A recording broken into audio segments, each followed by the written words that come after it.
Good morning. Good morning, good morning, good morning, good morning. That one works. Good afternoon doesn't have the same sort of ring to it, but good morning seems to work. Hello, everybody, and welcome. I know natural light. I've opened the blinds. It's quite nice, actually. No tie. I have got a stack of t-shirts because I figure I'm probably going to change at least twice over the course of the day. But yeah, good morning. Welcome to the second one with almost absolutely everything. Terrific to have you here. We are raising money today for Fetch a Dog. Information about Fetch a Dog. Yes, how I look in natural light. It's not a pretty sight, necessarily. Anyway, today we are raising money for Fetch a Dog. They are a charity based in the UK and Bosnia, helping to rescue abandoned dogs from the streets of Bosnia and rehome them with forever families over here in the UK. It's a terrific cause. They're a smaller charity, not one of the bigger national companies, but still got a special place in my heart. So that is what this is all for. And I'm just jumping in with that at the start because I hadn't really planned what to say. I had a momentary panic when the answer trap Blitz decided it was going to throw an exception at me. But there's noise outside, it's fine. But fortunately, it managed to persist. And congratulations to Tom winning that. And thank you very much to Jogging Chum for that pack. Let's stop that bonus right there just before we go into Spotlight. Great to have you all here. We are going to be streaming till about 1 a.m, give or take, depending how close to time I keep. Obviously, we're next game is going to be Spotlight. That's going to be starting in just a few minutes, but I just wanted to take a couple of minutes at the head of the stream to thank everybody for coming. It's wonderful to have you here at a slightly odd time of day. I've got a cup of tea on the go. It ain't going to last as Mini Flush has just bought me that because Mrs. Flush is still down with COVID. So, yeah, she probably won't appear because she's distancing from us, and Dylan and I have managed to avoid it all week, which is a bit of a relief. But yeah, it's the second one with almost absolutely everything. Huge number of games and a huge variety of writers have contributed to these games, to whom I am immensely grateful. Thank you to all of you. Thank you as well to the proofing team who have gone through these packs diligently to make sure that everything does stack up as it should. So thank you very much in advance for all your work. Mods as well. We've got some mods here. Yes, I'm not sure they're all here, but I know Score and Colo are certainly here at the moment. Bash will be, I know Bash is away with parents, so may float in at some point. Yes, if you do get stuck, then you can ask one of them for something to do. And please do follow their instructions if they give you one. But yeah, I think we should get this day underway. There'll be plenty more to say over the course of the day. We've got some donations coming in. That's something else I've got to remember to do.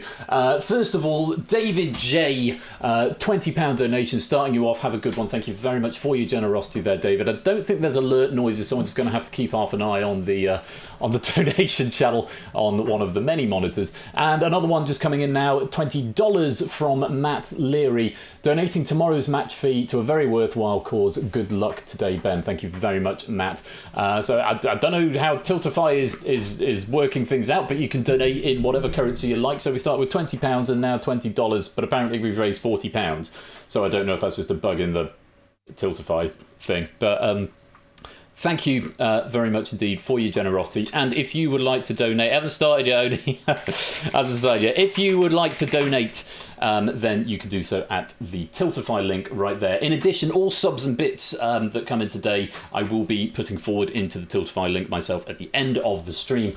But my encouragement for you, if you want to support the charity, is always to give to the Tiltify link, because then Twitch don't take their slice. But anything that does come in subs and bits today, I will put into the link at the end of the stream. So, for anybody new here, and I might say this a bit later on, because who have we got? We've got David and David. David and David are the first two in. Welcome, Davids. Shapes, Zeus, Aaron, Topple1, Colo, AB Me, Oni, Samster, Morning Claire, and Tabstop, it's Sotley and Riff, Dogfish, Johnny Chum, Toots, Jack, Ondi, Scorecount, Farfowley, Jers, Matt the Ref, DVD Smith. Hello, DVD Smith. Oh, we've got a whole collection of Only Connect people here. It's wonderful to have you here. Welcome. Innes, another one there. Innes, DVD Smith, Shapes and Claire. There's the four Only Connect folks.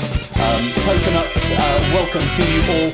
And message from our sponsor, Matt the Ref. All the bits, 800 of them to be exact. Thank you very much for the 800 bits there, Matt. That's another £8 that will be going onto the link at the... Is it £8? I can't remember how it works. I think I worked it out. If it's bits, then I'll put in what it is. So 800 bits is another £8. If it's a sub, then it's £2.50, unless it's a tier 2, in which case I have to do maths. But I'll work that out as we go. But I will keep track of them. In fact, I should probably have a notepad file to write that down. God, I haven't got enough space. 800 bits. God. There's... maybe if someone could write them down in the server somewhere, because I don't think I've got the mental energy to manage that as well. But I will have to go back and draw it. In fact, it'll say it... I know, because there's no overlay here. Oh no, I'll tell you what it will say. It'll say it on my activity feed, so I've got it. But if someone wants to write it down as well, just so that I don't miss anything, and we'll add that on at the end. Right, I've said hello to all of you. I think we should get our first, or our second game, I suppose, underway. Even the first game was our first game, the Answer Trap Blitz, even though it was non-hosted. And our second game is going to be Spotlight. No, nothing different from Spotlight from what it normally is, although I have put in a thing that allows me to force the pack in, and it should now automate... No, it automated penny zoner. I've done some other things to it, which should be fun. I haven't fixed the ID command, so please don't abuse that. Anyway, it's Spotlight to kick off this portion of the stream, and I think we should get underway.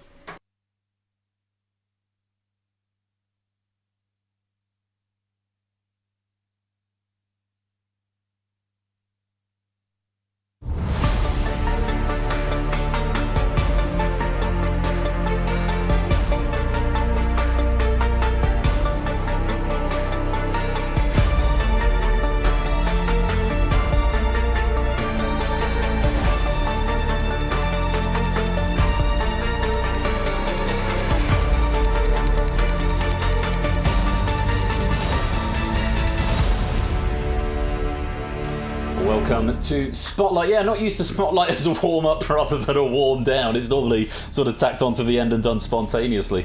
New. It's new insofar as it's original. New is my buzzword for if I've done an original game. It's a new game to the world. It's not new insofar as it is now, probably 6 months old. But welcome to Spotlight. I need to force a particular pack, don't I? That's the one. I can do that now. I can force one pack. And there is one particular pack that will become clear why I'm forcing it in just a minute. And if you would like to play Spotlight, then you need to enter this code. MPEY.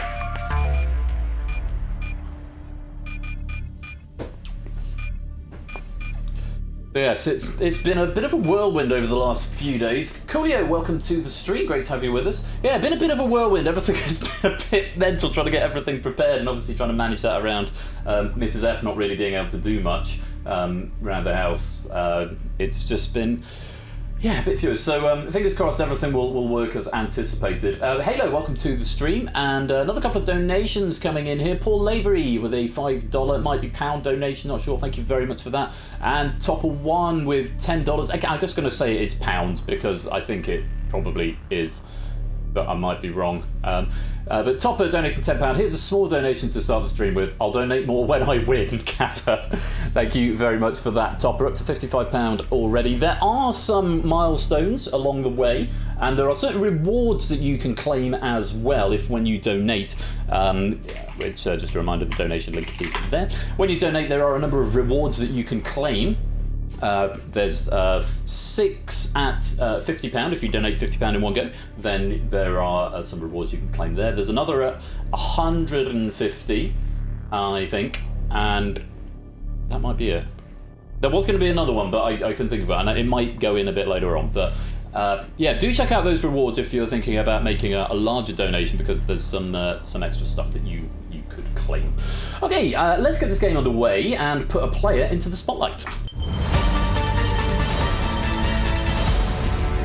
Tab stop, you are starting us off in the spotlight. So you've got the hardest job, but potentially the greatest reward. If you could type something to the bot to confirm that you are indeed still here, and then the game will begin. And Finjiswick, welcome to the stream. Tab is tops. Welcome to the channel as well. First time here, lovely to have you. That's the one I forced. A, Dog Movies by the Lupine One, as we're raising money for a doggy charity today.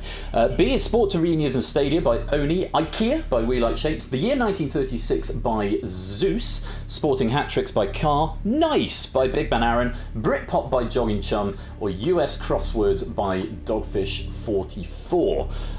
So those are the categories you've got to choose from that have been selected, and thank you very much to all of our writers. You'll get pennies automatically, and thank you as well to Apodo Nuevo, who for reasons best known to itself, the build decided to clear the player press, which meant all the packs that had been used were suddenly marked as unflagged, which is a problem we ran into a couple of nights ago, and Apodo went back through all the VODs and highlighted all the categories that had been used, so that saved me a huge amount of time, and I just had to then go through and iterate to remark them as flagged, and I've now got a hard copy of the packs that have been used up to that point, so that's great. So, tab stop. If you'd like to select a category, we will begin this game. The Year 1936 by Zeus is where we're starting. Zeus, you won't be able to take part. Oh, are there still repeats up there? Hang on. Yeah, we haven't had the Year 1936, have we? I don't think so. Which ones have been used? Oh, have we had that one? Oh, okay. I did not know that. Right. Well, okay, well, this one is just going to be a memory test then. Anything else up there that has been used, and I might be able to re-roll it. I should still be able to re-roll it, but if you can let me know. Don't worry, tab stop, it's me just missing chat. We've had US Crosswords. Okay, so let me re-roll Dogfish's pack over there. Hopefully that'll... There we go, songs with the same name by Kodo. Sport and Hat Trick, it does sound familiar. I could re-roll that. Well, let's re-roll it just to be... Scorecat saying don't think so. Well, either way, they are what they are, and they were so long ago, we'll see if we can remember them. Sporting Hat Tricks does sound familiar to me, but I don't know if that's because I proofed it. Either way, the Year 1936, this one can't be changed now, so if this one has been used before, we get to see some questions again. So, if you want to play your Joker on this, it's 3 exclamation marks into the chat now.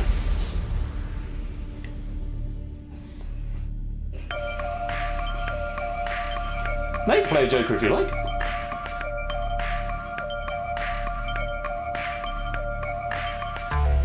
Nobody choosing to play their Joker on this round. Getting a message from my wife. I shall read that in a bit. Right. It is the Year 1936. It's not, it's 2021, but the category is the Year 1936. An honourable bunch not playing their jokes on this one. Very grateful to you. Zeus, you got 3 free points, but won't be able to answer. Let's go to question number 1. Which country hosted the 1936 Summer Olympics, the last Summer Games to be held until 1948? Was it the USA? Was it Germany? Or was it the UK? Answer now.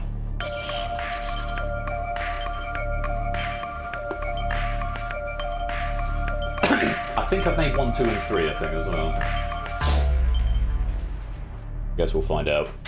It was B, Germany. Yes, the Das Führer, or I think it's Das Führer, was there, and there's the story that he snubbed Jesse Owens, but apparently he didn't. He didn't greet anybody who won a gold medal. It's one of those urban myths. But B, Germany was the right answer. And if you gave me B, then you'll go green. If not, you're going to go red. Der. Is it Der Führer? I don't know. My knowledge of the Third Reich is somewhat limited. David getting that one wrong. Everyone else getting a point on the board. Nicely done. Let's go to question 2. Which of these French fashion designers was born in 1936? Coco Chanel, Yves Saint Laurent, or Jean-Paul Gaultier? Answer now.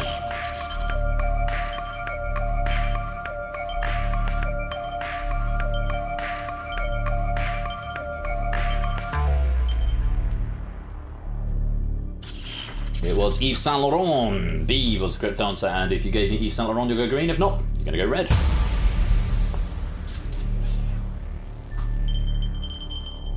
Tab stop going 2 for 2. A few more red lights going up there. Tab stop going green.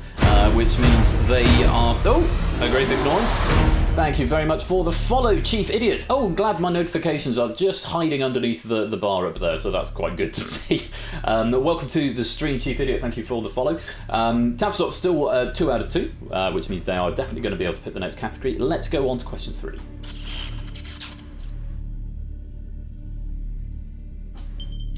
Which King of England abdicated in 1936 to marry Wallis Simpson? Was it Henry VIII, Edward VIII, or William I? Answering now.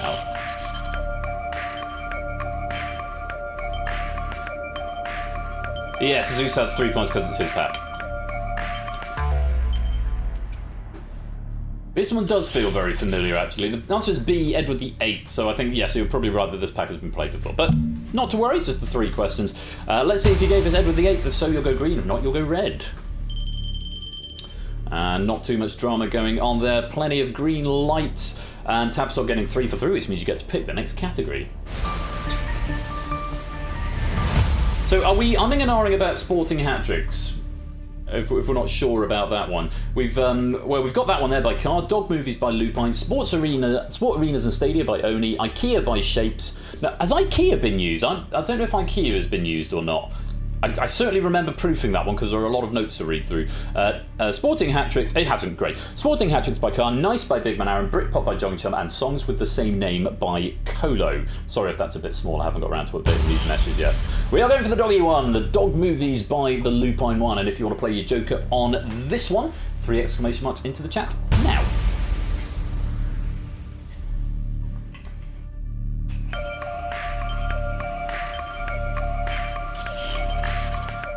It's activated. Zeus is activated. 2 jokers being played here, which means you will get double points for right answers, but you will lose a point for wrong answers. A rough category, yes. Very nice DVD, Smith. Okay, let's go and take a look at question number 1. In Disney's 1996 live-action version of 101 Dalmatians, who played Cruella de Vil? Was it Meryl Streep?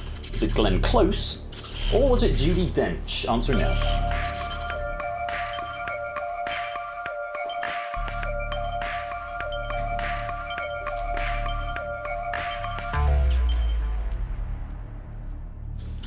Was B, Glenn Close. Great in that role. I quite enjoyed that film, though the sequel left a little to be desired. If you gave me B, you're going to go green. If not, you're going to go red. Is that 4 Bs in a row? Goodness me, RNG is doing a thing. Oh, Tabstop, first one getting wrong there. First one wrong, yes, in the spotlight, and abstention is also treated as wrong there. That does look like it was a wrong answer from you, because you've gone red in the wings as well. You've got to get 2 in a row right now, Tabstop, or you will be ejected from the spotlight. Let's go on to question 2. Practically a hive. In the 1997 movie Air Bud, what was the breed of the eponymous basketball-playing dog? Was it a golden retriever? Was it a beagle? Or was it a German shepherd? Answering now. Yes, the word titular doesn't scan in my vocabulary. I autocorrect to eponymous. It's a much better word. Or possibly a werewolf, DVD Smith. Was, of course, a golden retriever. Great film, that one. Watched it a lot as a kid. And if you gave me A, we've broken the streak of Bs, you're going to go green. If not, you're going to go red. Yes, second movie is called Golden Receiver. We played American football, I believe. Tabstop getting the green light there. Plenty of green out in the wings as well. One more question. You've got to get this right, Tabstop, if you want to pick the next category. Here is question 3. Which of these is the title of a real 2005 movie about a dog starring Jeff Daniels and Dave Matthews? Is it because of Harris Teeter, because of Fred Meyer, or because of Winn-Dixie? Answer now.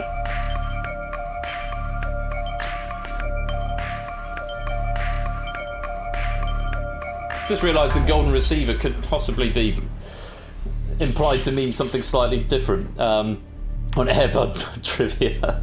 The answer was C, because panicked when you saw the options. C, because of Winn-Dixie. If you gave me C, you'll go green. If not, you're going to go red. Oh, Tabstop, that is 2 out of 3 wrong, I'm afraid. 4 in the spotlight and through the first 2 categories. Not a bad effort, but I'm afraid you can go no further and you have been ejected. Okay, we are going to put a new player into the spotlight at this time. So, the more points you have, the more chance you have of getting in and to pick the next category. Let's put a player in the spotlight. Shapes, you are in the spotlight. Welcome to the game. Obviously, you won't be able to pick your own pack, so that does limit your selection somewhat. But please whisper something to the bot, and the game will continue.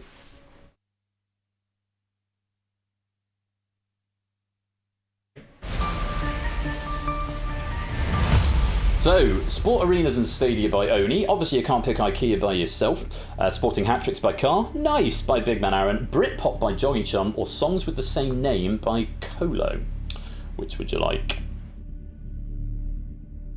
Two music ones, two.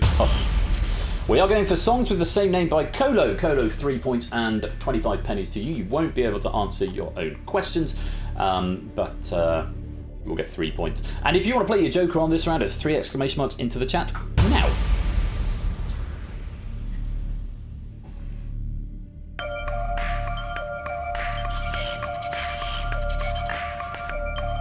Shapes, Claire and Topper. Oh no, not Shapes, Claire and Topper. Matt and Tabstop. Innes and Jogging Charm all activating Jokers on this round. Remember, double points for right answers, but you do lose one for a wrong answer. Let's go to question 1.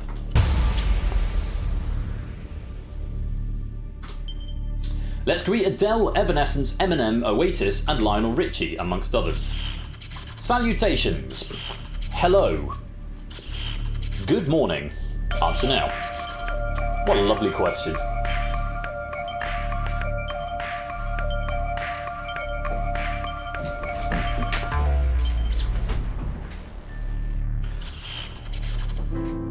Hello, it's me. I was wondering if after all these years you'd like to meet. Yeah, that's the only one I know. And hello, is it me you're looking for? So 11:42 in the sweepstakes. Lovely, lovely, lovely. 42 minutes. Congrats, you said it. Yeah, I knew it was going to come. It was going to come on a music question eventually. I've got it on. So there we go. Yeah, it was B. Hello, and if you gave me that, you go green. What hymns are those? Not sure. Probably something Lenten, given if it's in a minor key. If you gave me hello, you'll go green. If not, you're going to go red. Full gamut of correct answers from those who answered. Obviously, Colo unable to answer there, and Jack not getting an answer in either, but everyone else going green, including Shapes. Let's go to question 2. Got a Hitler reference before the piano. That was my bad. There was a question about the 1936 Summer Olympic Games. It was, Brian, welcome to the stream. Great to see you. Good morning. Question 2. Can you feel Huey Lewis in the News, Jennifer Rush, and Frankie Goes to Hollywood? Relax. Heart and Soul. The Power of Love. Answer now. Yeah, you have to wait for the bot to say answer now. Maybe answer twice. I'm getting some logs of people trying. Yeah, so Jack, it's got you that time. Yes, Jack, it's got you. Jack's tried to answer about 7 times there.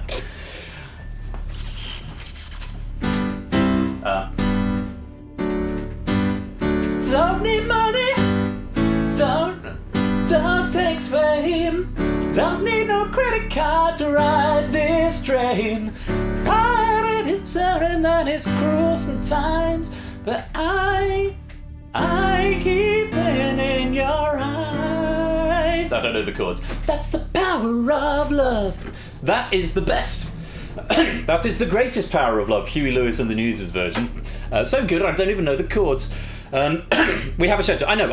It's all good. If you gave me C, you got to go green. If not, you got to go red. Nice to see a big sea of green in there as well, including Shapes getting it right. On we go to question number 3. Shapes is going to be able to pick the next category. Here's question 3 for Trudel. Welcome to the stream. Great to have you with us. You can join midway through in this game, by the way. Get ready for David Bowie and Tupac. So Many Tears. Changes. Heroes. Answering now.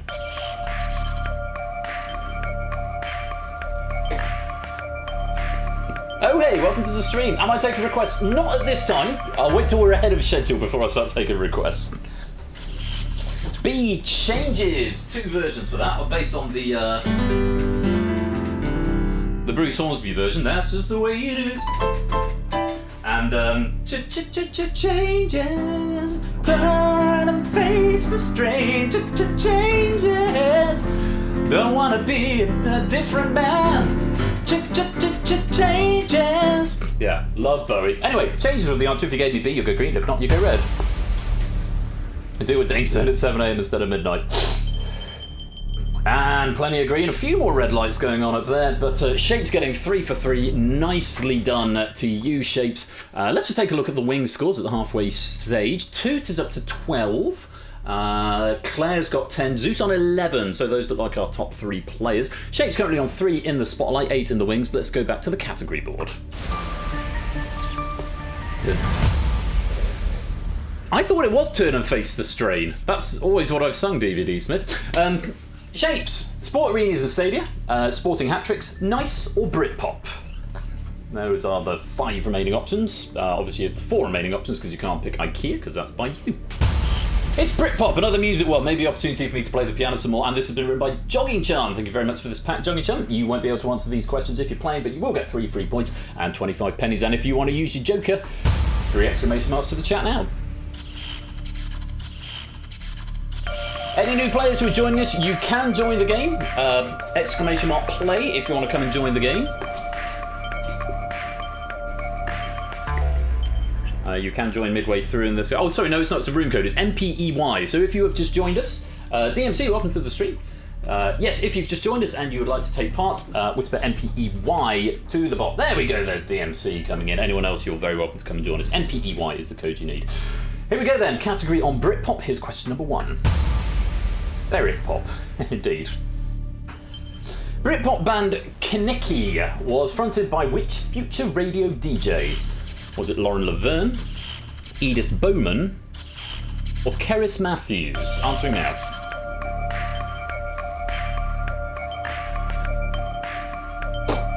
Cup of tea number 1 done.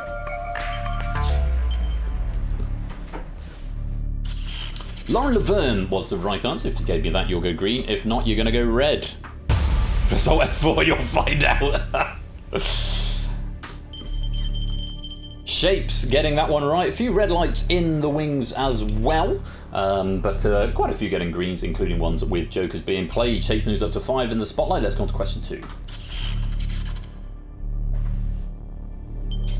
In 1995, Blur won the famous Battle of Britpop by reaching number 1 in the UK with the song Country House. But which Oasis song did it narrowly beat? Was it Don't Look Back in Anger, Roll With It, or Some Might Say? Answer now. I'll take my headband out because it's hurting my ears and my hair seems to be behaving at the moment.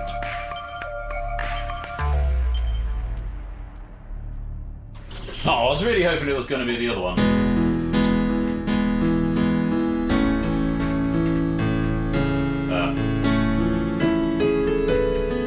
That's the only Oasis song I can play. It was B, Roll With It though, which doesn't sound like that. That was Don't Look Back in Anger. If you gave me B, you go green. If not, you go red. Slip inside the eye of your mind. Quite a lot of red lights there, but not from Shape. Shape's still on a roll, which means he will get to pick the next category. 7 in the spotlight at the moment, 12 in the wing. Shapes. Let's go on to question 3. I mean, I know it, oh hey. I could probably BS my way through it. Today is gonna be the day when they're gonna throw it back to you. Is it? Yeah, it's just 4 chords, but in a slightly different order. Final question. A member from Jangle pop band The Lars went on to front which of these Britpop acts? Was it Ocean Colour Scene, Dodgy, or Cast? Answering now. Anyway, here's Wonderwall.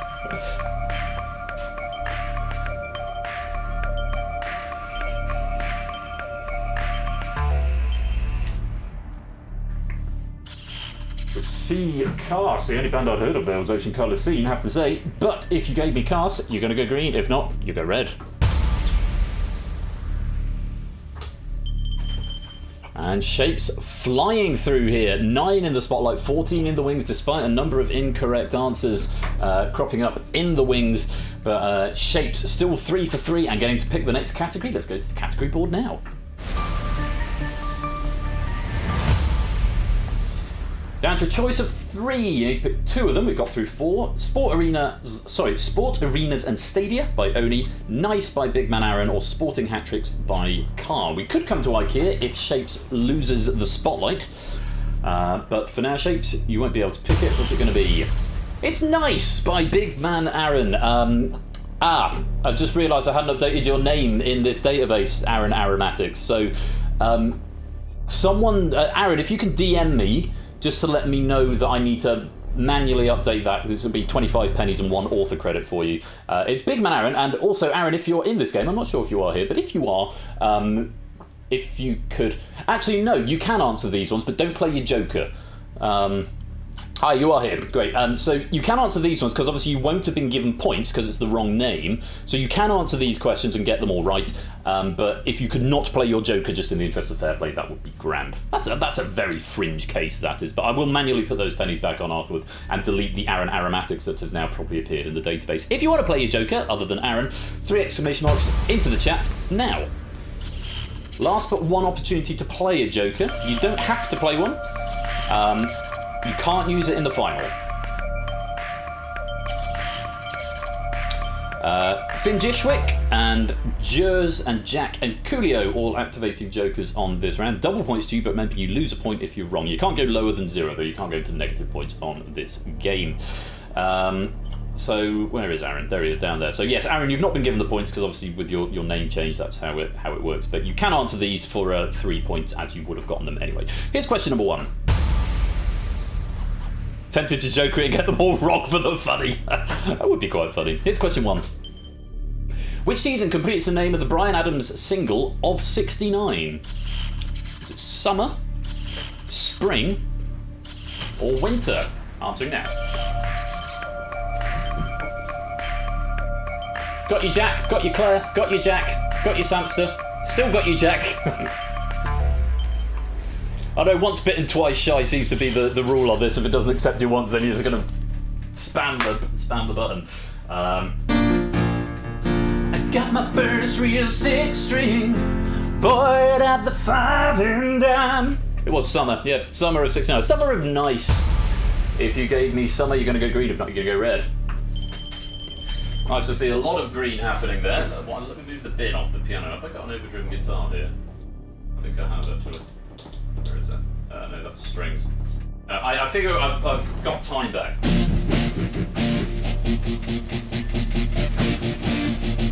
I got my first real 6-string. No, that's not really working out for me. Anyway, plenty of green going on there. Let's go to question number 2. I do like that song. What chemical element has atomic number 69 and chemical symbol Tm? Is it technetium, tantalum, or thulium? Answering now. I probably pronounced those wrong. Technetium, tantalum, thulium is probably a more accurate pronunciation there.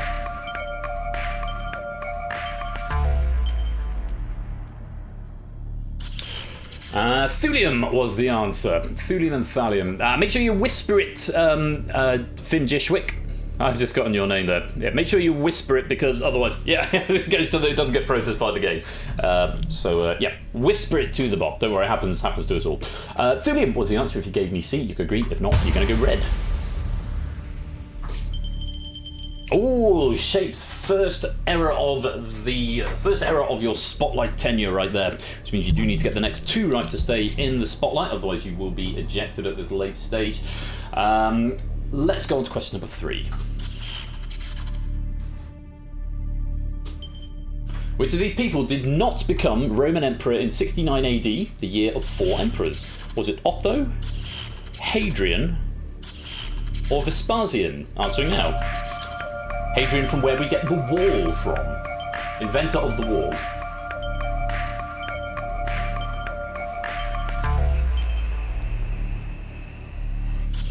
Oh, as it happens, that was the right answer. Invented the wall, but did not become emperor in the year 69 AD. If you gave me B, Hadrian, you go green. If not, I'm afraid you go red. Oh, Shaped! So close. You could have had such joy, but unfortunately, that's 2 wrong in a row. And I'm afraid you have been ejected from the spotlight. Oh, Shapes, bad luck there. He gave it a good run, but couldn't quite go all the way. Zeus, Shapes, Claire, Samster, all on 15 at the moment. Toot actually way ahead on 18 just now.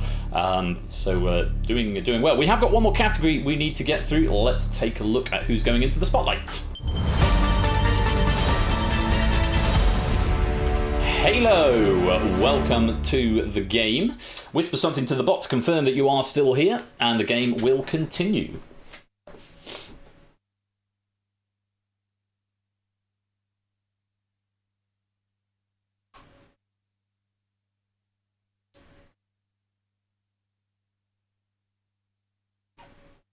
You still with us, Halo? Ah, there we are. So, for the final category, which means you're going to be playing for a maximum of 3 per question in the final, is it going to be sport arenas and stadia, IKEA, or sporting hat tricks? Halo, which are going to be sport arenas and stadia by Oni, who won't be able to answer these questions, but will get 3 free pennies. And if you want to play your Joker, this is your last chance to do so. 3 exclamation marks to the chat now. BMC activating. AB me activating. David activating. Just the 3, so not everybody playing. But not everyone playing a Joker, which is fine. They are not mandatory. I think it's just, is it just Score? I think it's Score and Colo not playing Jokers on this particular game, and Aaron as well. So good luck, sport arenas and stadia by Oni. Here's question 1. A velodrome is a stadium for which sport? Is it athletics? Is it speedway? Or is it cycling? Answer now.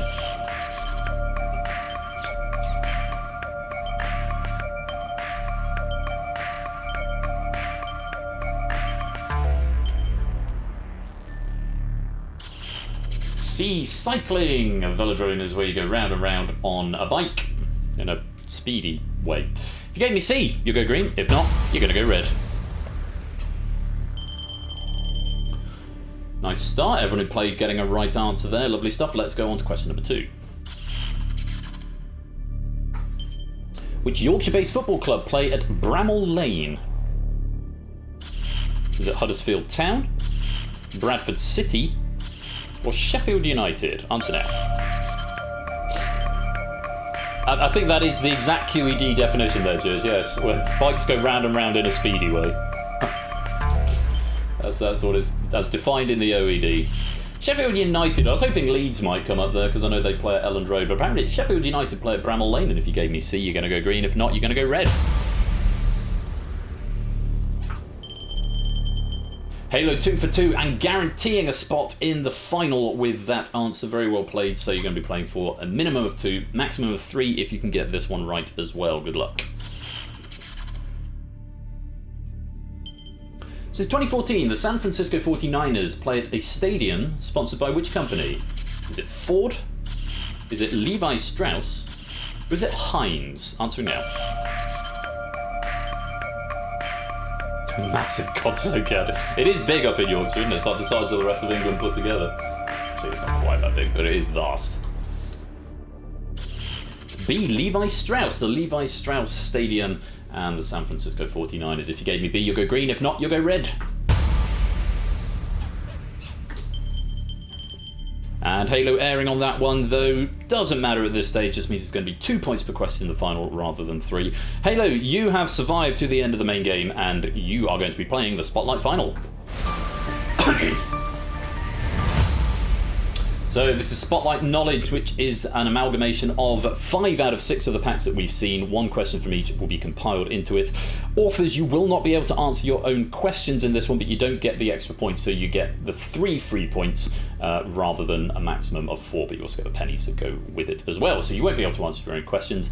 Everybody else's rules are the same, except for Halo, who's in the Spotlight. You will now get 2 points for every question that you get right over the course of this game, and that will go onto the leaderboard, and you'll get that in pennies as well. Good luck. Here's question number 1. In 1936, Franklin D. Roosevelt's second presidential election win was against whom?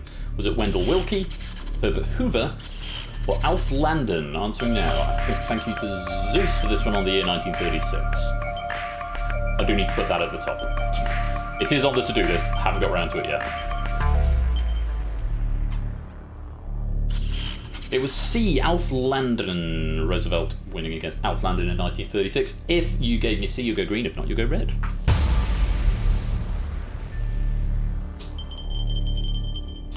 Halo, no such luck on that one. Going red. You can't be eliminated from the spotlight at this point, but yes, points stay at 2. Let's go to question number 2.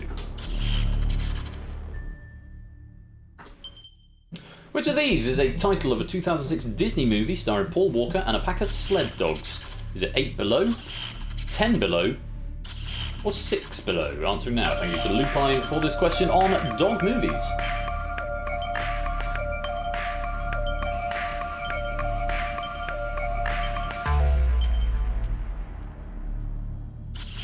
Eight below was the answer. 8 below. Things on the to-do list to yours. I like having a to-do list. I have been working through it, but gradually it's I've been getting through. I've got through quite a few things as well. I had a sort of New Year's resolution, which is do the things on the to-do list before the next time they air, otherwise they're not important enough. But it's an ever-evolving job. There's always new things coming in. If you gave me A, you'll go green. If not, you'll go red. Halo getting one right, moving up to 4 spotlight points there, nicely done. And plenty of green out in the wings as well. Up to 20 now. Oni's on 18, Innes on 16, Samston 19, Claire 19, Zeus 18. High scores in this game, and I think is it pennies times, is it points times 3? Points times 5, goodness me, I'm so generous with my economy here. Points times 5 for this game. Let's go to question number 3. The gauntlet is not on the to-do list, I have to say. Let's connect with Al Green, Blondie, Throwing Muses, and PBH and Jack Shizzle. Call me. Hanging on the telephone. One way or another. Answer now. Don't say 2.5.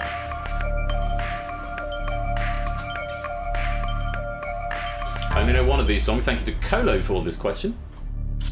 It's Call Me. The only one I knew was One Way or Another, I'm gonna win ya. I'm gonna win ya, win ya, win ya, win ya. One day, maybe next week. Yeah, that's the only one I knew, which isn't that one. It was Call Me. If you gave me A, you'll go green. If not, you'll go red. And Halo slipping up on this one again. 4 points. Still your score in the spotlight. Let's go to question number 4.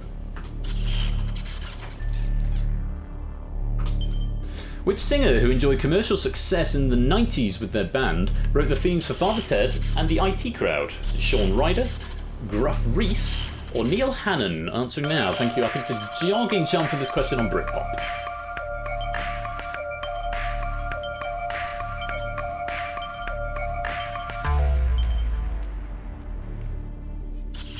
C, Neil Hannon. Neil Hannon. Didn't know that one, but if you did, and you gave me C, you'll go green. If not, you're going to go red.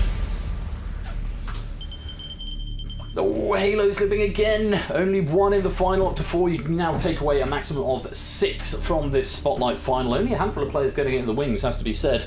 Tricky question. Let's go to the final question of the game, question number 5. In mathematics, 69 is which of these types of numbers? Perfect number, a semi-prime number, or a Fibonacci number? Answer now. Thanks to Aaron for this question on 69. The moral thing, Aaron, would be to not answer on this one as well. But I shall let. So you may have automatically gone for it. It's a semi-prime number. It's a nice 69. It has got semi in its mathematical definition. That's somewhat pleasing. I didn't know if it was a Fibonacci number. I don't actually know what a semi-prime number is. Is 69 a perfect number? Is it both? No, I'm not doing a neg check on that. Is 69 a perfect number? Oh, you're making the... Oh, I see. Yes, it's perfect. I think it's perfect in other ways, but not mathematically perfect, I think. 1, 3, 23, and 69. Semi-prime number is a number that is the product of 2 smaller primes, in this case 3. Ah, okay, nice. That is appropriate. That's an appropriate thing to say. If you gave me B semi-prime, you go green. If not, you're going to go red. And Halo managing to pick that one up there, yes, and taking him up to 6. And that is the end of the game. Some pretty close scores, but let's see who our medalists are. We have Toot taking the gold, Claire taking the silver, and Zeus and Samsa tying up for the bronze. Very well played, and that is the end of Spotlight. Thank you to all our writers. Let me assign some winners. Now cut that out, taking the gold medal there. Claire taking a silver medal, and I've got to do you one at a time, so let's do Zeus for the bronze. Our hot seat player was brand new Halo, and you're finishing with 6 Spotlight points. Very well played to Claire, Zeus, and I'll add Samster on in just a second. Award medals, and Samster taking the bronze medal in Spotlight as well. Lovely stuff, good game. Thank you to all our writers. Nice to get some doggy trivia in there early on, and that was fun. Started well, quickly fell off. Then tell you what, Shapes, 19 points. You're only 2 points off a medal there, so good effort. Of course, we will times your points by 5 and convert them into pennies. So, Aaron, if you also want to add to your DM to me, you finished on 15. So, in addition, I will need to add on whatever 15 times 5 is 75, I think. So, if you just DM that to me, Aaron, and I'll manually do that post stream. In fact, I could do it on here. Oh no, because I can't give author credits. It's fine. I'll do it all in one go at the end. Thank you, Aaron. So that is the end of our first game. Look, 10 minutes ahead of schedule. Lovely stuff, which gives me time to... Actually, we'll just probably get on with Red Herrings, I think, which is next. Red Herrings comes to us from Innis, and very grateful to him. This is a delightful pack of Red Herrings. Particular attention must be paid to round 2, which is the devil's work, but genius. I'm going to say any more about it. I'm just going to let it play out. So, if you want to go grab yourselves another cup of tea or something, we will take a quick 5-minute break just while I get the next game set up. But thank you to all the writers there. Congratulations to Halo and to Toot on winning in Spotlight this week. Stay right there, and I'll be back in just a few minutes' time.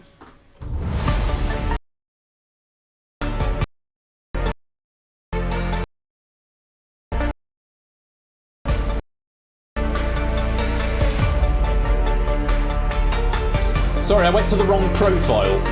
I went to the wrong profile on the Stream Deck, which ended up going to my regular profile, which just made everything disappear. Hopefully that is now fixed. I'm on the right one. Force of habit. Back in a minute.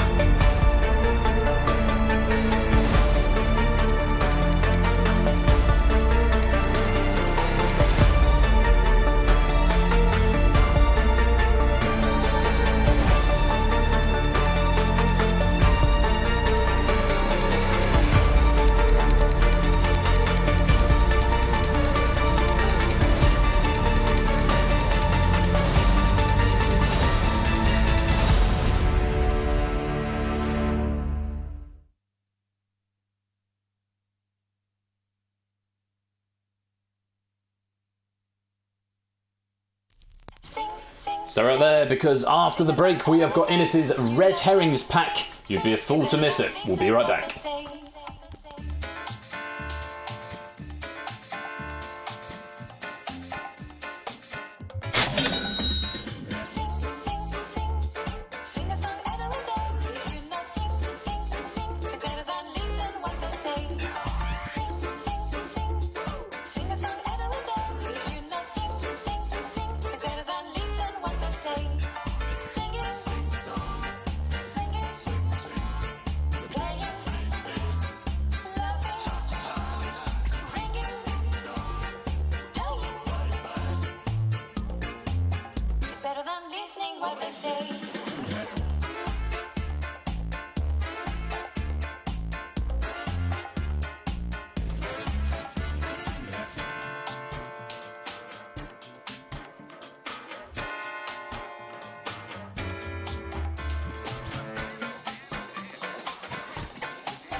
Welcome back to our third game of the day. It's Red Herrings. Welcome on in. We're 5 minutes ahead of schedule, and I'm going to capitalise on it.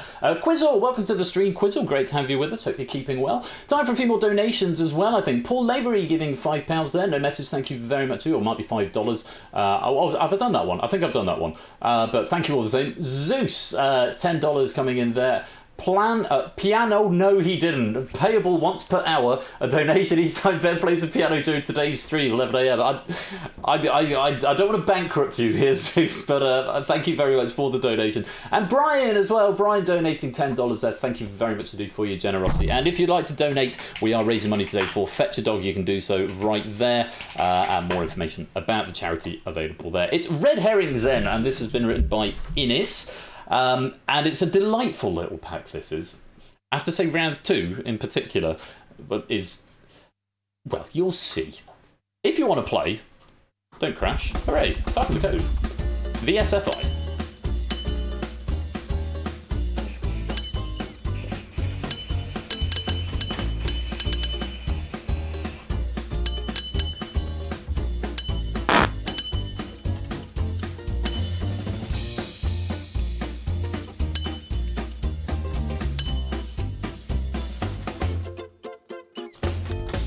Room for more. If you want to come play the game, come play the game. You can't join midway through in this one, so even if you only want to have a couple of questions, then do pop into the lobby now. And DMC with the £25 or possibly dollar donation coming in, taking us up to £100. We've hit £100 first 3 figures. Thank you very much for that donation there, DMC. Very grateful to you. Right. Is it time for I should probably change my shirt at this point. Put a yellow one on. Hang on. If I just sort of put it there. I've got a whole pile of shirts here. If I wear it like a bib, this is fine. Yes, no, I'm not going to do that. I'll change after the next after this game. It's Numberwang. It's a self-running game in a bit, which will be fun. Apparently I've got to go off and get some lunch, or at least another cup of tea. When's my next break after that? Plinko 3:15. Am I hungry? I don't think I am yet. I think I'm fine. How many shirts will Ben wear tonight? That's a good question. Well, I've got a pile of them down here. 23 of you in so far. I'll give you till the end of the sting, and then the game will begin. Yeah, so one thing I do need to remember to do is to make sure I'm enabling and disabling the cam for games where I'm in-game and games where I'm not in-game, if that makes sense. I have got another pile in the room next door, Topper, so I could always change the pile. Oh, I did not tell you how many there are. Well, okay, so there are currently 3 in the pile, so 4 including this one. But I do reserve the right to go next door and get more. I also reserve the right to not change at all, although, say, having this one is already making me feel slightly self-conscious, so, yeah. Got the Twitch owners on speed dial in case you change on camera, yeah. I appreciate that, George. I would probably do it during a BRB moment. Right, that's the end of the sting. Let's play Red Herrings. Round 1 is an easy peasy opening round. Scoring in this round, you get 1 point if you give me a right answer, and you lose a point if you give me a wrong answer. No penalty for abstention. There are 3 bonus questions in the round, which are worth 3 points as well, but you also cost you 3 points if you get them wrong. Very straightforward in this one. There is a little bonus of 2 points if you manage to get the maximum of 18 points by the end of the round. So get it right, get a point. Get it wrong, lose a point. No penalty for abstention. 3 bonuses, plus or minus 3 for right or wrong, respectively. There we go. Nicely done, nicely explained. Here are your options for round 1. Cheesy, keezy, sleazy, sneezy, yeezy, wheezy, brindeezy, veezy, freezy, careezy, zeezy, zeezy, pakisi, pleasy, breezy, speakeasy. Lovely stuff. Love a rhyming round. Those are the options. There will be no repeated answers, but 4 of the answers will be red herrings and will never be used. Yes, ZZ. I was tempted to say ZZ. No, it's ZZ as well as Z, appropriately next to ZZ. So the answers won't be repeated, so once it's gone, you can sort of mentally check it off. Yeah, that's there will be 4 red herrings along the way. Good luck. Have fun. Round number 1, an easy peasy opening round. Here's question number 1. Author of One Flew Over the Cuckoo's Nest.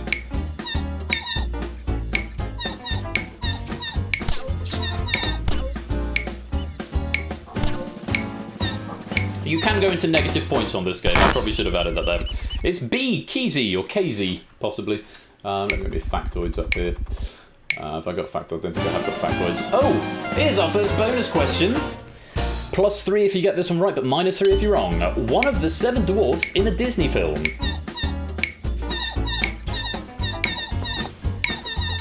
It's quite a nice one to get a bonus on. But can you find it? Oh, DMC! Going the wrong way. And Dogfish as well. Sneezy was the answer. D, Sneezy. Don't confuse it with Sleazy. One of the 7 dwarfs was called Sleazy. That would be weird. Number 3, in Lambeth, according to the Lambeth Walk, you can do as you darn well what?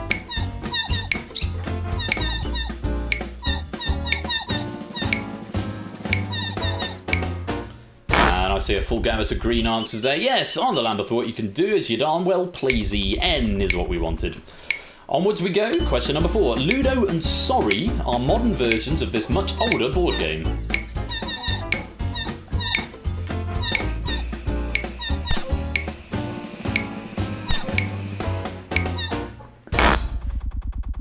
It's M. Pachisi. I thought that was a really hard question, to be honest, but most of us getting the right answer there. Let's go on to question number the next one, which is another bonus question.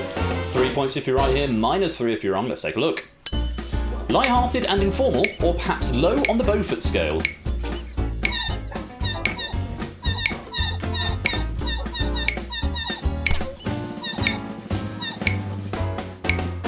Just Brian slipping up there, losing 3 points. It was oh, breezy. Breezy. Current favourite joke of the stream. Appears in the name of the rock band behind songs like Tush and Gimme All Your Lovin'. Number 6. And apparently extra quotation mark at the end. Just Topper slipping up on that one. It's LZZ or ZZ if you prefer. On to the next. And it's the last bonus question, getting them out of the way early. +3 for right here, -3 if you're wrong. Take a look. Toy Penguin in Toy Story 2. Oh, Aaron going the wrong way. Shape's going the wrong way, Riff and Brian going the wrong way. Oh, and Claire going the wrong way, it's Wheezy. Hiya, Woody. My squeakers I can't really do a good impression of Wheezy. F is what we wanted.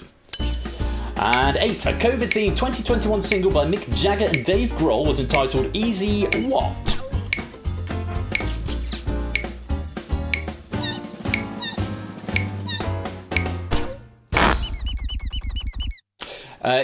DVD Smith, if you answer when the question's in chat, the chat should be as close to real time as possible. Takes a bit of getting used to. Number 9, a line of Adidas sportswear co-designed by Kanye West.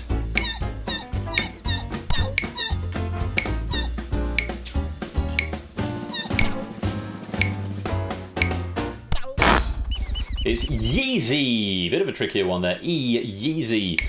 Toot and Saps are looking online for a maximum here. Question 10. An illegal establishment in Prohibition-era America.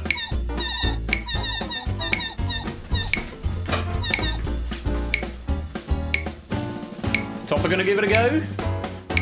He's going to sit this one out. It's P is Speakeasy. Anybody who wants, anybody will soon walk through that door at Fat Sam's Grand Slam. Number 11, in ancient Rome, the Appian Way ran from Rome to this other city. I'll play that properly in a minute. This game auto runs. Appian Way from Rome to which other city? It's G, Brindisi. Brindisi. Well done if you got that. And one final question, question 12. UK restaurant chain which became embroiled in the 2018 Salisbury poisonings.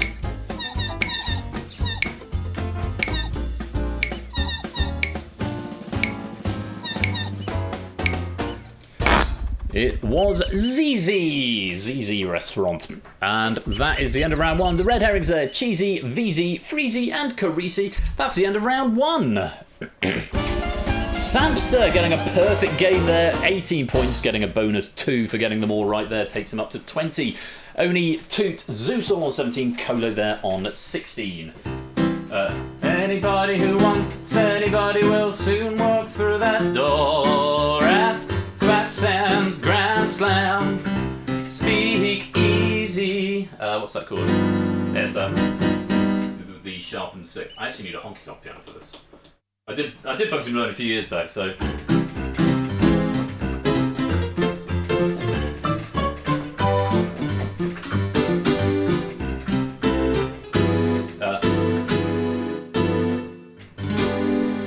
Yeah, some lovely crunchy chords you can do in that song. Do like it. Anyway, that's enough Bugsy Malone from me. Let's go on. Player 2, welcome to the stream. Lovely to have you with us. Great to see you.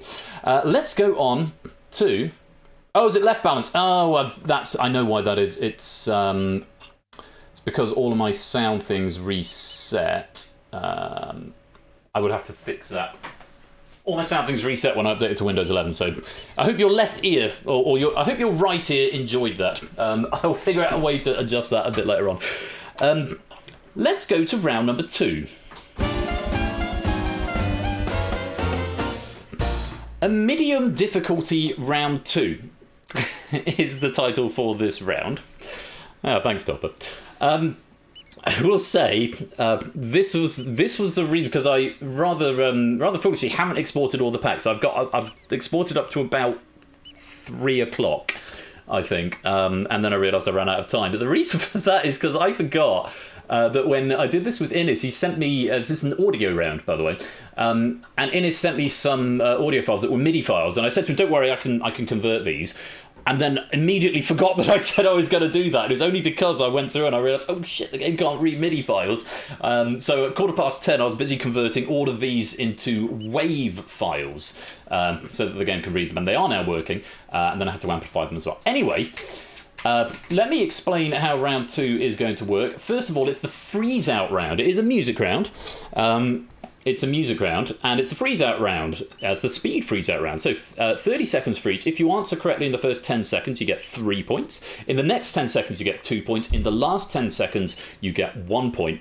If you are wrong, you don't lose any points, but you do freeze yourself out of the following question. There are still 3 bonus questions, which are worth a flat rate of 5. There's no timer on the bonus questions, but you can freeze yourself out on a bonus question as well, and you can also freeze yourself out of a bonus question. You don't want to do that because they're worth the maximum points. Bonus questions will never start or end the round, and they will never be consecutive. That's how this is going to work. Chat is king. Can't do much about the latency of the sound, but you do get an extra 15 seconds. You get 30 seconds for each question. So let's have a look at the answers first of all. Frank Sinatra, My Way, Spice Girls Wannabe, Oasis Wonderwall, Rolling Stones Can't Get No Satisfaction, Lou Bega Mambo No. 5, Louis Armstrong What a Wonderful World, Estelle American Boy, Aretha Franklin Respect, Village People YMCA, Stevie Wonder Superstition, AC/DC Highway to Hell, Psy Gangnam Style, Beyonce Single Ladies, Michael Jackson Thriller, Prince Purple Rain, and Kellis Milkshake. And I have a note here from Inca to read to you. You will hear the introductions to 12 popular songs, and in each case, you simply need to identify the song that you hear. To save space on my computer, I had to download all of the songs as MIDI files. But don't worry, I'm sure it won't make any difference to the sound quality. ... Actually, there isn't an ellipsis there, but it does feel like there should be a ... on that. So, yeah, this one, I proved this one. I said, this is the devil's work, and I love it. You're going to have a lot of fun with this pack, and even if you don't know the answers, I think we'll all come away as better people as a result. Good luck, have fun. Here's question number 1. Please work. What song is this?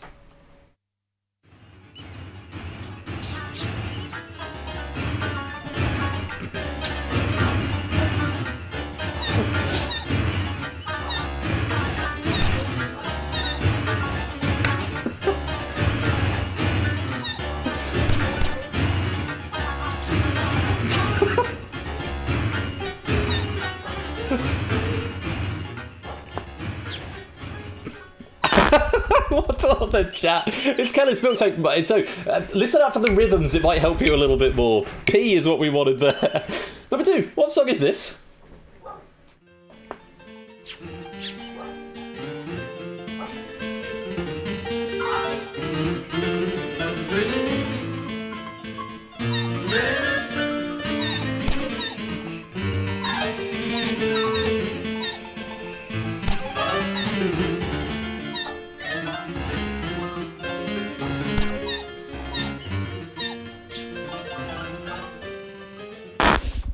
Quite a few getting that one. Yes, F. Louis Armstrong, What a Wonderful World. Yes, in cursed MIDI. Actually, you can make out some of the vocals. Oh, here's a bonus question for you. 5 points flat, so no timer on this one, but if you're orange, you're frozen out. Number 3. What song is this?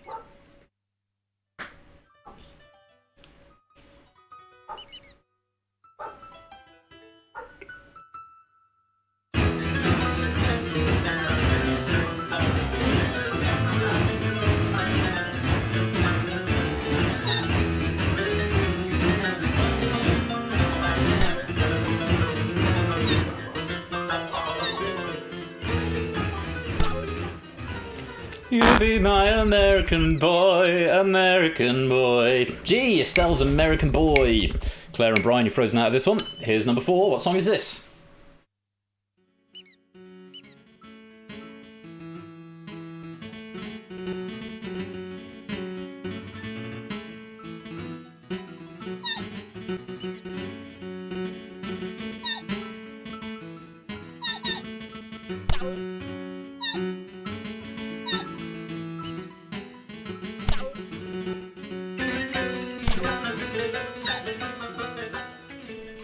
There it is. It was Wonderwall. Today was going to be the day when they're going to throw it. Yes, anyway, second time we've mentioned it today.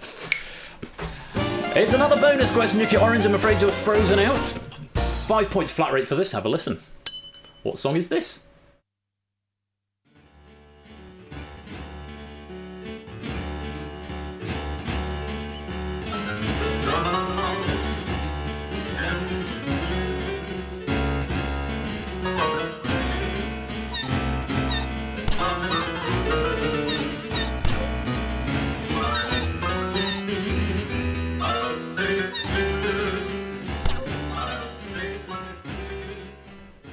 That was A, Frank Sinatra, My Way.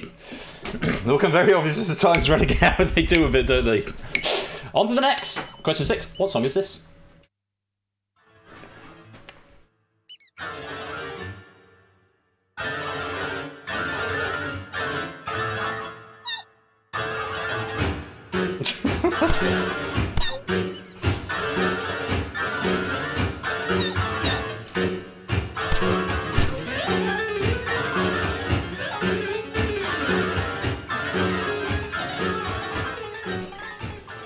We're on a highway to hell.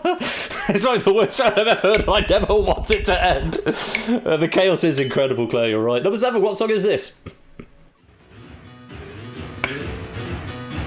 This is one of my favourites, I think.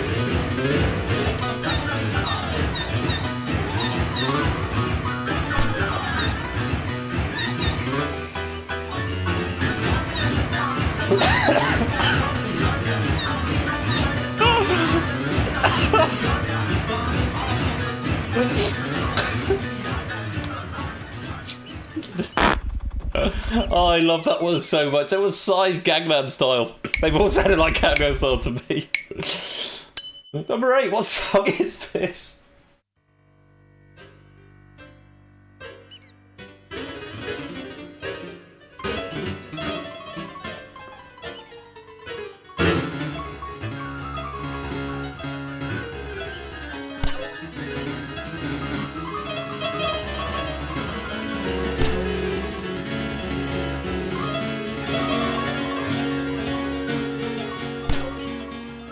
Is it beating all of you? Maybe coming a bit clearer at the end. It was Thriller. It would have gone into that just after it ended there. Number 9. What song is this?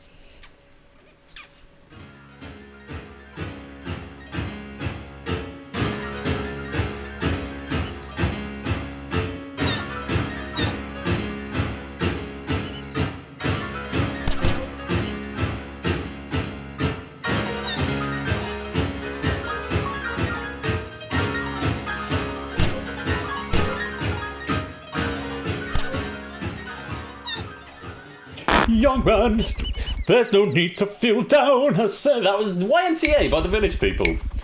Onwards! Number 10, what song is this?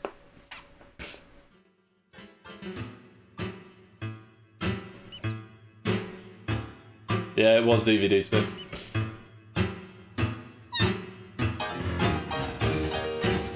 David the first to break cover with the right answer. And David then Oni.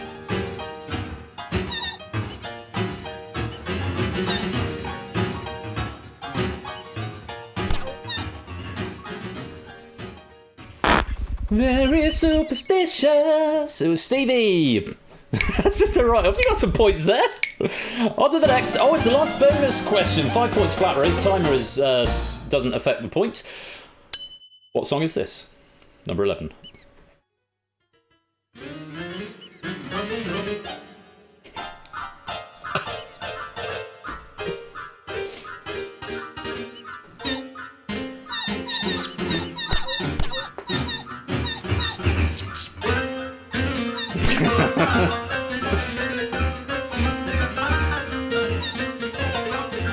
Oh, Zeus. Yeah, it was Lou Bega Mambo number 5. Piambo number 5. That works too. Last question. What song is this?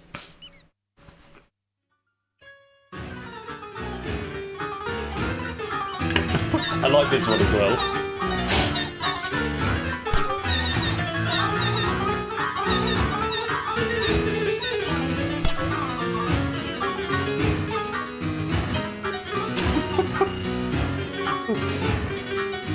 Ragtime Hell.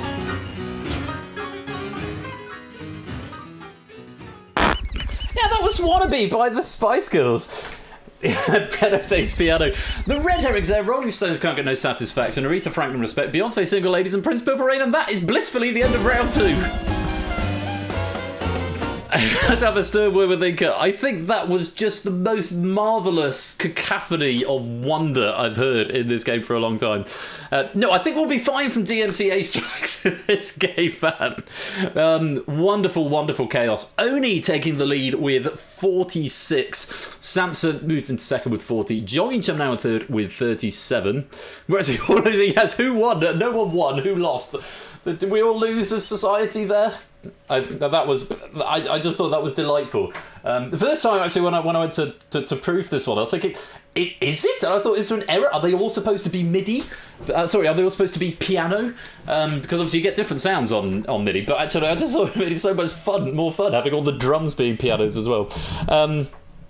Continuing Tears with Shed is amazing. No, that's now. I feel like I've got a toaster piano for the rest of the game now. That's sort of outdone it all. Right, moving rapidly on. Let's go to round number 3. Actually, I kind of do need that. Have I set up a pain button on here? Can I do pain? Pain. Yes, I can. I will move the pain button to the game later on. Yes, that round was very much pain.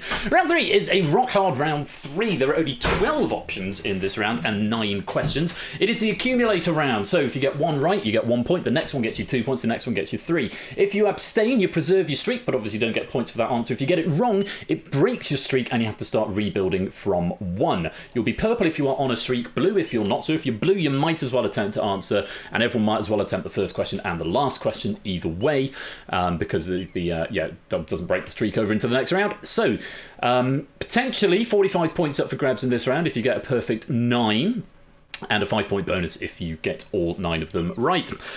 So this is a rock hard round 3. Options are slate, slab, rubble, shingle, pebble, gravel, flint, gem, stone, boulder, cobble and grit are the options on this round. Bit of a more traditional round, a more conventional Red Herrings round. Good luck, have fun. Here's question 1.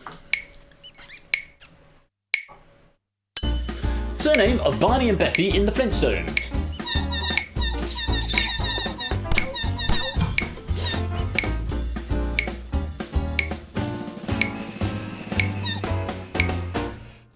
They are the Rubbles. Barney Rubble. C is what we're after. Also Cockney rhyming slang for trouble, I believe. Question 2. In the plural, a disease related to chicken pox.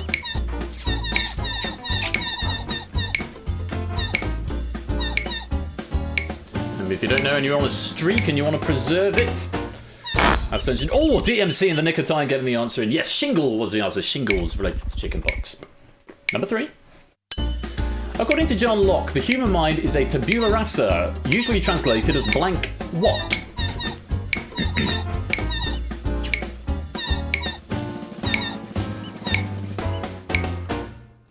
Perfect score there. It is a blank slate. I'm not quite sure why it's rearranged it when everyone got it right, but there we are. On we go. Question 4. IAU abbreviation for the constellation whose brightest star is Pollux. Trickier maybe here. Oh, Johnny breaking the streak. We'll have to start rebuilding from 1. A few people abstaining. It's H. Gem. Gem is what we're after there. Onwards. Number 5. City in Colorado where Mork and Mindy was set.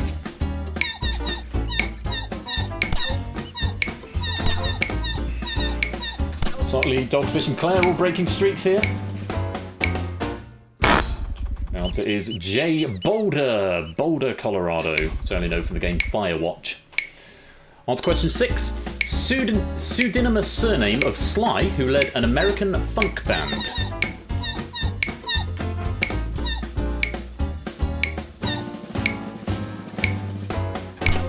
I love the word pseudonymous. It's a great word. Stone. We're after Stone. On we go. Number 7. Surname of a recently deceased Democratic candidate in the 2008 and 2020 US presidential elections.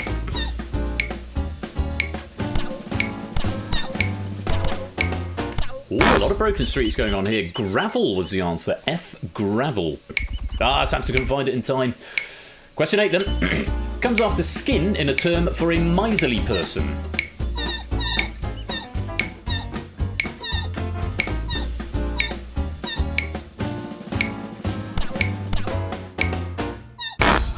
It's flint. G. A skinflint. That's what we're after. Final question before the final round then. Question number 9.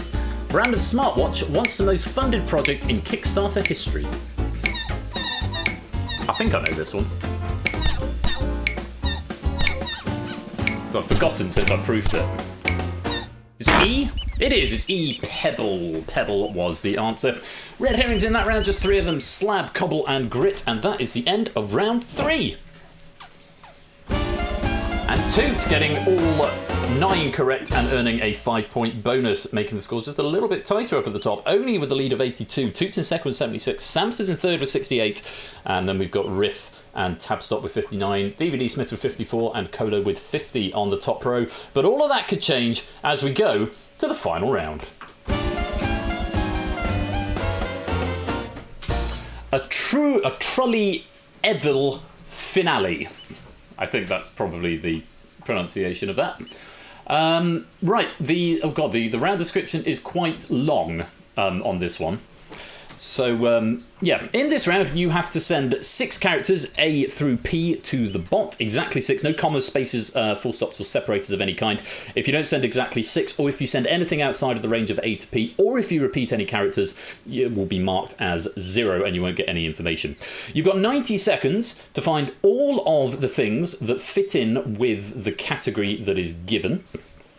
If you find all 6, you get 50 points if you're the first to do so. If you're the next, you get 45. The next gets 40, and it keeps going down until either 10 players have solved it, the 10th who would get 5, or we run out of time after 90 seconds. The incorrect options will gradually be removed from the grid to make it a little bit easier. And if you are wrong, the bot will ping you back telling you how many you got right, so you can hopefully use that information to parse out and figure out, well, I know that one's definitely right, that one was a guess, so that one's probably wrong, and go from there. Hopefully that information will be useful.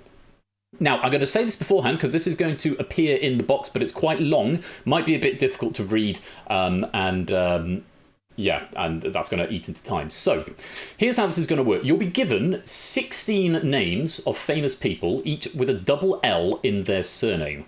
However, in 6 cases, the double L is erroneous and the person's name should properly be spelled with just a single L in that position. Your task is to find the 6 names which are spelled wrongly whilst ignoring the 10 in which the double L is correct. Okay? So that's going to appear in the box. Really is evil. So you'll be given 16 surnames. 6 of them are spelt incorrectly. 10 of them are spelt correctly. You are looking for the incorrectly spelt surnames. 90 seconds on the clock. Good luck. Have fun. A truly evil finale, and the options are Rory McIlroy, Zach Galifianakis, T.S. Eliot, Galileo Galilei, Billie Holiday, Philip Pullman, Satya Nadella, Charles de Gaulle, Arlene Phillips, Eben Hillary, M. Night Shyamalan, Millard Fillmore, Kurt Russell, Jake Gyllenhaal, Jane Goodall, and Phil Collins. So what I've just read out, I'm not going to read out again. Quite a lot of information there. Let's see how we're getting on. Jers, AB, me, Colo, all up to 5 already. Tabstop's up to 5. Aaron's up to 5. Riff's up to 5. Oh, just missing 1. Feel like the soldier. Matt, the first to solve. 50 points there, Matt. Very well played. Colo second for 45 there. Oh, we're going to have an interesting scoreboard. H is gone. It's not H. Plenty of 5s. Brian, David up top. Aaron, the next to solve, getting 40 points. Claire's picking up 35 here. Any more for any more? Got a few 4s in here. Johnny Chum still on 5. G is gone. It is not G. G is not the correct answer. Jer solving now for 30 points. It's Otley's up to 5. Johnny Chum still on 5. Only just with the 1. M is gone. It is not M. Samson and Johnny Chum, and it's Sotley and Brian all on 5 still here. Tabstop still on 5. Any more for any more? 30 seconds to go. P is gone. It is not P. Odie's now on 5. There's another song. Brian getting all 6, getting 25 points. David now up to 5 as well. DMC's at 5. Poconuts at 5. Zeus on 5. Brand new Halo 5. 1 to go. It's Sotley finding 20. Sorry, finding the answer, getting 20 points. I is gone. It is not I. Neither is it N. Last 10 seconds coming up. Time for a couple more guesses if you're quick. Tabstop getting 15 points. 3 more slots available. Can you find them? Time for 1 more guess if you're fast. Jogging Jump getting 10. 1 more space. Can anyone get it for 5? No! Just 1 slot missing, but 9 out of 10 potential players solving that. Let's resolve the board and check out the correct answers. A, B, C, D, E, and K were the correct answers. Rory McIlroy, Zach Galifianakis, T.S. Eliot, Galileo Galilei, Billie Holiday, and M. Night Shyamalan were all spelt incorrectly. None of the top 4 got it. Wow, what a turnaround that is. Never, ever, ever got this right first time. Well, very well done, Claire, on getting that. But what a turnaround to the scores we've got at the end. Shit the bed from that, the ref, with the first solve there grabbing 50 points. And I do like the chaos of this Red Herrings at the end, because you can get some crazy scores in this final round. And it goes that, in fact, I'm going to add these in onto the thing before I press the button, because it only shows the winner at the end. We have got Aaron Aromatics in 3rd place and claiming the bronze. We have got Matt the Ref in 2nd place, claiming the silver. But our winner, just going to put that in there, Aaron with 89, Matt with 94, but with just a single point ahead. Our winner and our gold medalist with 95 points is Cola Cola. Well, G to the G to you, Colo. Very well played. And congrats to Matt and Aaron picking up the silver and the bronze there. And a massive thanks to Innes for this question, Pat. What an absolute delight that was to play. I hope you enjoyed it as well.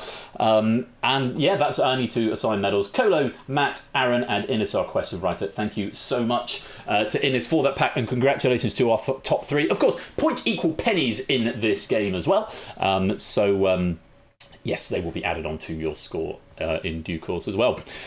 Oh, what a rush that was. And look, we are back on schedule, just in time for me to take a short break, during which time I will leave you in the very, very capable hands of Robot Robert Webb. Yes, it's time for Numberwang. Numberwang, all good fun, done to the Whisper bot. I think there's room for 40-odd players in this game, possibly. So do sit tight and enjoy some Wang action, so to speak.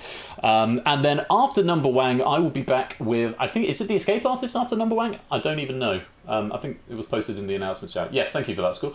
Numberwang, yes, and then the Escape Artist coming back at 1 o'clock. But Robert Webb coming to keep you company for the next 15 minutes. I'm just going to go and get myself another cup of tea. Might turn the oven on and put a pizza in and ask Dylan to bring that up to me when it's done. So stay right there. Thank you very much for playing. And do keep those donations coming in. Just before I go to a break, let's see if we've got any more donations. Yes, we've got a couple coming in. Zeus, £5, 12 p.m. piano tax. Thank you very much for the £5 there. And Player 2 start donating at £15. Thank you very much for your generosity.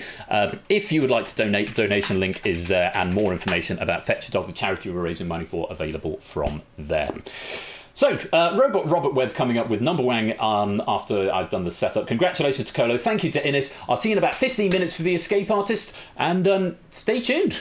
Yeah, more quiz action coming your way. I'll see you very shortly.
Hello and welcome to Numberwang, the maths quiz that simply everyone is talking about.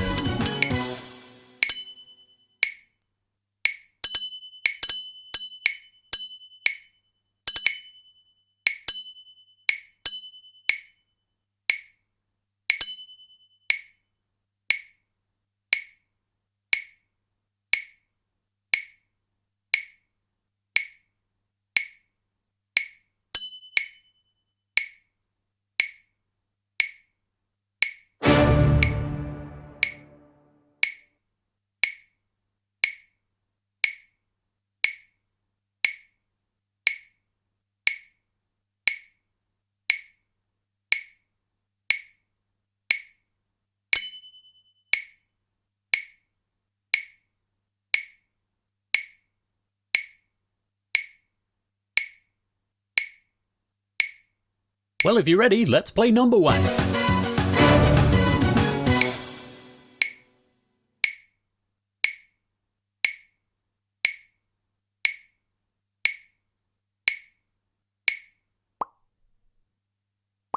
That's Numberwang.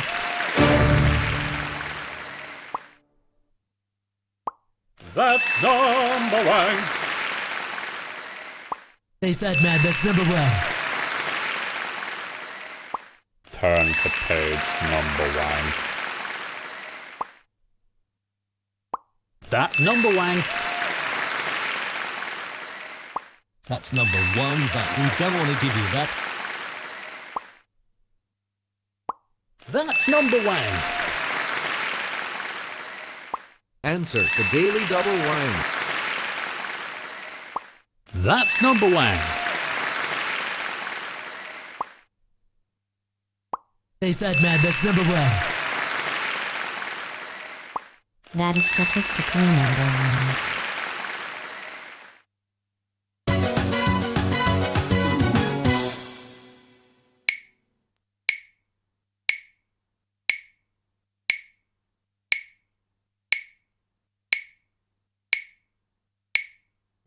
That is statistically Numberwang. That's Numberwang.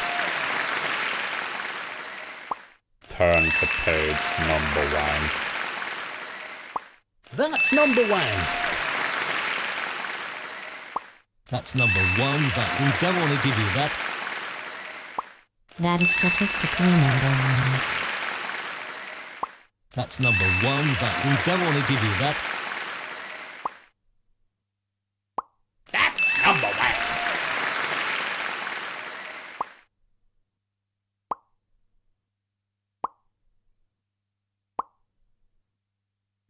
That's number one, but we don't want to give you that. That's Numberwang. That is statistically Numberwang. That's Numberwang.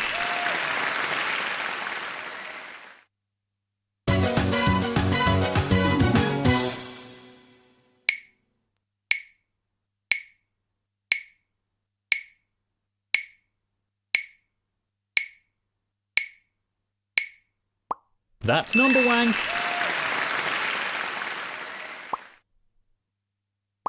That's Numberwang.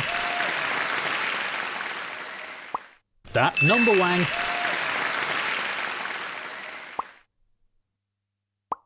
Ja, das ist Numberwang.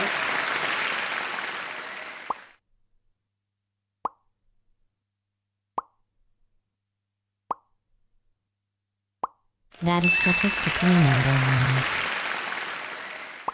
Turn to page Numberwang.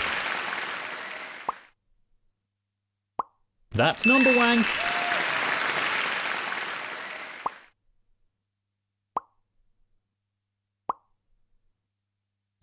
That's Numberwang. That's Numberwang. Let's go to the maths board.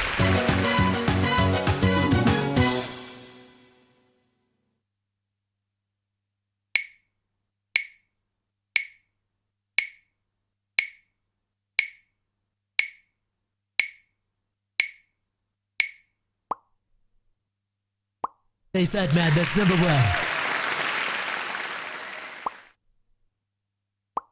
That's Numberwang. Ja, das ist Numberwang.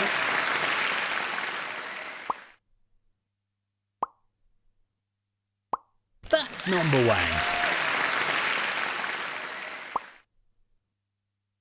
Answer the Daily Double Wang.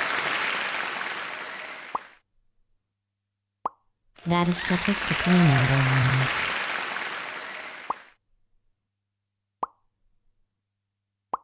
That's Numberwang. That's number one, but we don't want to give you that.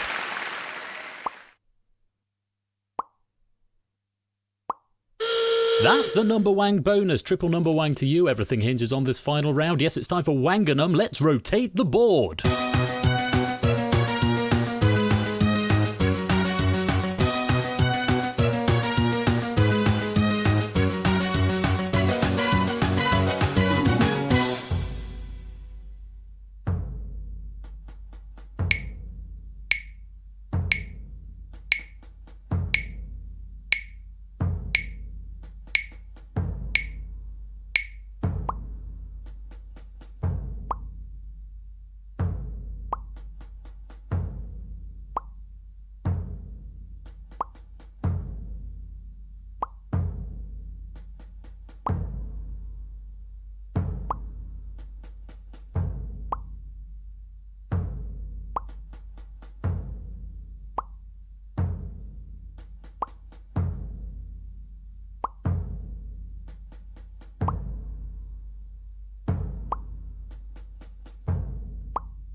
That's Wanganum. Bad luck. Most of you have been Wanganummed, but the one person who hasn't, you are today's Numberwang. That's all from Numberwang, but until tomorrow's edition, stay Numberwang, and remember out there, good Numberwang.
welcome back, and welcome to the Escape Artist, ASJC, if you'd like to play. So I went to get another cup of tea. Mrs. Flush has very kindly put on baked potato for me, which I'm looking forward to. Samson, I've returned one of the Show Me the Doggos because you've requested it a week ago and I didn't deliver on it yet. And there's another one that's coming. I will bring Hermione to come and show you later on. I've just opened the window to let some air in because it's getting awfully hot in here, and I've just changed to a black t-shirt, which is statistically warmer. But we've got Small Dog, Pupper Dog, is outside making some noise at the moment. So his barks will no doubt come through the window at various points. Anyway, this is the Escape Artist, which has been written by Now Cut That Out. Thank you very much to Toot for this, and to the proofer of this pack, which was, or who was, I should say. This is one of Kolo's proofing. I'd say Kolo's done a marvellous job on proofing these. Kolo has done quite a few. We've got Alex has done a couple. Lewis, I did one or two, and Kolo's done a lot. So thank you, huge thanks to Kolo, who's seen a lot of these questions already. Very grateful to him and all the proofing team who have had helped to get these proofed. Let me say hello to some new people. Yoshi has joined us. Welcome. Grelios, Stoshkar, Proves, welcome. Brig, hello Brig, and Sam from Down Under. How is the evening, Sam? I hope you're keeping well. Welcome to the stream. Thank you so much for joining us, all of you all. Yes, time for the Escape Artist, as written by Now Cut That Out. I have it on good authority from the proofing notes of this one. This is another one I've only sort of very cursorily glanced at. Tough pack, and then that's proofing details. Tough pack. So there's a little trickier maybe than some of the others. Now, last year's charity stream, we played the Escape Artist. I think it was the first game or possibly the second game of the night, of the day, and nobody escaped. So we're looking to rectify that wrong this year. We do want to see somebody escaping quiz prison this year, and could it be you? We'll have to wait and see. 5 pennies for every question that you get right in this pack. What's coming up later after this? Is this a pyramid after this? 5 pennies for everyone you get right, but this is an elimination game. No, it's Cryptex after this. It is an elimination game, so once you are out, that is it, until such a time as I go back and add in the thing that lets you play after elimination. Cup of tea number 2. Very nice. I'll give you a few more minutes to join because I've scheduled an hour for this game, and actually this game probably takes about 45 minutes, and we are currently running to time, which is delightful. Just time for a couple more donations that have just come in. Let me see if I can catch up to where I was. Zeus gave his £5 12pm piano tax. Thank you for that. I think I did that one. Player 2 Start donating £15 there, or possibly dollars. It can't decide what it wants to be. Digital David as well with £50 there, donating my Red Herring score +1 as likely my highest score of the day. Great game. Thank you very much for the £50 donation there, David. AB Me, the first to buck the trend of nice round numbers. We've got £20 and 80 pence from AB Me. Thank you very much for that. And Kolo with the gold medal tax there of £10. Thank you, Kolo. And Ed Balls has donated £5 with the comment, Ed Balls. Thank you very much, Ed Balls. Ed Balls to you too. Do keep those donations coming in. Donation link you can grab right there. All money raised today, including bits and subs, which will be added on retroactively at the end of the stream, are going towards Fetch a Dog. Bed Balls, yeah, Bed Balls. Going to support Fetch a Dog's charity based in Bosnia and the UK, rehoming abandoned dogs from the streets of Bosnia here with Forever Families in the UK. So, how many have we got? 22 players in the lobby, so a bit of a quieter lobby here, but that's all good. I'll give you 30 more seconds to join, and then the game will begin. I'm just going to open up the factoids for this one, because I imagine I will have a few, and I'm going to bring that down as well, so I've got more space to read. Let me zoom out slightly. There we go. Still can't see everything, but that'll do. Right. So yes, after that, Show Me the Doggo. I will catch that in for you a bit later on, and I'll bring Miney on to say hello, but I'll do it on full screen cam as and when we get there. Right, 10 seconds, and then the game will begin. Tell you what, I'll give it one more pan, and then we will lock the lobby. Everything is on as it should be, so I need to go to my Escape Artist profile, which has got far too many buttons on it, to be honest. I probably could get Ed Balls to come and play Buzz Off, actually. That would be quite fun. It's hot.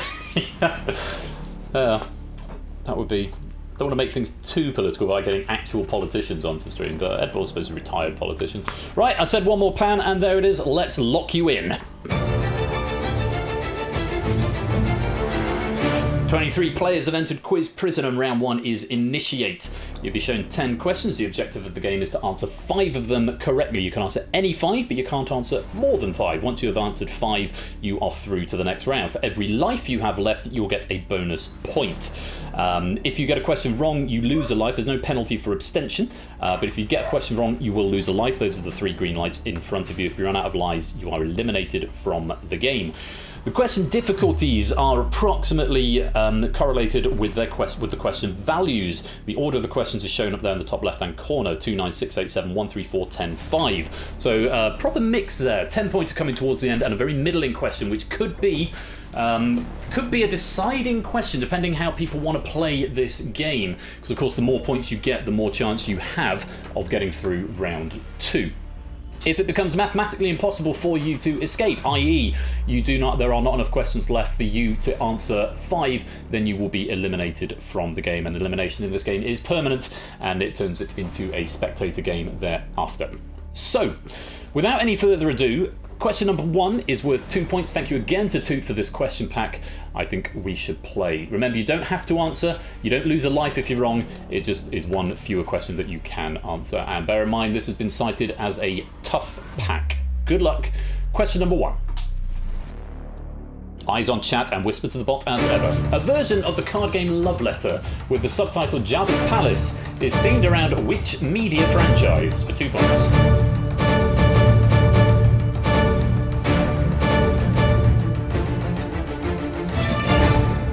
17 attempting that one, and the correct answer was Star Wars. Everyone who played getting it right, off to a good start. 2 points, nice to see. Let's light you back up. I miss the days when Star Wars was just a film series instead of a media franchise. This is the factoid, which I understand I've been saying erroneous. The trivia. Yes, factoid is actually not what we think it means. Friendly strategy setup. On we go. Question number 2. This is worth 9 points. One of the tough questions of the round. Take a look. The first known coins made by the Lydians in the 6th, 7th century BC were made of which alloy of gold and silver?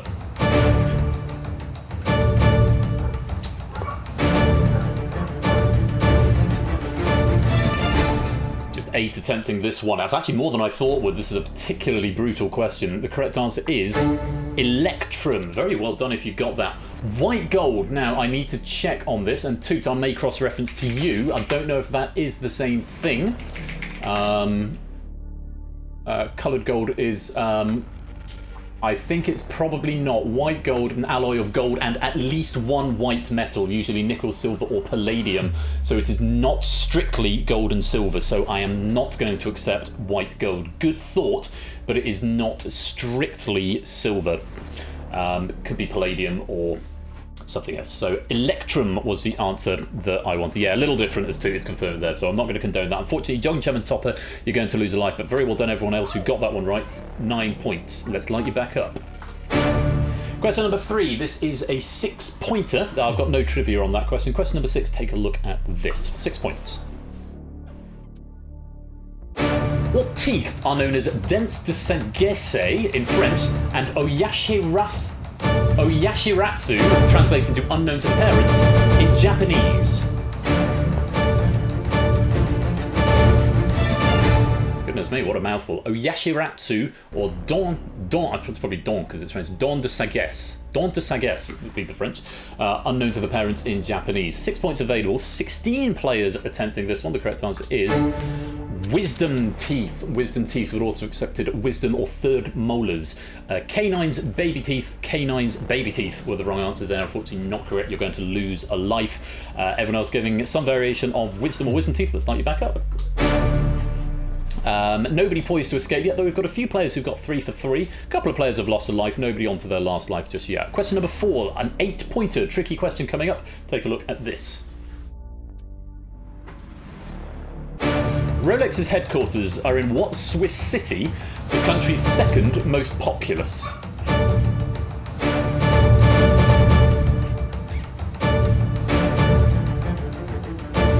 There's a yin-yang question. I mean, I had it down to a choice of two before I looked at the trivia and the answer. The correct answer is... It's Geneva. Geneva, yes. Zurich is the most populous, but probably what Toot would have guessed if he were playing. Yes, Geneva was the answer. Zurich is the other one I was umming and ahhing about. Bern, I believe, is in... Bern is Bern in Switzerland? Swiss is Switzerland. Yes, I think it is. Bern is... Zurich, Bern, Lucerne, Zurich, Bern, and Zurich. Wrong answer. Well done if you gave me Geneva. Yes, it is the capital. I was thinking, is it somewhere else? But no, of course it's the capital of Switzerland. Well done if you got your 8 points there. Bad luck if you were wrong. Let's light you back up. Quizzy Dan, welcome to the stream. I've seen your name pop up in my on the chat, waving enthusiastically and popping up there on the chat tracker. Welcome to the stream. Great to have you with us. Hope you're keeping well. Zeus, the first player to go light blue, which means Zeus is one away. Zeus wanting to get out as quick as possible. Getting some good points along the way, though. A 9, a 6, and an 8. Any one of the next 6, Zeus, and you will escape. No one yet requiring all of them. A few players down for the last life, though. Oni, DVD Smith, Jogging Chum. One more wrong answer, and you will be eliminated, so do tread carefully. Question number 5. Take a look at this. It's worth 7 points. Cardenio, a lost play supposedly by William Shakespeare, is presumed to have been based on a character who appeared in which earlier Spanish novel? 7 points.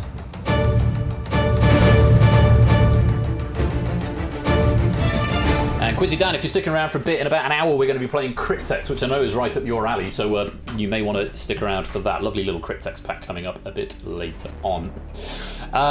Let's take a look. How many players attempting? 12 players having a go at that. The correct answer was... Don Quixote, well done. And the various spellings of Don Quixote there. Don Quixote, I like how that's going through the spell checker. And Don Quixote from Jersey, but getting through the spell checker. Phonetically plausible, I would accept that. Casanova, unfortunately not the right answer, proves. Although Casanova, I don't know if that is the same thing. I think Casanova is based on, or is Don Quixote is based on the character of Casanova. But he was a real person rather than a story. So famous, he's often complicated and elaborate affairs with women, was how his name is now synonymous with womanizer. But he was a real person, it was not the Spanish novel, so I cannot accept that. No, I'm glad we're on the same page, Bruce. Very well played. Anyone due for elimination at this point? Nobody yet, so let's light you back up. Well done if you got that. A few more blue lights appearing now. Jack, Innes, Zeus, all one away from escaping. Any of the next 5 would be good. 23, 24, and 25 points for you guys. If you require all of them, nobody yet. No one is orange yet, so everyone's got at least one question right so far. If you are on your last life, Purge, Jong Chum, DVD, and Oni, do tread carefully. One more wrong answer, you will be eliminated. Next question, in theory, is the easiest of the lot, but they're only easy if you know the answer. Question 6 is worth 1 point. Take a look at this. Do you want to go for it, or do you want to wait for harder questions? Question 6. What connects Robin Goodfellow in A Midsummer Night's Dream and the vulcanized rubber disc used in ice hockey?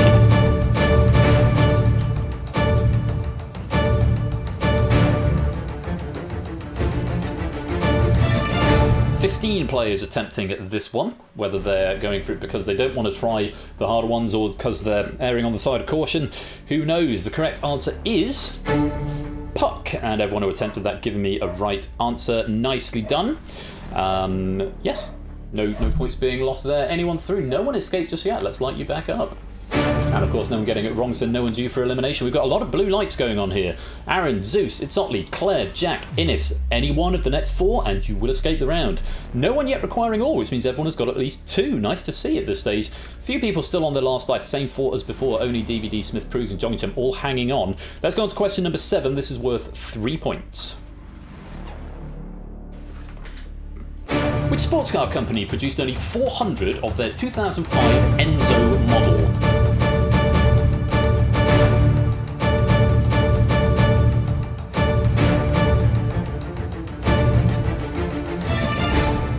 "19 players attempting this one. The correct answer is Ferrari, named after the company's founder Enzo Ferrari. The 400th was given to Pope John Paul II, who auctioned it for charity, presumably because he already had a banging Pope-mobile. I missed a factoid on the last one. Sports and Shakespeare, what a great combination. And the wisdom teeth as well. In Spanish, they are Mulas del Juicio, teeth of judgment, which is even cooler. I do like that a lot. And on the Don Quixote question. Debated a lot whether to cut the word... Oh, well, that's just information for me rather than a factoid. Cool. And I've not missed any other factoids. Hooray. Cool. Ferrari was the answer. Bugatti, Lamborghini, and Toyota are all incorrect answers, I'm afraid, so you would be losing a life. And in the case of Prugs, that is your last life. I'm afraid your lives have been exhausted, Prugs. Oh, no. It does mean that for you, I'm afraid it is the end of the road, and it's lights out. We have got our first escapees, though. Zeus and Claire making it through to round 2 with 28 and 25, respectively. Lots of blue lights here now. Lots of blue lights. If you're blue and flashing now, any one of the next 3 questions, the 4, the 10, or the 5, will see you through to round number 2. If you require all of them, we have got our first one of those. Topper, you need to get all 3 of these final 3 questions in order to escape. And players on their last life, Topper, DVD Smith, Jogging Chum, and Oni. Do tread carefully. Question number 8. It's worth 4 points. Take a look at this. What 6-letter word beginning with F is derived from the Latin meaning obtained through digging? Thank you, darling. Thank you very much. Food has arrived. This is Flush keeping distance because COVID stuff. So I will somehow I might have to turn the piano down a minute while I just rest my potato on there. Got potato fun. So do forgive me while I eat during the stream. 9 players attempted that one. What 6-letter word beginning with F is derived from the Latin meaning obtained through digging? COVID infected food. I think she was handling it with gloves and stuff while prepping it. So it's fine. We've been in the same room this week, and Dylan and I are both still fine. How many people attempted? 9 people attempted that. The correct answer was... It's a fossil. 6-letter word beginning with F is derived from the Latin meaning obtained through digging. Let me just check to see the etymology of the word forage. No, I don't want to go on theforage.com because that is... let's have a look. And I find the derivation. Forage derivation. Obtained through digging. From Middle English forage, from Old French forage, forage, a derivative of fura, forest, or from Frankish, from ultimately Proto-Indo-European, to protect, to feed, not obtained through digging. So it's not going to fly. So only fossil, the right answer there. Oni and Jack give me a right answer. Very well done. Farm, forage, furrow, ferret. Forage, forage, and forage. Yes, because you have got the meaning of the word up there, the meaning of the Latin. I'm afraid I can't accept anything other than fossil for that one. Nigel foraged. Very nice. Although, let's not mention that person on this stream. Let's see, no factoid on that one, or trivia for that one, to get out of the habit of saying factoid. Quite a few wrong answers in that, and due for elimination, I'm afraid, Topper, you have exhausted your lives, so it is the end of the road, and it is lights out. We have got our next escapee, Jack Wilfred, through to round 2 with 27 points. Yes, this is... I hate eating on stream, even like a sandwich. So the knife and fork, it's even hard. Last year we had the deal or no deal things I could do in between. So do forgive me while I scarf some lunch down.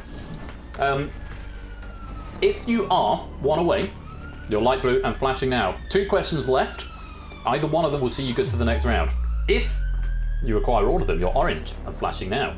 Must give me both correct answers. And if you're on your last life, do watch out, because one more wrong answer. Johnson, DVD Smith, and Oni, you've been on last life for a while, but hanging on. 2 questions to go. This is the 10-pointer, the hardest one of the pack, in theory, and then there's a 5-pointer afterwards. It's going to be very interesting to see what happens. Good luck. Here's question number 9. In stat collecting, the acronym EFO, referring to unusual misprintings, stands for errors, freaks, and what?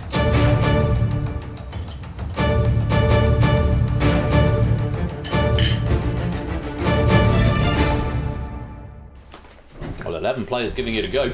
Remember, you get a point for every life you've got left at the end. The correct answer was... oddities.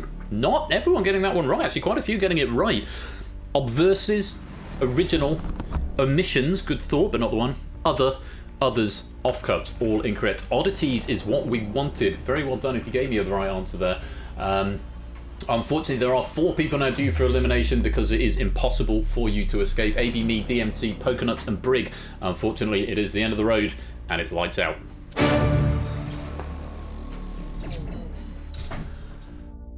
7 players have escaped. Zeus, Itzotli, Claire, Tabstop, Jack, Innes and Sam all through to round number 2. There is one question left in this pack. It is the 5-pointer. It's question number 10.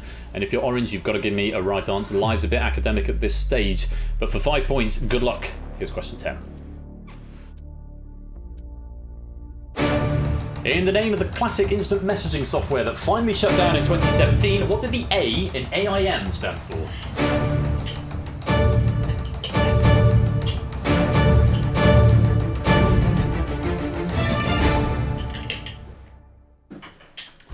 Out of 10 attempting that one, so Jers will be eliminated by default. On the oddities trivia, not to be confused with LFO and their 1999 smash hit Summer Girls. I know more about that than I do about stamp collecting.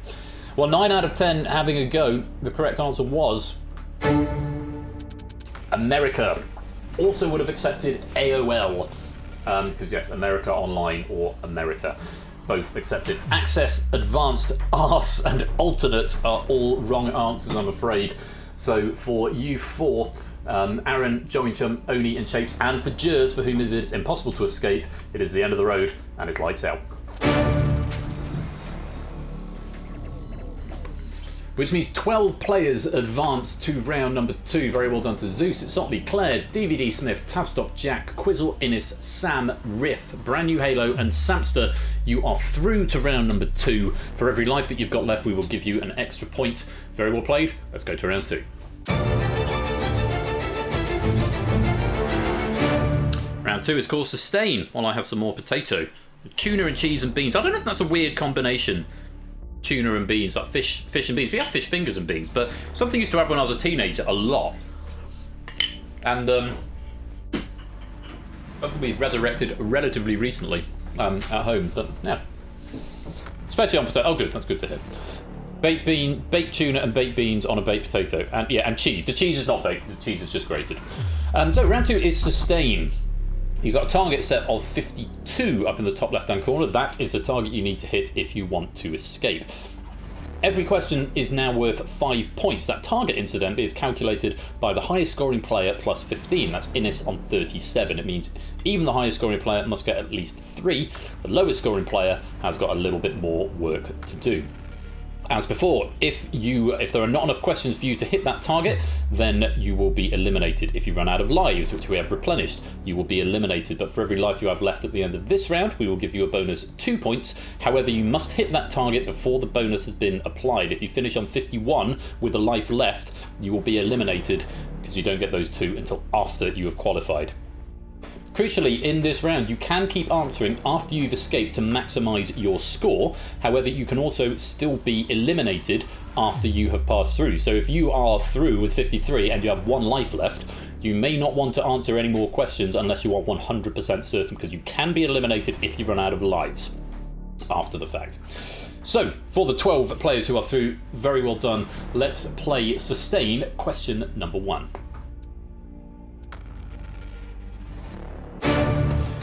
Yaron Varsano is the husband of which alliteratively named Israeli actress?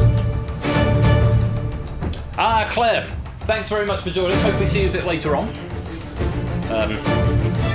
Your points will bleed out gradually. 9 out of 12 players having a go at that one. Excuse me. 9 out of 12 having a go. The correct answer was Gal Gadot. Not Gal Gadot, as I erroneously called her the other day. Gal Gadot, and all who attempted getting a right answer with 5 points. So slightly back up. Remember, you can answer as many questions as you can in this round. There's no basis of different scoring for the questions. Question number 2 for another 5 points. Here we go. Vanadium and which other chemical elements were named after gods from Norse mythology?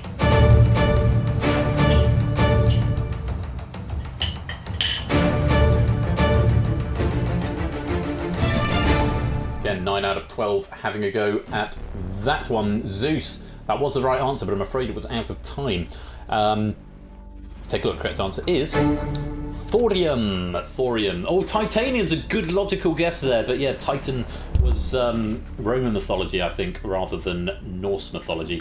Uranum and Thor. Oh, what's the question? It's vanadium and which other chemical element were named after gods from Norse mythology? It was Thor, the god it was named after, but the question did specifically ask for which chemical element, Samson, so I'm disinclined to condone that answer at this stage. Yes, trivia, that's what I wanted. Gal Gadot, been married since 2008. Shame on him from not stopping her singing that terrible Imagine cover at the start of the pandemic. Not quite. No trivia on this one. Uranum and Thor, wrong answer. Thorium is what we wanted. Very well done. Let's light you back up. As we go to question number 3. Innes is 1 away. One more question, Innes, and you are through to round 3, provided you can keep all your lives. Question number 3, have a look at this. The 4 members of which New York rock band with a 4-letter name released 4 self-titled solo albums on September 13th, 1978?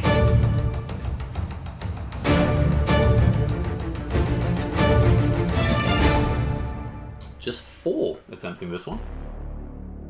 Correct answer was... It was Kiss, or Jack Wilfred going the wrong way. AC/DC is not the right answer. Yes, the albums were Ace Frehley, Gene Simmons, Paul Stanley, and Peter Criss. Well done to the 3 players who got that one right. Another 5 points. Let's light you back up. Innes not getting that one, not attempting that one, so still 1 away. Nobody else yet in any sort of danger. Let's go on to question number 4. Which American Entertainment Award was named after a nickname for the Image Orthicon tube?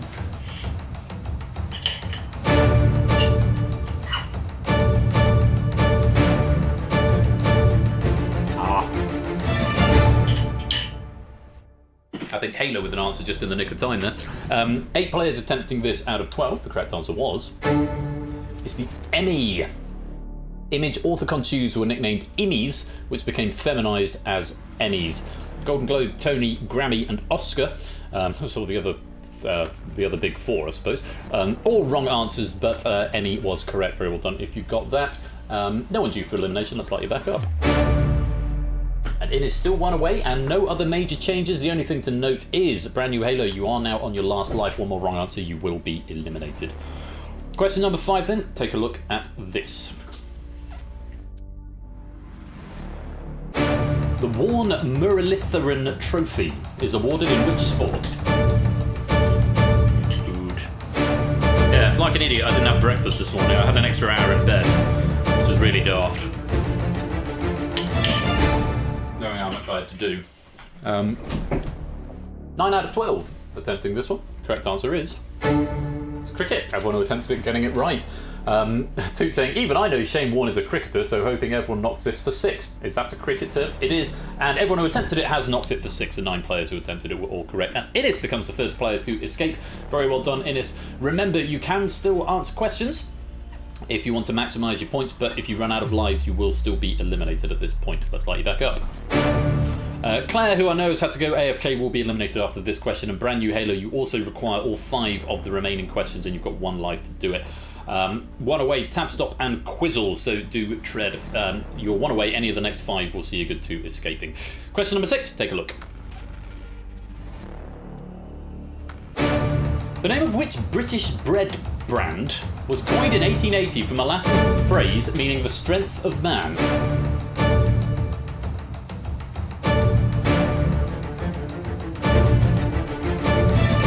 The only one I could think of, which actually isn't the one we buy Warburtons, I think, but the only one I could think of turned out to be the right answer. Is what I would have said instinctively, and I don't know why. The correct answer was Hovis. Hovis. Oh, Kingsmill, that's another one. Kingsmill is the from the New World Symphony, I think, by Dvorak. It's always associated that with... Oh no, that is Hovis. It is Hovis. Maybe... Oh, I don't know. Not Kingsmill. Hovis at first. Yes, and as David is saying, the Latin is omnis vis. Omnis vis. Hovis is Dvorak. Yeah, it was that. Cool. So, unfortunately, Claire and brand new Halo, it is impossible for Claire to escape, and brand new Halo, you've exhausted your lives, so I'm afraid. It is the end of the road, and it's lights out.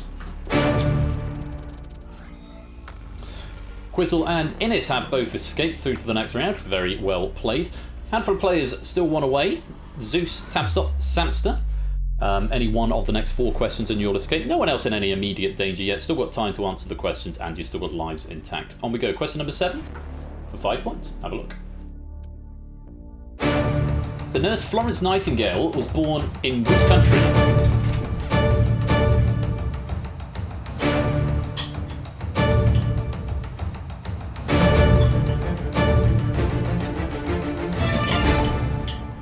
Trying to shovel food in my gob in between questions. The culinary escape artist today. Why am I like this? Like what, Zeus? We'll have to see. How many? 9 out of 10 attempting that one. Correct answer was... It was Italy. Italy, UK or England, both incorrect answers, I'm afraid. Quiz Chestnut, but which was born in Florence, which is in Italy. Curious, what percentage assume UK? Yes. As it happens, it was 40% assumed UK. The 4 players incorrect out of the 10. 1 player abstaining there. So if you gave me UK or England, I'm afraid that's the wrong answer. Italy is the right answer. Very well played. Anyone due for elimination? Nope, let's light you back up. So we've got a full array of colours going on here then. Quizzle, Innes and Samster have escaped already. Tabstock, Jack, Zeus and Sam need 1 more from 3. Itsotley needs 2 more from 3. And DVD Smith and Riff Raccoon, you require 3 from 3. So we have got the full gamut of colours on display. Players on your last life, Riff and Itsotley, 1 more wrong answer and you will be eliminated, so do tread carefully. Question number 8 for another 5 points. Have a look at this. The National Coursing Club is the National Registration Association for British bred dogs of which breed?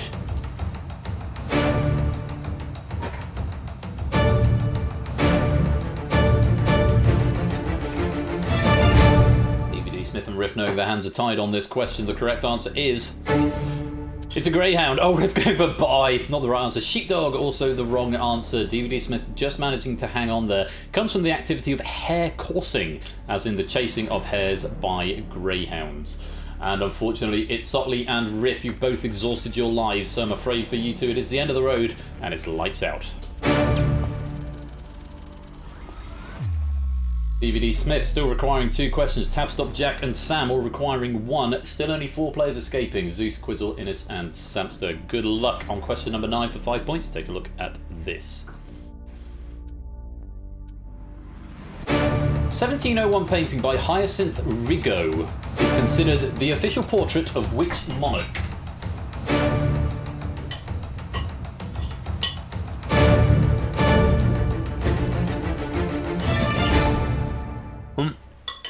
Sorry, food. Just 3 players attempting that. Innes, Tabstop and Zeus by the looks of it. The correct answer was... Louis XIV. Innes, the only player to get it right. Very well played. Will Ben do a Hyacinth Bouquet impression when he reads the artist's name? The answer is no. No, he will not. The Bouquet residence! He'll do it now instead. The lady of the house speaking. The French king I thought he might think was fair to ask about. Well... It was a blind stab. This was fun, kids. I don't understand. The French king I thought he might think was fair to ask about. Is that something he said?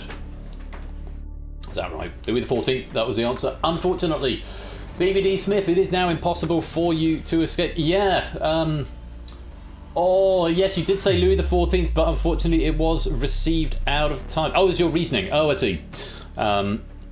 Yeah, you did answer correctly, Louis XIV, but it was out of time, I'm afraid. I can't even condone it because it didn't come in as an answer at all because it was out of time. Did debug that you said the right answer. Zeus gave the wrong answer out of time. I'm sorry, DVD. Really sorry, it would have been a correct answer. Maybe it will come karmically and you won't know question 10, but take a moral victory. Unfortunately, though, at the moment, it is the end of the road and it's lights out. Out you go. So, Sam, Tabstop and Jack, you've got to get this question right in order to escape. Sam just 1 point away, but still requiring a whole question. Zeus, you are down to your 1 life. You could be eliminated if you get this one wrong, so unless you're 100%, I would probably sit this one out. But you do you. Good luck. Question number 10. The French city of Montélimar is best known for its production of which sweet foodstuff?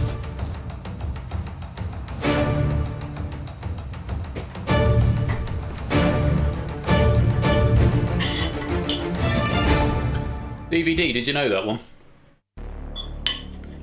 Because if not, then academic, because you did need both. But if you did, then you can play along in your mind. Oh, you're about out here anyway. Okay, so that's a relatively happy ending. 4 players attempting this one. Correct answer was... It was nougat. Quizzle, the only one to get it right. Truffle, cake, and scone were all incorrect. So unfortunately, Tabstop, Jack, and Sam.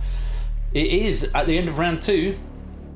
The end of the road. I don't have any trivia on that. It's literally called Montelimar in one of the chocolate sauces. Is that right, David? Well, there we go. Nougat is the answer we were after, and unfortunately for you 3, it is the end of the road. Looks like out. 5 points. So, we come to the end of round 2. Zeus, Quizzle, Innis, and Samster, the only 4 players left standing. For every for every life you have left, we'll give you a bonus 2 points. Let's go to the final round. Yes, Quizzle ending up on a very nice 69 there. I thought that's how the maths worked out. Zeus 58, Innis 76, Samster 63. We do want to see a survivor today, so let's hope that one of you can escape. Round 3 is survive. Your points are now the time you have to answer after someone has answered. In order to start everyone else's clock, be the first to answer the question correctly. Your clock will start down. The only way to stop the clock is by giving the correct answer. Your lives are no longer lives, they are now refires. So if you get the question wrong, the bot will immediately ping you back and you may try it again. You may try every question once for no penalty. Thereafter, you will lose a refire. You aren't eliminated if you run out of refires, but it does mean from that point on only your first answer will be accepted. If you run out of points, i.e. time, you are eliminated from the game. If nobody answers the question within 15 seconds and the clock doesn't start, you'll all lose the maximum drain rate as shown in the top left-hand corner. Starts at 10 points, increases every 3 questions. Losing 1 point per second and a half. So after somebody's answered, your clocks will be on. Good luck to you all. Round 3 is survive. Here is question number 1. Which Scottish author got the nickname Velvet Jacket because of his dress sense as a young man? Innis, in and wrong. Zeus, in and wrong. Refires available. Quizzle, in and wrong. Samson, do you know? Might as well have a guess.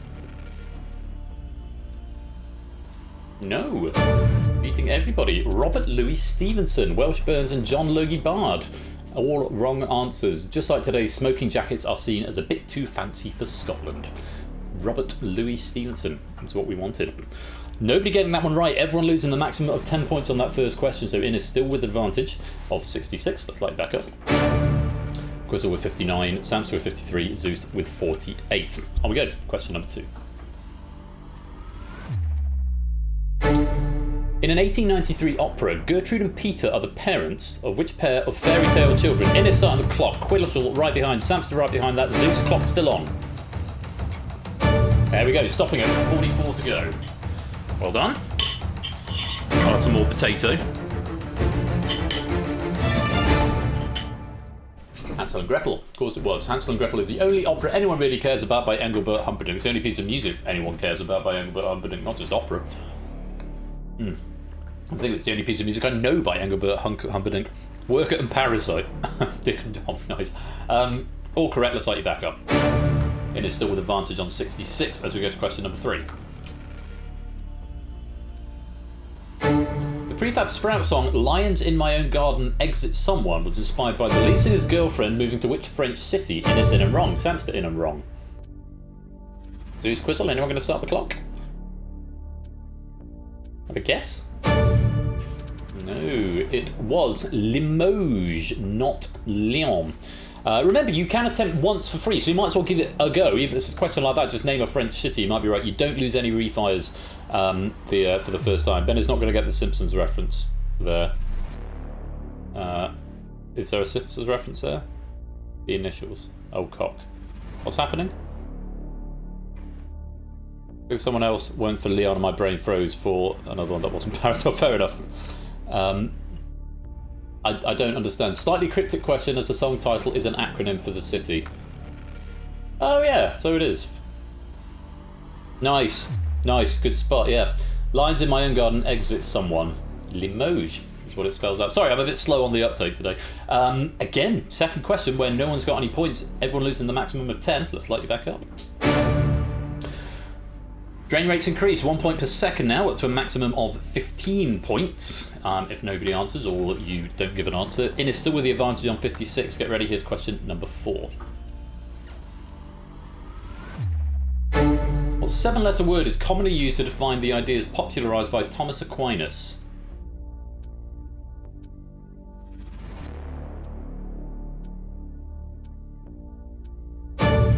Two's having a go, not right. Silence all round. Thomism was the answer. Very tricky question. That's 3 questions that have beaten you. You've all lost 15 points. And those points are going down really rather fast. I'm glad no one else knows. I feel such a moron right there. That's what Tic Tac does to you, Samster. Let's light you back up. Let's go to question 5. Zeus in almost imminent danger. You really want to be getting this one right. Rings a bell, but not going to think of it in time. Fair enough. On we go. Question number 5. Take a look. The idiom losing face derives from a literal translation of the phrase Tiu Lian from which language? Innes started the clock. Zeus is in and wrong. You've got a refire, that's also wrong, Zeus. Quizzle in and wrong, that's also wrong, Zeus. Samster has stopped the clock. Zeus using up 2 refires. You're going to have another go? He's got it. On the 3rd refire, so 4 attempts from Zeus, going Italian, then French, then Latin, finally going for Chinese, which was an accepted answer alongside Mandarin. Zeus using up all his refires to save about 2 points, which I shouldn't laugh at, but yes, you would have gone down to 4, Zeus, had you let the timer run out completely. But using all your refires, I suppose, is fine. Same for the Love Island question next, is that right? Latin, also a wrong answer there from Quizzle, drops to 19 points. Innes with a massive advantage here on 41. Samster on 21, Quizzle 19, Zeus on 6. Let's light you back up. Question number 6, halfway through this final. Zeus is out of refire, so only the first answer will be accepted. Question number 6, take a look. Surprisingly impressive sporting performance by Chuck Wepner, the Bayonne Bleeder in 1975, inspired which film? Quizzle signing the clock. Zeus is in and wrong and out the game. With no refires. Zeus, there you go. Innes, Samster, you need to get an answer in if you want to stop the clock or you're going to lose 15 points. Innes and Samster having a go. Fields of Dreams and GG. Well, you're not out yet, Samster, but Rocky was the answer. Chuck, Fields of Dreams and GG, all incorrect answers.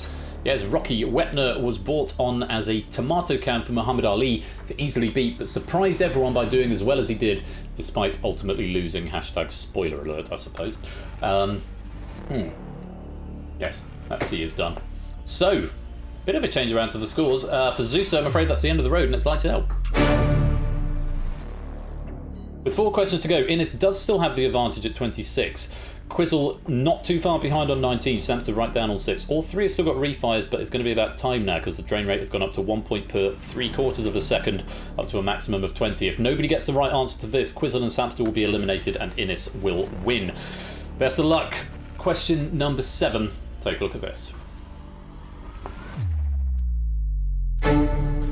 A semi-quincentennial is an anniversary celebrating how many years? Innes is in and wrong. Quizzle started the clock. Samster, you've got to be fast. You've found it with 2 points to spare. Innes finding it with 21. All players are correct. I'm going to finish my beans.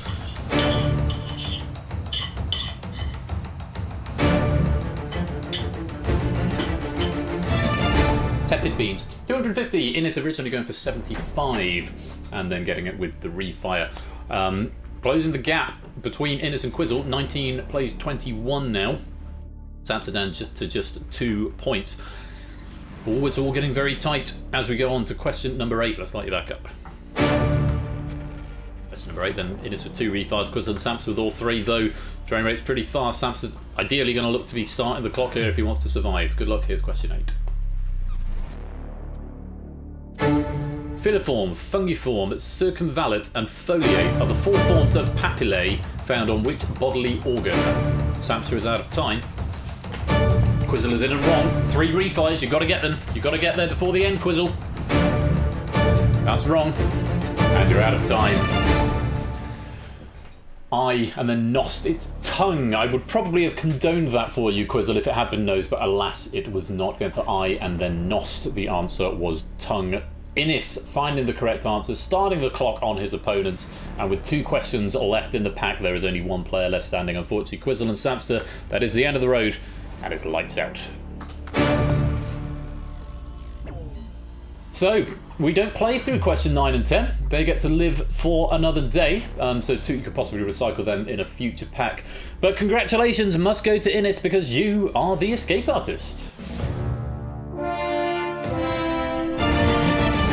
I told you it was only 45 minutes. Way ahead of schedule. Lovely stuff. Which will give me time to take my plate downstairs and get a biscuit or something. Well played, Innis. Well played. Let's give you a winning medal. Innis, set. And now cut that out. Thank you very much for that pack. It's a bit tricky, bit of a trickier pack from some of the other ones we've seen this morning, which I think is good to have a bit of variety. And thanks as well to Colo, I think, who proofed that one. Thank you very much indeed for your efforts on that. Innis, you are the escape artist. Let's add that on, and let's add Toots Pennies on too. Right, well, we're slightly ahead of schedule, so probably got time to go and have a look at some donations here. We're looking at website sensitivity. I think you need to do, I'm not sure what it is for website. Oh, it's pennies is what you need. Have we got any more donations coming in? Yeah, one from the Lupine one about 10 minutes ago, after a red pause. £20 donation from Lupine saying, hey everyone, sorry I can't make it to today's festivities. It's my birthday tomorrow and we need to pick out some particularly large slices of cake. Everybody have fun and good luck on the bidding war battlefield. Thank you very much, Lupine, in absentia. For that, and have a terrific birthday weekend. Well done to all our players. I hope you did enjoy that pack from Toot. After this short break, what is coming up? Where is Twitter? There it is. In fact, let's go to Discord because it's there as well. I think it's Cryptex. Yes, Cryptex, scheduled for 2. So I might start it a few minutes early. I'll leave the lobby open for a little while. But we'll start slightly ahead of 2 because it's always good to get time back. Rather than losing time. It's a good side of the fence to be on. So Cryptex coming up at 2 o'clock. So thank you very much for playing that. Congratulations to Innis as well. You are the escape artist.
And after this very short break, we will be back with even more stuff. Yes, we have got Cryptex, as written by Tabstop, coming up after this very short break. So stay right there. We'll be right back.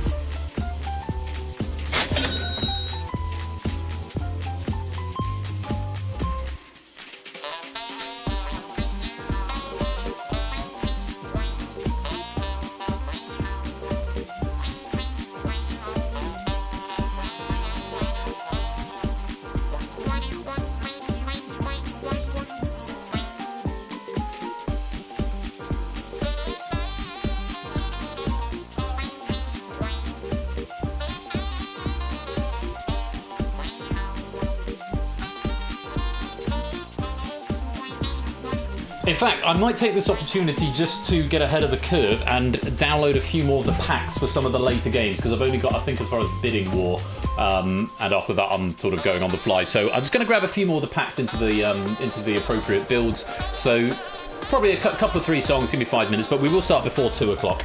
So we'll see you there shortly.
welcome back, and it is Cryptex time.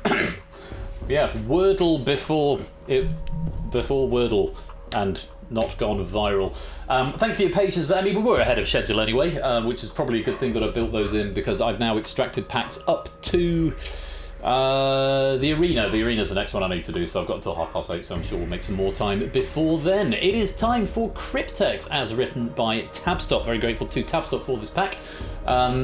There was one clue I was going to change actually, but I'm now not, because it was an idea I had. But yeah.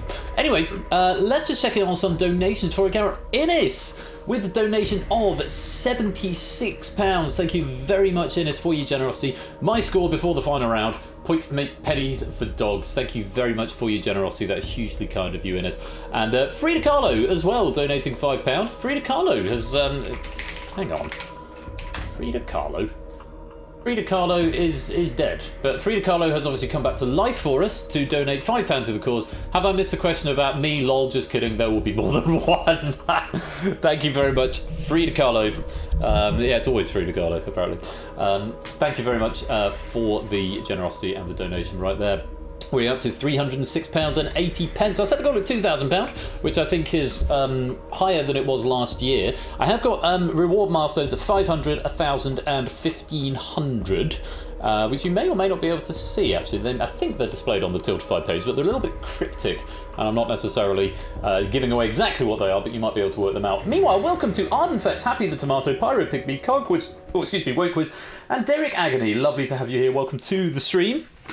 Hope you're ready for some cryptic crossword action. This one was proofed by me. Very solid pack, very accessible. I think you'll have a lot of fun with this one. Pen and paper alert. I recommend pen and paper for this one, or some form of Notepad++ or something, or a Google Sheet or something. Not for actually Googling the answers, of course, but just help you keep track of the Cryptex. Pen and paper would be very handy for you. So, without any further ado, I think we should jump into this game. If I find my magic Cryptex button, let's play.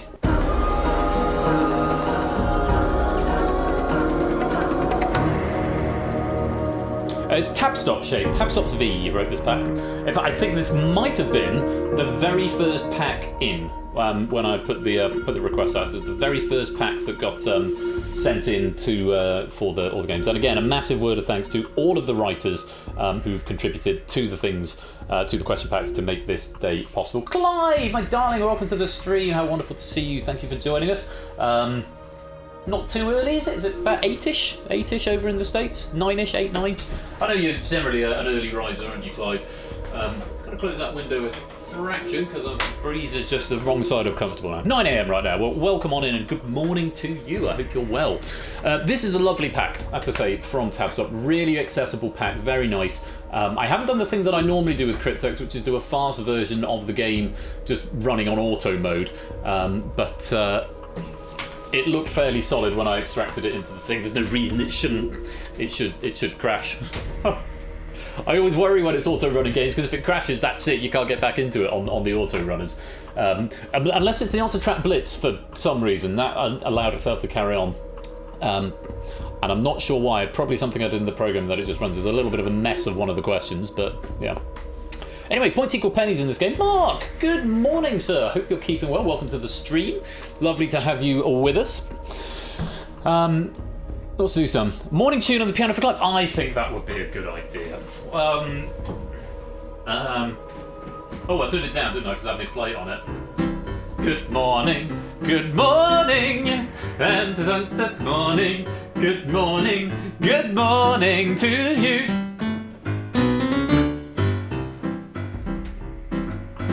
I don't actually know how that song goes or what the words are.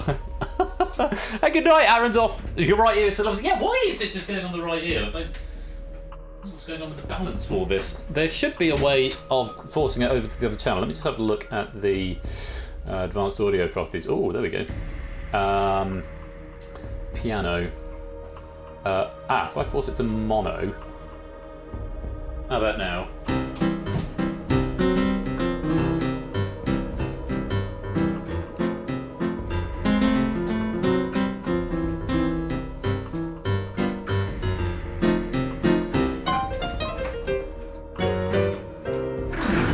Good. balanced now. Excellent. Yeah, there's a force of piano tomorrow. I forgot that's something I need to do. BC Brig, welcome to the game. And BC, welcome to the stream. You're the 50th chatter of the day. Great to have you with us. Hope you're keeping well. And and a £10 donation just coming from those 2 PM piano attacks and a beautiful rendition of Good Morning. Thank you very much, Susan. Thank you for the generosity there. Right, well, we've got 60 viewers here. Goodness gracious me, how very exciting. Thank you all for joining me. And last chance, last call, if you want to come play Cryptex. We've currently got 1, 2, 3, 4, 5, 6, 7, 8, 16, 24, 31 players in the lobby, so room for a couple more. Going to lock the lobby up in 10 seconds. Sailor, welcome to the stream. Great to have you with us. 9, 8, just looking while dying to wild chicks in Legends Arceus, fair enough. Oh yeah, I'm not going to say anything about that because I'll say something about it later on. Pokemon Legends Arceus happens to be something I know about. I think it just came out, like today. 7, did I miss 8? 8, 7, 6, 5, 4, 3, 2, 1. Alright, let's lock you in. Let's play Cryptex. Yes? Yes? Friday, yesterday, there we go. Cool, let's play.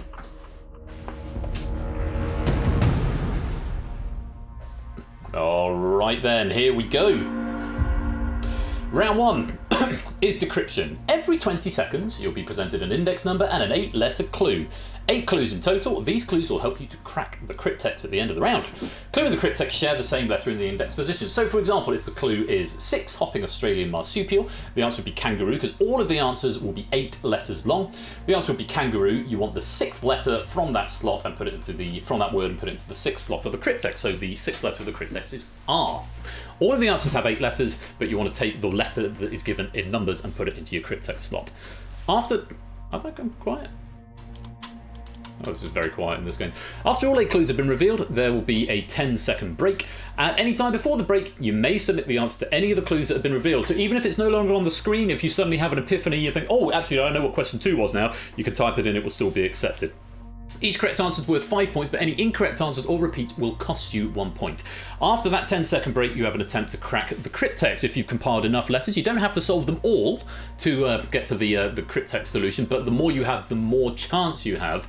So you need to have it tough and nice. The more letters you have, the more chance you will have of cracking that cryptex. So you only get 1 attempt though. If you do crack the cryptex, you get 20 points, but if you miss it and get it wrong, you lose 10 points. Okay, no penalties for abstention, so if you've only got 1 or 2 of the clues, then you may not want to attempt the cryptex, but it's up to you if you do.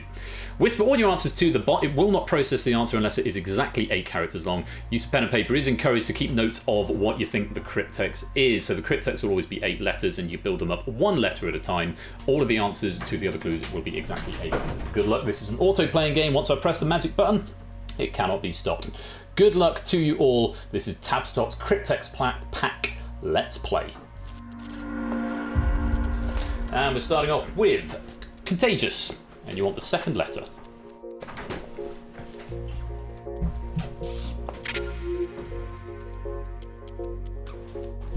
BC getting a solve there. Clive getting in. Let's ponder this one. Maybe on the 2nd letter, if you don't solve it, have a think about it, come back to it a bit later on. A story with heavy symbolism, referring to real people. You want the 4th letter.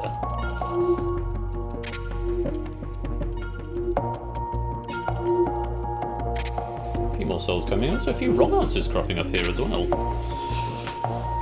Okay, keep thinking about that one, maybe come back to it. And the next one, cooked too long or exaggerated. You want the 7th letter.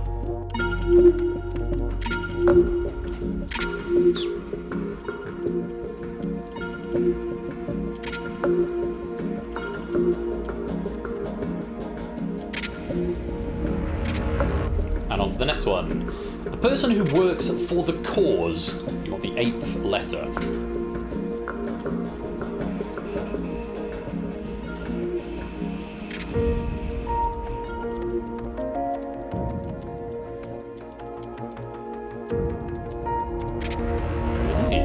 The next, word before digital assistant or those ads in the back of the paper. You want the 1st letter.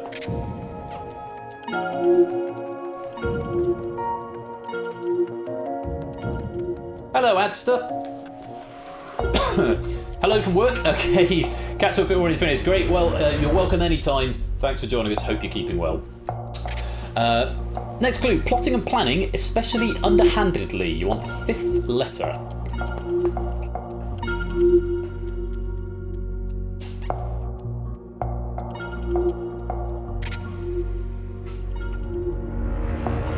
And on to the next, put money in the stock market. Past tense, that is. You want the 3rd letter.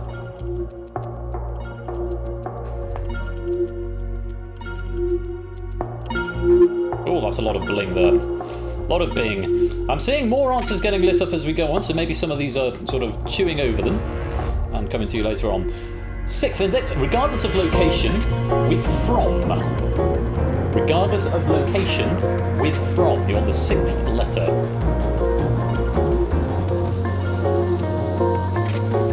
I believe this is the last clue. Okay, 10 seconds to check your working. No more answers are being accepted at this time. The more you've got, the more likely you are to be able to crack the Cryptex. 20 seconds to attempt it. 20 points if you're right, minus 10 if you are wrong.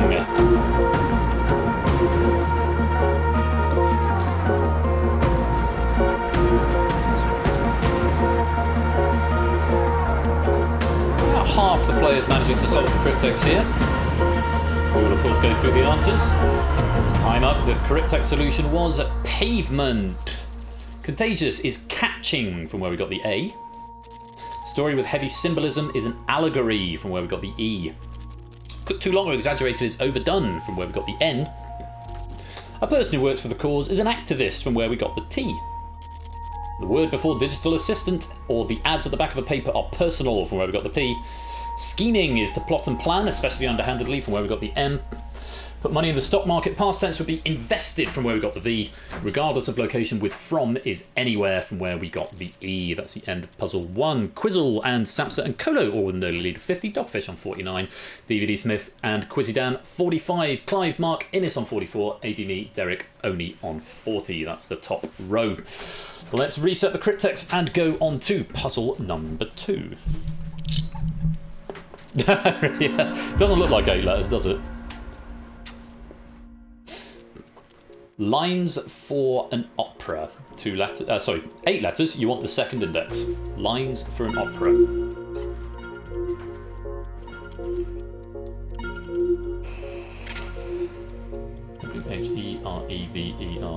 Wherever. Wherever is 8 letters. Anyway, an introduction to a book, not at all a possible direction. You want the 5th letter.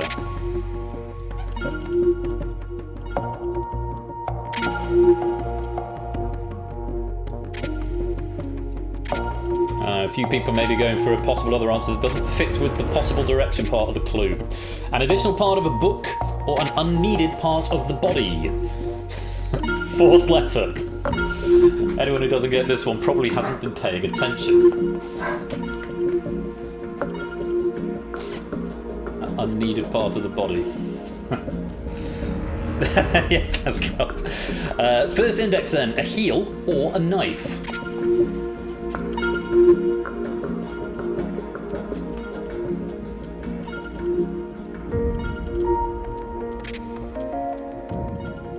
Losing points here.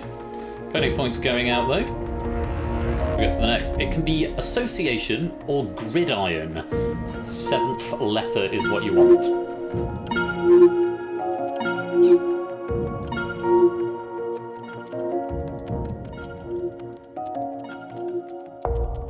Plenty of points going out here. Nice to see. On to the next. An illegal type of exposure. You want the 3rd letter. An illegal type of exposure.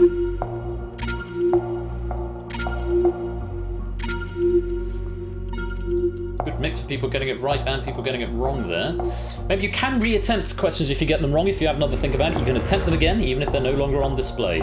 Production company behind Buzzcocks, Celebrity Juice and QI.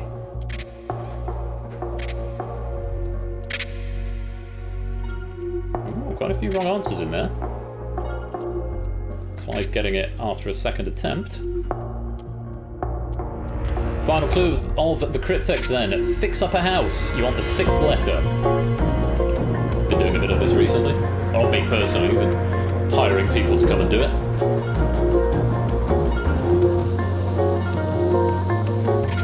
more letters you have, the more chance you have of cracking the Cryptex. Tooth and Riff have got all 8, as has Clive. I'm sure anybody else has got all 8, but well done if you did. 10 seconds to prove your answer. If you've got all of them, you should be able to work this out. 20 seconds to solve the Cryptex. You can only submit one answer. 20 points if you're right, minus 10 if you're wrong.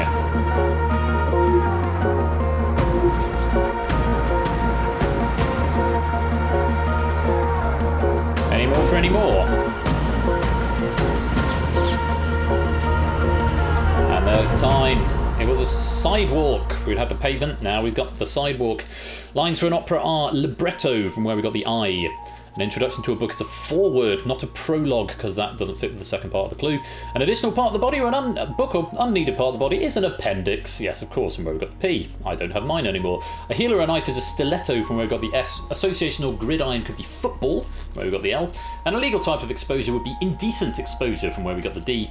The production company behind Buzzcut, Celebrity Juice and QI is Talkback, from where we got the K. And to fix up a house is to renovate, from where we got the A. That is the end of puzzle 2. And at the end of that, Samster and Quizzle neck and neck with 104. Clive moving into second with 103. Toot now in third with 99.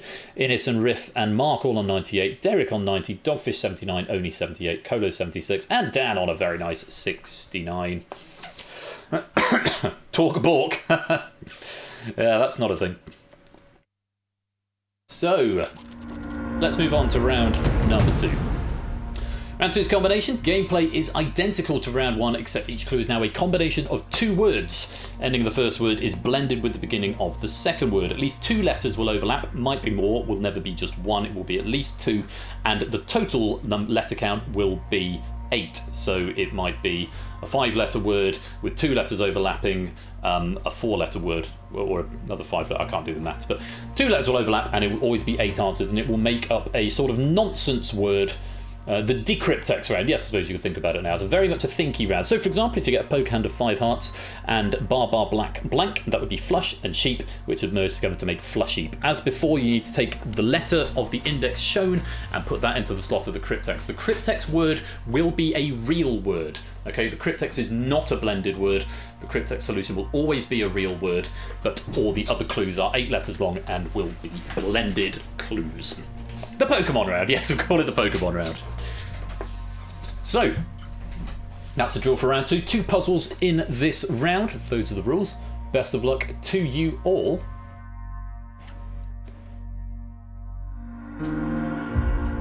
Let's play. Okay, so starting off, we need the third index, an art movement of the 20s, and a chemical element that is namesake of a blue. Merge them together, and what do you get?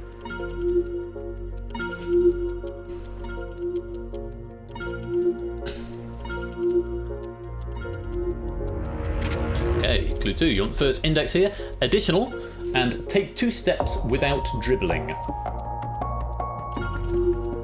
Additional, and take 2 steps without dribbling. And remember, this is a round where if you solve half the clue maybe, then you could still get some help for your Cryptex, even if you don't actually solve the word. So do still write it down, even if you don't manage to solve the word, if you think you've got something there. 7th index then. Shakespearean forest combined with stand for.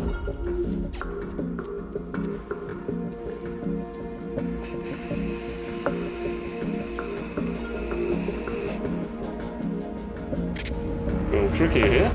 Maybe a couple of people getting that one. Next one, sun and the fat used for making candles. You want the 5th letter of this blended word. Sun and the fat used for making candles.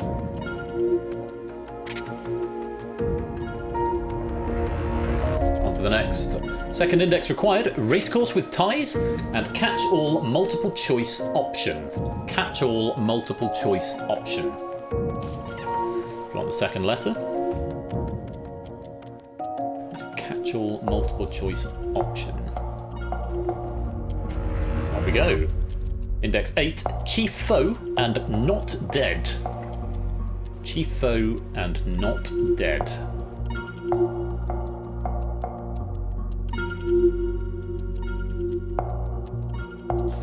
So green coming up here. I don't know if you got that. On to the next. Computer code and a structure permitting wheelchair access to a building. 6th index is what you're after. And at least 2 of the letters will overlap. Might be more.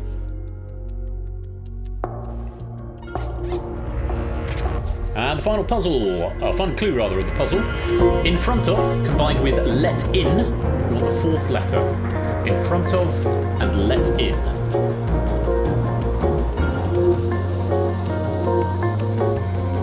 Toot and Mark getting 8 out of 8. Sounds to Quizzle and Dan all getting 7. Time to check your answers then. Check your answers, and the more letters you've got, the more chance you have of cracking this Cryptex. 20 seconds to do it. 20 points if you're right, minus 10 if you're wrong. What is the Cryptex? TBD Smith having a shot in the dark with just 1 letter. Clive managing to get it with just 3. That's very impressive. Have you worked it out? The Cryptex solution is escalate. Escalate. So, Decobolt, Deco and Cobalt. Extra and Travel, X-Travel. Arden and Denote for Ardenote. Total and Tallow for Totalo. Ascot and Other for Ascotother, I think. Chief Foe and Not Dead, Rival and Alive for Rivalive. And Program and Ramp for Programp. And finally, Ahead and Admit for Aheadmit. That's the end of puzzle number 3. Toot and Quizzle and Samsa, all 3 of them are now neck and neck with 159. Mark's got 158. Clive 138, Innes 136, Derek 135, Riff 133, Colo 126, Quizzy Dan 124, Oni and Dogfish on 118. And a message from our sponsor, Chris M. Dixon, as we go into I've not puzzle seen number such 4. bravery. Thank you for the 6-month subscription, Chris M. Dixon. We will add that to the total at the end of the stream. 4th index required here, Sunset or Las Vegas, combined with comes to maturity as a fruit. 4th index.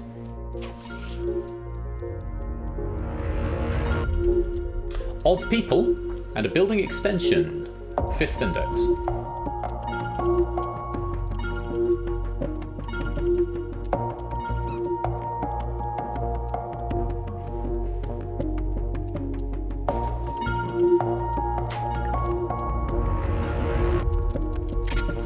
Third index required, to have metaphorical or literal smoke coming out of one's ears, and low-lying grassland. 3rd index, 8 letters long. Combine those 2 together, at least 2 will overlap. Part of a year and part of a leg, or the 8th index.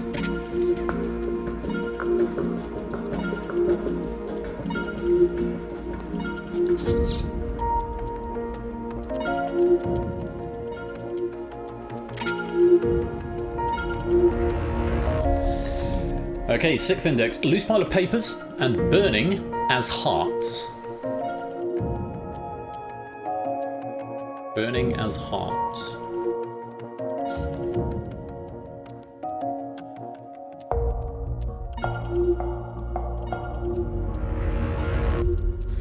Okay, wish for and plenty of. First letter of this. Wish for and plenty of.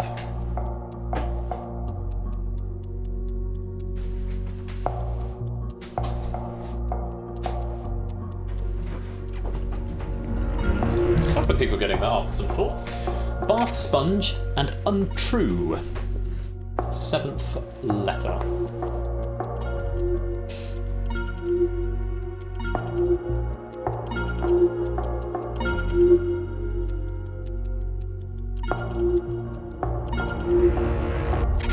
And final clue of this puzzle, a magazine associated with time and cat-like merging together. Take the 2nd index for your Cryptex. I don't think anyone's 8 out of 8 on this one by the looks of it, but still plenty of points going out. Can you work out the Cryptex? Have you spotted any patterns? 10 seconds to check your answers. No answers accepted during this time. And then 20 seconds to crack the Cryptex. Remember, you don't have to attempt it. You lose 10 points if you're wrong. What is the Cryptex?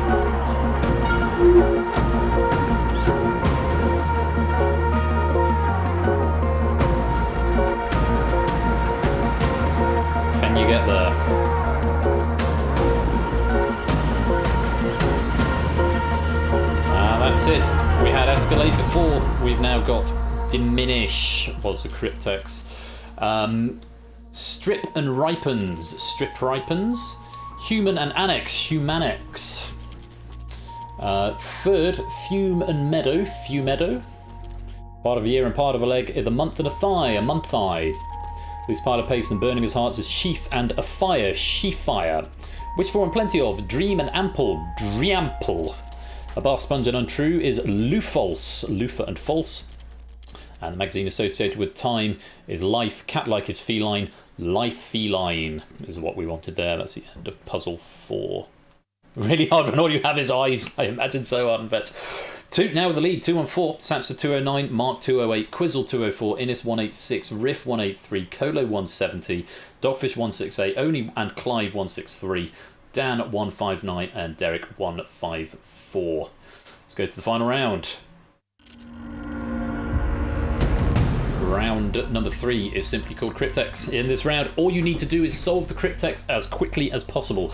Do not submit answers to the clues, only crack the Cryptex. The computer will only accept submissions of exactly 8 characters, but if some of the clues are 8 characters and you inadvertently solve them, then it might try and process that as the answer and you will be frozen out because you only get 1 attempt at this. You've got to solve it as quickly as possible. At the beginning, the Cryptex is worth 55 points, I beg your pardon, and you'll only get a category. Not many people attempt to solve there, but you might want to.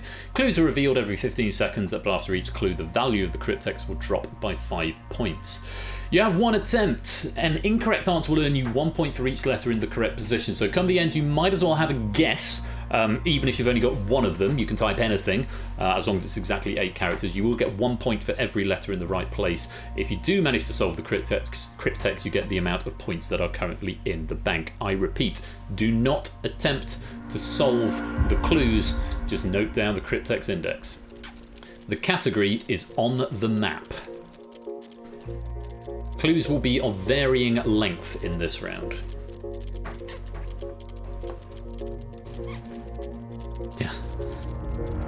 Okay, no one attempting there, unsurprisingly. For 50 points then, belief without or despite evidence.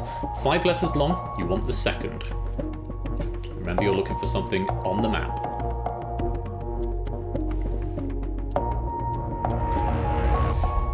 4. Integrity, uprightness. 7 letters, you want the 4th. Natto, welcome to the stream as well. Great to have you with us, hope you're well. Dropping to 40 points in the bank. Physical parts of a computing system. 8 letters long, you want the 3rd. If there's 8 letters, do not try and solve this clue. It will almost certainly be wrong. As soon as you think you've got enough letters to work out what it is on the map, then do attempt to solve, but you only get 1 chance. Catfail, for instance. 7 letters, you want the 1st. And there's first off, Derek Agony picking up 35 points. Well played, Derek. First to solve, dropping to 30. In the direction of 6 letters, you want the 6th.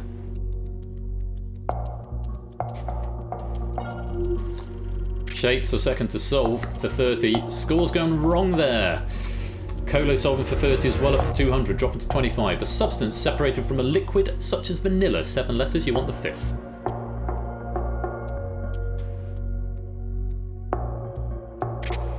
Another misfire there from top of Mark and Zeus, now both solving for 25. 20 points now available. A lack of, such as breath. 9 letters long, you want the 8th. Quizzle solving for 20 points. Aaron's misfired. 1 more clue to come. 15 points. Rooms in a house or hotel. 13 letters, you want the 7th.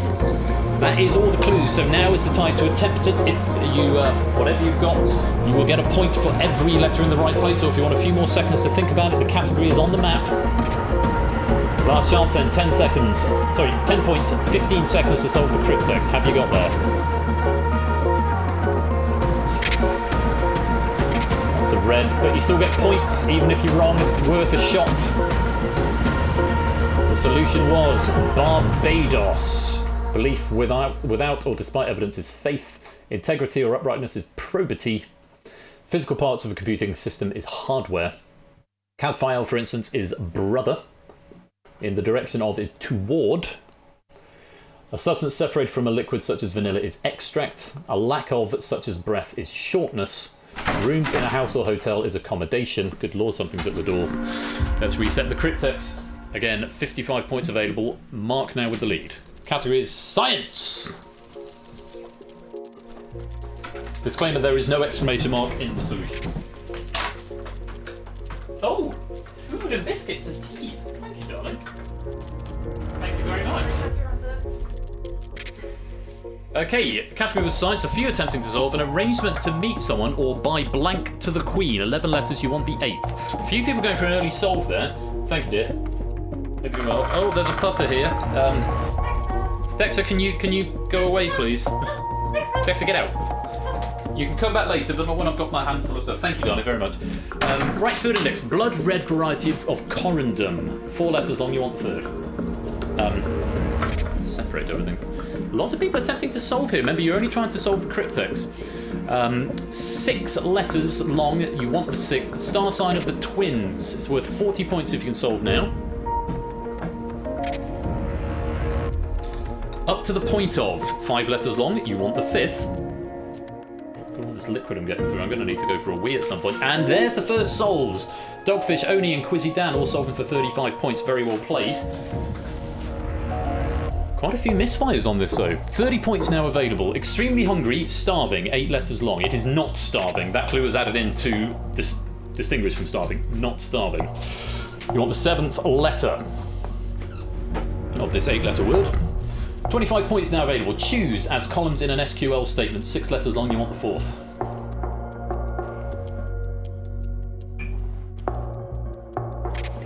Points. Mark has fired and missed. 20 points now available. Singer of She Blinded Me with Science. 5 letters long, you want the 2nd. Score's getting there. Colo's getting there. Another misfire there. Another solve there. Brassica genus that includes watercress or unrelated ornamental plant of the Americas. 10 letters long, you want the 1st. 15 points available. This is the last clue. BBD Smith has got there for 15 points. Right, last chance to solve. 10 points available.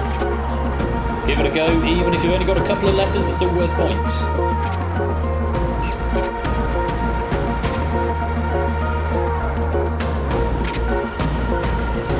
More red than green there. People maybe trying to solve too early. Nobelium was the answer. An arrangement to meet someone is by appointment to the Queen. Blood red variety of corundum is ruby. Star sign of the twins is Gemini. Up to the point of is until. Extremely hungry, starving is ravenous. I was going to go with the cryptic one, which I'll say later. Choose as columns in an SQL statement is select. Singer, if she blinded me with science, is Dolby. And the Brassica genus is Nasturtium. Tricky board there. Samps has now got the lead. 55 points in the bank. The category is music. And then wait for some clues, if you want. Yep. You're not solving the clues, just writing down the index. No one solving just on the category? Don't blame you. Okay, so 50 points then. 4th index, not to be trusted, as in a false positive. 8 letters long, you want the 4th. I've got an entire packet of chocolate malted milk, sir. I am going to eat all of them. Unless I save from myself. For 45 points, layer of the eye that includes the iris. 4 letters long, you want the 2nd.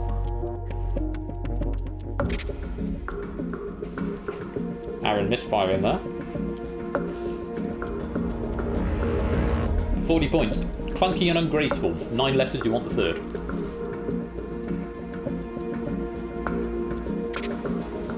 Copper firing and missing.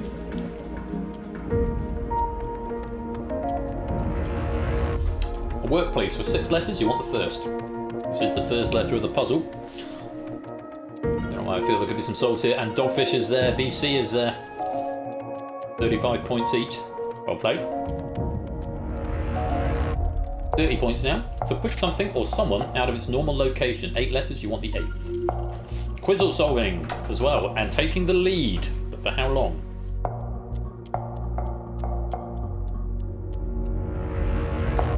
Dropping 25 points. Discipline for moving gracefully and skillfully in a complex urban environment. 7 letters, you want the 7th.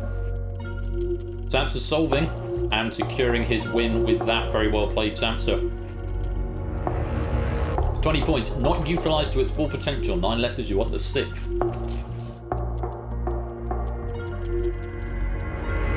souls coming in now.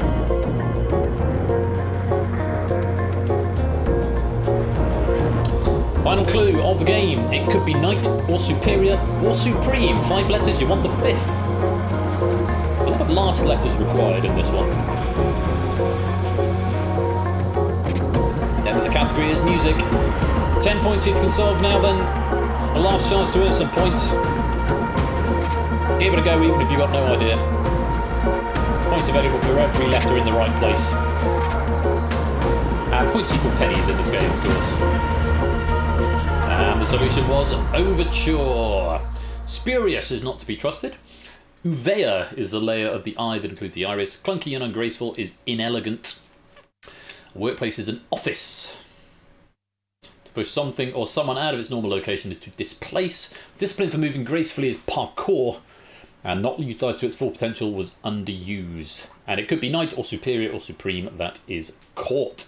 And that is the end of the game. GG's to Samster, finishing as the winner with 279 points there. Mark picking up the silver medal with 264, and a tied bronze between Quizzle and Riff on 258. Oh, you went organist. Nightmare. Yeah, it began with an O. Bit too soon. Orchestra as well, yeah. Orchestra wouldn't have fitted. I think orchestra is 9 letters. Anagram of cart horse, as I'm sure everyone knew. That's one. Good. Glad you enjoyed that one. Well played, Samster. A good game. Lots of points being scored. We will, of course, convert those points into pennies when the credits roll. But I always like Cryptex. It's a bit more. It's chill for me. I just have to do a lot of reading, but I don't have to press any buttons, which is always nice. Our gold medalist there then is Samster. Mark picking up the silver medal and double bronze medal. Let's move to Quizzle first. Quizzle 83. And a huge thanks to Tabstop as well for writing this pack. Lovely, very accessible Cryptex pack, I thought. Tabstop, thank you very much. Quizzle, Mark and Samster, award medals for Cryptex. And Riff as well, also picking up a bronze medal. There you go. Lovely. Really enjoyable pack. Right, well, I've had a coffee. This is now my 3rd cup of tea, and I've got a squash here as well. So I think it's time for me to drain, so to speak. But I won't be far away, and I won't be long. And when I return, we are going to be playing, I think it is Pyramid Time. Yes, off to a trip down into the past of ancient Egypt to play the Pyramid, as written by Zeus. Just before we go there, I think it's time to check in with the donations and a message from our sponsor, Calibrated Vision. Oh, no message, but thank you very much for the 4-month subscription there, Calibrated Vision. We will add that on to the total. That's another £2.50 going on to the total. That will all be added on at the end by me. Thank you very much for that. Let's take a look at some of these donations. And it's where do we get to? Frida Kahlo has done some. Zeusus, another £10, 2 p.m. piano tax. Oh no, we've done that one. Beautiful rendition of Good Morning. But thank you for the £10 there again. Samster, £27.90 Cryptex win tax. Thank you very much for your generosity there, Samster. 279 points being converted into £27.90. A reminder that all the money we raise today is going to support Fetch a Dog. They are a charity based in Bosnia and the UK, helping rehome abandoned dogs from the streets of Bosnia with forever families here in the UK. It's a wonderful cause, not one of the bigger charities, so I think it's good to support them as well. £279. That's fair enough, Sam. That's fair enough. Yes, if you can spare a few pounds for that, then do go and pop over there. We're currently up to £354.70, which is a lovely place to be. The first target, or the first milestone I've set up, is £500. So that's the first thing that we're aiming for. Let's see if we can get there in the next couple of hours or so. For now, I'm just going to pop to the loo. I'll put some music on, run an ad break, and so on. And when we come back, I think it was I can't actually remember. It's the Pyramid at 2:45. About 5 minutes time we'll be back with the Pyramid as written by Zeus, I believe. So looking forward to that. Thank you very much for playing. Thank you again to Tabstop, and very well done to Samster. You've cracked the Cryptex for today. The recent anonymous donor is £10 anonymous donation. Great stream, but everyone is crying out for more 1930s film questions. I wonder who that could be from. Thank you very much, anonymous donor. We just don't know. We just don't. Stay right there. I'll be back in a few minutes' time.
Welcome to the Pyramid, where we have travelled back in time to ancient Egypt in our TARDIS, and we've taken the Star Wars Sandcrawler with us as well.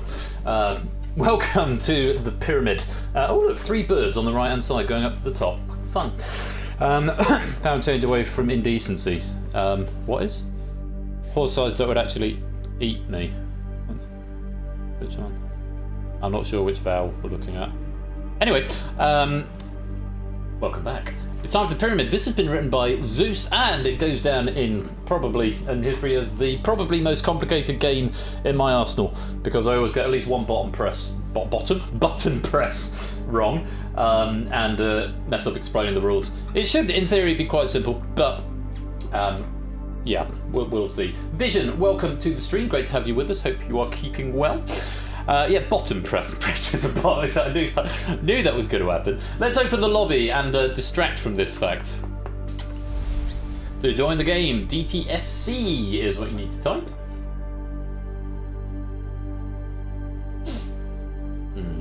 Pain. I've got a pain button on this profile, which is nice.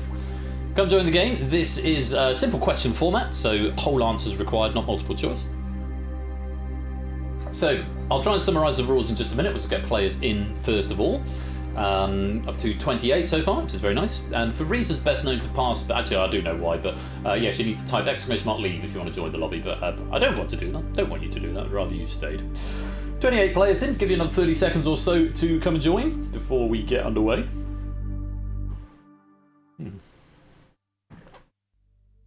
Let's,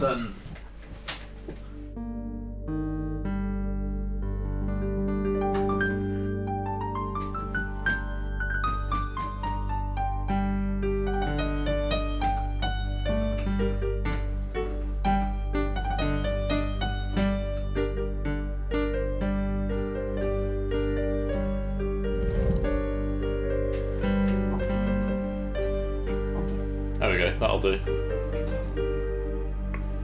I think this might be the first time someone's left, because I haven't heard that noise before. I quite like that noise. 2 people on the right versus everybody else. Yeah, fair enough, Bruce. I'm glad it worked. Welcome in BC, that's 30 players. Couple more seconds and then we will get underway. That's a second.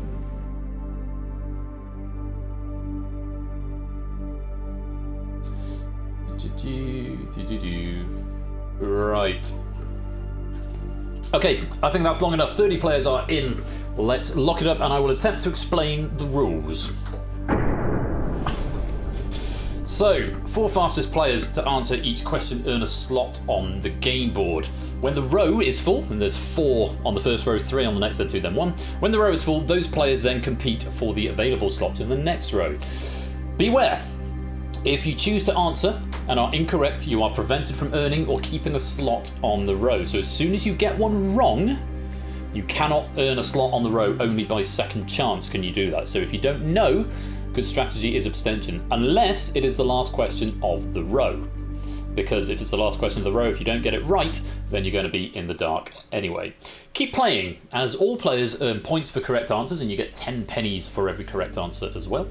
All players earn points for correct answers, 1 on the first row, then 2, then 3, then 4. At the end of each row, the highest scorers will claim any slots that were left vacant by unsuccessful players. If you gain a slot, but then subsequently lose it, you will not be eligible for that second chance saloon. You must get back in on the following row. Claim the slots left vacant. Ties are broken on total response time. Players who initially earned a slot but subsequently lost it will not be eligible to earn a vacant slot. 4 players who reach the top will progress to the final. In its simplest form, answer the question if you know it. Full answers are required. If you get it wrong, you are in the shadows and have to wait for a second chance saloon. So basically, if your avatar is on the pyramid, you have an advantage. If that doesn't make sense, I'm sure you'll get the hang of it. Basically, if you get one wrong, you're in the shadows. If you don't know, I would advise abstaining unless it is the last question of the row. Good luck, let's play the pyramid. So we come to our first question, which is the so-called sperm question, I call it, because that's what I feel it looks like, probably a bulb of some sort. Good luck, and thanks again to Zeus for this question pack. Here is question number 1. Whispering to the bot, and keep your eyes on the chat. One word answer sufficient. Found in the English Channel, Sark, Alderney, Guernsey and Jersey are all examples of what?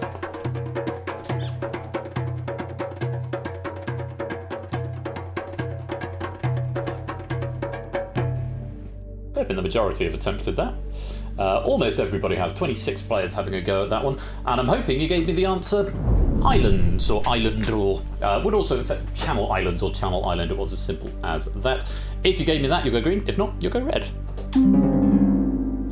And Jogging Chum's gone for Channel. I needed Channel Islands. Island was the key word there, because they're not channels. They are islands. So unfortunately, I don't think I can accept that. Which is a real shame on the first question, but do keep answering. You could get a second chance saloon, but for now I'm afraid you do have to go into the shadows. 4 fastest players, there's lots of you have answered it, but the 4 fastest will get a place on the daffodil tile. The wrong one word acceptable, yeah, unfortunately so. No, you're bottom of the 3rd column only. Let's see, 4 fastest players were Innis, Vision, Samster, and Toot. You are on the row. Very well done. If you give me a wrong answer, you will lose that slot and you will not be eligible for the second chance saloon. But of course, you want to maximise the points that you've got. Okay, let's go on. Question number 2. The Eye of Horus question. Airing its first series in 2000, in what CBS reality competition do contestants get stranded, usually on an island, and have to vote each other off?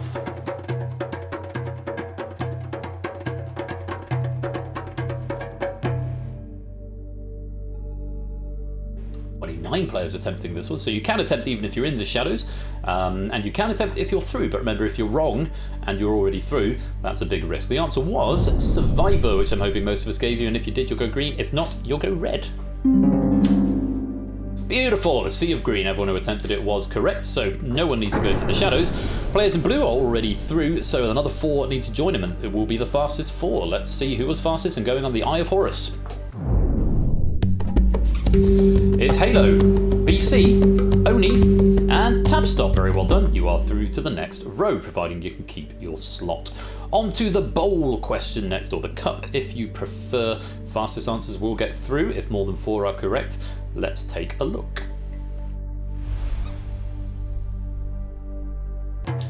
Which pop group had a 2001 hit with the song Survivor?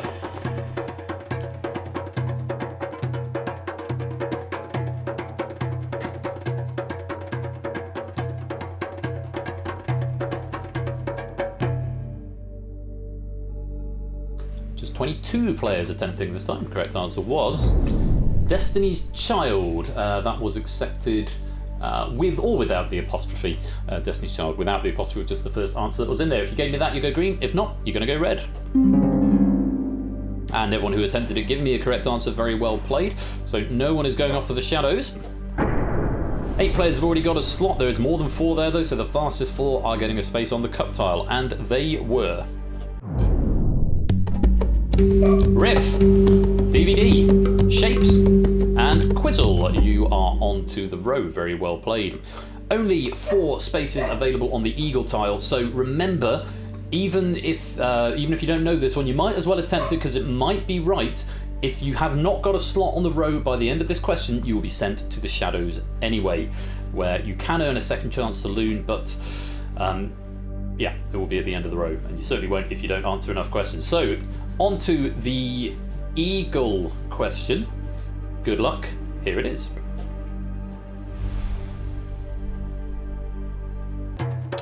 From the developers of the game Destiny, what game series shares its name with a 2008 single by a former Destiny's Child member?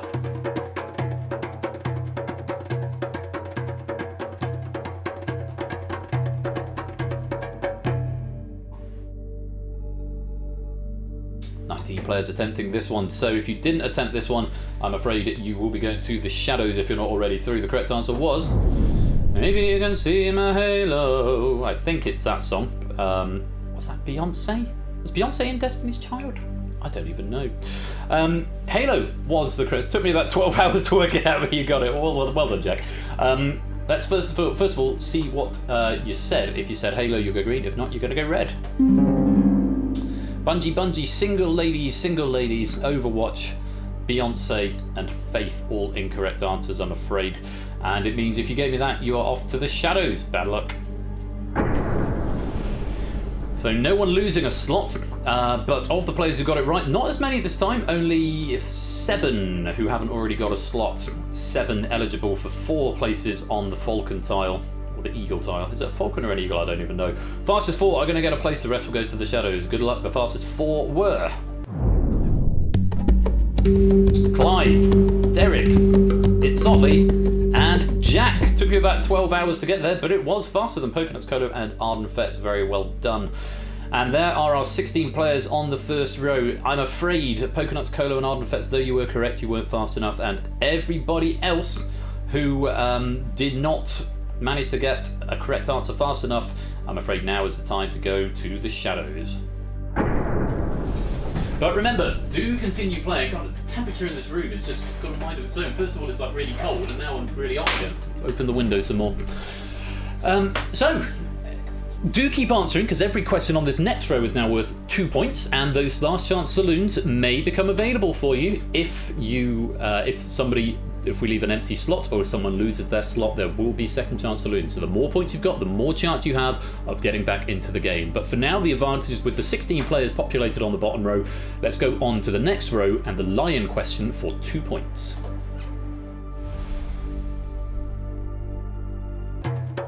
With atomic number 53, which halogen can be included as an ointment for skin infections, but may also turn the skin yellow.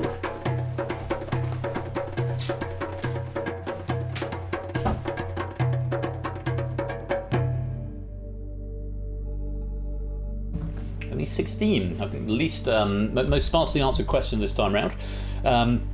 Let's have a look, see what you said. Oh, first of all, the answer is iodine. Iodine. If you gave me iodine, you'll go green. If not, I'm afraid you will go red. Xenon, tungsten, and lead were all wrong answers, already given from players who are already in the shadows, so no drama there. Let's have a look. How many eligible for this question? 2, 3, 4, 5, 6, 7, 8. 8 of the 16 gave me the correct answer here, but only 4, the fastest 4, will get onto the lion tile. Let's see who it was. Innes was fastest, Samster was second, Derek was third, and DVD was fourth. Vision, Tabstop, Toot, and Oni correct, but not fast enough. But well done to you 4. A wrong answer now will prevent you from rejoining this row, and you will be removed and leave a vacant slot. For now, let's go on to the 2 reads question. Have a look at this. Io, named for a lover of Zeus in Greek mythology, is a moon of which planet in our solar system?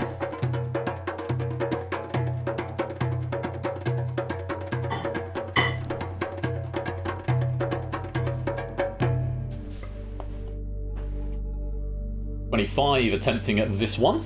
Let's have a look and see what the answer was.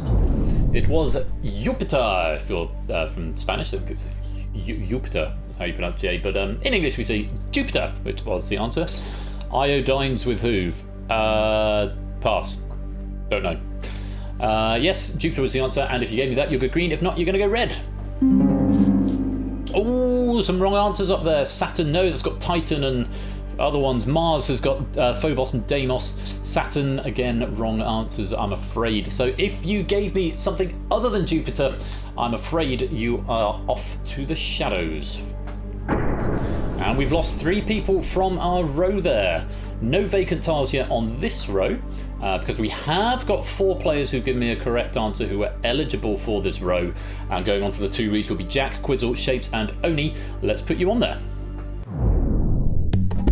It's Quizzle first, then Shapes, then Jack, then Oni.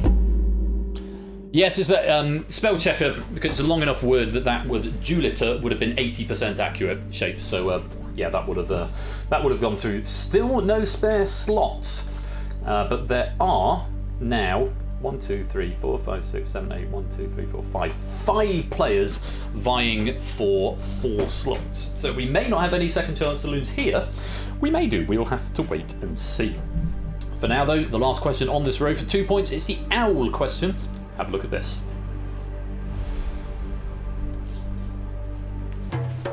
What was the first name of the Italian man who constructed the Jupiter Stradivarius violin?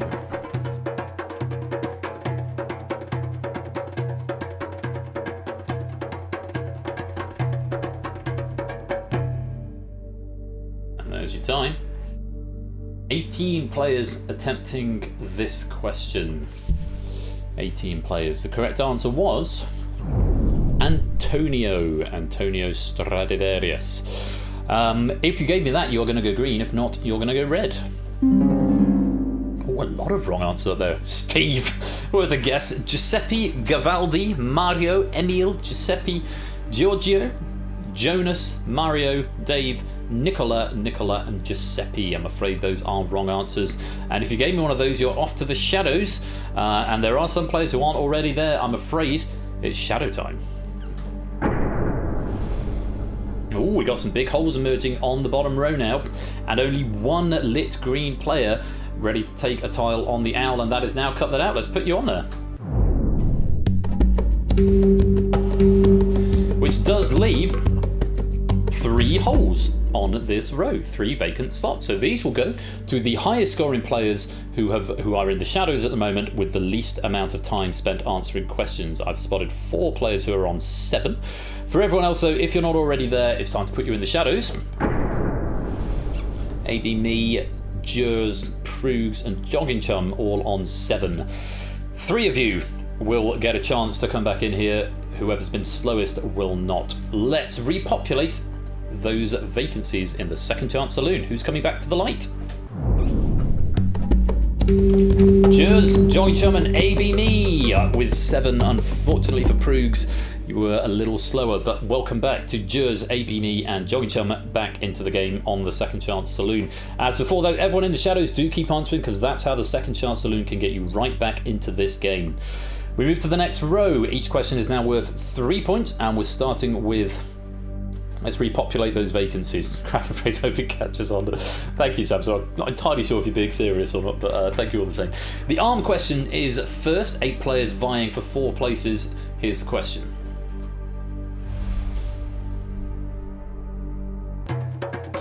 On what continent would you find the largest factory of the cereal manufacturer who created the mascot Tony the Tiger?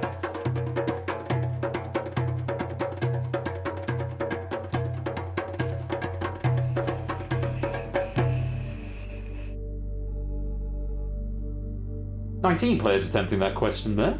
Correct answer was Europe. We're just after Europe. And I've just realised I haven't brought any factoids up for this. Sorry, any trivia. Let me see if I've got any. With apologies to Zeus if I've just been neglecting to read them. Let me just open that pack real quick. Worth pointing out that the original. Created by Bungie, who did Destiny, which would explain the abundance of Bungie answers. Oh no, it's actually Manchester. Apparently, according to this link here, Manchester in the United Kingdom. So it would be in Europe, and if you gave me Europe, you'll go green. If not, you're going to go red. Ooh, that's a lot of red. Mithers, welcome to the stream. This could be a very interesting row. Only 2 people getting it right, and one of those was in the shadows. Sorry, 3 getting it right, and 2 of those are in the shadows. There are definitely some live players who've gotten that wrong, and I'm afraid if you have, you must go to the shadows right now. Wow, 4 of our 4 of our 12 players have been eliminated from the board, and there's only 1 giving a right answer. It's now cut that out. Let's put you on the arm tile. Leaving 3 gaps for the second chance saloon, so keep answering question. The highest scorers will take those gaps. On to the chiclet question. There's still a number of you in live play. 1, 2, 3, 4, 5, 6, 7 of you vying for 4 slots on the chiclet tile. 3 points for everyone if you give me the right answer. Good luck. Here's the question.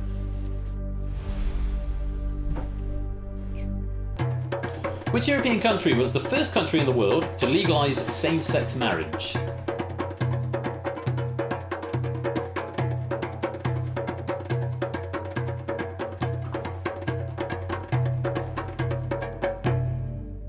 Put that over there on my coaster now. 25 players attempting this question. It is the last one of the row, so you may as well give it a go if you haven't got access already. Though Samster and Quizzle sitting this one out, so they will be going to the shadows. Let's take a look. The correct answer is Netherlands. Also accepted the Netherlands or Holland, because they are often used interchangeably, though they are technically different things. If you put the Netherlands or Holland, you're going to go green. If not, you're going to go red.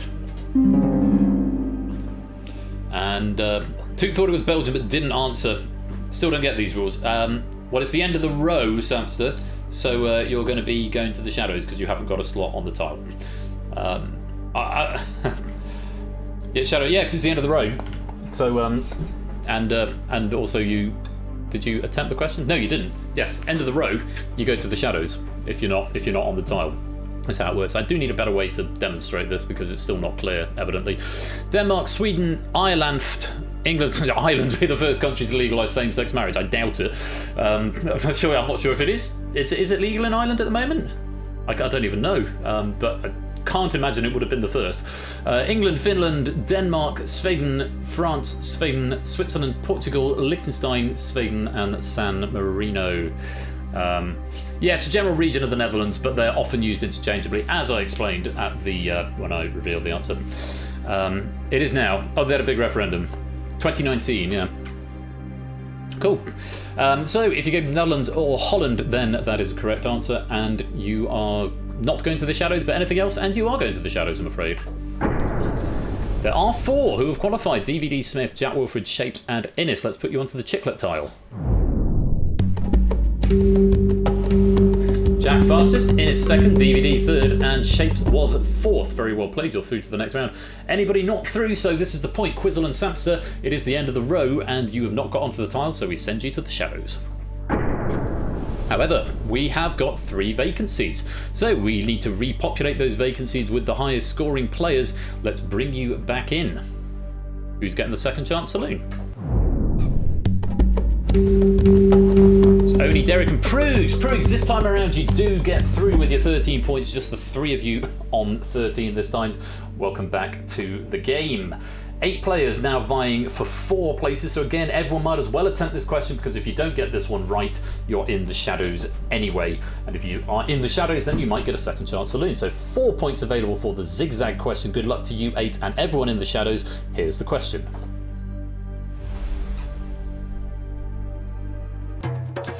The incumbent King of the Netherlands has what double-barreled first name?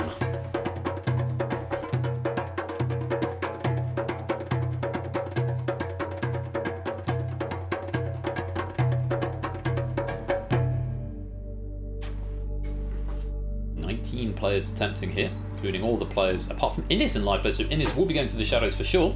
Correct answer is Willem Alexander, accepted with or without the hyphen. Name 2 Dutch names. Spelling error I think is recognisable, we'll find out. It's a long enough name that it might be Jack. Let's find out. If you gave me some variation on Willem Alexander, I don't know if you're thinking William, it will probably accept it. If not, if you did, you'll go green. If not, you'll go red. Philip Chartier, Dimol, Joe Wilfred, Willem Alexander, yes, it's gotten through, Jack, Andrew Richard, John, Chrissy Chris, Riff Raccoon. Oh no, that's not an answer you didn't answer there, Riff. I thought you were offering that as an answer. Pieter Willem Alexander, Ed Pauls, Jim Bob, John Pieter, Will Jeff, you're half right, Topper. Willem Alexander, Gold Member, and Fred George. All incorrect answers, I'm afraid. Did it accept Willie Alexander? No, it doesn't look like it has. So, if you gave me a right answer to that, very well done. If you didn't, I'm afraid you're off to the shadows. Wow, leaving just two, Oni and Jack. You're the only two to get that one right. Let's put you onto the zigzag tile. And there are 2 second chance saloons available here. Innes, having been on the pyramid from the very bottom rung, I'm afraid you've not got passage on that question, so we have to send you to the shadows. Bloody hell, I think that's the sparsest the pyramid has been come the end of the round. That's pretty shocking. All the players, apart from Jack, who qualified on that first row and the second row, have since gone to the shadows, and only Jack and Oni on the third row, and I think Oni was a second chance saloon as well. So Jack and Oni, 2 players will be joining you, the 2 highest scoring players who are not already through. Let's find out who you are.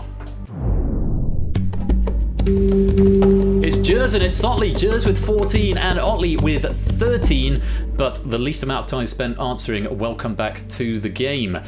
So for everyone else in the shadows, oh yes, repopulate the vacancy, sorry, my bad.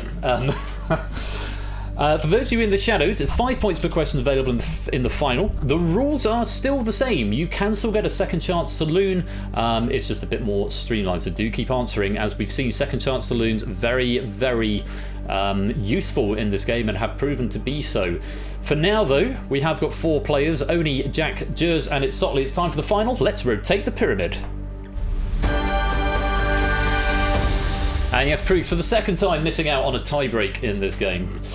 So there we have Jack, it's Sotley, Jers and Oni, the lineup, the starting lineup for this final. This works in exactly the same way, except each row is now 1 question, and you get to populate the whole tile as displayed on the bottom row. 5 points if you get it right. If all 4 of our active players give me the right answer, then it will be the 3 fastest. We'll get onto the leg, the 1 read, and the fist bump, respectively. Yes, no, people can still win outside the final 4, Samster.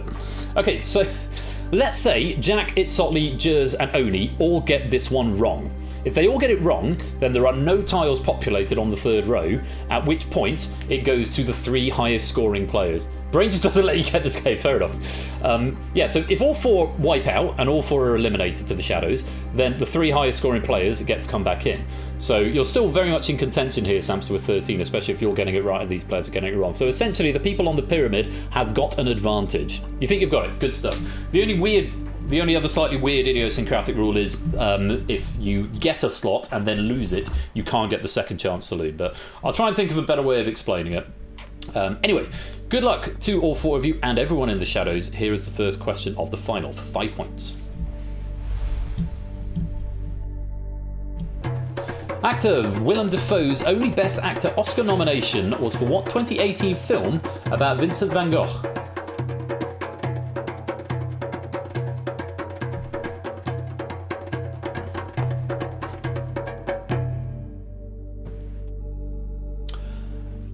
Players attempting this question. The correct answer was At Eternity's Gate. Not a film I've heard of, I have to say. At Eternity's Gate, again accepted with or without the apostrophe.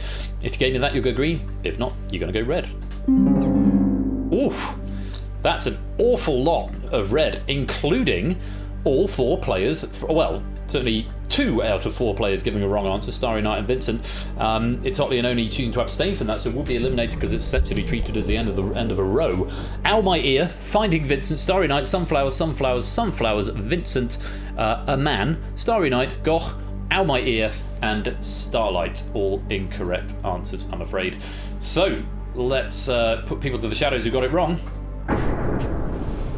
And let's populate that row with nobody. And it does mean it's Sotley and Oni, because that was effectively the end of the row. you have not got a place on the row, and it's off to the shadows with you. And everyone's in the shadows. Not the first time we've been here, but as I've just said, we do have to bring 3 people back into the game, and it will now be the 3 highest scoring players, and they are... It's Samster, Oni, and Toot on 18, 17, 16. Welcome back into the light. Again, everyone keep answering though. 15 points available, and if all 3 of these get eliminated, then it will go to the highest scoring players again. On we go. The next question, the Viper, the non-horned Viper, and the bass clef. Have a look at this.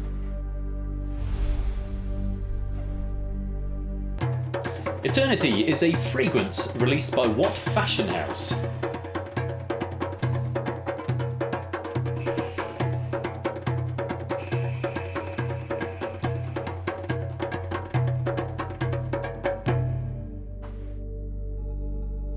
Six players attempting, and again, this is the sort of game you may as well attempt every question at this stage, especially, in fact, everyone might as well attempt every question. The correct answer was Calvin Klein. Calvin Klein spelt the wrong way, as in IEN, would not have been accepted. May have been enough to get through the spell checker. CK was also accepted. If you gave me that, then you'll go green. If not, you're going to go red. Oh! That's a lot more red than I expected to see. Oh! Big barking dogs. Dexter running at the gate. Dexter and Miney. Oh no, they're both still in the house. Oh, in the driveway. Chanel, Donna Karan, Chanel, Estee Lauder, Gucci, Ralph Lauren, House of Zeus, Dior, Armani, Versace, Chanel, Dior, Paco Rabanne, my arse, Chanel, Dior, Chanel, and Paco Rabanne are all incorrect answers. And I'm afraid if you gave me something like that, it's off to the shadows. My, look at this. Only Samster with the right answer here. Let's put him onto the row. And there you are, Samster, on the row. But look at this. We've got another vacancy. We had 3 on the last row. We just got the 1 here. We'll go to the highest scoring player, not already there. Let's find out who it is after we put everyone into the shadows. I almost remembered that time that we needed to press the button once before. Is it Oni on 17? Let's find out. It is indeed Oni on 17. Getting a second chance saloon, so that's twice you've done that there, Oni. Getting eliminated on the bottom row, getting the points to get in on a second chance saloon onto the second row, and then a second chance saloon again. He can't keep getting away with this! He can't keep getting away with it! Sorry, channeling my inner Breaking Bad there. Yeah, so only 2 second chance saloons in a row, but that's why the points are important. That's why you keep answering even when you're in the shadows. Getting wrong, coming back by default. Yeah, the only way that you can't do that is if it's in the opening rounds, if you get it wrong and you've already got a place on the row. In before Samster gets this one wrong is the mosaic tile to finish off. Advantage with Samster and Oni. If they both get it right, it will come down to who got it right fastest.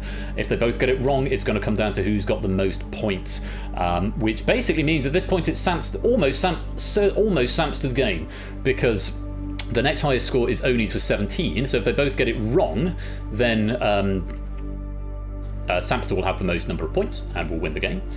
If Samster gets it right and Oni gets it wrong, Samster wins. If Oni gets it right and Samster gets it wrong, then Oni wins. If they both get it right, then it's going to come down to who out of the 2 of them gets it right fastest, not the points. It is not the high scorer who wins this game. It does come down to speed ultimately. Good luck to you all. Question number 5, or to you both I should say. The mosaic question to finish off the pyramid is: what is the name of the author of the comic strip Calvin and Hobbes?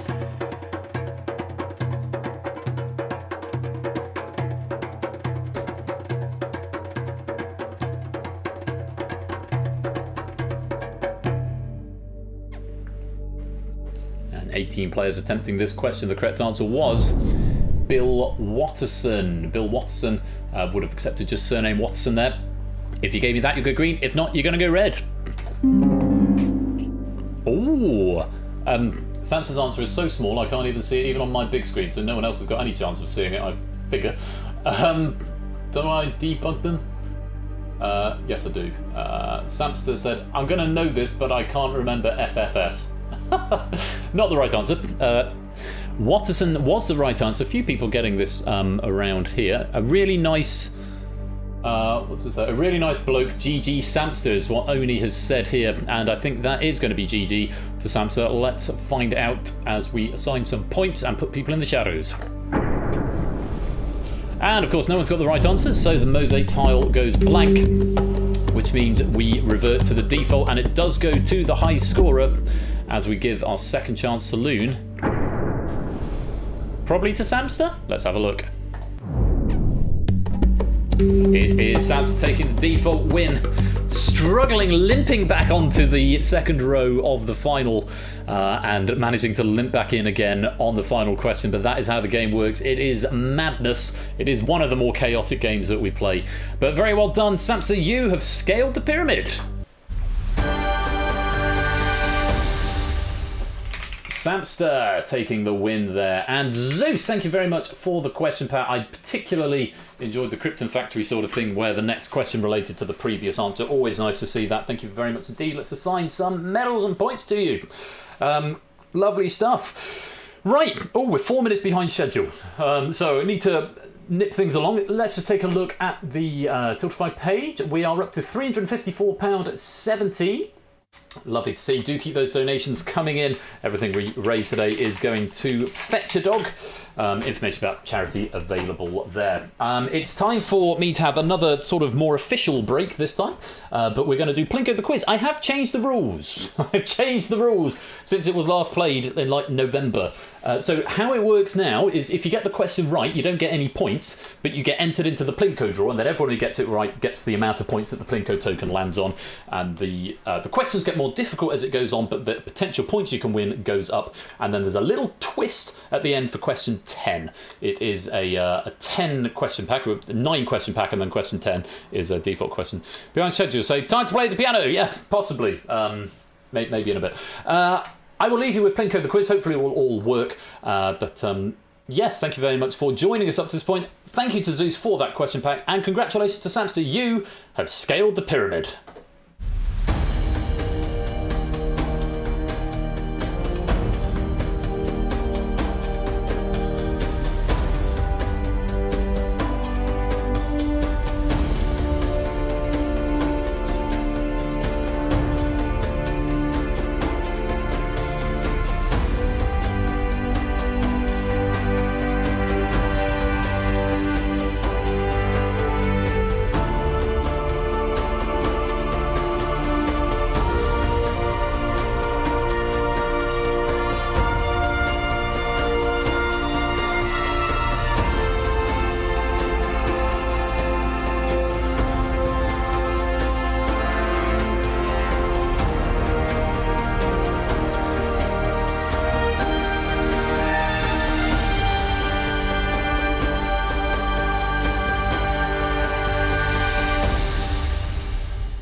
Oh no, here's what you could have won! Rip!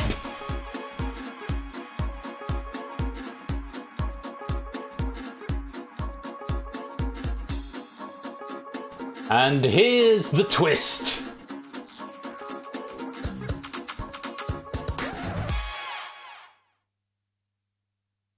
It's a singing melody which flies in 60 days.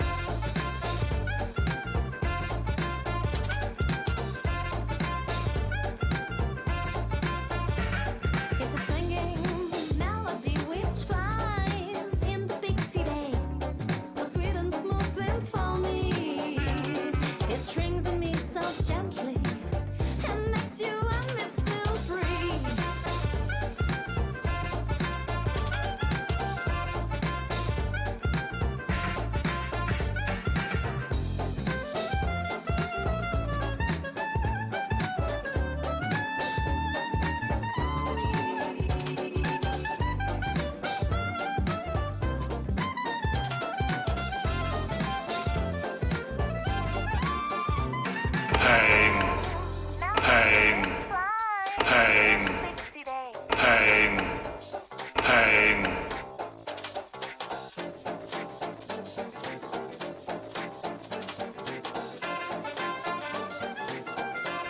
Well, wasn't that fun? Well done to Jack Wilfred, who manages to bank 138 pennies. Thank you for saving the economy and gambling on the whiteout question. Rip if you didn't wipe out there. But that was Plinko the quiz. It was a lot of fun when we tested it the other day. It's much more fun with those new rules. So thank you very much to David J. Bodicon for that suggestion of the rules. Hope you enjoyed that. I certainly enjoyed putting it up together. The code is a hot mess, but now it works. We're good to go. And yeah, big thanks to Jay for that. Pennies should have been written to the drive. So I'm just going to go to setup for the next game. I do need to nip to the loo again because I've had so much liquid today. That's how the body works. After the break of where the music is going to continue, we are going into Bidding War as written by Lupine. So if you want to play that, let me end this game first of all. Go to setup. They've been written to the drive. Stop that. Initiate a bonus. It's going to pop to the loo, get Bidding War set up as written by Lupine, and I'll be back in a few minutes' time.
Just wanna be with you, sweet little love of mine. I'll do what I should do, everything will be fine, I swear.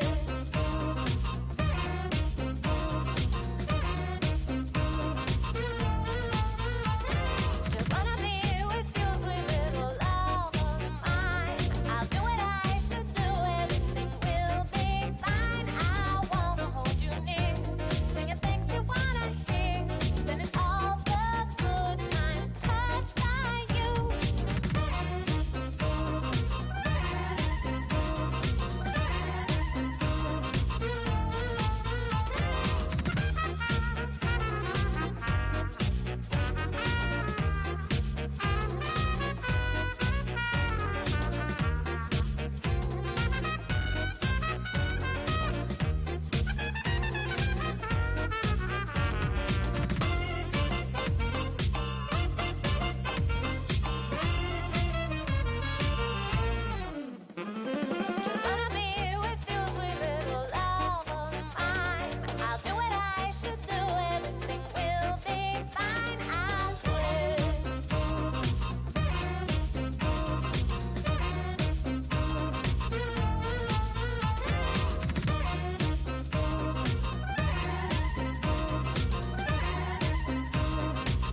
Welcome back and welcome to Bidding War.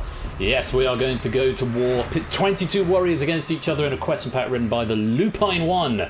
Very much looking forward to this. We welcome Cyclespace, Listwitz and Theory of Game to the stream. Thank you very much for joining us today. Hope you are keeping well. Now, yes, I'm in the studio. Hello.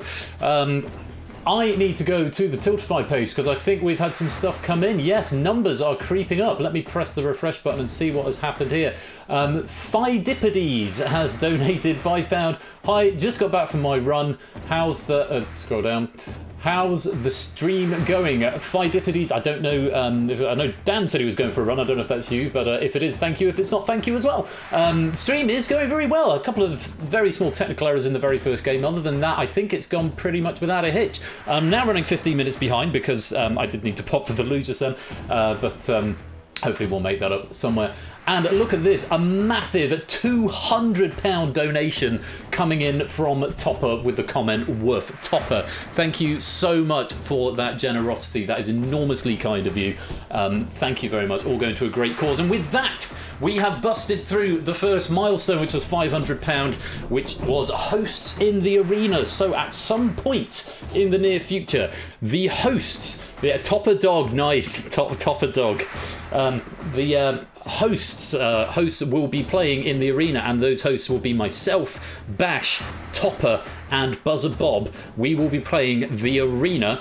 Not sure yet who's going to host. There's a few people I could potentially ask. There is the potential actually that I don't need to ask anyone because it's essentially an auto-running game. So as long as I don't see the question pack and everyone trusts my integrity not to look at the question pack, I could do that sort of from my end effectively. But that is something that is now going to happen. Beric, I'm going to get Beric to come and host it. That'd be fun.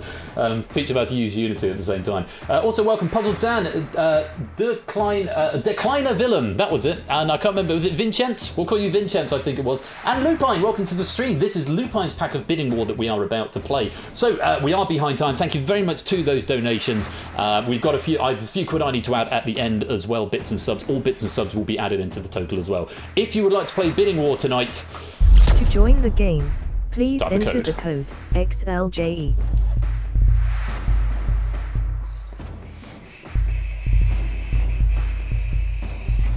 You can self-exclude if you just want to play in the audience game. We do need at least 22 players though in the arena to go to war in this Toppers. No, it's not Toppers pack. Lupine's pack. I think I've been told, and I'm pretty sure I've seen this pack though. It was a while back. I didn't proof this one. Many thanks to. Let me find who proofed this. Bidding War number 9. Who proofed this one? That's a blank question right to which I need to leave open. Bidding War was Colo. Colo proofed this one. Only one question change. Normal sort of mix of Ralph stuff, and there's nice doggy touches. Is what we've been adding. So anticipate a few dog-related questions in this pack. 3, 4, 5, 6, 7, 14, 21, 28 players in the lobby, so 6 of you will be playing in the audience game. 22, no, it's 21. Why do I keep saying 22? There's 21. 7 of you will be playing in the audience game. 21 will be selected to play in this game. I'll give you another 30 seconds to come join before I give the drummer a break, and we introduce our 21 arenas to the warriors to the arena. Goodness me. Words are hard.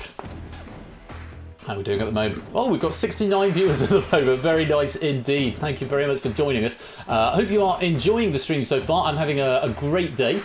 And I'm seeing lots of names in the chat who haven't necessarily spoke yet. If you are just lurking, thank you very much for joining us and helping us on this charity push. You are more than welcome to lurk. It is wonderful to have you here. G-Isons, hello! What are words? We just don't know. Really want to be Topper today. Well, I'm very grateful to Topper for his generosity. Yeah, right.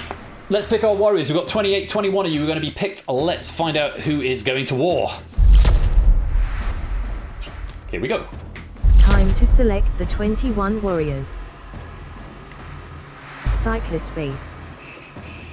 Zislis. Durakagani. Jack Wilfred. Pyro Pygmy. Aranaromatics. Wow. Puzzle Eden. Inisk. Welike Shapes. UBM208. Brand Newelo. Listwitz. Durkley Newellim. Samster Sinster. Topper 1 Gaming. Smith. Who? Mark_E54. Quizzle 83. Jogging Chum. Now Cuthatut. And Oni 91_573. You are the 21 warriors. May you find favour in the war to come. May you indeed find favour in the war to come. We have given you all 5 points to get you started. So they're right, Samster Simpster. Yeah, it's always Samster Simpster. It can do the first one, but not the second for some reason. You are the 21 warriors. Good luck to you all. Let's go to round 1 and explain the rules. Round 1. Opening Gambit. So we start off with opening gambits. You face 5 questions. Prior to each question, you'll be shown a category. Based on that category, bid from 1 to 3 up to a maximum of your current score. Abstention from bidding causes the default bid of 1. You've got 10 seconds to get your bid in. Answer it correctly and you get your bid. Answer incorrectly or fail to submit an answer and you lose your bid. Abstention is costly in this game. 20 seconds to submit the answer. If you run out of points, you are eliminated from the game. All bids and answers are whispered to Persephone's Twitch bot, and good luck to you all. If you do run out of points, you can continue from the lobby game. There are 3 medals available for this game: the bidding war, the champion, the bidding warrior of the game, the winner, the runner-up, so the other person who doesn't win the final, and then whoever is in the lobby game but not the hot seat game. So you can still answer for pennies because in this game you get there's 33 questions in the game, up to 33, so it's 5 pennies per correct answer that you give, not based on your score. So do keep answering even if your scores aren't likely to change on the board, because you do still get pennies for them. And the other medal is for the player who isn't in the hot seat game, who finishes on the highest score. So 3 medals available, plus 5 pennies for every correct answer you give. Good luck in this war, my warriors. Let's play opening gambits.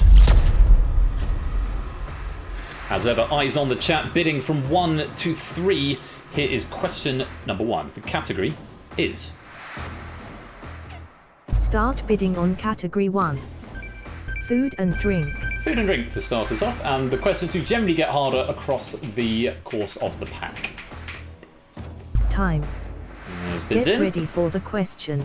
There's variety, 1s, 2s and 3s there. Let's take a look at the first question.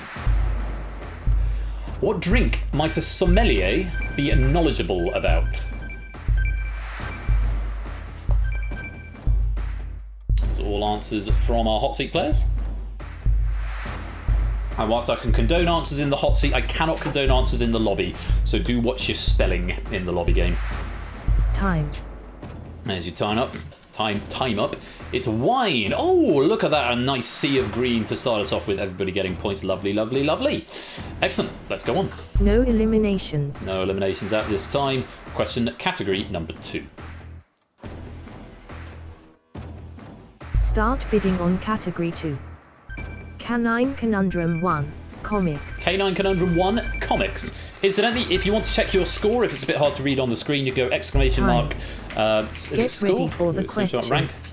rank. I think it's exclamation mark score, and the bot will whisper you where you are. It might be exclamation mark points. Question 2. In the comic strip Peanuts, what breed of dog is Snoopy?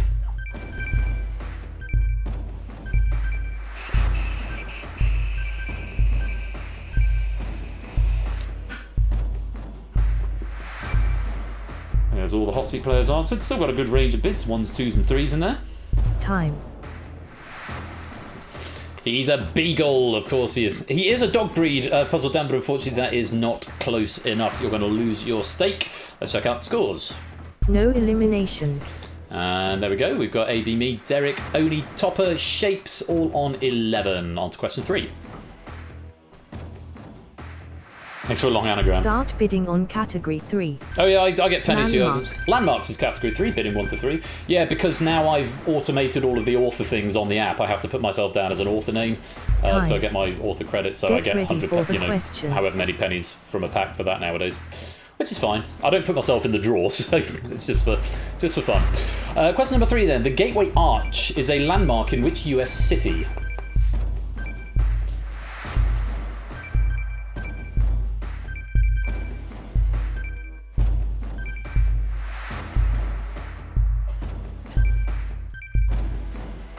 Wait for Halo. Time. And you're out of time. You're going to lose 2 points, Halo.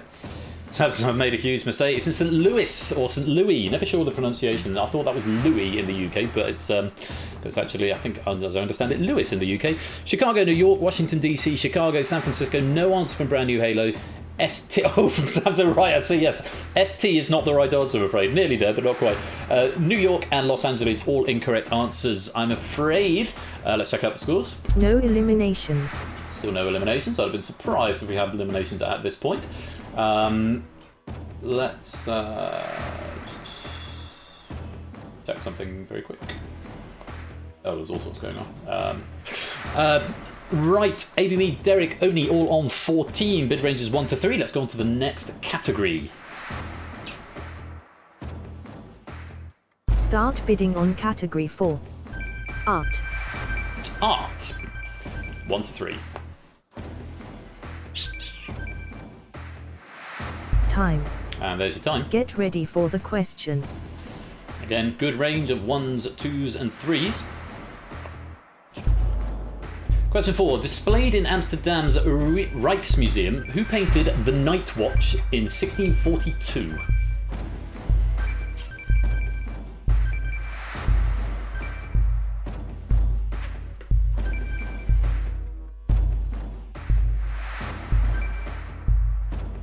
Time. There's your time. It was Rembrandt van Rijn, or Rembrandt Hamenzzoon van Rijn. Van Dyck is not the right answer. A pass from Puzzle Dan. Van Gogh. No answer from Vincent and Turner from Jongchum. All incorrect answers, I'm afraid. Let's check out the scores. No eliminations. Still no eliminations. Puzzle Dan, the low score in the hot seat game on 4. DMC on 3. ABME and Derek still leading with 17. One more question in opening gambits. The category is... Start bidding on category 5. Around the home. Around the home.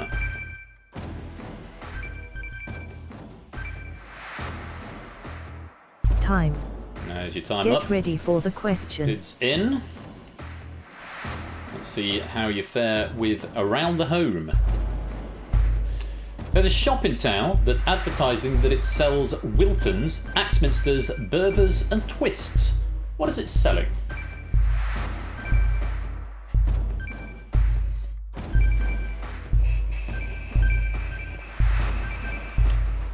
And Around the Home. Time. There's your time up. It's carpets, rugs, rugs. I might have to go for a second opinion on this. I don't think rugs is going to suffice. Carpets, what's Jack said there? Adult recreational devices. Sweets, screwdrivers, hats, sweets, no answer from Halo, chocolates, fish, furniture, windows, and bicycles, all incorrect. Wiltons, not Wintons, yes. I don't think I can allow rug cycle space. It is distinct from carpet. Unless you get Axminster rugs, unless I also, let's have a look. Axminster rug, no, it's definitely carpets, I'm afraid. So you're going to lose your stake. Let's check out the scores at the end of round 1. No eliminations. Still no eliminations. Derek with the early lead in the Warrior Arena, but no eliminations in round 1, always nice to see. DMC has hit 0, but in the lobby game. Puzzle Dan down on 2, Jogging Chum and Jack on 4, Derek on 20, Innis on 19, Toot on 18. That's the end of round 1. End of round 1. So, 21 warriors started, 21 warriors still remain. Let's just pop around and take a closer look at that leaderboard. Good range of scores from 20 all the way down to 0. DMC, you won't be able to bid while on 0. You can still go into negative points though, but you won't be able to bid. You'll be given a default bid of 1 until you have amassed some more points. You can come back from there. It's still quite early on in the game, so do continue playing, because remember, every correct answer does earn you pennies. Fraser, welcome to the stream, my dude. Good afternoon. Welcome on in. Just in time for some bidding war right here. Right, those are the scores as they stand. Let's continue the game and explain the rules for round number 2. Round 2. Top Gun. Round 2 is Top Gun. You'll face 10 questions. Prior to each question, you will be shown a category, bid from 1 point to the upper range, up to a maximum of your current score based on the category. Upper range starts at 5 and increases by 1 every question. Abstaining from bidding again causes a default bid of 1, and you've got 10 seconds to submit your bid. That's the same as before. Answer the question correctly, and you'll be awarded your bid. Answer incorrectly or fail to submit an answer, and you lose your bid. 20 seconds. That's the same as before. The first bit is slightly different because the range increases, actually. So, here's the catch for this round. The fastest high bidder to answer correctly obtains passage to round 3. A bit like the pyramid, this is not just about getting the highest score, it's about being fast. If the fastest high bidder has already obtained passage, passage will be granted to the next fastest player. Higher bids take priority over speed when ordering. So if you want to try and get through to the next round, then you need to bid high, because the higher you bid, the more likely you are to get through. If you bid 1 lower and someone is slower than you but bid higher, the person with the higher bid takes priority, so it does make you take the risk. If you run out of points, you're eliminated from the game. If you fail to obtain passage to round 3 by the conclusion of question 10, you are also eliminated from the game. We can have fewer than 10 going through. It is entirely possible to have no players going through on any given question. All your bids and answers are whispered to the bot as ever. Good luck, let's play Top Gun. So the bid range is starting 1 to 5. We'll take a closer look at the board at the halfway mark after question 5, but we will face all 10 questions. So even if you get passage on the first question, do continue to answering, otherwise you will just bleed points for the rest of the round. You must be an active participant, and you can be eliminated even after you've obtained passage. That is worth bearing in mind. If you run out of points, you are still eliminated even if you have passage. Good luck, here's category number 1. Start bidding on category 1. Marvel. Marvel. 1 to 5. Time. Get ready for the question. Seeing some 1s, and I'm seeing some 5s. So, going to be the speediest 5-pointer. Now, what comes next? WandaVision, The Falcon and the Winter Soldier, Loki, What If, blank.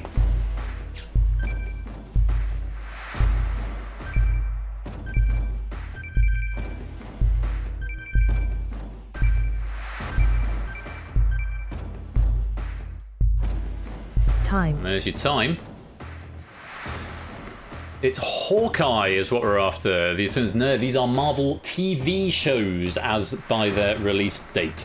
Hawkeye is right. Let's just go through the wrong answers. What? Question mark. The Eternals, no answer. The Eagle and the Summer Soldier, nice. Eternals, the Spider-Man, Black Widow, Iron Man, Eternals, no answer, no idea. The Peacemaker, Eternals. So, lots of people going for films, but it was specifically TV shows in Marvel there. Let's find out who's going through and who's going home. No eliminations. No eliminations. Passage has been granted to Smith, with a bid of 5 and a response time of 4.58 seconds. First time player, DVD Smith, with the maximum bid of 5 and the fastest correct answer there. You have got passage, but remember to keep playing because otherwise you'll just bleed points. You can be eliminated if you run out of points, so do bear that in mind. But points are going to be important as we get to the next round, so you do also want to capitalise and get as many as you can.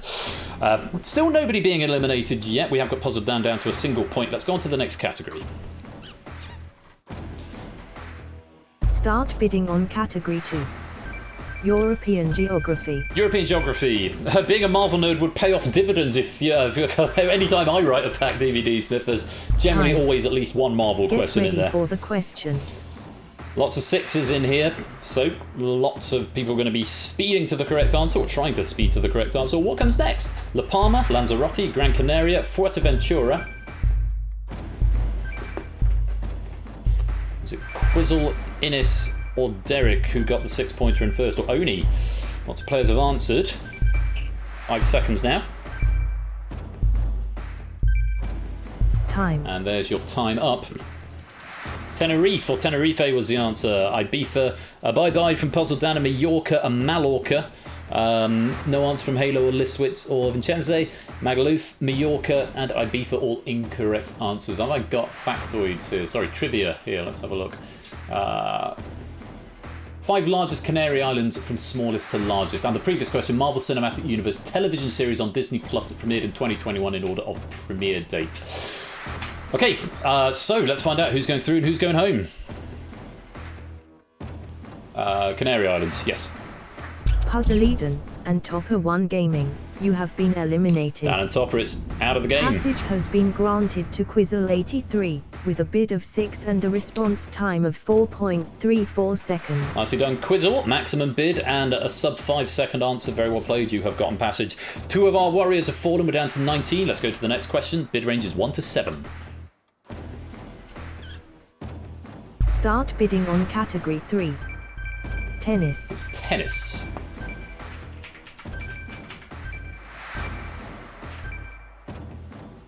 Time. I wonder if Get Shapes is ready going for all the in on this question. Oh, look at this. There he is, as is AB Meat. A few people bidding 7. Here's your question. What comes next? Stevens, Osaka, Andriscu, Osaka, blank. I think Derek was there just ahead of Shapes, both bidding 7.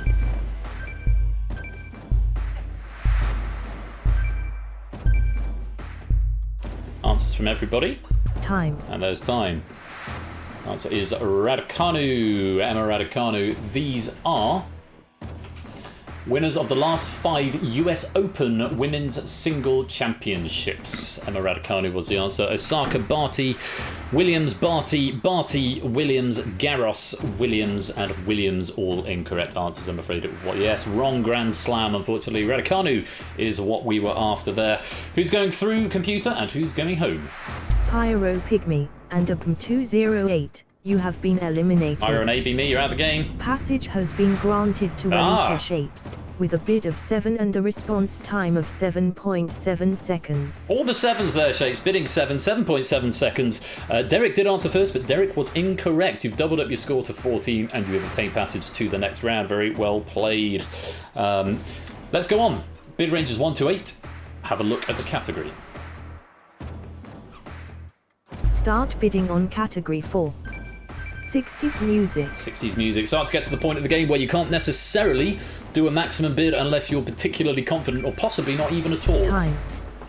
Get ready for the But question. then we got gone for a maximum. Halo has gone for a maximum, as has Mark, and Mark is all in with this. Let's take a look.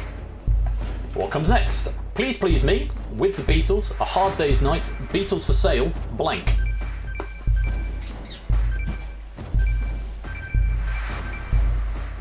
The poopers out there.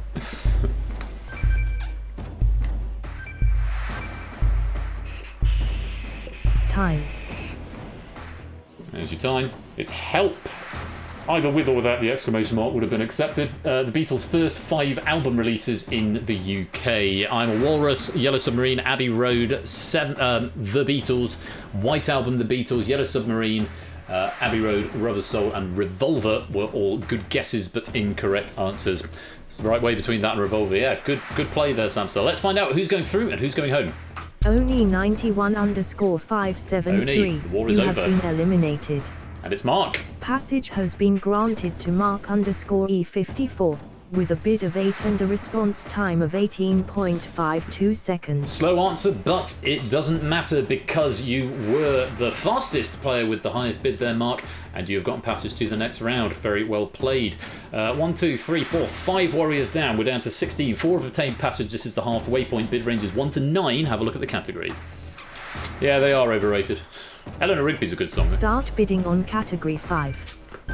Biology. It's biology.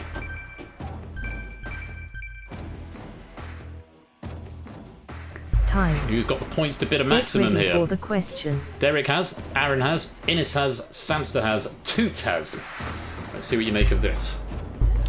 What comes next? Class, order, family, genus. I knew this one. This one I did know.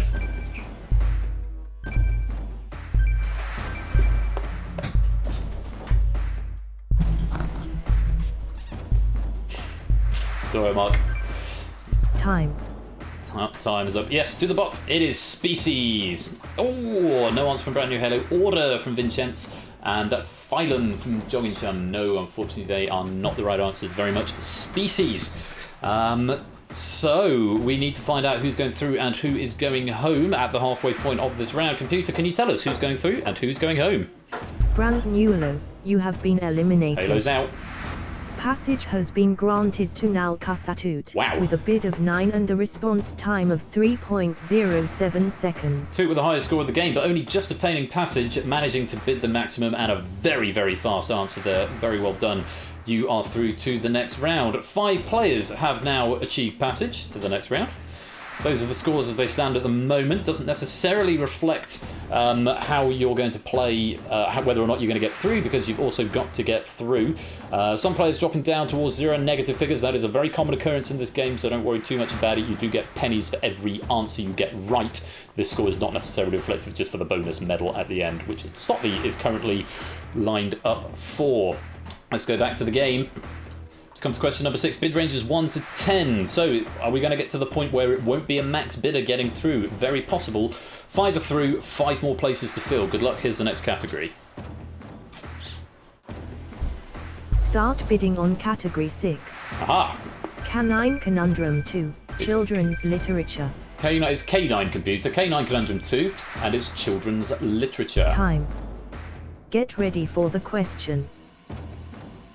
Okay, we have got a few 10s in here, largely from players who are already through. Derek, Innes and Samson are all going 10. What comes next? Anne, Dick, George, Julian.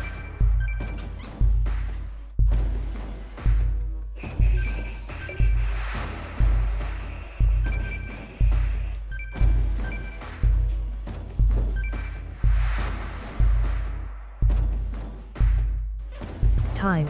And there's your time.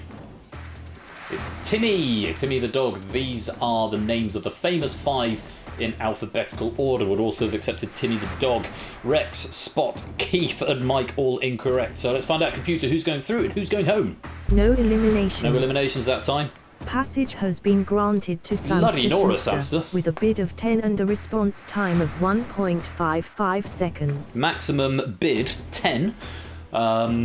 But 1.55, 1.5 seconds. That is blisteringly fast. Very well played, Samster. You are the 6th player through to the next round. 4 places remain. Bid range is 1 to 11. Of the players not through yet, only 4 of them can afford to bid the maximum.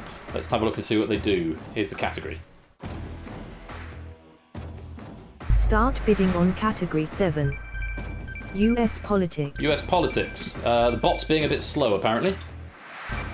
But she does appear to be catching up now. Or maybe it's just my end. Time. Get Have we got ready any for the maxes? question. Derek's on max, Jack's on 1 under max, and Innes has gone max. So, Innes and Derek with advantage if they get it right. What comes next? Harris, Pence, Biden, Cheney.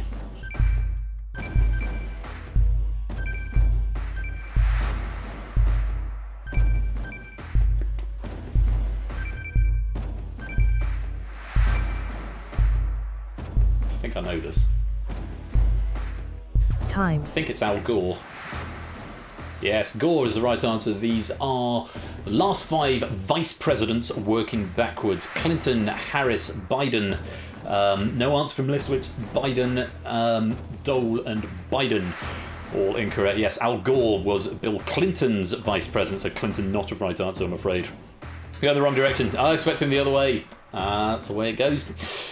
Computer, can you tell us who's going through and who's going home? Durklain Uwalim, you have been eliminated. Bid 10, so you're out the game. Passage has been granted to Burakagani with a bid of 11 and a response time of 5.79 seconds. Derek, you're through to the next round. Very well played. 45 points in your bank as well. Lulabelle, thank you very much for that follow. Welcome to the stream. Hope you're enjoying what you're seeing. Bid range is 1 to 12. Zeus, Jack, Aaron, Innes can all afford to go maximum on this one. Whether they will or not remains to be seen. Good luck. Here's a category. Start bidding on category 8. Mathematics. Mathematics. The bot's slowing down a bit. Doubled up, but that was your best chance of getting out. Time. If you'd gone 11, Jack, Get could be ready a different for the story. question. We got any 12s? Aaron and Innes both going for 12 here. Advantage with them if they get it right. What comes next? 144, 233, 377, 610. And G. Eisen, thank you very much for that 14-month resubscription. We will add that on to the total that I'll donate at the end of the stream.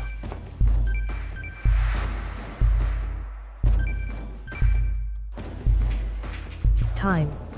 It's time. Bit of a tricky one here. It's 987. Oh, Cycle Space going the wrong way, going 789, 1010, 1000, 987, 825. Wrong answer, 1000, 952. Yes, these are the five-digit Fibonacci numbers. 5-digit, I think possibly mean 3-digit Fibonacci numbers. But yes, 987 is what we wanted there. Computer, who's going through and who's going home?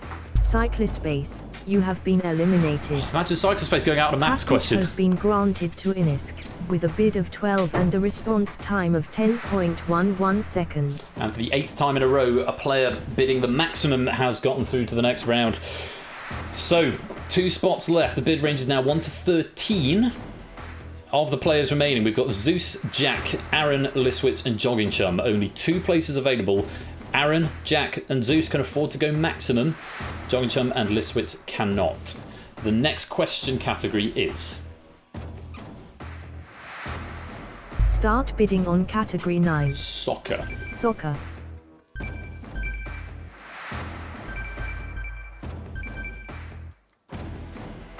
Time. Get ready for the question. And we have got a 13 from Jack and Zeus here. Aaron choosing not to go max here. What comes next? Cardiff, Kiev, Madrid, Lisbon, blank.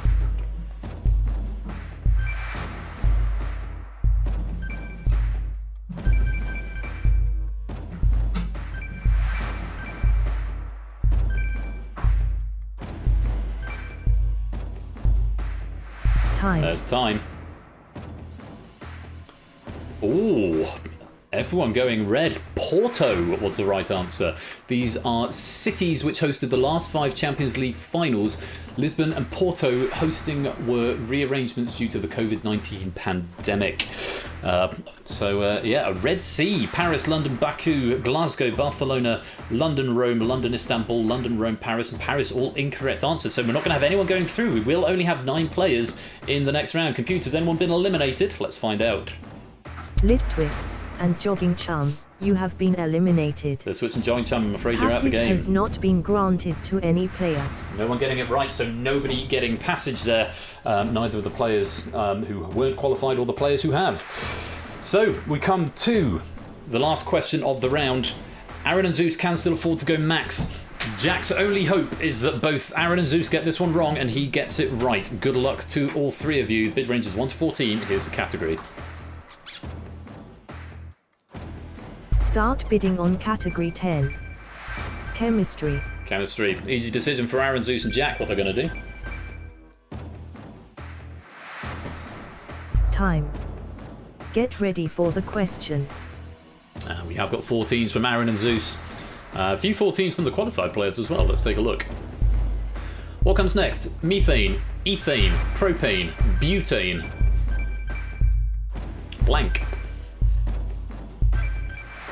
Zeus and Aaron both answered fairly quickly. I did not see who was fastest.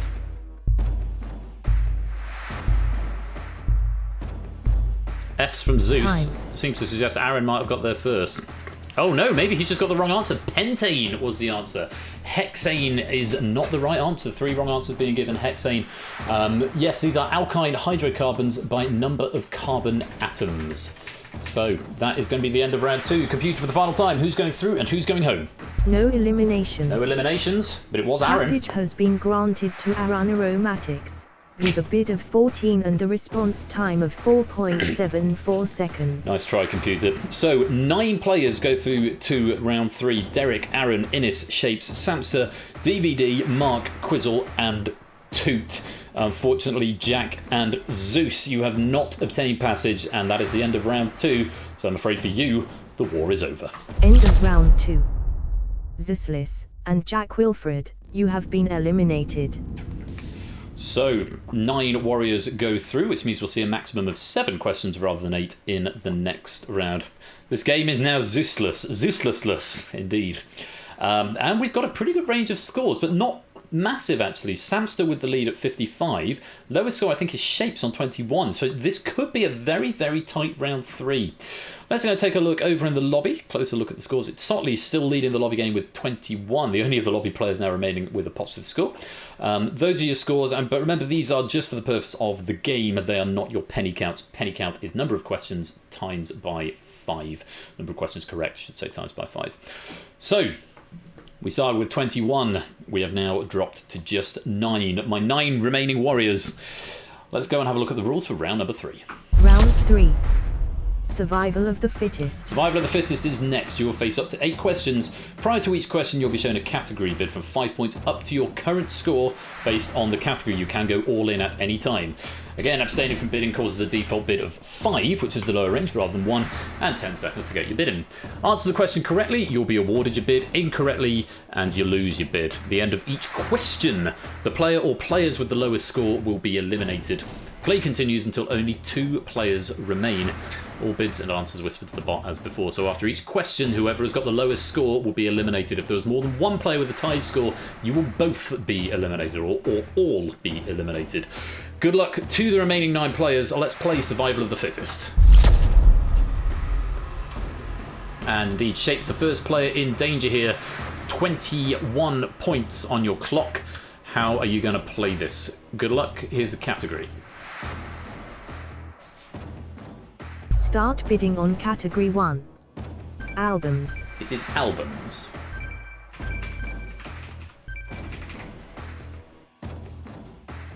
Time. How have you Get bid? ready for the question. 955. Shapes is all in here. Sam's with quite a heavy bid of 25 there as well. Toot going for 30. Here's your question. Forgiven Not Forgotten, Talk on Corners, and Borrowed Heaven are albums released by which Irish group? Band's coming out again because hair is behaving. And band is itchy.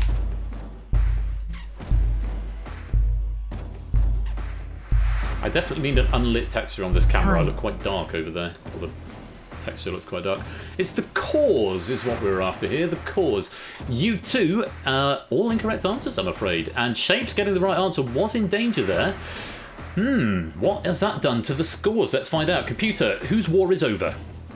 With a score of 23, Aaron Aromatics, you have been eliminated. Aaron, 23. That's a big score to go out with after the first question. But unfortunately, Aaron, your war is over. Sort of like the beer, like an ass. It's double R rather than double O. Mark, you are now in danger on 33 points. Up to you how you're going to play this one out. Let's have a look at the category. And Jay White, welcome to the stream. Start bidding Great to have on you with us. category 2. Countries. Countries.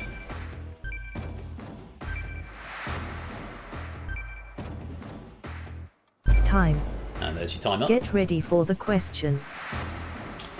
Mark has indeed gone all in, but there are also some big bids in here. Very big bids, but we've got quite big scores. Let's see what happens. What is the only doubly landlocked country in Europe, i.e. one surrounded entirely by landlocked countries? I think something similar to this has come up recently. Can you recall? Do you know? Regas my pipe.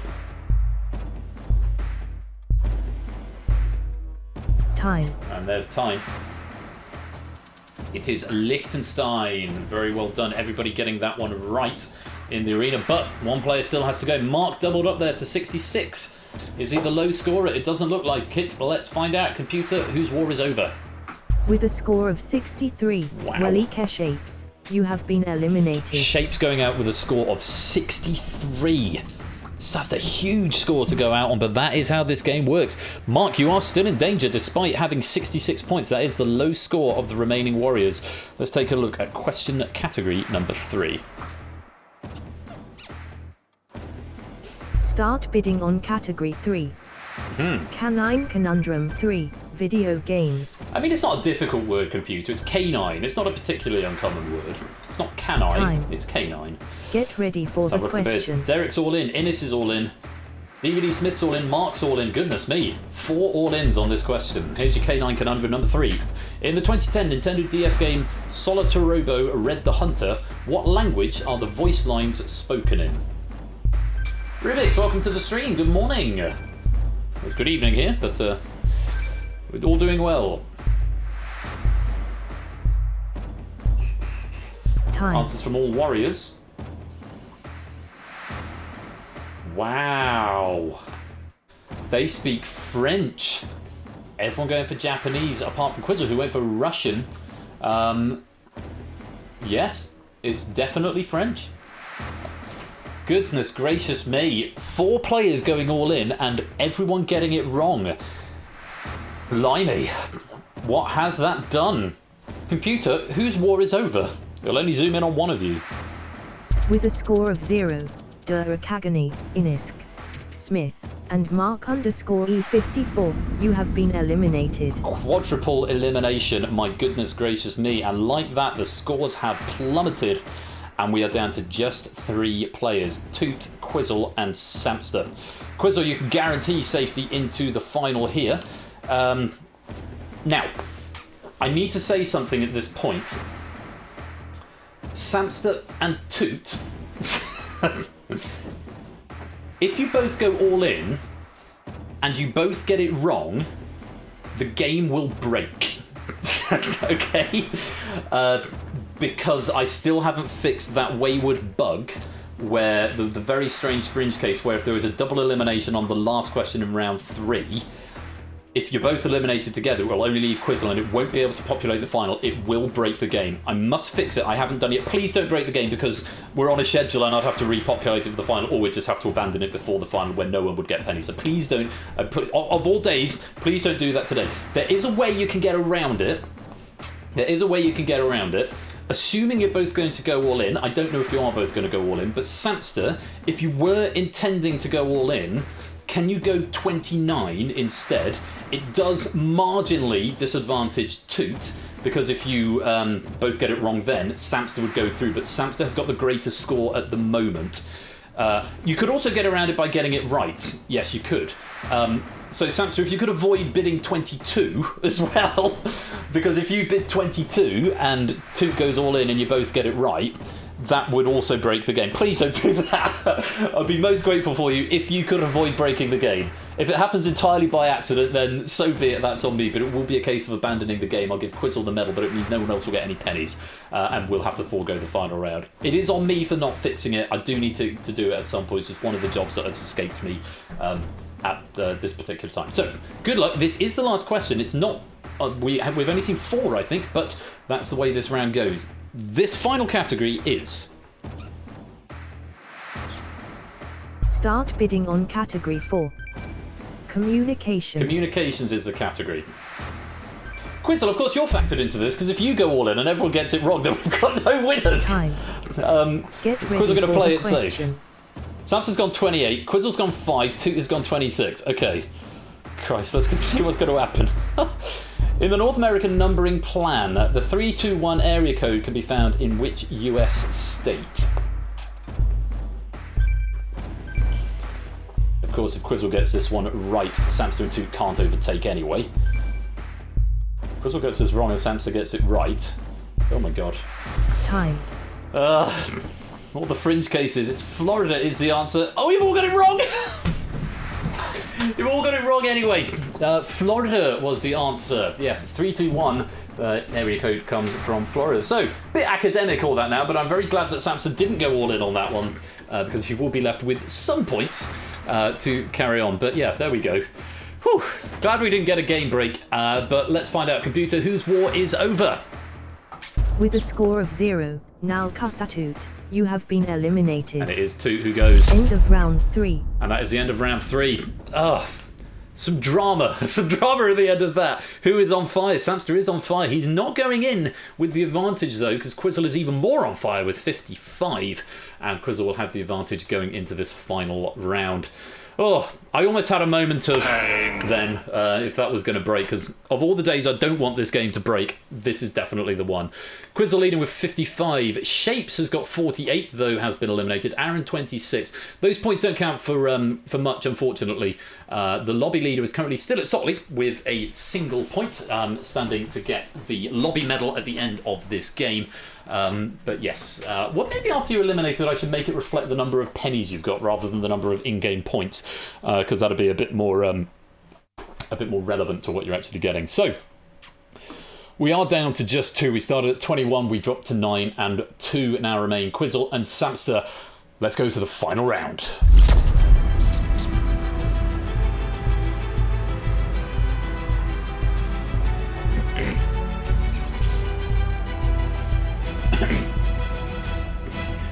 Let's explain the rules. Round 4. Domination. It's domination. The array shows 21 lit circles. The player who was ahead at the conclusion of round 3, that's you Quizzle, has 11. The runner-up, that's you Samster, has 10. You'll face up to 10 questions. Prior to each question, you'll be shown a category 1 to 3 based on the category as before. Metrics still apply in the lobby game. It is 5 points, 5 pennies for every correct answer you have at the end of the game. They'll be added on automatically. If you get the question right, the array will swing in your favour the number of points you bid. If you get it wrong or fail to submit an answer, the array will swing in your opponent's favour. Both players' answers and bids are taken into consideration, so the maximum swing per question is 6. If you both bid 3 and one gets right, one gets wrong, that is a swing of 6. If one bids 3 and one bids 2, and you both get it right, then that is going to be a swing of 1 on the player who bid 3. So tactics are all in this game. Whichever player manages to swing the array entirely to their colour wins the game, and if no winner has emerged after 10 questions, the player with the most lit circles is the winner. We have seen some epic wars in domination in the past, and I have a feeling we may be getting another one tonight, or this afternoon, this evening, whatever time of day it is. Good luck to you both. Let's play domination. And we're starting with the first category, which is... The category is Canine Conundrum for mascots. Starting with the Canine Conundrum in this round, it's mascots. Mascots. Both bids in, 3 seconds to bid in the lobby. Bidding concluded. Stats are on slightly more aggressive. This one, 2 to 1. Here's a question. Striker was the canine mascot of which year's Men's FIFA World Cup? 15 seconds. Which years? 10 seconds. Both players are in, 5 seconds in the lobby. Time. 1980, 1970. The answer is actually 1994. Don't believe there was a World Cup in 1980. There can't have been a World Cup in 1980. It would have been 70 and 90. Both are wrong, but so that is going to be a swing of 1 in Quizzle's favour because Samster bid more highly. Both wrong answers, I'm afraid. Not even guessed a World Cup here. The That was certainly category is something. lawsuits. Lawsuits, or indeed lawsuits. Get your bids in.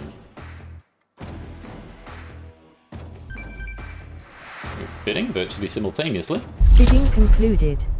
Quizzle on the Get aggression ready this time, for the 2 to 1. question. Here's your question. The 2019 computer game released under the title Ion Fury 15 had seconds. to be renamed due to a lawsuit that year from which rock band? 10 seconds. Quizzle's in. 5 seconds. And it's a Samster. Time. Both getting the right answer. It was Iron Maiden. Technically a heavy metal band. One of my favourite bands as it happens. But Iron Maiden is the right answer. And because you both got it right, again, that is going to be a swing of 1 in Quizzle's favour. On to category 3. The category is universities. Universities.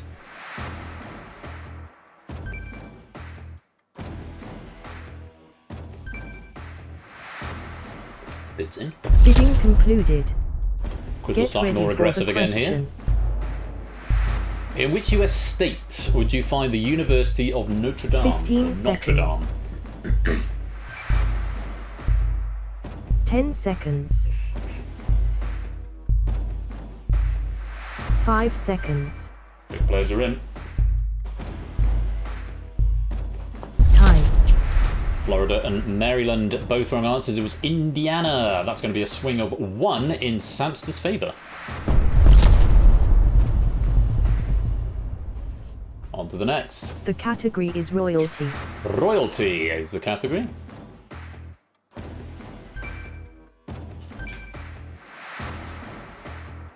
Bidding concluded. Both going for 1 Get low ready bid for here. the question. Gonna have minimal swings either way. Could have deadlock. How many consecutive King Georges ruled Britain during the 18th century? Or King's George? That's probably the correct pronunciation of the correct syntax, actually. King's George. Time. It was 4. Quizzle going for 4. Samster going for 3. Doesn't know his horrible histories. George. Ed Victoria, I think it goes. George. Ed Victoria? Something like that. It's 4, either way. Quizzle doesn't mind me saying this, but this could be the weakest final we've ever had on Bidding War. They are quite low bids, but it's turning into quite an interesting battle. Both bidding 1 there, with Quizzle getting a right answer and Samster getting a wrong answer. That's going to be a swing of 2 in Quizzle's favour. Soft-stage gambling orders pointed to a The bidding. category is theatre. Theatre. George, Will Victoria. Thank you, Mark. That was the one I was after, not Ed. Bidding concluded. Slightly more aggressive points Get here. Samster ready bidding for the 3, Quizzle question. bidding 2. Penned by Agatha Christie, what mystery play is London's West 15 End's seconds. longest running show? Both players have answered 5 seconds in the lobby. Time. It is the mousetrap with Samster bidding higher there. That's going to be a swing of 1 in Samster's favour. So Quizzle is with the advantage The all the way through category here, is but it's Ireland. still locked around the middle. Ireland is the next category, 1 to 3. Samster's bid. Quizzle's bid. Bidding concluded. Both bidding 1 could Get have ready deadlock for the again. question. Actually, we've not had deadlock yet, I don't think. Question 6 then. Which province of Ireland consists of the counties of Galway, 15 Leitrim, seconds. Mayo, Roscommon and Sligo, or Sligo? 10 Is seconds. it Leitrim or Leitrim? My Irish heritage does not support me in this question. Time. Leinster and Ulster are both incorrect. Connacht, unsure of the pronunciation, was the correct answer. And we have got our first deadlock.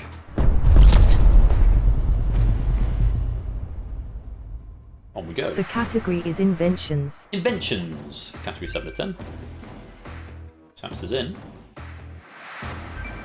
As is Quizzle. Bidding concluded. Samster on the aggressive. Get 3 ready to for the Quizzle's 2. question. Who, in the first decade of the 19th century, invented the electric 15 arc seconds. lamp? Samster answering very fast here. Quizzle just behind. 5 seconds in the lobby. Time. Humphrey Davies. Samster's got it right and Quizzle has got it wrong. For the first time, Samster is going to push the array over to the other side. It is going to be a big swing because Samster's got it right with a score of 3. Quizzle wrong with a bid of 2. That is going to be a swing of 5 in Samster's favour. Christopher Arklamp. The category is American football. American football is category number 8. Bidding concluded. Quizzle now on the attack Get here, ready 3 for to the Samster's question. 1. Let's take a look. Which NFL team was the first to win a Super Bowl played in their home 15 stadium? seconds. Both players have answered. Time. 49ers and the Green Bay Packers both are incorrect. It's the Tampa Bay Buccaneers. Oh, Samster's defensive play was a good one there because it's only going to cost him 1 point, but both of you are wrong. Quizzle bidding 3 means that is going to be a swing of 2 in Samster's favour.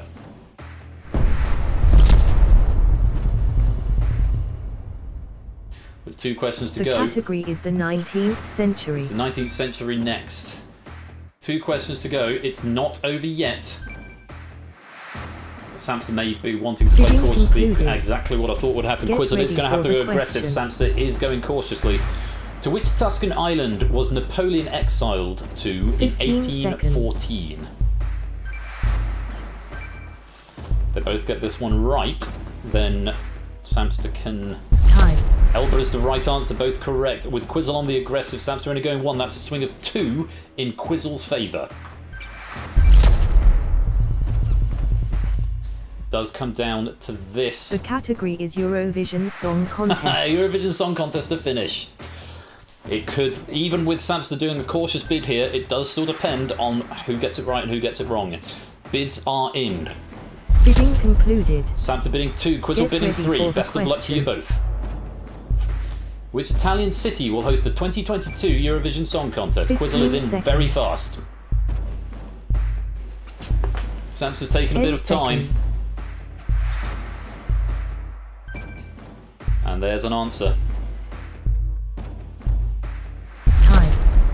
It's Turin. Quizzle has got the right answer. Samster has gotten the wrong answer. Even a bid of 1 would not have saved there, with Quizzle bidding 3, and that is going to be a swing of 5 in Quizzle's favour, because that is the right answer. Turin is correct, Florence is incorrect. And Quizzle, just at the end, is taking it back.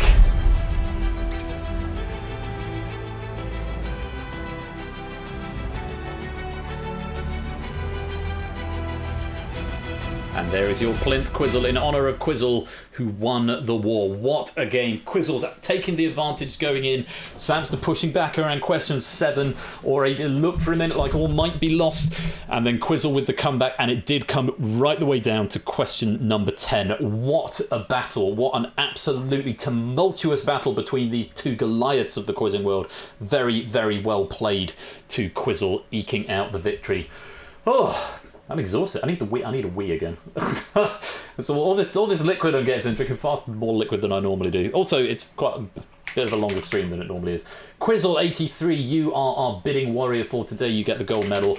Samster, commiserations, but a valiant runner-up. You will take the silver medal. Our lobby winner is Sotley on -1, the highest non-warrior the highest non-warrior score in the game. And a very big word of thanks to our author, the Lupine One, particularly for getting some doggy questions in there as well. Always nice to see. Let's award those to you now with the pennies that go with them. Everybody else, for every question you got right, you will get 5 pennies. They will be automatically added when the credits roll. Right, we're 10 minutes behind again, but Data League, I think, is a game where I can probably make up some time, which is what is coming up next. And it's written by Jay White. Lovely little pack. I didn't proof this one, though I glanced through it last night, because this one, I think, the last one to be proofed. And Lewis did it either very early this morning or sometime last night. But yeah, Data League is one of my favourite games, actually, I think, in the arsenal. It's one of the newest ones as well, proven to be quite popular, I think. So if you've not played it before, this is definitely a game you want to get in on. It's a very gentle pack. I think it's gentler than previous Data League packs that we've seen. And it's a fun game after the darkness of Bidding War just there and the Escape Artist a bit earlier on. And the sort of semi-seriousness of the Pyramid. It's much lighter game, and worth saying at this point, our first celebrity game is going to be Buzz Off at 5:30, maybe a few minutes after, between Argic and Buzzer Bob playing Buzz Off, which is a wonderful thing. Yeah, so that's going to be coming up in about an hour's time. Looking forward to welcoming those two into the studio with me. But before that, we have got a lovely pack of Data League. Give me a few minutes to set up because I need to put pictures in and stuff as well. But thank you again to Lupine for that question pack, and very many congratulations to Quizzle, because you have won the war.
welcome to Data Leak, as has been written by Jay White and proofed by Lewis. I've changed my shirt again. We're into Wheel of Fortune Jackie Weaver now.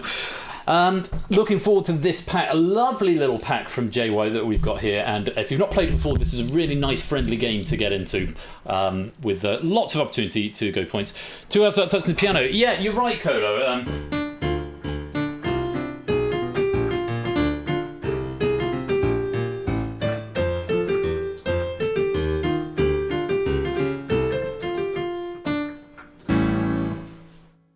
There you go.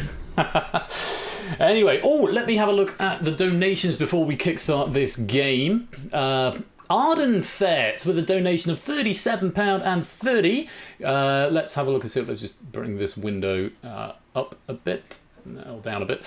Great to see everybody again. Thanks for all the fun. Thank you, Arden Fetts, for the generosity. £37.30. Jeff Bezos is donating £5. Thank you, Jeff Bezos. A little strapped for cash at the moment, but managed to scrape a few pennies for some nephews and nieces just for you. Thank you very much, Jeff Bezos, for the £5. And Can't Quiz, Won't Quiz with a donation of £18 as well. Thank you very much for the generosity.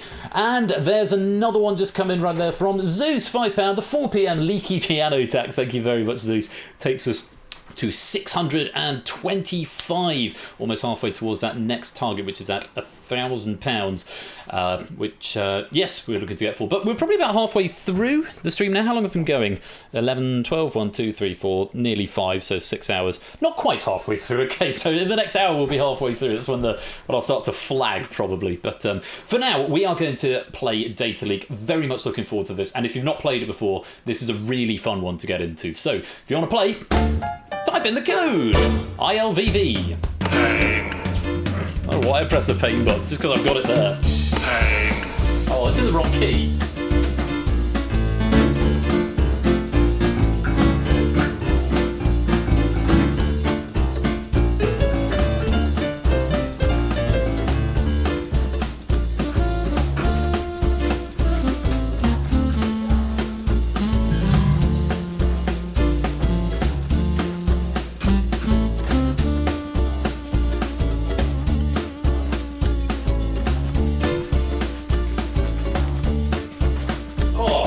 Sax player's got the best breath control.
On. Well, there you go. There's a little musical interlude.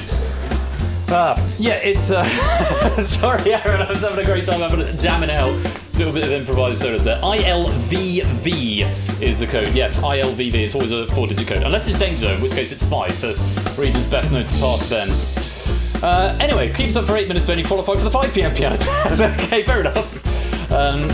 Both called soundtrack alongside the piano. Me screaming and running away from the Snorlax.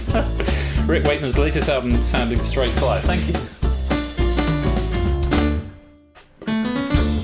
There we go. Right, well, that's plenty of players into the lobby there.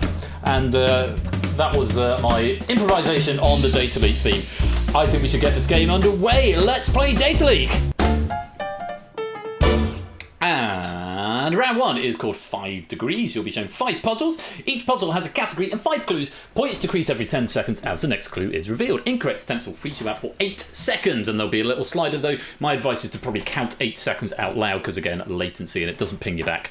So you'll be frozen out for 8 seconds if you give me a wrong answer. So you can attempt as many times as you like, but you do have that freeze out penalty. As soon as you get the right answer, you get the point available. The answer should become gradually more obvious as the clues are revealed. Yes, whisper to the bot as always, Andy, and keep your eye on the chat because once the question's in chat, the question is live. Good luck then. Let's have some fun. Round 1, 5 Degrees. Puzzle number 1, and the category is a country.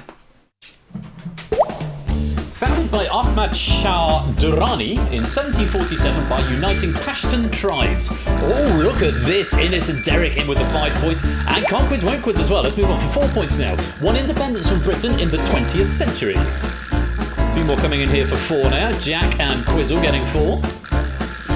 And for 3 points, its longest international borders are with Pakistan and Tajikistan. A few 3-pointers here.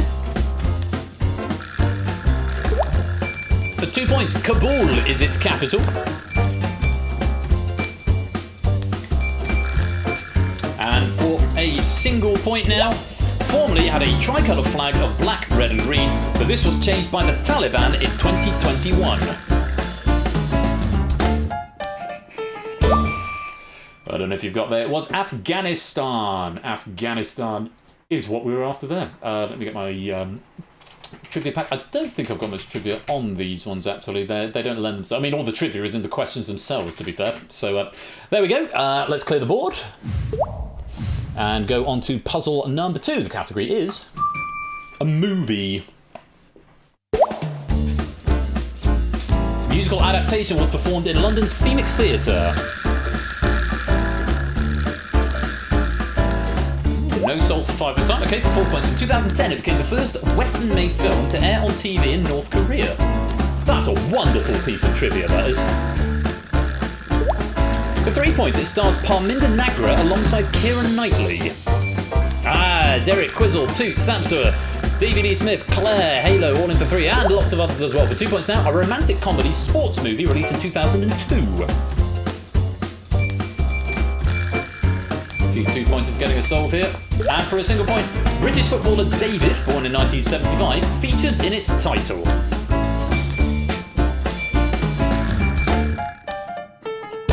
It was Bend It Like Beckham. That's what we were after there. Very well done. If you got an answer, good range of points going out there from 5s all the way down to 1s. Pauling Spelling made it past the bot. Yes, it did indeed. That's a thought. Yeah, I think I updated the thing in round 4. But when we get to round 4, let's check if it shows the score you got in your name prefab. I think it does, but we'll find out. Let's clear the board. Go on to puzzle number 3. Derek Agony with a lead of 8. Here is your next one. Category is a manimal. A large member of the antelope family. Oh, wow! Right off the bat. 5 or 6 people getting 5 points here. Nicely played. Before then, found in Eastern Africa, especially in Kenya and Tanzania. Lewis, welcome to the stream. How are you? Great to have you with us. I've only just seen your name pop up. If you're in the game, then I apologise for missing you before, but welcome to the stream. For 3 points, its Afrikaans-derived name describes its menacing appearance. For 2 points, migrates almost 1,600 kilometres per year in large herds.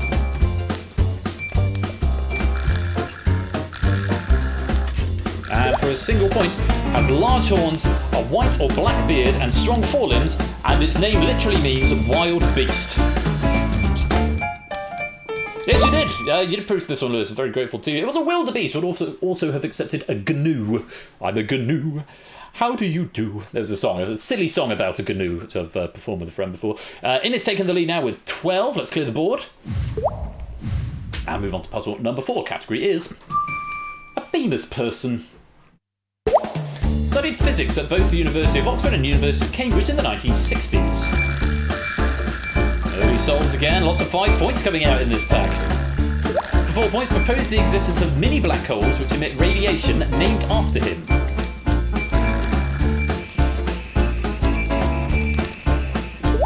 And for 3, wrote A Brief History of Time from the Big Bang to Black Holes, 1988, amongst others.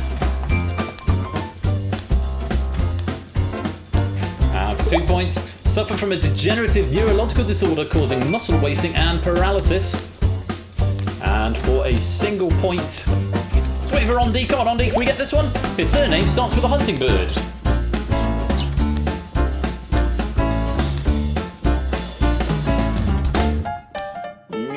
It's Hawking, Stephen Hawking. Yes, of course it was. Innes still with the lead, 17 points. Let's clear the board. And we go on to puzzle number 5. Category is a dance. Juan Di Renzo, Astor Piazzolla and Carlos Gardel are known for this dance and its music. My goodness gracious me, all of these 5-pointers going out. It's listed as a UNESCO Intangible Cultural Heritage of Uruguay and Argentina. A hybrid of Spanish flamenco and Argentine milonga emerging around 1880. There's some points, Andy, well done. For 2 points now, a couple or social dance in duple or quadruple time, either in an open or closed embrace. And for a single point, the ballroom version is characterised by strong dramatic head snaps. A bit like that. It's a tango! And the Piazzolla one,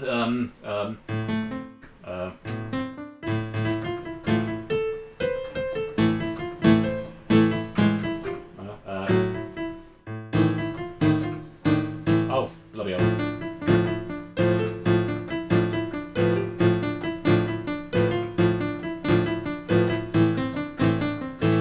That's the Libertango. I've got a really good arrangement of that, but I've forgotten how to play it. But yeah. Anyway, that's enough piano from me. That is the end of round 1. Let's clear the board and check out the scores. Oh, the 5 p.m. piano attack's coming in from Zeus as well. Innes with the lead, 22. Very high scoring opening round, 22. Jackson second on 20. Derek and Lupine currently tied in third with 19. Still plenty of time to get some points as we go on to round number 2. It's a content filter. You will be shown 5 puzzles. Each puzzle has a category and 5 objects, events or characters that feature in the answer. Points decrease every 10 seconds as the next clue is revealed as before. Incorrect attempt will freeze you out for 8 seconds again. So, these are shorter, very similar to round 1, but they're generally shorter and it will show you things within the answer. On we go. What? There's no elimination in this game. Yeah, it's an all through. There's no elimination. You don't get eliminated in this game. Everyone plays to the end. So, good luck. Have fun. Round 2, category number 1 is geography. Coxburg, United States.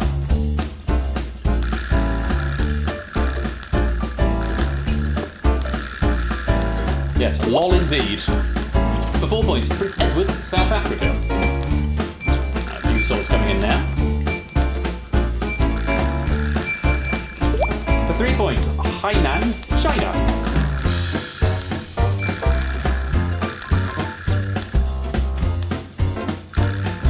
And 2 points, Easter, Chile.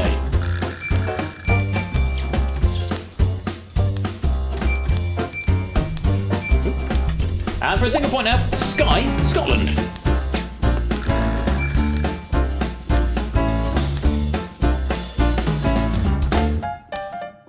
I told myself the right answer was wrong, like a silly person. Bad luck, Claire. Yeah, islands was the answer. They are all islands. Well done. Let's clear the board. And best island. Category number 2 is food and drink. Lol. Sukuk.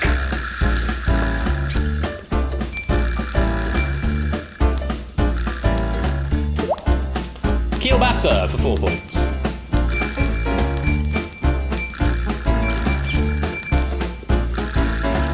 Souls coming in here.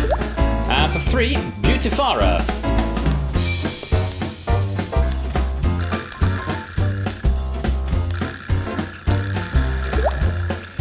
For 2 points, Bratwurst.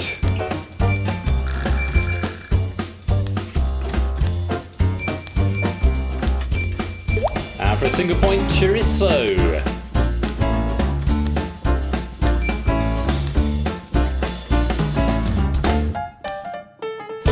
Sausage! It was a sausage question, an actual sausage question, yes. On the number one, first of all of the things are the same thing. So those are all types of sausage. The first one, they were all types of island. The next one will be the category clue. Well, we'll tell you in a minute. But number two, if you could just cool it slightly. Just, if there's things like, what is the point of this round? I think I knew what you meant, but it's just, just be cool about it, because it sounds a bit, uncool. So, yeah. So...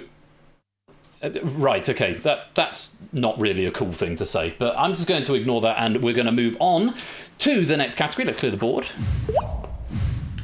And the category is sport.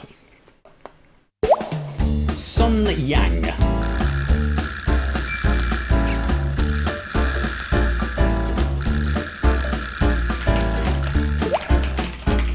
Ian Thorpe.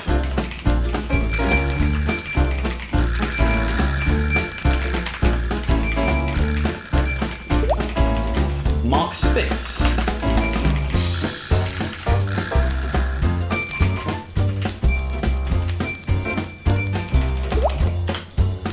Adam Peaty for 2 points.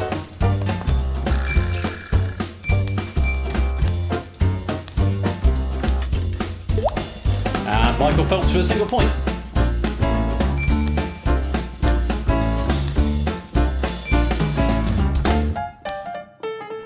Swimming was the sport that they all had in common. Yes, they were all swimmers. Swimmers, swimming, or swimmer would have been accepted there. Moving right along, let's clear the board. Innes with the lead, 33, although it's all quite close. Could all turn around on a single question still. So let's go on. Category number 4 is a musical act. Queen of My Heart.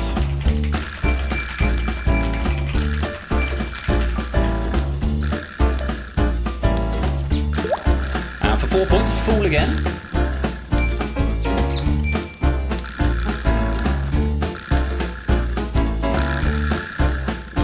And for 3, World of Our Own.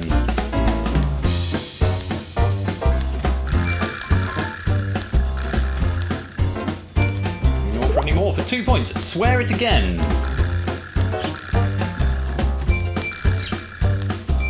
More souls for a single point coming up now. Uptown Girl. Could have some changes in the score here, changes in the rankings. It was Westlife. Westlife was the answer, yeah. Marky V, welcome to the stream. Great to have you with us. Hope you're keeping well. Yeah, so many good songs there by Westlife. I do quite like Westlife, I have to say. They do really good songs. Maybe it's a nostalgia thing, but yeah. Then again, this has come from the first person whose first live band that I went to see was Boyzone. So make of that what you will. Westlife was the answer. Quizzle now moves into the lead with 34. Innes and 2 both on 33. Claire and Derek both on 32. We have got one more question in this round. Let's clear the board. And the category is a transport. Kona.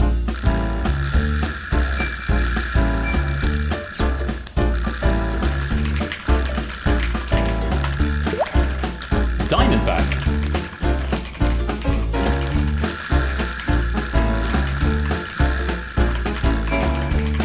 Couple of souls coming in. Brompton for 3 points.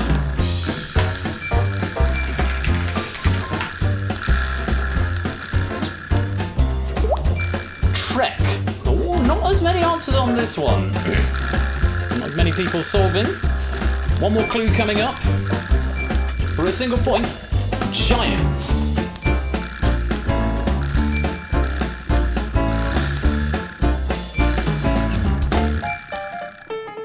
I don't know if you got that. They're all bicycles. Oh, cycles, bikes, bicycle manufacturers. Didn't like bike.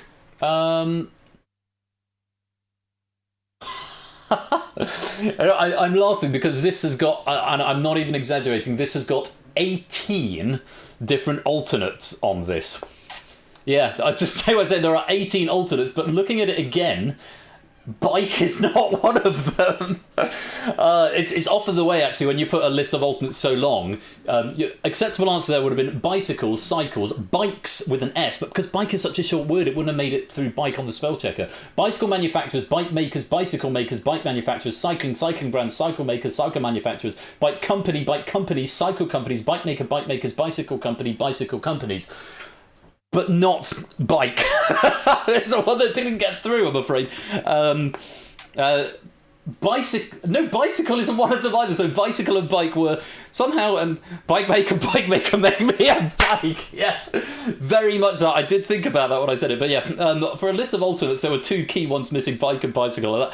And that's just one of the things you can't really bet for that. If you're being, Jay was being incredibly thorough on this one, but still a couple slip throughs. So apologies. Bicycle.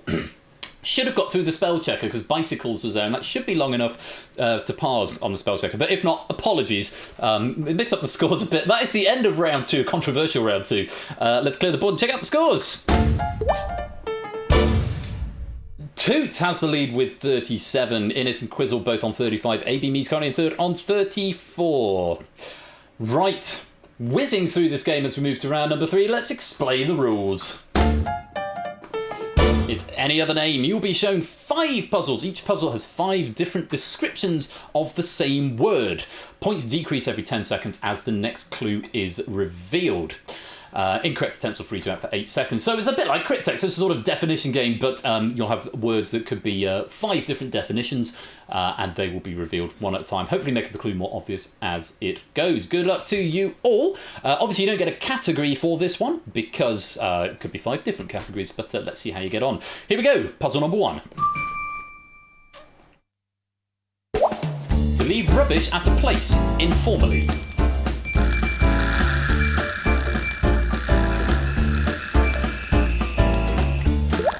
Touch or raise a hat in greeting.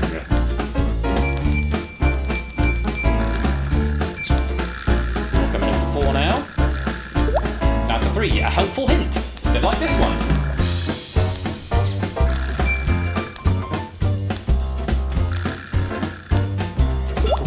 Now for 2, to overturn or topple, such as by offsetting weight.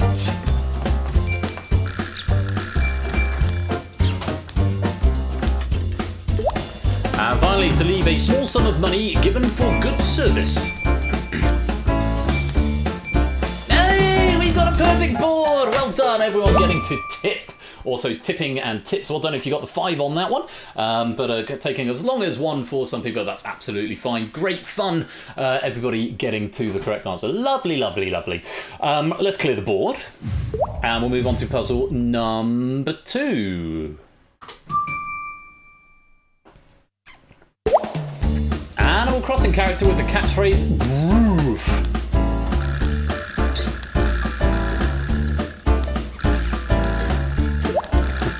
For 4 points, women's sleeveless undergarment. No one getting a 5 on that one. Is anyone going to get a 4? No one for 4. For 3 then, Mr. Bean's silent sidekick.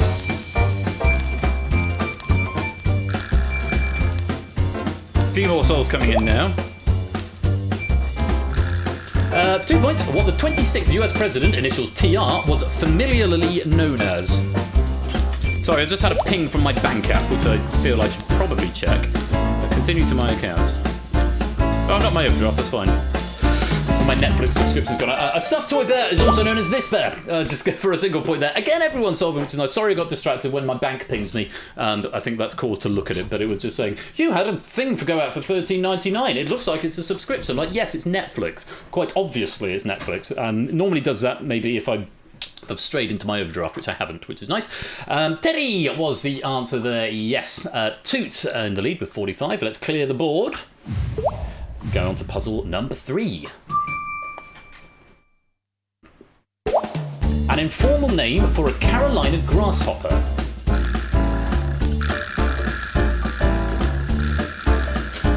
Few people attempting here. No one getting 5 for 4 points then. A nickname for Darlington Football Club in County Durham, England. Lupine first to break cover here, getting 4 points. Nicely done. And for 3 now, members of the Religious Society of Friends. It's suddenly just sneaking in 4. Quite a few 3s coming in now. And for 2, international oat and oatmeal brand. A few more claiming 2 points here. And finally for a single point, one who trembles or shakes.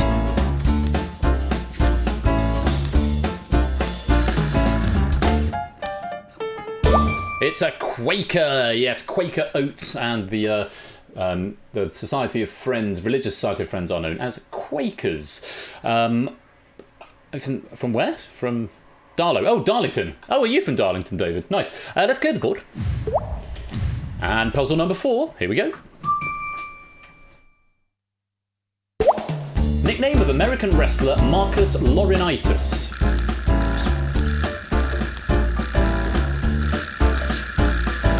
Laurinaitis. For 4 points, the border between the light and dark sides of the moon. A couple of people getting 4 here, nicely done. Laurinaitis sounds painful, but I probably should get it checked out. For 3 points, an optional challenge on the game show Greed. Yes, a few people getting it from here. And for 2, 1984 James Cameron movie featuring Arnold Schwarzenegger.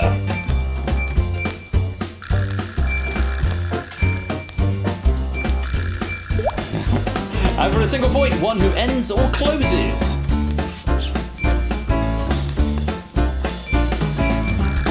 Good spread of correct answers there. It was Terminator, or The Terminator would also have been accepted there. Yes, nicely done. Terminator, one who ends or closes, and of course that James Cameron film with Arnold Schwarzenegger as The Terminator. On we go, let's clear the board. And the final puzzle of this round, puzzle number 5, take a look. Initialism for the sum of energy used by an organism.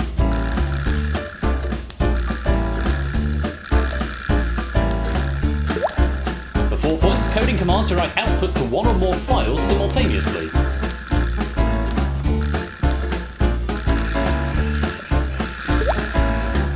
For 3 points, a casual short-sleeve shirt informally.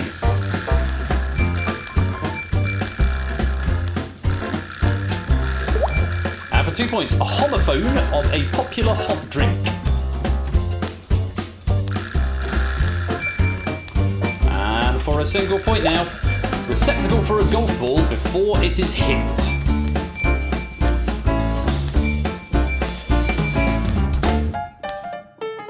Well done, it was a T, specifically spelt like that. The only one where it's spelled differently, T-E-A, is the homophone of a popular hot drink, and the homophonic word would be T-E-E, which is what we wanted. Yes, T was the answer. That is the end of round number 3. Let's clear the board and check out the scores. No, it wouldn't have accepted T, just the letter, can't quiz, won't quiz, because that wasn't the answer, I'm afraid. It was T-double-E specifically. Yeah, clue number 4, as really said, forces it to be T. Right, as with the casual short sleeve, I mean, casual short sleeve shirt, you could argue is a T-shirt, just a letter T, but when you're referring to it just as a T, it did say informally, you would call it a T, T-double-E, and a golf tee is definitely T-double-E, and the homophone of T-E-A is T-E-E. So, I think that was a robust enough question. You're not gonna get away with a single letter T in this. Right, end of round 3. I think we should move on rapidly. We're making up time. 2 rounds to go in the next 15 minutes. Let's move on to round number 4. Round number 4 is the clue chain. You will be shown 5 puzzles. Each puzzle has a category of 5 clues, with letters gradually being added to each clue. Points decrease every 10 seconds as the next clue is revealed. Spelling must be exact in this round. It's very important. You must get exact spelling. Incorrect attempts will freeze you out for 8 seconds. I will say, I don't know if Lewis let Jay White know, but Jay White, we've changed one of the answers, and I think it's the first one, for 2 reasons. Number 1, the contention over the English-American spelling, even though one of them is technically incorrect, I thought it might cause some contention. But also the more pressing issue was the use of the apostrophe in that answer, which is a bug that I still haven't fixed yet. So we changed it to something in the same category, but without in the same category, but different from your original one. I hope that's okay. I don't know if Lewis let you know or not, but there it is right now. Hope that is all right. So it's basically Hangman or Wheel of Fortune is what you've got to do, except the letters are picked by the algorithm rather than by yourselves. It is the clue chain. Here's puzzle number 1, and the category is TV show 7 and 8.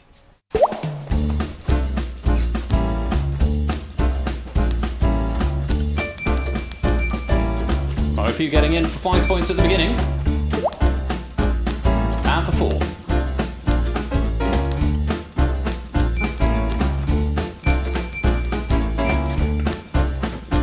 And 3. Spit.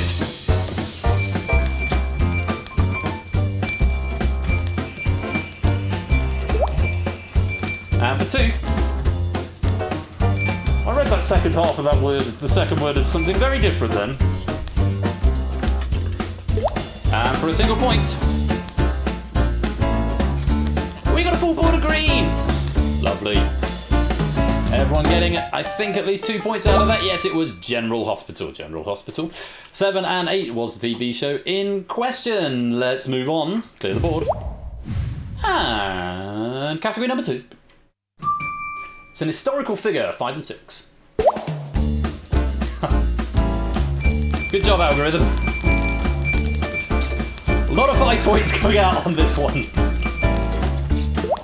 And for 4. We needed that on the first one. Sometimes the algorithm does that. The algorithm's feeling particularly generous. Yeah, lots of people getting that one right. For 3. Eiffel Tower. That famous historical figure, the Eiffel Tower. Which, has the bot shut itself in my server? Is the bot doing funny things? Oh, thanks for letting me know. We'll get blocked on that. Finally.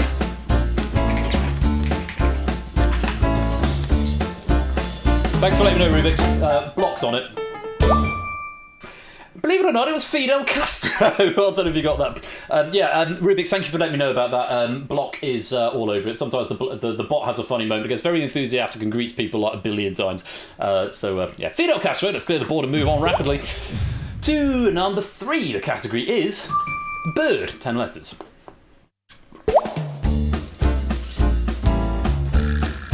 Aha.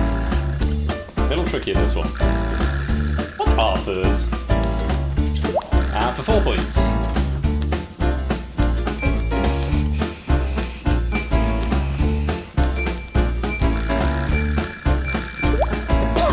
And for 2. No, for 3. Can't even read. Oh, we've run out of liquid. I'm going to have to have another biscuit in a minute, I think. Where are my biscuits? We just don't know. Oh, they're on my piano. Cool. For 2 points there.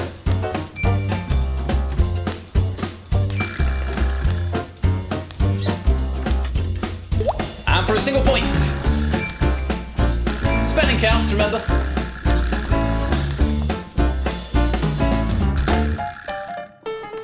It's a kookaburra. Well done. A cola-cura. That almost would have worked there, wouldn't it? Kookaburra is what we're after. Yeah, 2 O's, 2 K's, 2 A's, 2 R's, a B and a U. Not in that order, though. Let's clear the board.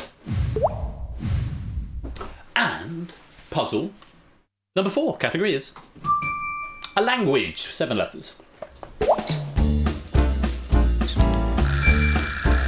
Oh, a few getting it from just a W.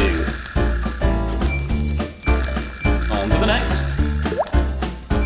For 4 points. A few more getting 4 points here. Nicely done, nicely done. For 3.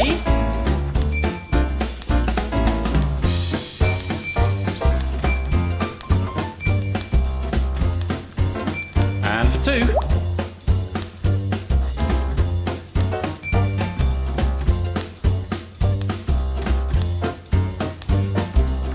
And for a single point.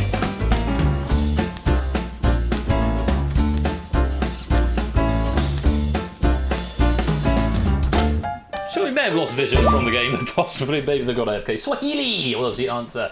Well done if you got that. A few people getting it from just 1 letter. Nicely done. Not to be mixed up with... Oh, you were 50-50 to Swedish and Swahili. That's the way it goes. You went for Swedish too. Easy mistake to make with only a W. Let's clear the board and move on to the final question of the round. Category is a book. 196.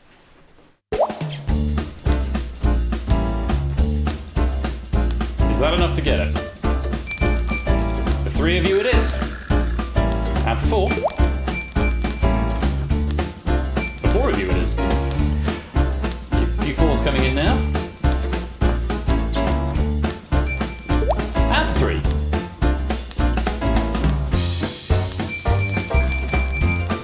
There's a lot of ding going on there. And for 2.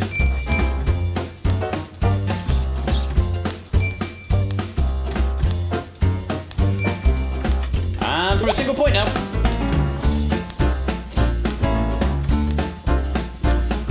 You got for something else there, Joe. It's a Clockwork Orange, of course it is, by Anthony Burgess, apparently. There we go. I've largely known that as a film rather than a book, but that is the end of round number 4. Let's clear the board and check out the scores. A Chocolate Orange, that would be a very different book. Yes. So, Innocent 2 have been neck and neck and battling over the top spot for a while, are still tied on 76. Quizzle's got 71. Claire's in third on 67. It's a high-scoring game. We have got one more round, and, well, you know what it entails. It's all a blur.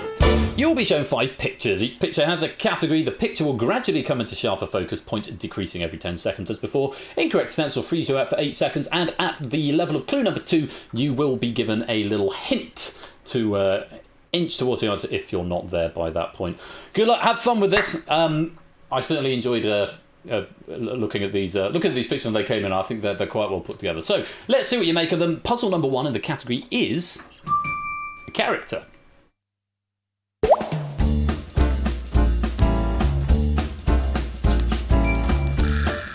Maybe me solving. Going for 69. Oh, lots of solves. Lots of solves. For 4 now.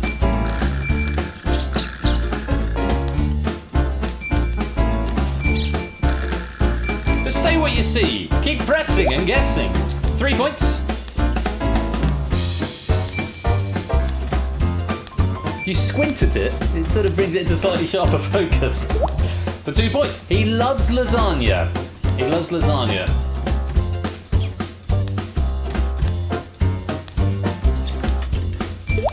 And for a single point, everyone has solved. Everyone's managing to get there. Nicely done. It was, of course, Garfield. Well done if you got Garfield. And it's just inching in front. 81 plays 80. Raphael, yeah, indeed.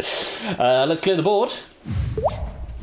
And go on to the next one. Category is a food. It is a food.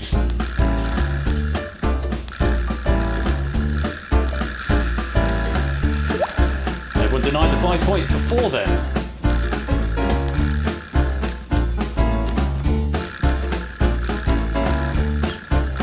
And for 3.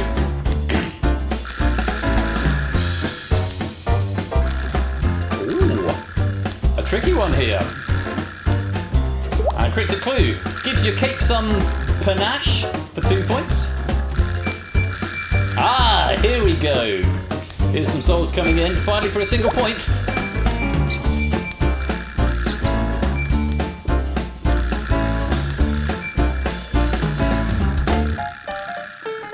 It is ganache. Yes, ganache. Gives your cake some panache. Lovely little cryptic clue there from Jay White. Tried Nutella and s'mores first. Ah, right, yes. No, it's a ganache. Ganache which goes on top of cake. Yeah, cheeky ganache there. Let's clear the board. Innes leading 83 to 82. Toots 82. Innes 83. Quizzle currently third 76. Claire and Shapes tied on 72. It's still all very tight though. On to the next one. Puzzle number 3. Category is a landmark.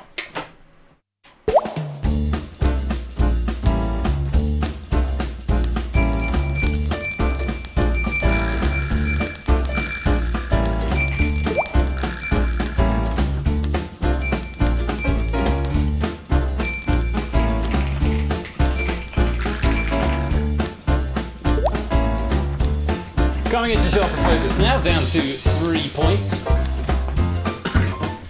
Glad to see Polka Dots getting 5 on this one.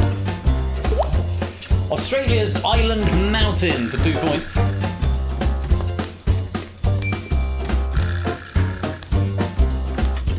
And a single point now available.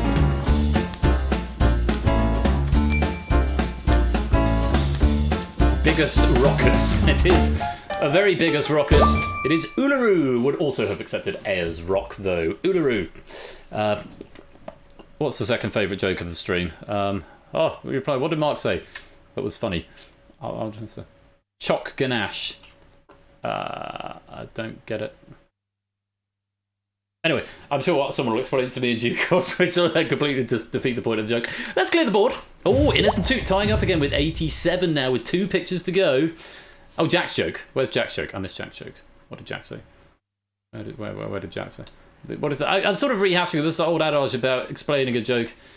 Exclamation. Oh, exclamation mark. Ah. Exclamation mark, yeah. Okay, very good, very good. Moving on rapidly then. Puzzle number 4 category is a concept.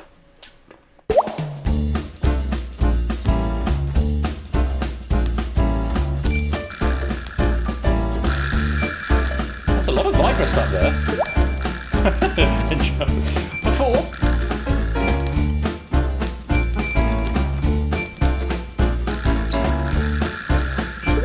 And for 3, it is just getting 4 in the nick of time.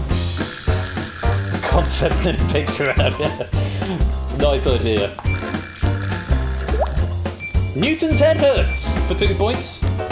We put original sin. Yeah, could have been actually. Could have been. With the tree. And a single point available now. What is it? What is it? The concept is an apple tree. No, it's gravity. Gravity, the apple falling down. No, it's a tree. Final question being 1930s film star, please.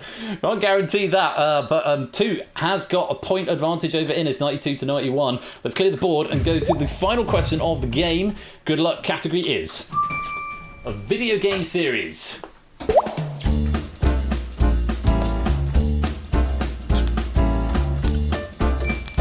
Maybe me first in this time for 5. Sam's got 5. Now for 4. Quiz will move to 89. Toot's got 4, guaranteeing the victory. Nicely done. Innes managing to get 4 as well, but a point behind. For 3 points now.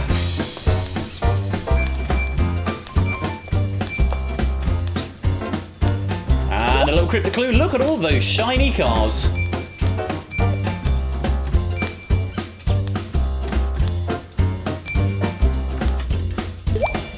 And for a single point now.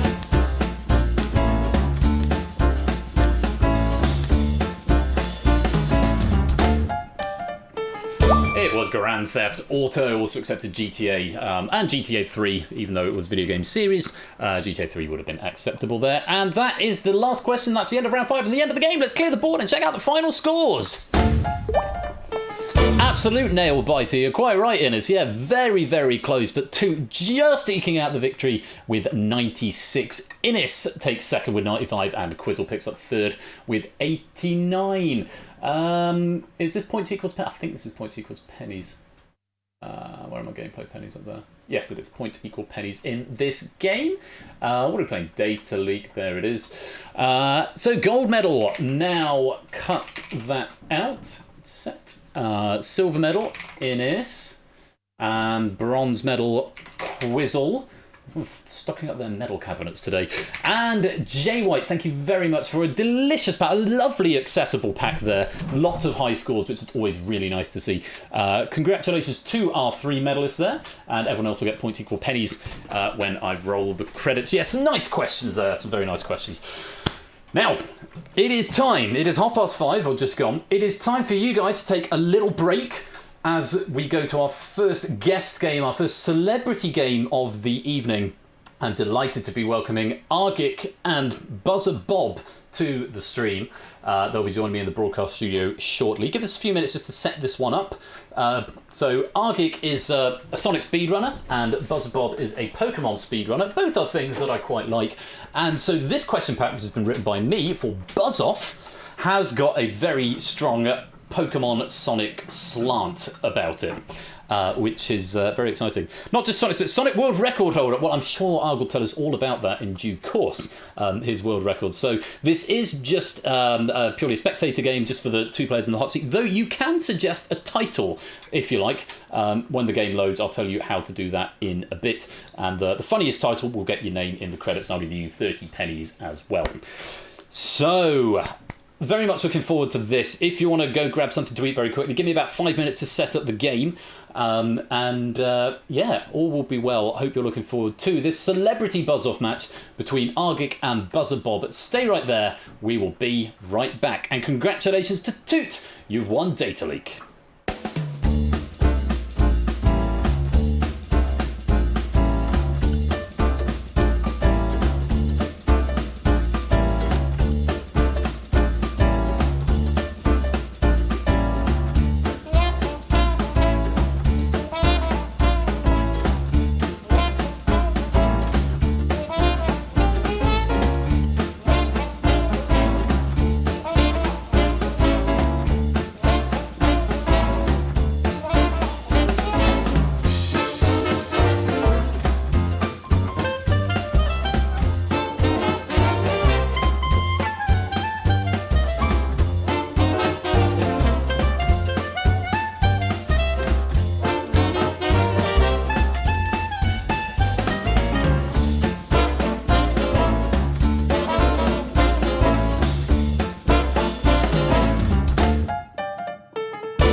So as I said, give me a few minutes just to get this game sorted out and set up and get some sound testing done on the players, make sure everyone can hear everything that they're supposed to and everyone can see everything that they're supposed to, and I'll be back very, very shortly.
welcome back to the second one with almost absolutely everything, and welcome to Matteo, Bass, and Majin Moogle to the stream. Great to have you with us. I'm really hoping this is going to work. It looks like the avatars at the top. Very many thanks to the top that way. Very many thanks to Ash the Bash for helping me get this hooked up and providing some custom CSS for this. And oh, that's a noise. Thank you, Ark, for the host. Thank you very much indeed. Without any further ado, as everyone knows how to play Buzz. Well, I don't. You may not know how to play Buzz Off, but I'm going to introduce our players. First, I'm going to unmute them because otherwise I forget to do that. And let's find out who is playing Buzz Off tonight. It is Argic versus Buzzer Bob, and I'm really hoping you're not getting double looping audio in the chat. If there is something wrong with the audio, please do let me know. I'd rather you let me know than didn't let me know. Oh, all of these hosts happening now. Thank you very much for all these hosts, and welcome Chesy Babe and Binary to the stream. Argic, hello. Hello! How are you, sir? I'm pretty good. I'm hoping my knowledge today is going to be better than the knowledge yesterday. We had a tech rehearsal last night, which, should we say, left something to be desired, perhaps? Mm-hmm. Maybe. Well, it was really good fun to hang out all the same. And now, just tell us all a little bit about yourself, what you do, what your background is on Twitch and the wider world.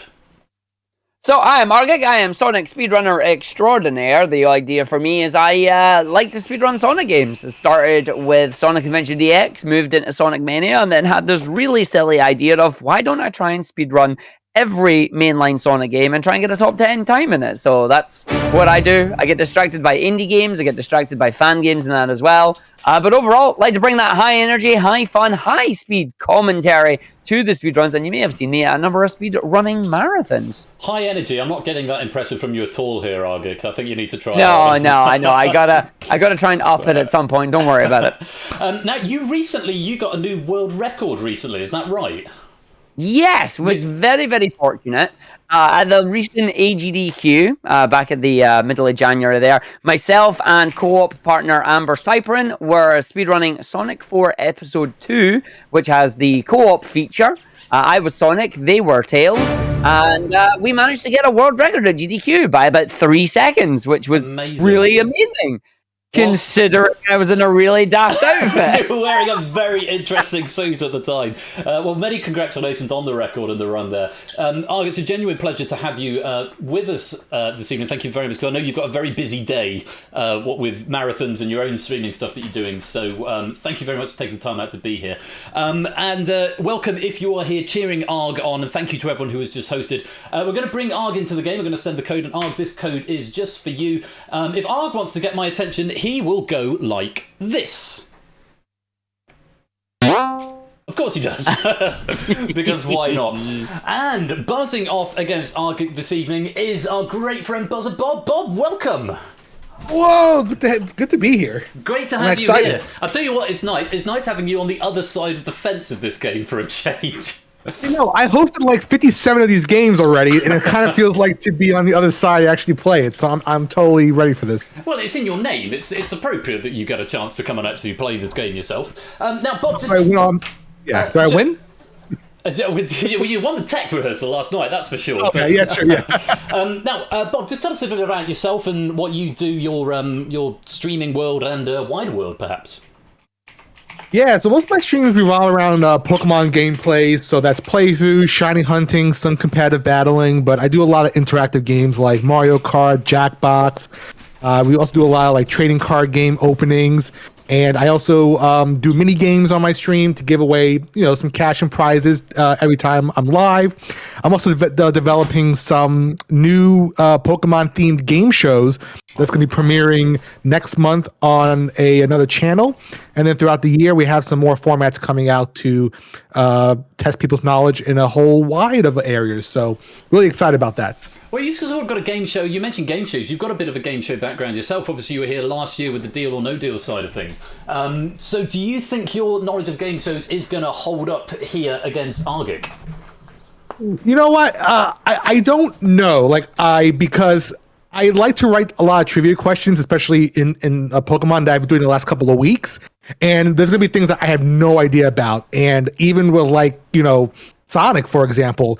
I love Sonic, but when I wrote trivia questions for Sonic, that's all I really know. So if things come up that I don't know, we're going to be in trouble. But my reputation's on the line, and if I don't do well, I'm going to quit Twitch. Oh, no, you mustn't do that. Well, I've just posted links to both Argix and Buzzer Bob's channels over in the chat, so do go give them a follow if you're not doing so already. Last question was going to be, Bob, and Arg, I'll ask you the inverse question in a minute. The question was going to be, how do you think your Sonic knowledge is going to be? But Arg, how do you think your Pokemon knowledge is going to be? Oh, I know a little bit about Pokemon. Like, I know the original series. I know Gen 1. I know Gen 2. A little bit of Gen 3. Don't ask me about 4, 5, 6, or 7 because I've got no idea whatsoever. And then I came back for Gen 8 because I was like, yo, this is based on the UK. And there was the memes of, I'm Scottish. And she was doing all her Scottishy stuff. So I came back for that. Nice. Well, obviously, knowledge of games that you are solid on and games that you perhaps are less solid on, but there's a good mixture of video game knowledge trivia in here. Bob, I've sent the same code through, so if Bob wants to get my attention, thank you very much, Dylan. If Bob wants to get my attention, he will go like this. Because of course he will. So we'll know if it's a Sonic or if it's a Pokemon sound that we're going to be having. And just before we begin, I'm just going to check the donations. We've got £12.50 coming in from Zeus, another piano text, 5 p.m, right on the hour. Thank you very much for the £12.50, Zeus. Marky V donating £12.50, and Natter donating £6.60. £6.60 for my 66 points on the Data League game. Thank you very much for your generosity there, Natter. And DVD Smith coming with a £20 donation. Thanks for the amazing day. Can't wait. Hashtag Team Argic. Was it hashtag or was it hashtag something else? Hang on, I need to scroll across. It was... sorry. Thanks again for this amazing day. Can't wait to try the Sonic Pokemon questions. Hashtag Team Argic. Well, just to reiterate, this is a game that's just for the 2 players in the hot seat. So if you can, please keep spoilers out of chat.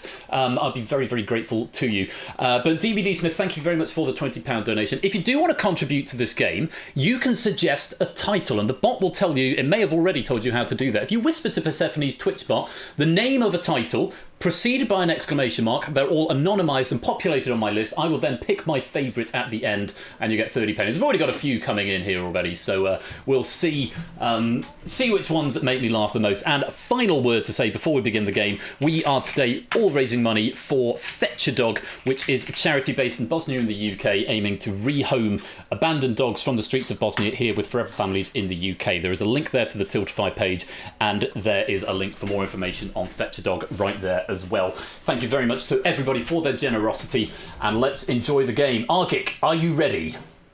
Oh yes. Bob, are you ready? Let's go. Then I think without further ado, we should play Buzz Off. Let's go to round number 1.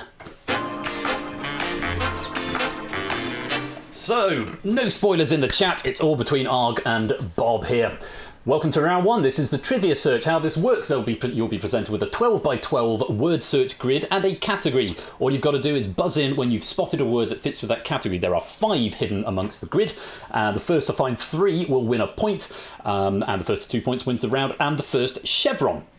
If you buzz in and are wrong, you are frozen out for 10 seconds, thus giving your opponent some time. Additionally, though, if you buzz in and are correct, you set a clock running on your opponent, and they have then got a global 30 seconds in order to equalise the scores. If they run out of time, then they lose the point automatically. We'll see up to 3 grids, depending on how it pans out. And just a reminder, please do wait until I've confirmed who's buzzed, just in case there is a near simultaneous buzz. Okie dokie? Sounds good. Sounds good to me. Fantastic. Best of luck to you both. Fingers on buzzers. And the first category is Sonic the Hedgehog zones. Argic, right off the bat, what have you seen? Oil Ocean. Oil Ocean is there. Bob, your clock is on. Man. Arg, you can buzz to go further ahead if you like, if you see something else. Bob's got to find something to equalise. 15 seconds, Bob. I was afraid of this.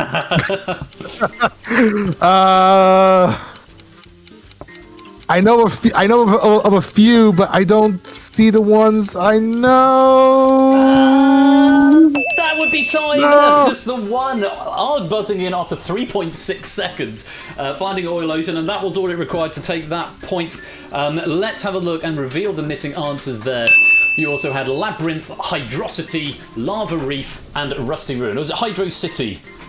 Opinion is divided, as they say. They were the missing answers. Right, where's Huds? I don't know if Huds is here at the moment, but he would thank me for saying Hydrocity. Those of you missing answers, Arg is a point ahead. Let's go into board number 2.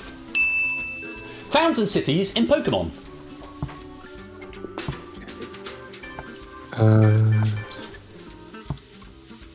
Oh my god. Mappy, welcome to the stream. And there's a buzz from Bob. What have you seen? Vermilion. Vermilion is there. You've started the timer on Argic. Arg has got to try and equalise within 30 seconds. Bob, you can go further ahead if you see something else. Whoops. There goes my coaster.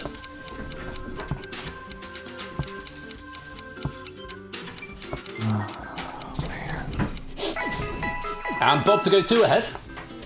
Pastoria. Pastoria is also there, 2 ahead, but Arg's got to find all 3, and 2 of them within 10 seconds. Or Bob can find a 3rd to take it. Oh, and here's Arg. I'm going to guess Goldenrod. I don't think it's there. Oh, no, Goldenrod is absolutely the right answer, Yeah, but you've got to yes! find another one within a second. And you're out of time. Oh, so we're going to have a comeback from Goldenrod right there. Superb finding Goldenrod right there, but unfortunately Bob was 2 ahead and it wasn't enough to stop the clock, and Bob takes the 2nd point. Just to say the answers from the last one: Labyrinth, Oil Ocean, Hydro City, Lava Reef, and Rusty Ruin from Sonic 1, Sonic 2, Sonic 3, Sonic Knuckles, and Sonic 3D respectively. The missing answers here, you had Moss Deep and Olivine were the other 2 answers there. Vermilion from Kanto, Olivine and Goldenrod from Johto, Moss Deep from Hoenn, and Pastoria from the Sinnoh regions, respectively. So it's 1 apiece. We're going to the 3rd deciding board. Is it going to be Sonic? Is it going to be Pokemon? Nah, none of the above. Board number 3, Call of Duty sequel subtitles. Oh, jeez. It's computer games. Wait, Call of Duty has subtitles? The sequels No, do, right? yeah. Just all hanging out with Call of... Oh, Arg is first to buzz. Modern Warfare? Is not there, I'm afraid. You are frozen out for 10 seconds, thus giving Bob some time to search for something else. Modern Warfare might be more than 12 characters. Oh my god. Arg, you back in. And the letters being reduced from the word search, eventually it will just be left with the answers. But if you see something else in the meanwhile... welcome, Fluffy Squirrel. Yes, Call of Duty Shooty McTooty. I'm not sure that's there, but I would buy that game. Argic, what have you seen? Warzone? Warzone is not an answer. I'm afraid you're frozen out for 10 seconds. And here's Bob. I'm gonna go with Strike Team. Strike Team is an answer there, and Arg, your clock is on. You're back in. And here's Arg to even up the scores. Black Ops? Black Ops is there. You've stopped the clock, and it's 1 apiece. 3 still to find. Call of Duty Bidding War, Lupine says in the chat. Running out of letters. Anything else? Bob, what have you seen? World at War. World at War is there. Arg, your clock is back on. There are still 2 to find. And Arg? Vanguard. Vanguard is there. You stop the clock. Who can find the last one first? Arg is right back in. What is it? Ghosts. It's Ghosts! And Arg, you have cleared the board. Very well done. Pulling off the comeback right there. And Bob not managing to get that 2nd point. Arg, you have taken the 2nd point there. Very well played. And you've won the first chevron. Can I say one thing? You may. I love how none of us can get all the answers in our given categories, but when it comes to Call of Duty, oh yeah, We get the Call of Duty. Easy peasy. I mean, to be fair, we let that go long enough that it just became that who can read the words. I was just going to say, it was the Fluffy Squirrel is saying that one quickly devolved into who can read. Yeah, fair. Sleeping Steelix, welcome to the stream. Lovely to have you here. First time chat. I hope you're keeping well. So, Arg with the early advantage, 5 plays 4. In this game, Arg now has an advantage, but if Bob wins the next round, he'll steal that chevron back, and we'll go back and forth, and yeah, that's how it plays. Shall we go on to number 2? I think we should go on to number 2. Round 2 is the auction house. You'll be given a category and you need to tell me how many things you think you can name in that given category. You can bid either 1, 2 or 3. Your opponent then has an opportunity to outbid you. They can go +1, +2, +3, or they can challenge you to name the ones that you've bid. The Juice Man, welcome to the stream. Now, if one player is challenged, they have then got to type them one at a time into the little box that they have on their interface and hit buzz to lock it in. If they can name all the ones that they bid, then they win a point. If they cannot, then their opponent wins a point. They've got about 20 seconds to name each one, and it's as simple as that. If you're both happy with the rules, let's go to auction house number 1, and the category is Pure Fire-type Pokemon, first introduced in Gen 1 or Gen 2. Pure Fire-type Pokemon, first introduced in Gen 1 or Gen 2. Bob, you're opening the bidding. Would you like to start with 1, 2, or 3?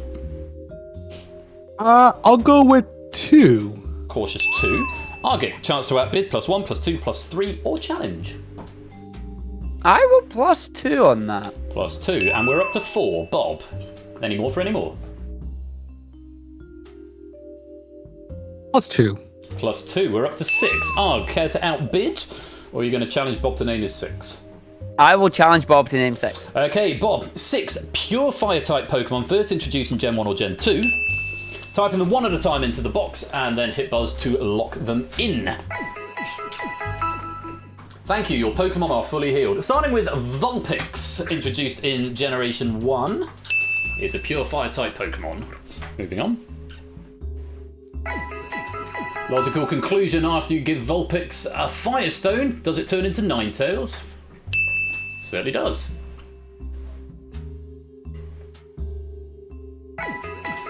Sticking with the Generation exclusives for now. Is Growlithe a pure Fire-type Pokemon? Certainly is, halfway there.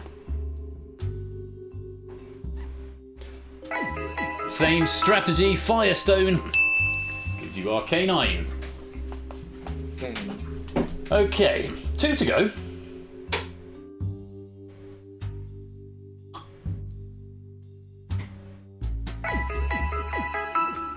And we're going to look for Ponyta. Is Ponyta a pure Fire-type Pokemon?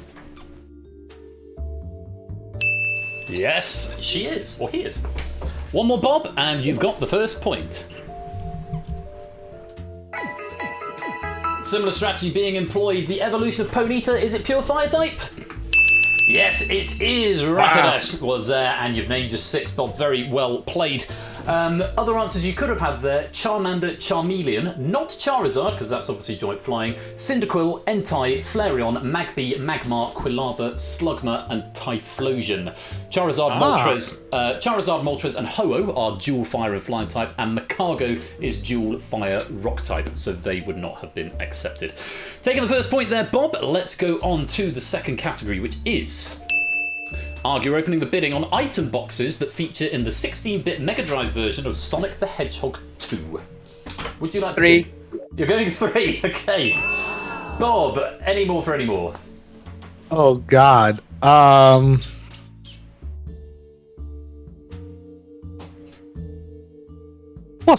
We're going +1. Okay, we're up to 4. Arg, you're going to outbid, or are you going to try and challenge Bob to name 4? I'll +1. +1, we're up to 5. Bob, decisions with you? Increase bid or challenge? I'll challenge. Okay, Arg, 5 item boxes that feature in the 16-bit Mega Drive version of Sonic the Hedgehog 2.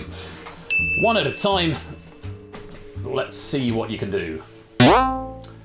Ring. We're starting with Ring. Can you just give me a very brief overview of what that does, just to clarify? Gives you 10 rings. Gives you 10 rings. I will allow that. Yes, it's technically called a super ring, but I will allow that because you know what it is. That's the rule, the metric I wrote down for myself. Invincibility, is that there? Certainly is. Invincible. What do speed shoes do, Argic? They make you run really fast. They do make you run really fast. They're called power sneakers, apparently. 2 to go.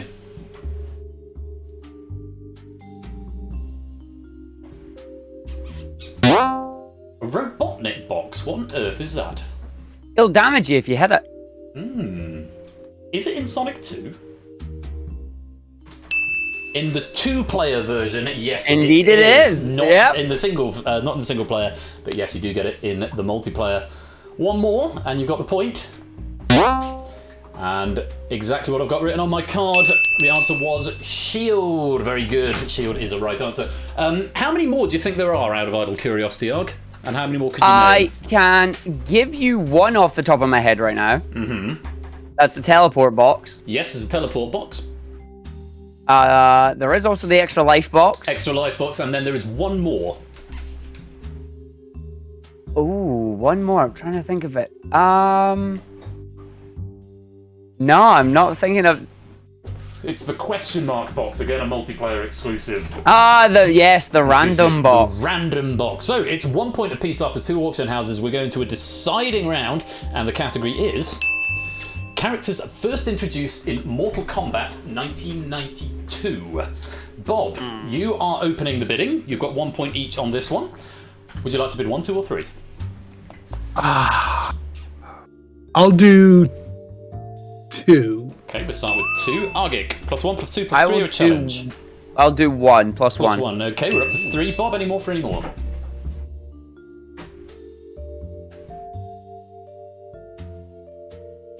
+1.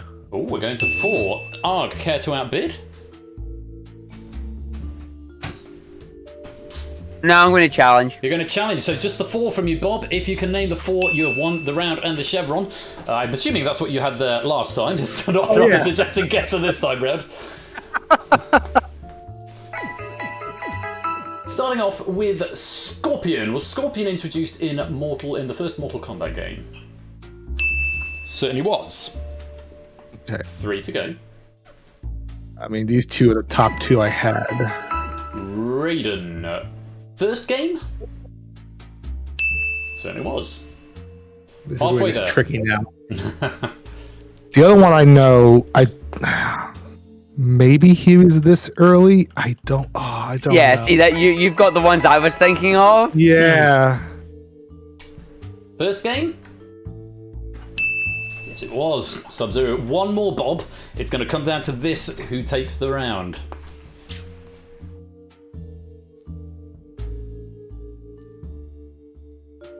About 10 seconds.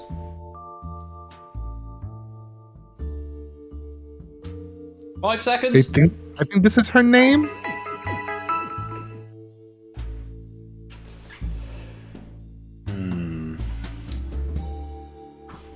Sanya. I believe I know who you mean. I need to make a very quick decision here, and I fear I was tempted to press both buttons on the stream deck at the same time and let RNG decide. But You know what? Yeah, I don't. It sounds like that. I don't think that's her name. it does sound like that, but I'm not going to allow it. I'm afraid it is a wrong answer. You might have been thinking of Sonya. Sonya Blade. It came down to one vowel different, but I'm afraid that is the rule of the game. Okay. If you'd been confident, if you'd sort of known who it was, or it's a typo or something, I may have made allowances. But there, I feel just not enough. So difficult ruling to make. Sonya Blade. Arg, did you have any other answers that you could have come up with? The only other one in my mind that I don't know if it was the first game, I was going to say Liu Kang. Liu Kang was a correct answer. Yes. Other answers up there: Goro, Johnny Cage, Kano, Reptile, Sonya Blade, as we've said, and Shang Tsung, the main villain from the first game. Other answers that would have been wrong there: Baraka, Jade, Jax, Kintaro, Katana, Kung Lao, Melina, Noob Saibot, Shao Kahn, and Smoke were all introduced in Mortal Kombat 2. That is the end of round number 2. Tight match, but at the end of that, it's Argic who emerges with 2 points. And our pressing his advantage. 6 plays 3. Jimmy Diamonds, welcome to the stream. Apologies for my dog who's going a bit nutty in the background. It's 6-3, but there's still time to make it up. Let's go to round number 3. It is the Time Warp. This is the most confusing round of all of them. You'll be shown a question that has a number as an answer. There'll be a slider on the screen, and it will go from the beginning to the middle for the first player, and then the middle to the end for the second player. All you've got to do is hit the buzzer when you think the pointer is pointing to the numerical answer of the question. But of course, to make it a bit more difficult, we don't actually show you exactly where it's pointing, so you have to do a little bit of maths and work out what it is. So it's a game of estimation and accuracy, and whoever gets closest to their given year will take a point, and the first 2 points wins the round and the chevron. So it is what was I going to say? I was going to say something else. I can't remember what I was going to say now, but it can't have been that. Oh yeah, it takes 15 seconds to go from the start to the middle, and then 15 seconds from the middle to the end. So it's the Time Warp. Let's go to the first board. And Arg, you're going to be buzzing first, and we want to know, including compilations, the total number of released games in the Sonic the Hedgehog franchise. It is somewhere between 0 and 150 total across all different platforms. Slider starts now. Well, I definitely know it's a high number because, yeah, I'm trying to speedrun most of them, not including compilations. So I feel like it's about there. It is question was including compilations. It was. No, I know your one includes it, so I know it's higher than what my number is. Ah, I'm with you. Well, you've stopped at 107. So, Bob, for you, somewhere between 150 and 300, you may have an inkling where this is going. We want to know the national Pokédex number of Pokemon Silver mascot Lugia. Somewhere between 150 and 300, and your slider starts now. Yes, I think it's in the 200s. So I think it's in the 200s. Start there. 228 where you're stopping. Melodnik Nicole, welcome to the stream. Great to have you. So whoever is closest will get the first point. Arg going for 107 Sonic games. Bob thinking Lugia is number 228. I can reveal the correct answers are... There are 101 games in the Sonic franchise, including compilations, and there are Lugia is 249. So Arg 6 away, Bob 21 away. So Arg taking that first point there. Let's see if that changes as we go to the next board. Bob, you're buzzing first on this one, and this time you've got your opposite category, so to speak. I want to know the number of unique badniks in Sonic the Hedgehog 16-bit 1991. This is the Mega Drive version. Somewhere between 0 and 25, and the slider starts now. I think I'm gonna go right in the middle, just for fun. I think so. I'll go like there. Going for 11 unique badniks. I know a few of them. So. Okay. For you, Arg, somewhere between 25 and 50, we want to know, including version specifics, i.e. Red and Blue is 2, the total number of RPG games in the Pokemon franchise. Somewhere between 25 and 50, and the slider starts now.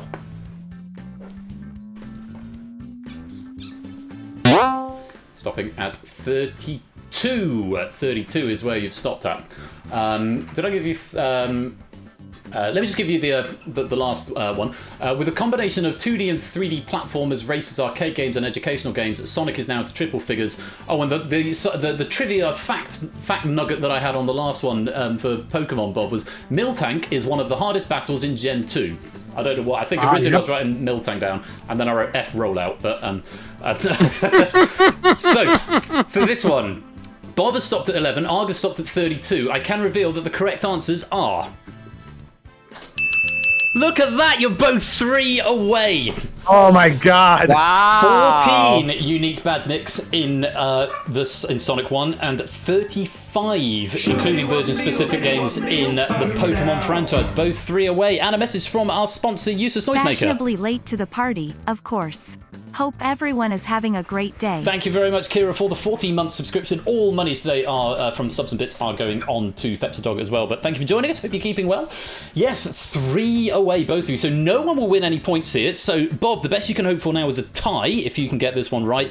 Arg, if you get it, or if you tie again, then it will be Arg who takes the round. But both 3 away. Trivia there. Pokemon Legends Arceus was released yesterday. Red, Green, and Red, Blue are considered the same game rather than separate releases, because Red, Blue was essentially a patched version of Red, Green rather than a different game entirely. So, without any further ado, let's go to the final board. And Arg, you're bidding first again. The day of the year i.e. January the 1st would be 1 and December the 31st would be 365. The day of the year on which Sonic the Hedgehog 3 was released in Europe. Slider starts now.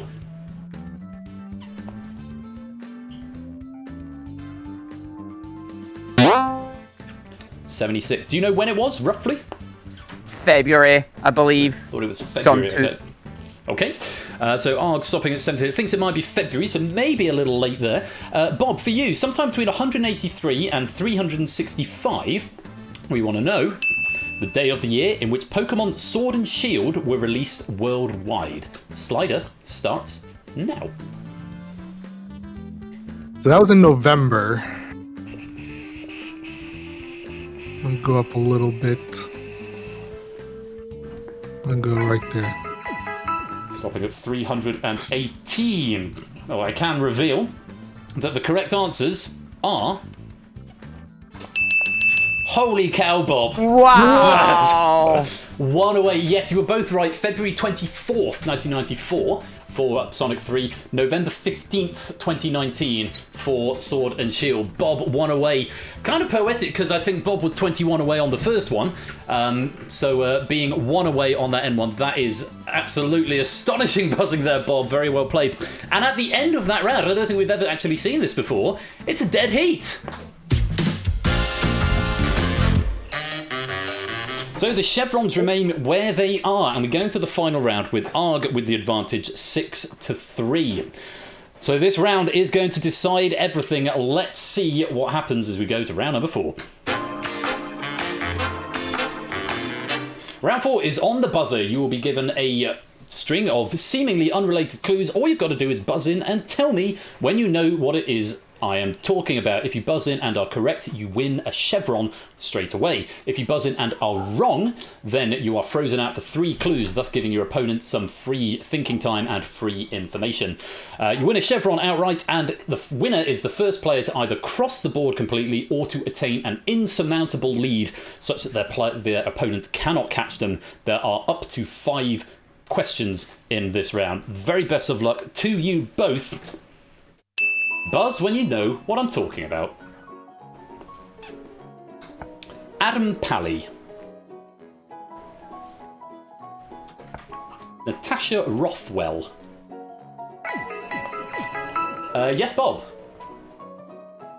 Are these actors and actresses who appeared in the Sonic the Hedgehog movie? You are absolutely bang on the money after just 2 clues. Yes, actors who have starred in the new Sonic the Hedgehog movie franchise. Though I did make a note to say I would accept Sonic the Hedgehog movie because there's only one from the whole franchise and it's quite late on. You'd have gone on to see Frank C. Turner, Tika Sumpter, Ben Schwartz, Idris Elba, who's playing Knuckles in the upcoming new film, James Marsden, and finally Jim Carrey. Very fast buzzing, and Bob stealing a chevron back. It's now 5-4. Arg with the advantage, but only a small one. Welcome Remag Zila and Foxy Rhino to the stream. Great to have you with us. On we go. Buzz when you know what I'm talking about. Snorlax. Lapras. Tauros. Muck. Primeape. And Bob to take the lead. Are these all Pokemon that Ash caught in the first series of the anime? Absolutely spot on. Yes, now Pokemon obtained by Ash Ketchum in the first series of the Pokemon anime. That was enough for the answer. Do you know, can you give me more specific than that? I feel like these are Pokemon that he has, because I believe throughout the anime, Ash goes back to Professor Oak's area, and I think they're in like the pasture, and they're all there with Professor Oak. Like, he leaves them behind, I think. It's not one there's something we did leave behind. If I give you the full list, you'll, I think, sure. So Snorlax, Lapras, Tauros, Muck, Primeape, Haunter, Raticate, Krabby, Squirtle, Charmander, Bulbasaur, Pidgeotto, Caterpie, Pikachu. So it's a Pokemon. It's the one. It's all this title screen one, isn't it? It's the intro Pokemon. No, it's simpler than that. It's just the Pokemon he caught, but in reverse order. Reverse order. Yeah, reverse order, yeah. But Pokemon Ash caught was enough. I decided beforehand that that was going to be enough for the point. And Kira, welcome to the stream, and again, thank you for that sub. So, Bob has taken the lead. It is now 5 plays 4 as we go on to the next one. Let me just go to the right page on the next one. Okay, cool. Right, number 3. Buzz when you know what I'm talking about. Ego. Seeds. Star.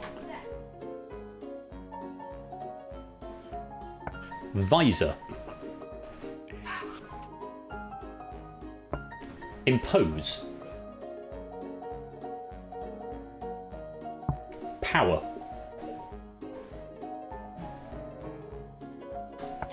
Script.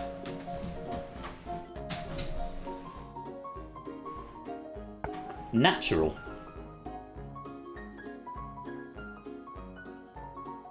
Market.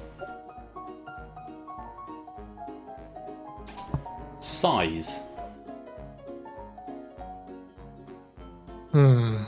Man. Sonic. Literally have no clue. Bub's gonna have a go.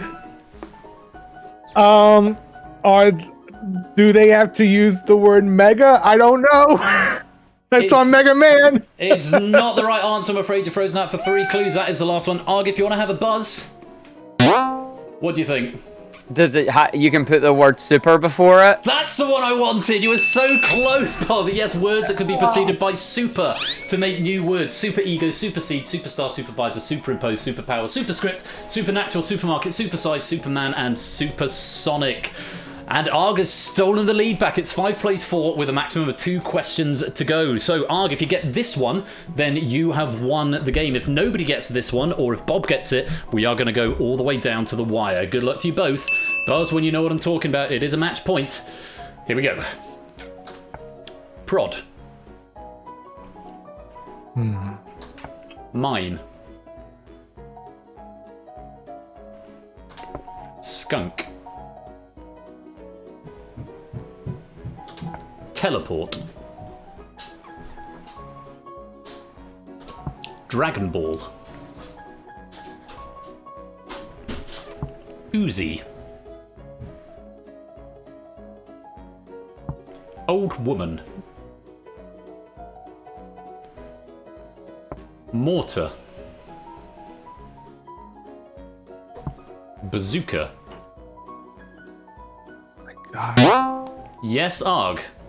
Are they weapons from Worms? They are weapons from the Worms franchise, or weapons of any Worms Armageddon. Very well played. You'd have gone on to see Ninja Rope, Homing Pigeon, Super Sheep, Holy Hand Grenade, and finally Concrete Donkey. Yeah, Donkey! Donkey would have been there. And entirely coincidentally, I was watching, I think, on... it wasn't GDQ. UKSG. It was ESA Marathon last night. There was a Worms speedrunner that I'd never seen before, which was awesome. That's entirely coincidental that cropped up after I wrote this question. But with that, it means we don't get to see the final question because Arg has got an insurmountable lead, which means Arg, you are our winner. Well done. Well done. So that's 1 each, 1 all now. If you include the tech rehearsal. But no, Argic. Very, very well played. Congratulations to you. Bob, commiserations. What a great fight you put up there. It was back and forth. But just managing to eke the victory at the end.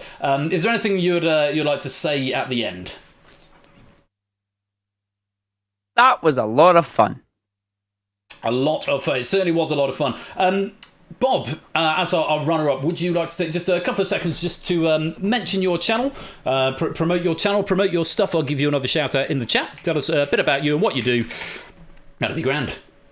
Absolutely. Well, first of all, I want to say, Arg, thank you for a wonderful game. I have a lot of friends in the speedrunning community, and I just admire what you guys and gals do, and it's so impressive. So this was an honor to play against you. Yeah.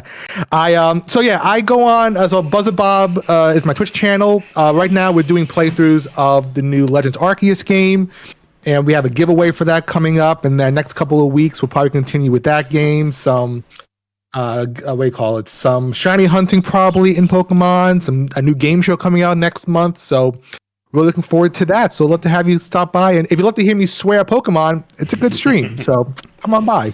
Thank you very much, Bob, and look forward to seeing you over there. And Argic, our champion, very well played to you. Hope you've had a good time. And put Argic's channel again into the chat there. And Argic, if you'd like to take us a few minutes, just tell us a bit about your Twitch channel, your streaming, what you do. Of course, for that, again, Bob, it's been absolutely great competing against you there. Like a lot of those ones, I've got no idea on this one. You just come in, Buzz is like, got it. It's like, oh wow, it's like that makes sense now. Well, that second last question, when you said mega, I went, it's not mega, it's super. And it's like you gave me the answer to that when you said mega. It's like, oh, it's like, oh yeah, there you go. But this was great. It was great fun. But yeah, folks, if you want high energy Sonic speedrunning, as one of the questions mentioned there, it's like how many Sonic games in the Sonic franchise, including compilations? 101. I am planning on learning about 60 odd, 70 odd of them that aren't in a compilation, so it doesn't include the doubles. But we plan on learning about 70 plus Sonic games and getting top 10 in those. I'd love it if you could come join me on that journey, as well as when we do some speedrun marathons and all that funky jazz. Wonderful. Well, Argic and Bob, you've both been an absolute pleasure to have here. And again, thank you very much for taking time out of your day to come and be with us here. And just a final word to say, if you have enjoyed, if you come to cheer on Bob or Arg, first of all, please do stick around. We've got more interactive quizzing coming up for audience participation. But also, if you're in a position to be able to do so, please do come and donate. We're raising money for Fetch a Dog Today, charity helping to rehome dogs that have been abandoned in Europe with forever families here in the UK. It's a wonderful charity. It's a smaller charity, so they really appreciate the fundraising as and when it happens. So if you have enjoyed the show and you've got a few pounds to spare, any donations you can give would be very, very much appreciated. Thank you very much indeed. Bob and Arg, I'm going to pop you back into the green room while I pick the end game title. But thank you again to both of you. Arg, best of luck with the rest of you. Are you commenting tonight? Is it commentary you're doing? Yes, over on UKSG, the Sonic block is coming up very, very soon. Going to be commentating the Sonic Mania run, and then going to be running Sonic Colors Ultimate. Fantastic. Well, have a good time there. And Bob, are you streaming later on tonight, or are you taking the weekend off? Yeah, I might do an impromptu stream tonight. Like I said, continue with some Legend Arceus, just doing a nice little playthrough. So definitely, the game just came out. It's getting a lot of popular reviews and praise. So it's really fun. Fantastic. Well, thank you both. I shall put you back into the green room, and I'll speak to you again soon. Thank you. Let me just do that and go yeet and yeet. There we go. Oh, what a game. And what a splendid couple of guys as well. Just absolutely great to have, and a real pleasure to have them here. So, all that's left for me to do before we go into our next game, which is The Abyss, I think. The quietly nihilistic arena of The Abyss, which has been written for us tonight by Samster. Lovely package, written all 5 rounds for it, and we are a little behind schedule here, which means Moneybox might slip. Because obviously we've got guests coming for we've got the secret show. The secret show is supposed to be in 20 minutes, but I think that might slip as well. We'll see how we get on. But I've got to pick a title, and then we've got to get into The Abyss. So let me pick a title. Goodness me, that's a lot of them there. I'll read out a few of my favourites, and then I'll pick the best one at the end. Add Argic to the list of words that can be preceded by super. I like that. That's quite good. Buzz off has subtitles. I really like this one. I don't know why, but I really like that one a lot. So we'll go with possibly with that one.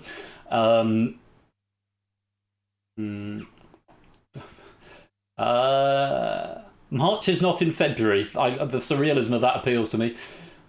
Mortal Kombat and Bird Cake. That's quite funny as well. Red and green, red and blue and red, blue and red green are considered the same game for colourblind people. That's quite, astute. Sonic and Pokemon sitting in a tree. RUNNING. Very nice. Twitch hosts at war. The next Call of Duty sequel. That's bizarre. That's maybe a winner. Oh, this isn't a title submission, just a reminder of the 6 p.m. piano text. Thank you for that one, Zeus. Incidentally, I didn't know that was from Zeus because that's his thing tonight. Everyone else is it's all been anonymised. We didn't need the hand grenade after all. We have finally exhausted bed of Sonic and Pokemon questions. Quite possibly. I like that. There's 2 of them. but I think one of them might have just been a type. I think I'm going to go with that. So my other ones that I really liked Call of Duty Tax Evasion. That one made me laugh a lot. And there was another one up here. Where was it? It's Gotta Go Fast variations on Behind Schedule, Gotta Go Fast, all quite good. But one of the last ones that I've read down here, and you can tell I'm going in alphabetical order, so you might know where I'm going with this. And but this is Oni again. I think I picked up Oni's title about 7 times in the tournament. But thank you all for watching. Do stick around. The Abyss is coming up in about 5 minutes' time. Thank you again to Arg. Thank you to Bob. Congratulations to Arg on winning. And you have been watching Whitney's Mill Tank Deserves to Be Turned into Steak. We're never gonna stop, 'cause we never get enough. We burn till we're out of time. And when we get to the end, we're gonna do it again. 'Cause tonight is when we come alive. La la la la, I'm all about it. La la la la, I'm all about fun. I wanna dance the night away until we see the light of day. Come give me some. Don't you wanna come? Don't you wanna come? Don't you wanna come alive? Whoa, oh, oh, oh.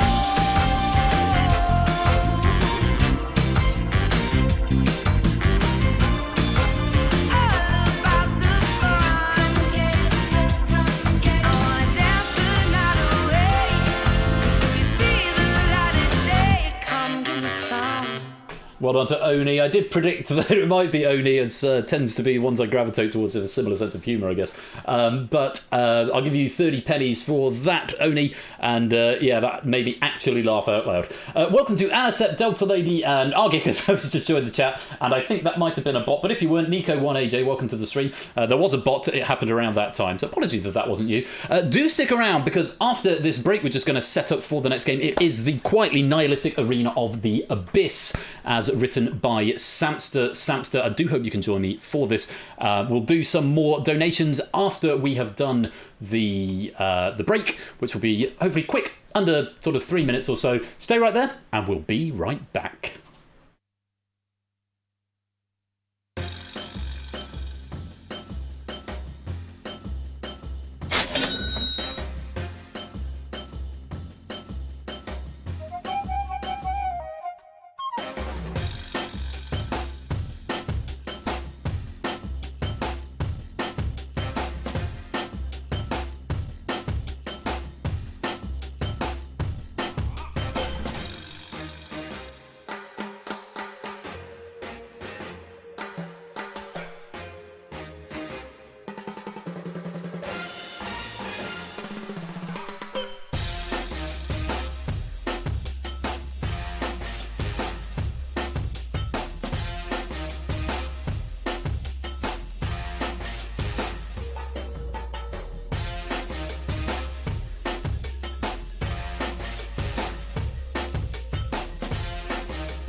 welcome to the quietly nihilistic arena of the Abyss. Questions provided by Samster tonight. Good evening, Silent Marine. Welcome to the stream. Great to have you with us. And thank you, Hexagonal Jimmy, for that follow as well. Sorry I missed you before, but welcome on in.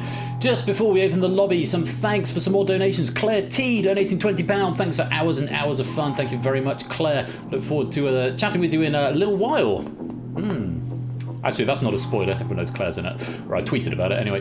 Miss You Noisemaker, £15 donation. A second well done for a fantastic day of Quizmania. Thank you for all you do. A pleasure. And thank you for your generosity there, Kira, as well. And Fluffy Squirrel with a £10 donation. You can do it, Arg. It turns out he can. So thank you very much, Fluffy Squirrel, for the £10 donation right there. Welcome to the Abyss. Questions tonight have been provided by Samster. And it's a game where can have quite a high turnover in the Abyss, but it's a game of endurance rather than pure skill. Let's see what happens. We're going to open it up, and if you want to come and play in the Abyss, type in the code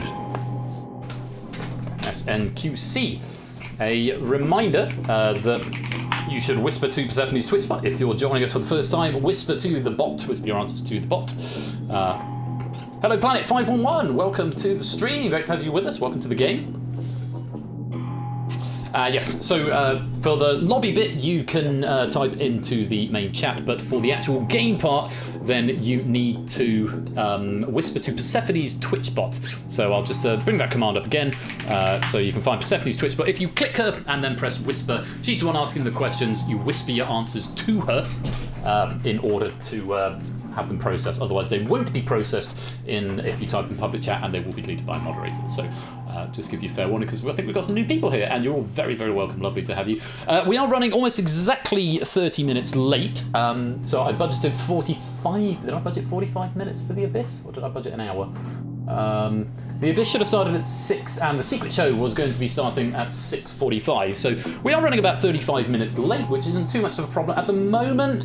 I'm inclined to put the secret show where it is. I don't know if Moneybox might have to slip slightly. Just because, I mean, I will message guests. I'll message them now and see if they're okay, because obviously I need to prioritise guests coming in at the right time. So I'm just going to send them a quick message. Right. Okay, let's go to the BRB screen then, because that was a thing that happened. The game just died. It just up and died. Well, shall we try that again?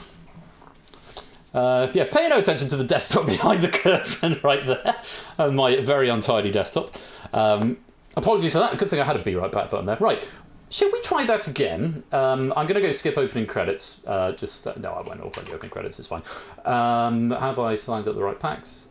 Yeah, Unity occasionally does it. I don't think I clicked close. I may have done. The Abyss went into the Abyss somewhat. Let's try that again. Oh, hang about. No! I'm on the wrong layout, giving away the answers now. Hang on, it's still running. I just need to go to Twitch mode. Ah! The technical error is all happening now.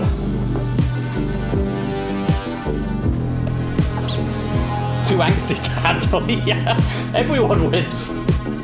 Westernator, welcome to the stream. Apologies for the technical issues. I haven't had many today, so I suppose that's all well and good that they're happening in one fell swoop. There we go, there's some music. Right, different code. Apologies about that. AFXS, and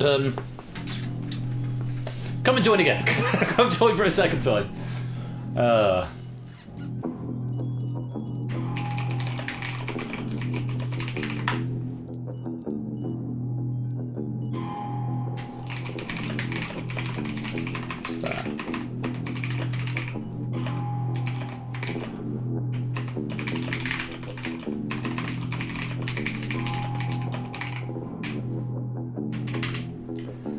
Give me a second.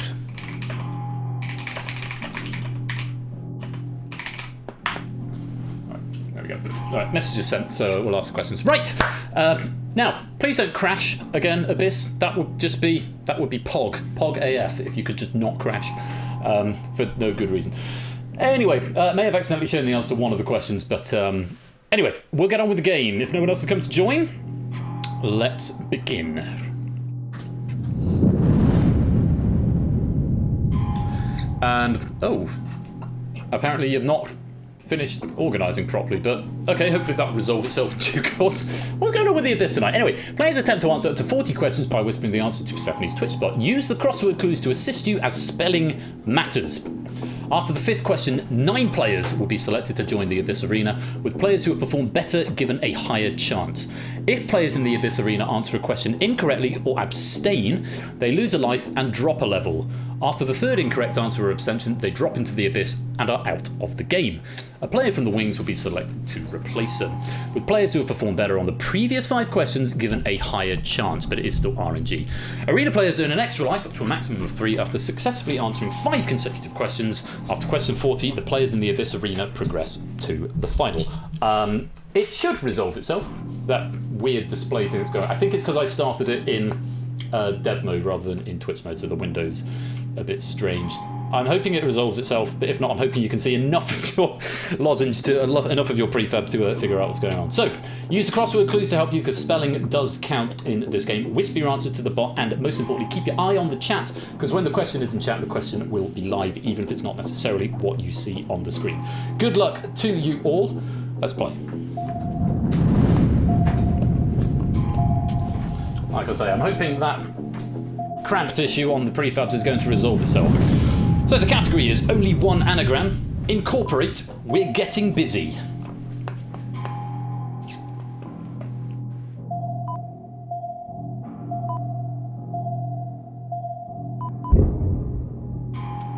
Procreation was the answer, and no, it's not. And I know why, it's because it locks them. Okay, so we're going to have squash prefabs on this game, I'm afraid.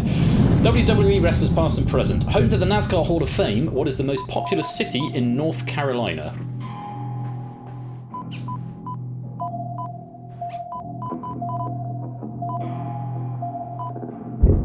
Charlotte was the answer.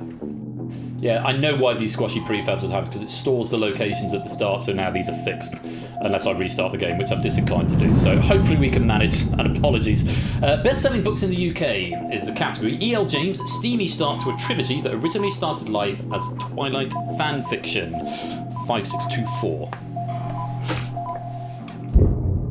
50 Shades of Grey was what we were after there. On we go. Greatest hits albums. Stop the Clock, featuring Talk Tonight and Lila. 5 letters.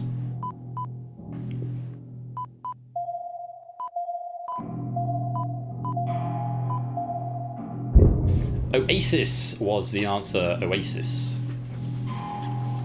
Onwards. The first alphabetically, the numbers 1 to 10. 5 letters, which is the first alphabetically? Anyway, here's one all.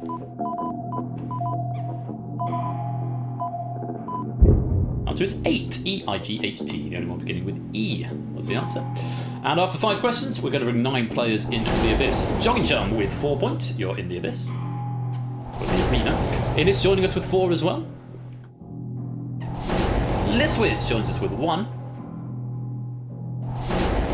Mark joining us with 3. Shapes joining us with 3. Quizzle joining us with 4. Ardenfet's joining with 2. I'm just going to adjust the screen size to see if I can make it work. It's not going to work. Sorry. We'll just have squashy prefabs. Kira joining us with 1. And Oni joining us with 4. Derek denied, the only player to get 5 out of 5, but denied entry into the Abyss Arena. Let's go on. Only one anagram. Basie. What are you doing right now? It's 5 letters long.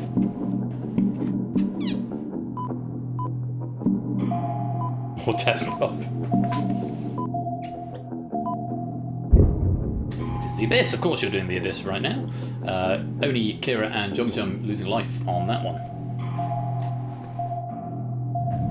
WWE wrestlers past and present. What is the surname of the character played by Sarah Jessica Parker in the TV show Sex and the City?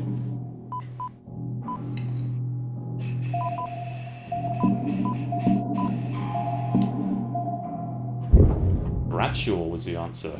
Jogjum in his list was Ardenfet, Kira, and Oni all losing life there. Category first alphabetically, the flavours of quark. 6 letters long.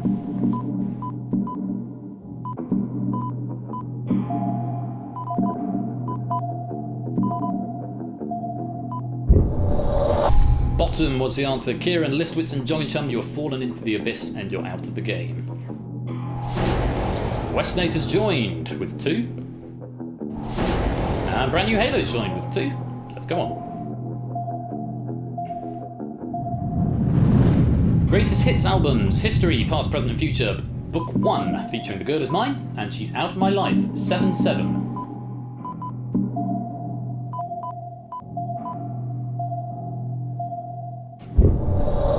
Michael Jackson, Westnator, Innis, Listwitz, Ardenfet's all getting that wrong, and Listwitz, you've dropped into the abyss and you're out of the game. Replaced by Zeus, currently on 4 points. Let's go on. Best selling books in the UK. Zadie Smith explores the friendship of 2 unlikely friends, Archie Jones and Samad Iqbal, during World War II. 5 and 5. Oh, did it, Halo? Oh, that's a shame. White Teeth was the answer. Mark, Ardenfetz and Oni, you're wrong. And Ardenfetz and Oni have dropped into the abyss and you're out of the game. Replaced by Jogging Chum and Clive. Welcome to the Abyss Arena. WWE wrestlers past and present. It is often said that the Tower of London will fall if its 6 resident birds of what species leave the fortress? 5 letters.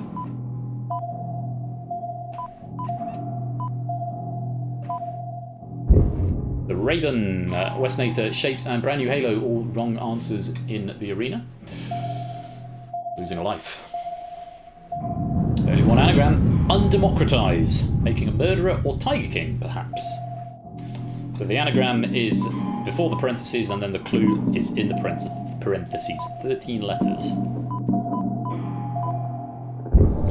Documentaries was the answer. Zeus and Westnator, losing life, and Westnator, you've dropped into the abyss and you're out of the game. Claire has replaced you with 8 points. Greatest Hits albums, Icon, featuring Lithium and In Bloom, 7 letters.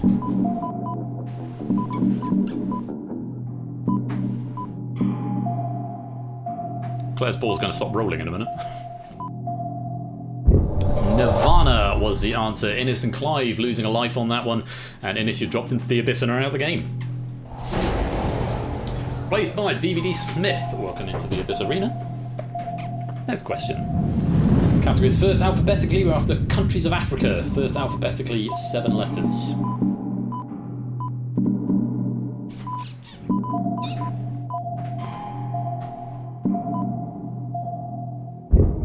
Algeria. Oh, a sea of green in the Abyss Arena, always nice to see.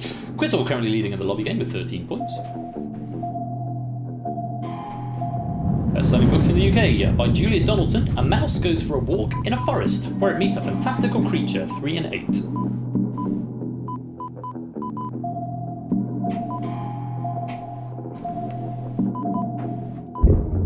The Gruffalo is what we're after. Spelling count, I'm afraid. Jogging Chum and Brand New Halo losing a life. Mark, 5 right in a row. You've earned yourself an extra life and you're back up to the top level. Well played. Here we go. WWE wrestlers. What highest rank is awarded to only the most elite sumo wrestlers in Japan? 8 letters.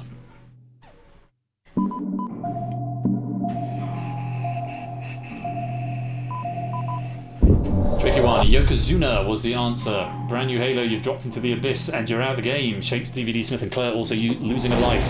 Prugs, welcome into the Abyss Arena. Currently on 7 points. Let's go on. First alphabetically, astrological signs of the zodiac. 8 letters.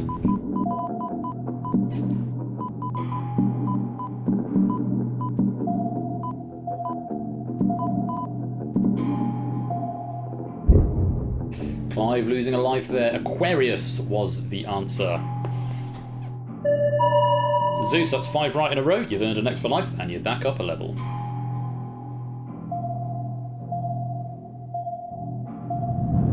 Greatest Hits albums at the close of a century, featuring Hey Love and I Don't Know Why. 6 and 6.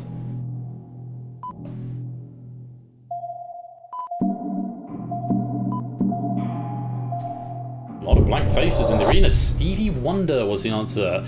Everyone losing a life in the arena. Clive and Shapes, you've dropped into the abyss and are out of the game. DMC, welcome on in. Derek Agony, welcome on in. Foiled by Ravens. Got to check the letter count. Best-selling books in the UK. Dan Brown. Robert Langdon investigates a murder at the Louvre. 3254.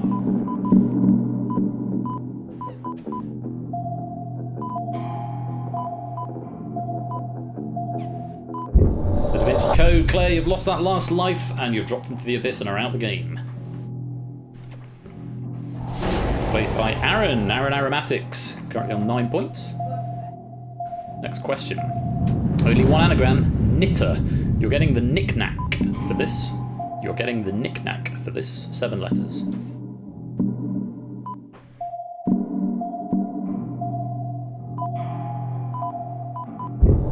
Trinket was the answer. DVD Smith and Jogging Chum, you've dropped into the abyss and are out of the game.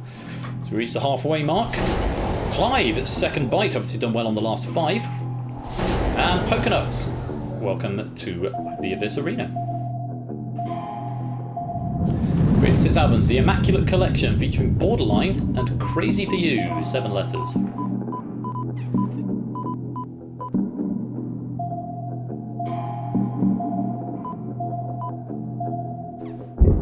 Madonna is what we were after there. Proving Pokenuts, DMC, and Aaron losing a life on that one.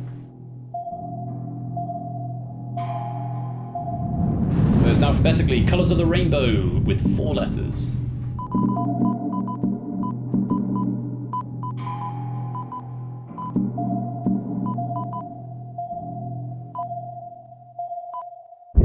Blue was the right answer. Oh, lots of green there. Lovely to see. Blue was the correct answer. On to the next. Best-selling books in the UK. Alice Sebold tracks the fallout from the murder of 14-year-old Susie Salmon, 365.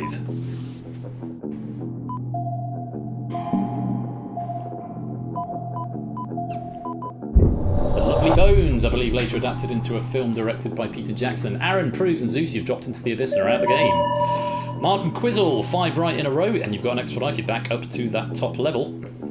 And 3 players to replace. Planet 511. In it's back for a second time. And Nicole Milodnik, welcome to the Abyss Arena. Next question. The ghost of which Roman poet is a pivotal character in Dante Alighieri's Inferno? WWE wrestlers. Oh, thank you, darling.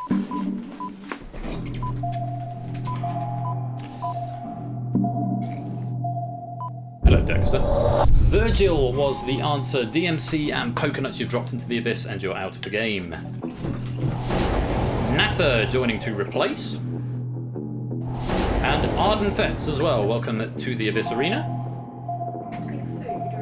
Let's go on.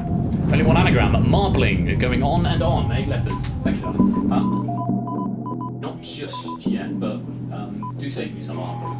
Thank you, darling.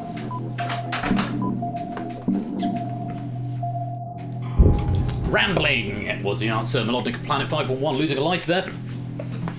Still plenty of green. Peter's here, DVD Smith, good to hear. Only one anagram, Ancestries. We refuse to put up with this. 10 letters.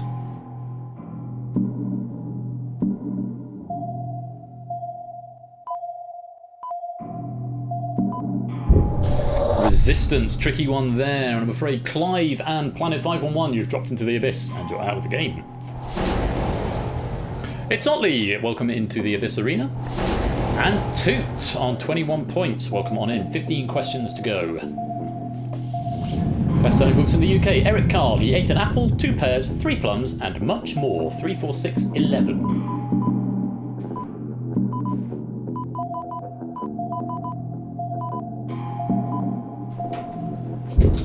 The Very Hungry Caterpillar was the answer. After losing a life down there. On we go.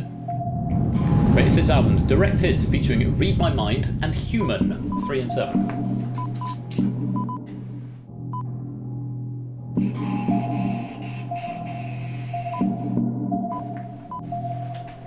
And if Mr. Brightside might have made that too easy, it's the Killers. Natter and Melodnik, you've dropped into the abyss and you're out the game, but thank you for playing. Kolo joining the game with 13 questions to go.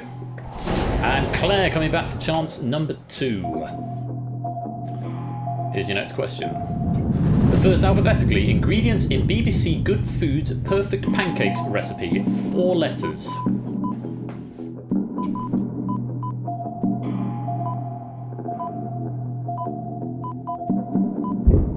Eggs is what we were after there. Toot and Kolo losing a life.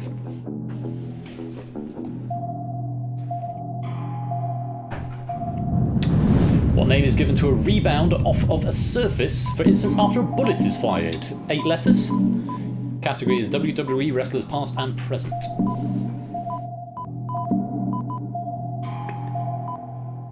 So Ricochet. Plenty of green there, nice to see. Quizzle currently leading in the lobby with 27. Also in the arena still.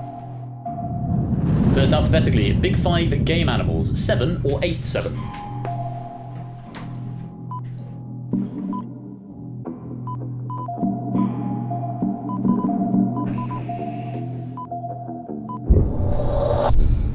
Buffalo, or American Buffalo was the answer. Lots of lives being lost there. And Arden, Fetz and Derek, you've dropped into the abyss and you're out of the game. But Quizzle has earned an extra life. You're back up to the top flight there. And 2 replacement players. Theory of Game has joined.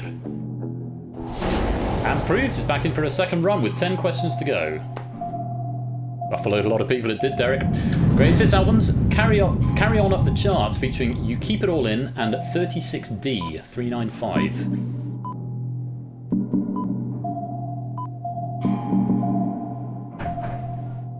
Thinking that the Rolling Stones fit, but it doesn't. It's the Beautiful South. Beautiful South is what I want to say. Innes, Kolo, in Theory of Game, losing life, and Kolo, you've dropped into the abyss and are out of the game. DVD Smith coming back for the second time here. Good time to get into the arena if you can get here. Only 1 anagram. Polyps. Eat these with Joe, maybe. Eat these with Joe, maybe. 6 letters. She's a perfect 10. Something like that. Sloppy, as in Sloppy Joe's. Theory of Game losing a life there. Plenty of green in the Abyss Arena and in the wings as well. Wrestlers, 2010. What geological event caused approximately $7.8 billion of damage in Haiti with an epicenter roughly 15 miles away from Port-au-Prince? 10 letters. Oh, 2 getting an answer in the nick of time. Prugs losing a life on that one, dropping down. 6 questions to go. Harper Lee, Jean Louise Finch or Scout, grows up in Macomb, Alabama, 24111. Best-selling books in the UK.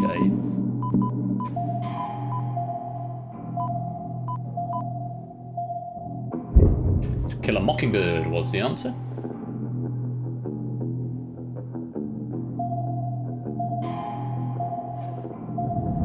Only 1 anagram. Semiloon. See this with a 34. Say this.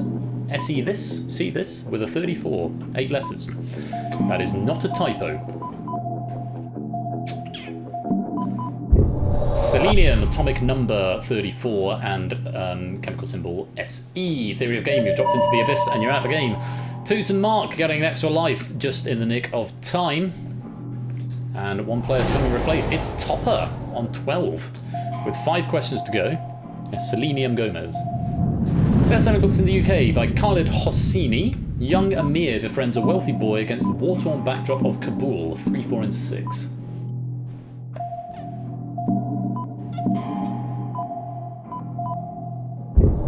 The Kite Runner was the answer. Topper and Prugs, you've lost a life, and Prugs, you've dropped into the abyss and you're out the game.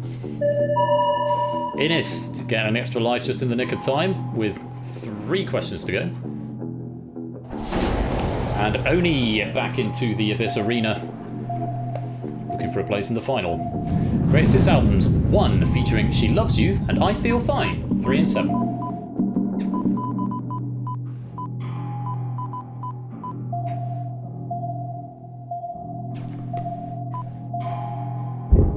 It was the Beatles. Topper losing a life there. I think there's 2 more questions now. I think that's 1 higher than the actual number left. First, alphabetically, awards in an EGOT. 4 letters. Do we know what an EGOT is?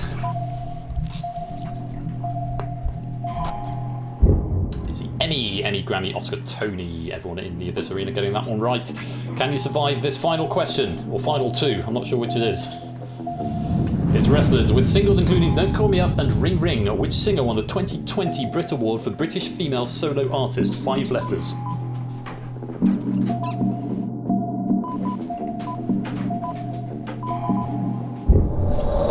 And Topper, you've dropped into the abyss and you are out of the game. Mabel was the answer. Innocent Mark also losing a life. And Nicole, welcome back in. You have made it in for the final. So, after 40 questions, it is now time for the final. Players are going to be restored up to 3 lives. Melodnik managing to get the Hail Mary at the end. Topper just losing out. Some players only just hanging on. A much more difficult pack than we've seen in the past. So thank you to Samson for this brutal pack. Quizzle in the lead, 37 out of 40. Quizzle only dropping 3 questions the entire pack, which is most impressive. Let me explain the rules of the final. And again, I apologise for the audience scores being a bit all over the place. It will still work internally with the pennies and stuff. So, 9 finalists have had their lives refreshed. Further extra lives will not be awarded in the final. Up to 10 questions will be displayed. Whisper your answers to Persephone's Twitch bar as before. If arena players drop into the abyss, they are permanently out of the game and will not be replaced. The winner is the last player standing. If after 10 questions no winner has emerged, the winner will be the player with the most lives left. In the event of a tie, the player with the highest score is the winner. Those are the rules for the final. A lot, perhaps where I've got 40 plus. Yeah, that is a very valid point, Samster. There have been quite a few where there's been, and it's, you know what, it's been really good to see the variance and difficulty of packs. So if you look at something like Data Leak earlier on was perhaps a little easier. Red Herrings was a bit easier, and then we've had the Escape Artist, which was really quite hard. This has been really quite hard. So I think that's really good. There's been a good variety of difficulty. So all of the answers were WWE wrestlers, Nicole. Yeah, they've all been. So the questions weren't about wrestlers, but if you know anything about, if you knew about wrestling, then it might have been a hint to get you there. I like that they're tough but fair. Doesn't feel like you want us to get stuff right. No, I think that's also a very valid comment there, Clive. Again, apologise if the prefabs have messed up because it crashed spontaneously and then it started in the wrong play mode and it locks the position. So without restarting the game, I couldn't do anything. I wasn't going to restart it twice. So yeah, thanks to Samson. So time for the final. Do continue to answer in the lobby game because you get your points times by. Pennies, is it 5? Yeah, points times 5. So if you finish on 40, for example, you'll get 200 pennies for this game. Yeah, let's play. Good luck.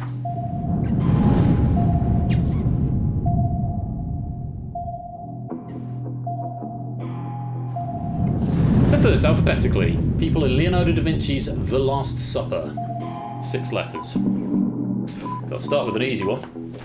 The questions in the final are the same categories, but they're generally slightly more difficult. Andrew is what we were after there. Totley, Melodnik, Claire, and Oni losing a life. Next one. Greatest Hits albums. The first 10 years featuring Sweet Sir Galahad and Silver Dagger, 4 and 4.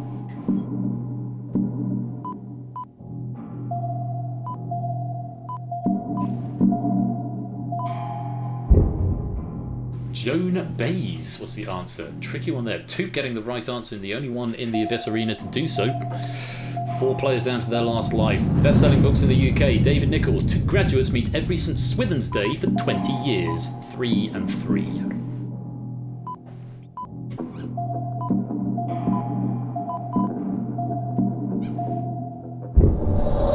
One day was the answer to that one. And Melodic and it's Sotley, you're dropped into the Abyss and you're out of the game.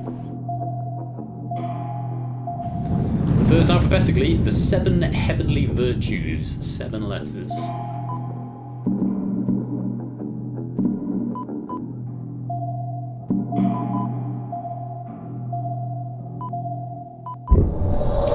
So it's charity. Charity, only you've dropped into the abyss and you are out of the game. wrestlers. What spice is derived from the seed covering of Myristica fragrans? 4 letters.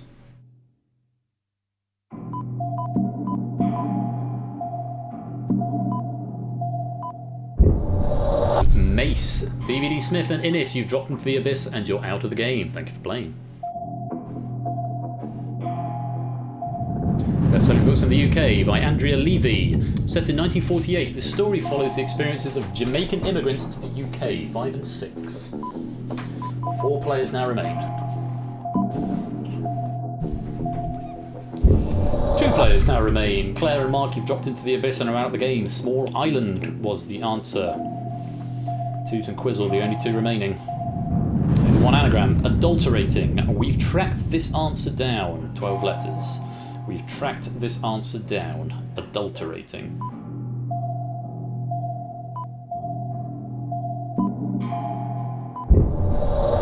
Triangulated was the answer, and Quizzle, you've dropped into the abyss. High scorer, but the last player standing has now cut that out. Whew! GG Toot! Last player standing. Timed your score by 5 and will be given that in pennies. Well played, gang. Really good game. It's good to see. It's a good spread of scores. 41, 39, 36, 36, 33, 33, 30, 30. Again, really sorry that these prefabs screwed up there. What are we playing? The Abyss. And the winner was now cut that out. Award medals. Very well played. Score of 39. So, times your pennies by 5. That is what you're going to get. In pennies, they'll be added automatically. And also, Samster, thank you very much for 5 question packs. Usually this game has a number of different authors, 3 or 4 different authors, for an amalgamation, but Samster wrote all 5 of the category packs here, because there's 5 different categories and there's 10 questions in each. So thank you to Samster. These should now automatically be added on from the build. You should get your 5 author credits. You get 5 author credits for this one, because it's technically 5 different packs that you're writing, plus 20 pennies per pack for a total of 100. 2, stealing the victory from Quizzle, who's leading all the way, but then in the final, Toot managed just to bring it. So to write the ball, that's fine, absolutely fine. Thank you for doing a books category. Even I completely blanked on Andrew Levy. Yeah, some really tricky trivia in there.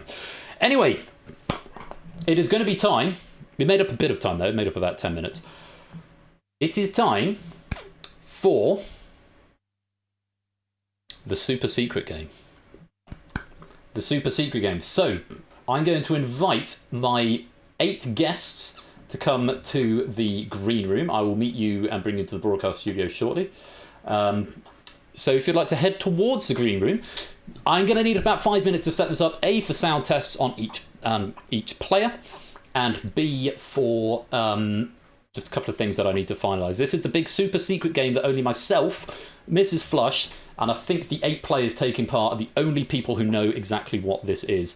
And again, this is one which is very much hands-off for the audience. There is some audience involvement that you can take part in as well, but it's mainly for the players in the studio and for your entertainment, a bit like Buzz Off. So it's the second of our celebrity guys. These are our local celebrities from within the community, and do sit tight. So give me 5 minutes. Players who are joining the green room, if you can still hear me where you are, I'm going to pop to the loo first, and then I'll come back, do the setup for the game, we'll do a quick sound test, and then we will jump in, and it will be very exciting, I hope. And fingers crossed everything will work, because obviously it's the first airing for it, so we'll see what happens.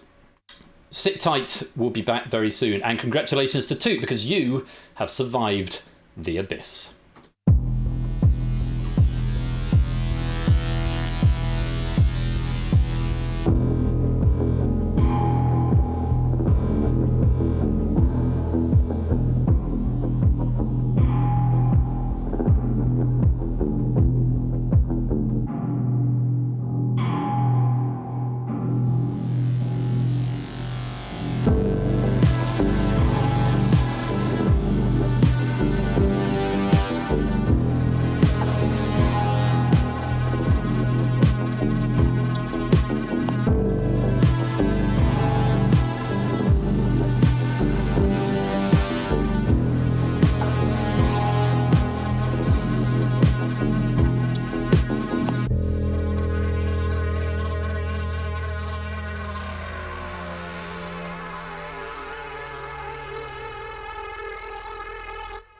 I forget how long that last note goes on for there.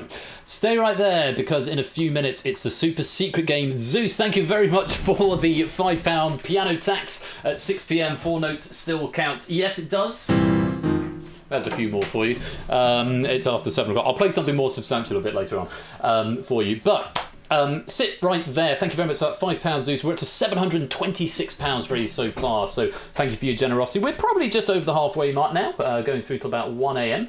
Probably a little later now. So do hope you can stick around with me for as long as you can. Going to do this setup, go to an ad break, nip to the loo, sound test, get the game set up, and then we will begin. So stay right there, and we'll be back very, very soon.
Give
me a dream with no hands.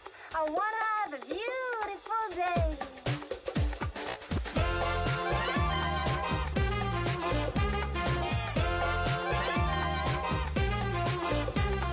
Give me a dream with no hands. I wanna have a beautiful day.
the very first Twitch Would I Lie to You? I hope you're all keeping well. Wonderful to have you here. And thank you for joining me. And to everyone who managed to keep this secret, I'm very, very grateful to you.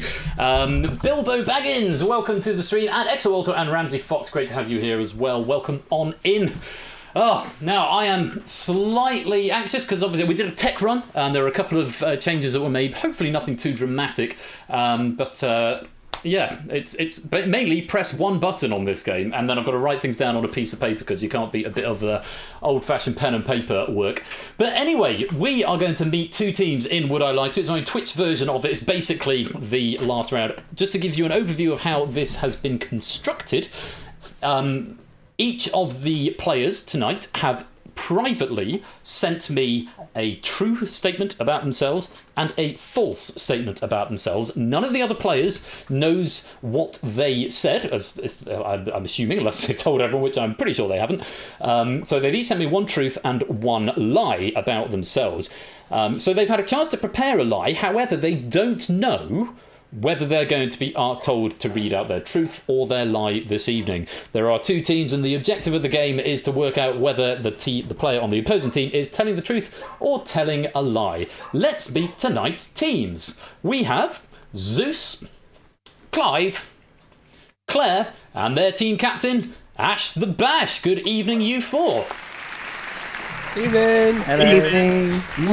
Lovely to have you here. Thank you so much for joining us. Very quickly down the line, Zeus. Great to have you here. Another game show you can add to your gamut of a CV now. Yay. Does this count as a game show or a panel show? It's more a panel show, really. It's the first time for Game not doing a panel show. Do you consider yourself a particularly good liar? I do not, but that might be me lying. I see what you did there. Well, welcome to the game. Clive, lovely to have you here. Thank you for having me. It's an absolute pleasure. So, you're here tonight, obviously from the States. I was hoping you would just stop there. You're here tonight. You're here tonight. That's the end of the interview. Thank you, Clive. No, you're from the States, so you've been with us for most of the day since you got on. What time is it for you right now? It's 2:19 p.m. 2:19 p.m. So sort of lunchtime lying, or possibly a lunchtime truth telling. We'll have to wait and see. Mm-hmm. Thank you for being here, and Claire, welcome to you. Hello. Nice to have you here. I know you had to dash off. How was your was it scout trip, brownie trip? It's Cubs. It was my Cubs. It was a district quiz, and my Cub pack won. Yeah. So we get to go up to county. So I've got a trophy to take home. It's sat on my shelf next to another trophy. So be absolutely honest. Which is the greater achievement, the Cub win or the Only Connect win? Very proud of I like being proud of other people. So the Cub win is more important. Quite right. Well, I think we would have been very disappointed actually if you'd not come back with a victory. But very well done on that, and thank you for racing back to be with us for Would I Lie to You this evening. And Bash, good evening.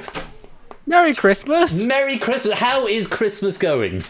Christmas with the family has been absolutely awesome. I got a kalimba. A what now? A kalimba. Is that a musical instrument? It sounds like a musical instrument. It is a musical instrument, yes. It's like metal strips, and you pluck the strips and on a soundboard. Oh, I know the one. I used to get mini ones you're playing with your thumbs. Is it sort of bigger size, or is that? It is that one, yeah. It's a fun one. Oh, awesome. Yeah. We'll have to do a duet next time. That's how we're together. Well, obviously we've got 4 players on each team rather than 3. So Ash, as the team captain, will make a deciding verdict. Generally, I think the rule, certainly at the tech rehearsal, but we'll have to wait and see how Ash decides to play it. Ash, I think, may go with the majority, but if he's really convinced against the majority, then he may overrule them. That's how it's sort of going to go down. Is that about fair, Ash? Chaos, total chaos. Well, thank you for being here, and we look forward to chatting with you a bit later on. And on my left, even though it's actually on my right on the screen, but it's left from the position, it's very strange, we have the opponenting team, that's not a word, Jack, and Samster, and Innes, and their team captain, David. Not Mitchell, but Bodycon. Welcome to you 4. Hello. Hello. Good evening. Good evening to you all. Now, Jack, first of all, welcome to you. I forgot to mute. Hello. No, that would be helpful. How are you keeping? You've been here most of the day, haven't you? Yeah, I've been here since 11 in the morning. I ran to Sainsbury's. Amazing. And I got back. Nice. Well, Great to have you. Now, how do you consider your life skill? Because obviously you've got a career in politics, so maybe you're good at being liberal with the truth. My main conclusion from the student politics was that I wasn't cut out for politics. Well, you're still in you're still in local politics, aren't you? Yeah. Well, we'll see how your political poker face goes this evening. And you're playing with Samster as well. Samster, good evening. Hello. You're on a bit of a run today, aren't you? So are you expecting to add this one to your victory cabinet as well? This is very, very different. I'd like to think teaching is a form of acting, but then based on our trial run through, I'm not sure it's quite my thing. We'll see. I will stress for the audience at home, the trial run through involved me making up a load of statements and then giving to them and having the players ad-lib as to whether it was true or a lie. So they were all lies, but tonight we have got 8 genuine truths and 8 genuine lies. We won't see all of them. There's only going to pick one for each player, so the other one they'll have to use for another time. Innes, good evening. Welcome to you. Hello, pleased to be here. Lovely to have you. And how are you keeping in Northern Ireland? Northern Ireland, yeah. No, I'm still living over here in Belfast. I've been good though. I too have been here since the start of the stream, and I tend to get very engrossed in the quiz games, as you know. I do my best. So it would be interesting to see what effect 8 hours of quizzing has on someone's ability to talk coherently and convincingly. Absolutely. Well, I mean, as I've said to the panel at the tech rehearsal, feel free to cross-talk and cause as much chaos as you like, and if I need to bring things to order, then I will do just that. And your team captain, David Mitchell, David J. Bodycombe, welcome to you. Hello there. It's the first time I've been confused for David Mitchell, but I have been confused for Clive Anderson once. I can see that, actually. I can see that. Well, I mean, somebody came up to me at a European TV conference, and they said, "You're awfully good on that. Whose line is it anyway?" show. Is that racist? Is this because you're both follically challenged? You must. I imagine it was that. I wasn't quite that heavy at that time, so it was. Yes. Obviously, you've got your line of work is in TV, and have you actually been on the set of Would I Lie to You, the actual set? No, apparently the recordings go on for about 2.5 hours. It's quite a slog. It's the only way they can get the value for money out of the comedians is by recording a whole ton of stuff and then cutting it down to 30 minutes. Aha. Well, maybe Dave will have an advantage here because he hangs out with such panelists on a regular basis, so maybe he's got a measure of how to lie or to tell an unconvincing truth. David and team, thank you very much for being here, and we'll talk to you a little bit more in a bit. So, how this works from an audience point of view, all of the instructions will be on screen, nothing is going to come to chat, and all you have to do is whisper to the bot whether you think it's true or a lie. You will have until I pan back to the screen to make your decision, so you might want to listen to some of the story before you make a decision, but these 2 bars that are down here, which I recognise are not normally on the game show, they will reflect to see how many of the audience got it right. So you're not playing for points, but just as a straw poll, how many of you think it is things are true and things are lies. So without any further ado, we should begin our game of Would I Lie to You? We've met our panel, and I'm going to be keeping score on my pen and paper, which is why I've got a pen here. And let's see who's going to be up first. Clive of Legend. Oh, Jesus Christ. So you're going to be starting this off, Clive. There we go. Set that to Clive, so now he knows what he's got to read. Clive. I once spent an hour in a kitchen, hiding from a mariachi band. David's team. How did this situation arise? Well, it was my grandmother's 75th birthday. I thought mariachi bands kind of just randomly roam the streets or are in a boat in some sort of bayou. In Tennessee, they carry guns. But no, it was her 75th birthday, and she jokingly asked for a mariachi band, which my grandfather took seriously. So they invited a mariachi band to the house. Did they have maracas? I think so. Oh, that's serious if they have maracas. Mm-hmm. Blunt instrument. Why did you need to hide from them? Well, I was quite socially anxious at the time. I still am, but I really didn't have any control over it back then. And 4 strangers in costumes with, as David says, maracas in my house was quite a nerve-wracking thing. And in the kitchen, we had mini quiches, so I decided to spend my time with the mini quiches in the kitchen. Was there a particular thing in the kitchen you hid in, or like would you get in the washing machine, or was it just generally just hiding in the kitchen? No, in a little chair. Okay. A little chair by the mini quiches on the stove. It was lovely. I think the mini quiches are coming up a lot in this story. Yeah, they were good. I remember them pretty vividly. What fillings did they have? Ooh, Lorraine and Kelly. Why didn't the American man just come into the kitchen though? Why were you safe from them in the kitchen? The others were out there in a sort of protective barricade. So they were happily playing away in the living room. I didn't think they needed to. I didn't think there was much odds of them wandering into the kitchen and finding me. Okay, we'll begin wrapping up proceedings. I'll give you another 10-15 seconds in the audience to cast your vote after the cross-examination of Mr. Clive. If you want to cast a vote, if you haven't done so already, I'll give you another 10 seconds to get your votes in, and then we will go to Clive. While we're thinking about that, Jack, Samster, David, Innes, what do you think? Let's go down the line, Jack. I can't imagine it being. I can't imagine it being a necessary thing to hide from a mariachi band. Okay, Samster. I'm going to say lie. Yeah, it doesn't ring true for me either. I'm going to say lie as well. Okay, Innes. I'm quite convinced by it. I'm a trumpet player myself, and if you have 3 or 4 of them blaring at you, that could be quite a unpleasant experience in close quarters. I can just about believe it. I mean, trumpet players are the worst, aren't they? Really? Yes, I'm allowed to say it. You just want to avoid them naturally. Well, I'm tending to say yes. So on speakers casting votes, we're going to say yes, please. You're gonna say it's true. Yes. Okay. Let's go over to there. And Clive, can you tell us, was it the truth or was it a lie? I didn't even get to tell the bit where a private fireworks show nearly killed us. It's true. It is true, yes.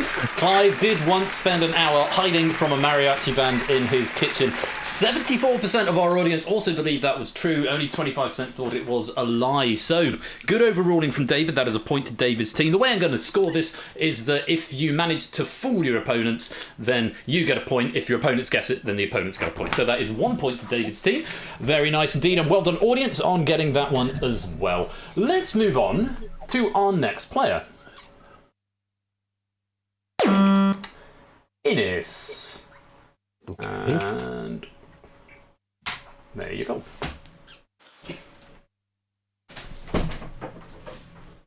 Okay. Joe Lycett once bought me donuts. Ash's team. What flavour? A whole variety of flavour. A very generous man. It was a box, and it had just a selection of flavours in it. How many donuts? It must have been about 12. They were in some sort of a rectangle. Why did he buy you donuts? This was at a charity sort of comedy event back in a while ago. It must have been about 2013 or 14, where essentially at its core it was a comedy marathon, but they had other people there as part of it doing different things. I used to be rather tragically a dedicated countdown player, and I used to spend most of my free time doing that. So they had 2 of us there doing a sort of countdown marathon game as well. And essentially, yeah, it went on for a very long time, and we were there in different bits. And at one point in the evening, Joe Lycett happened to also be there and came over with a big tray of donuts. So just a big. Sorry, no, you go, Clive. You go. Is Joe Lycett a big Countdown fan? Did you talk about it with him or anything? I understand that he probably is, because I know he has been on the 8 out of 10 cast ones. I didn't really speak too much because the truth is I didn't actually know who he was at the time. I didn't appreciate what the situation was. It was a bit awkward. Like I kind of assumed he was sort of the building staff or something like that. and it was only really like sort of after that when people started saying, "Oh, that was just Joe Lycett," and then it was only years. I mean, because I don't think he was quite as big now. He's not quite the household name he is now. So years and later, like he really hit the big time. I mean, you hear about him all the time now. And I thought, oh wow, okay. I probably should have been slightly more appreciative in that situation than I was, but too late now. How old did you say you were again? It would have been about 2013. I would have been about 22, I would say. Oh, I thought you said you were 13, 14. Oh, the year was 13, 14. Yes, the year 2013 or 14, I was going to say, yes. this doesn't feel like it's quite stacking up, because I think you're probably about Joe Lycett's age, similarly, maybe a couple of years older, maybe. So just talk it through. You were in the club, and Joe Lycett appears, similar age to you, and he says, "Oh, I like Countdown as well. Let me buy you some donuts."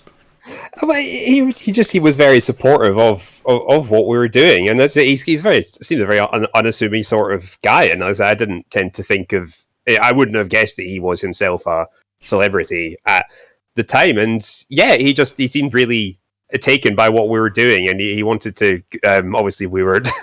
It was a very long game, and he thought, he obviously just felt it was, a way to, give us a bit of a pick me up, is just bring us a tray of donuts that he must have got from somewhere, and it just seemed like a genuine act of kindness. And with Ben's description of you being in the club, I've now got the mental image of you just raving it up with a box of donuts in your hand. I'm happy to let you keep that image. Ash's team, any further questions? I've got nothing else. Well, I will start to think about tidying out the audience. I want to know from Ash's team, do you think it's true? Do you think that Joe Lycett once bought donuts for Innes, or is it a lie? Let's go down the line as well. Zeus? No, I think it's a lie. Oh, okay. Clive? He told it well, but I just don't believe it. Claire? I think that it's totally possible, so I'm going to say it's true. Ash, decision falling to you. What do you think? Yeah, it's a difficult one because Joe Lycett is, he's a real boss, Hugo boss, but, Very good, very in his nature, he could do that, but yeah, the story is like, it's really well constructed, and I don't know. I'm going to go lie. You're going to go lie, so you're going to go with the majority of the team, and you're going to say you think it's a lie. Yeah. Okay, Innes. They think it's a lie. Can you tell us, was it true or was it a lie? Well, I'm glad you think the story is well constructed, but the fact is it wasn't constructed at all. It's true. Yes, it was true.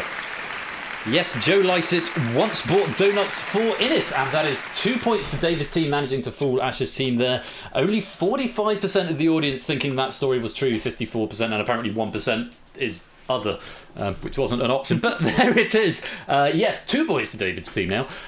Very well convinced there, Innes. You told it so well, they didn't believe you. It's the nature of the game, I suppose. Not sure what to take of that, but okay. Let's go on to our next player. Claire. Let me grab you there. There you are. And paste and boosh. And Claire.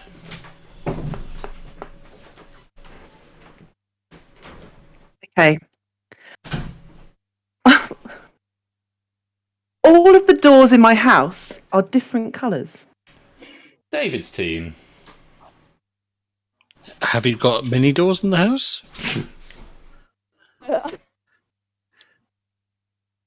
Like, at least 7? I think we're going to have to run through them, aren't we?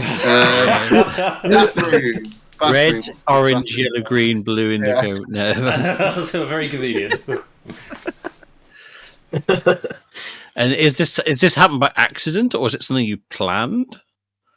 This was a deliberate decision that was made.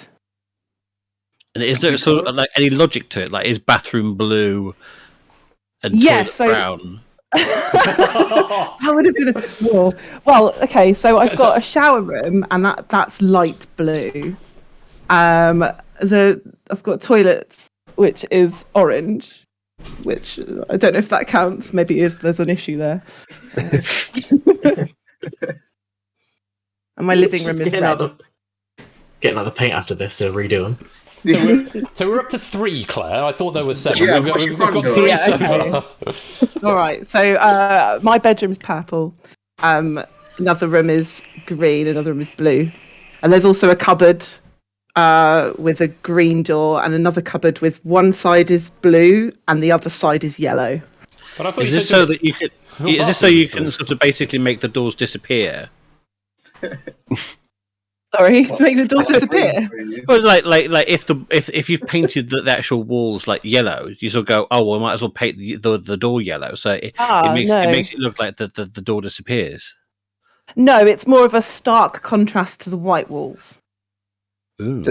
Does this is this just specifically something you do with doors, or is your house decor in general psychedelic and trippy? Well, I mean, my backsplash in my kitchen is lots of different colours as well. Your what? In your what? Okay. The backsplash, so the tiles in the kitchen. Oh, what that's called? Is that I didn't know that was a thing. Backsplash. It sounded like flashback. Flashback.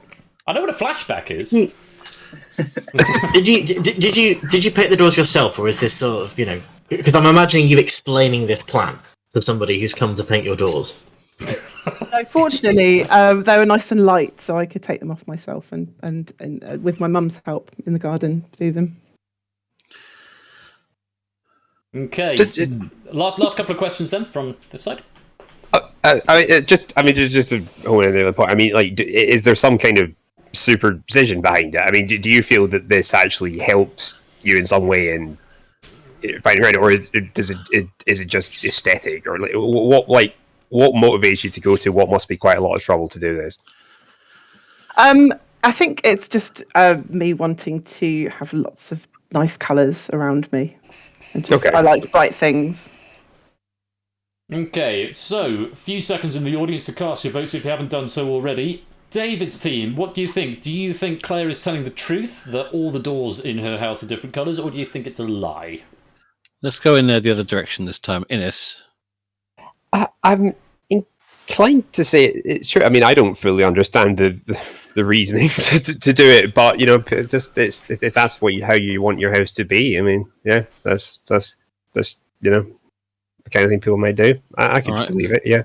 Okay, Semster. Apparently, I'm disagreeing with Inca all night because it's feasible, but I don't think Claire would do that. Jack. I could believe that she's painted her doors, but it's the lack of design.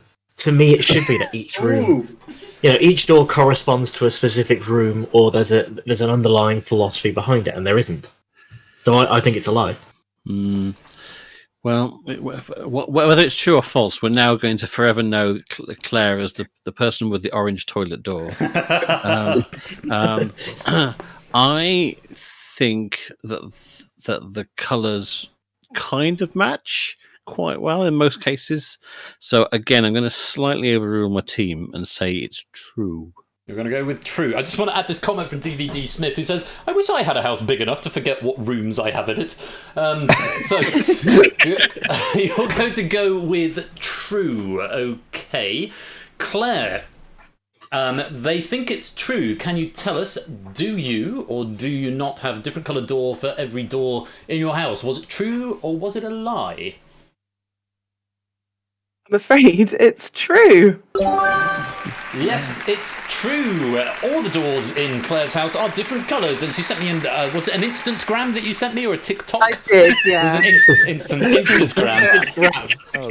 Instant gram, yes. Instant gram that you sent me earlier on to prove this. It wasn't a TikTok, no. It wasn't a TikTok. You're not on the TikToks. Is that how you're supposed to say it? TikToks? I don't know. Only 33% of the audience believed you there, Claire. So you're doing a very good job of not appearing truthful with the truth. But that is 3 points now to David's team, which is nice to see. Let's go to our next player. Samster. Here is your statement. Okay, so I once performed a rap song in front of over 200 people. Ash's team.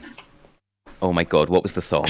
It was my own creation, actually. It was called Dan Brown Socks. Can you perform some of it now, please? Spit some bars. Do I have to? I'll give you a bit of backing. I'll give you a bit of backing. You won't hear it in the Discord, I don't think. But I am great, so I'm not for even you in now. tune. That's brilliant. And I will preface it by saying I have no musical ability. It was all intended to be sort of comical, but I don't think any of the right. I should explain. This was at sixth form. I don't think any of the parents were aware that it was meant to be comedic, and it came off just very awkward. It went a bit something like, I was walking down the street wearing my brown socks, wearing my brown socks, wearing my brown socks. When a guy came up to me and asked, how's your socks? I said, spiffing fool. My name is Dan da da dan da dan da dan. Brown socks. And that's what I'm going to give you. Masterful, Samster. I can't even remember where the brown socks came from. I think someone just had brown socks, and then from there it just became a joke, and then it spiraled. Okay, so I feel like I'm just everyone dumbstruck. So you were performing this in front of 200 people, but what was the occasion? No, so okay. So it was sort of like a school concert, and we were coerced by the sixth form music teacher. And they were like, "Oh, this will be really fun. Like, you should do this." And we were like, "We don't really want to." Basically, got our arms twisted, and as I said, I don't think anyone there got it was meant to be satire, and it was just a lot of awkward faces and slow clapping at the end. I once did a sixth form show. I did a sketch by Jasper Carrot, but then I played a piece by Mozart or Beethoven or something afterwards. This was the sixth form show I went to. There was no. We're doing my story now, Ben. There was no rapping. I just wonder where you went to school. That there was rapping. That was all. I'm sorry. I would defer to the panel. I'm just joking. I'm gonna turn my chair around now. You had entirely free reign. Oh, you go. Sorry, I just set my Google Home off somehow. I'm going to turn that off. Bear with me. Yeah, sorry about that. I'm playing actual rap, which is incredible. Was it my brown socks? What was the question? This is a train wreck. Sorry, question. Yes. So you had entirely free reign to perform anything at this. Oh no, this she had event. heard the song and she was like, "That's really funny," even though it wasn't. I knew it wasn't at the time, but she thought it was funny. I think it's because she knew us as these quite nerdy people. There's three of us, I should say, three of us. We're quite nerdy, and she's like, "Oh, that's really fun. Like, you're coming out of your shells and all this, so you should do it." And then Oh, did one of them beatbox then, and then you? Were so we had a guy on drums, and then there was the two of us rapping. So he got away with it. Really, he didn't have to actually do any of the singing. So he just had a little beat going on the drums. Did you wear a costume or anything for this? I think if you count wearing brown socks as a costume, then yeah. I'd count that. Okay, a few seconds for the audience to make their mind up if they've not cast their votes already. Also, I've just minimised Discord. Hello to Katie Ray and Tipster. Welcome to the stream. Great to have you with us. Hope you're enjoying the banter. Ash's team, do you think that Samster has a hitherto undiscovered talent as a rap artist, specialising talent. in... I don't know about talent, but yeah. Specialising in the area of brown socks. What do you think? Yeah, it sounds like you need to be part of the Brett Domino trio at this point. Clive, what do you think? I couldn't tell you why, but I just believe it. Claire? Yeah, even though the lyrics were questionable, I'm slightly convinced by him. Zeus? In my heart of hearts, I want this to be true, but I think I genuinely think this is a lie. I'll be so sad. Oh, actually, are you disagreeing with the majority again? Is that what that size No. of? I so want it to be true as well. Let's go with true. All right, you're going to go with the majority. Samster, they think it's true. Can you tell us, did you once perform a rap in front of 200 people? Was it true or was it a lie? I can reveal, I don't know who'd actually believe it, that It is true, yes. Yes, it's true. Clive once rapped in front of 200 people, and he Clive? can now... Clive? Sorry, Samstar. I don't even know what's going on. Samstar did once rap in front of 200 people, and he can now make it 276 because he's just done it again. Oh, God. Forever now, And it's on the internet forever. Yeah. And clip. Clip and highlight and upload. That's my Twitch career over. Put So your Ash's SoundCloud team, in chat. Ash's team managing to eke a point back there. 68% of the audience also believed that this was true. So well done if you believed Samster's story of rapping. And Samster, we look forward to the reprisal in due course. Let's go on to our next player. Zeus.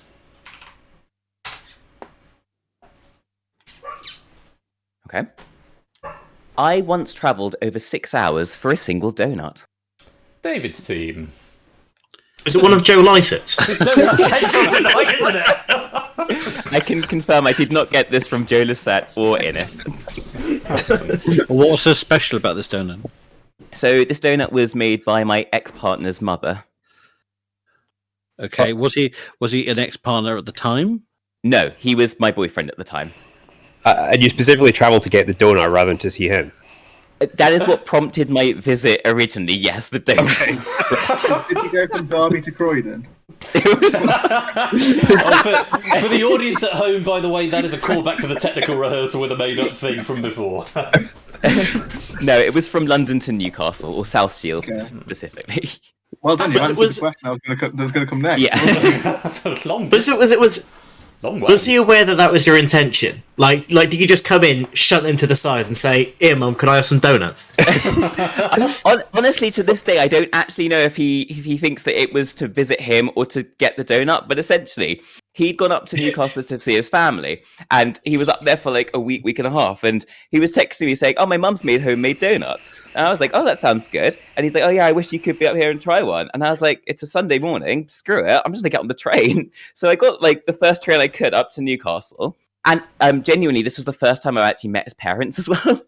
And I walked in the door, I was like, "Hi, I heard you made donuts." And they were like, "Who are you?" and then she said, "What? My son is gay?" How long was the relationship going on? Like, how far into the relationship was this? At the time, we'd been dating for 9 months. Okay. 9 months, and you hadn't met his parents after 9 months. Yeah, they'd not come down to London, and I'd not been up to the north. Oh, I suppose long distance. Yeah, that makes a certain amount of sense.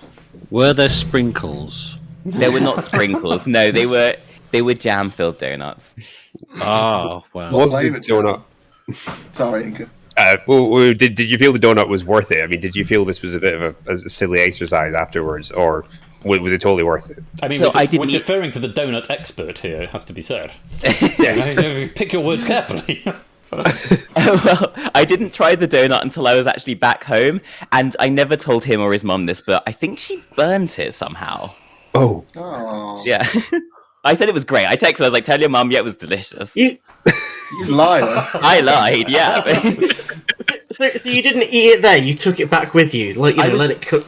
You let it coagulate in the box. Yeah, well, I was only there for it. It was not in a box. He didn't like pack it up for me nicely. I put it in some cling film, put it in my bag, and then took it home. I was only there for an hour. So a 6-hour trip? Well, 3-hour trip. Yeah, 3 hours each way. For an hour. Right, okay. From London to South Shields, what were you on, Concorde?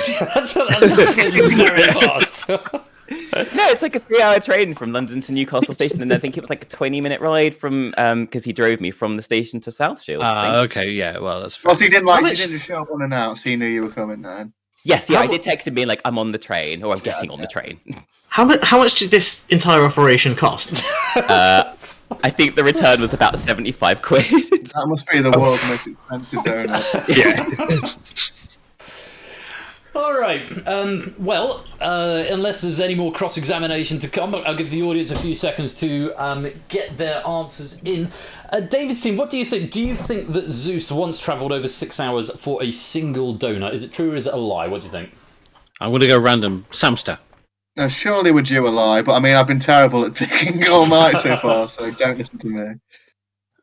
What does that mean? It's like gambler's fallacy. All right, listen to me. I say lie. Okay, Jack. I can't believe it. He'd never met before. He didn't know what the donuts were like, and that he'd done that route. It's just not possible. Okay, Inca.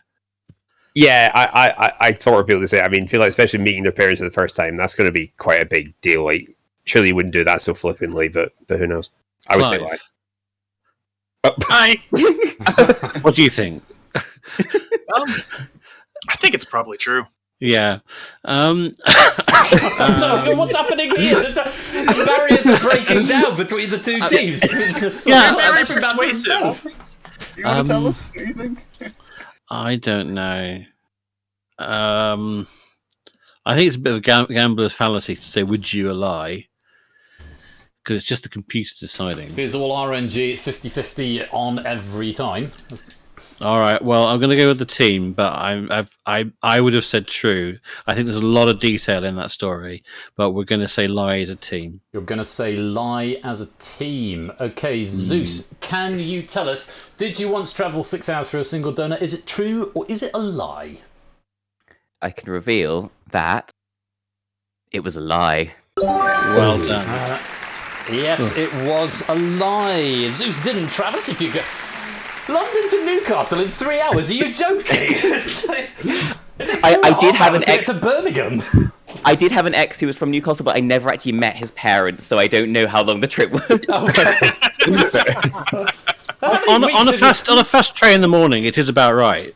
Really? More importantly, you don't know how good their donuts are. Well, there's a lot of detail there, but I'm afraid you weren't believed, Zeus, either by the panel or by the audience at large. 61% of the audience didn't believe you, and that's another point to David's team. Let's go on to our next player. Jack. Oh no.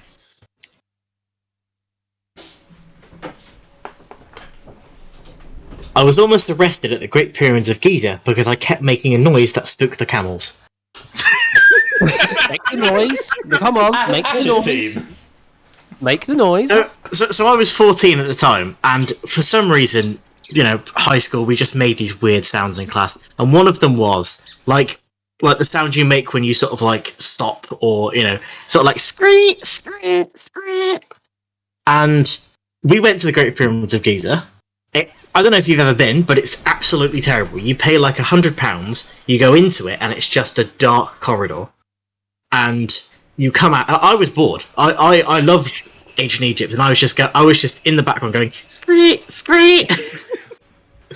we came out, and there was this man with his 2 camels, and people were riding it.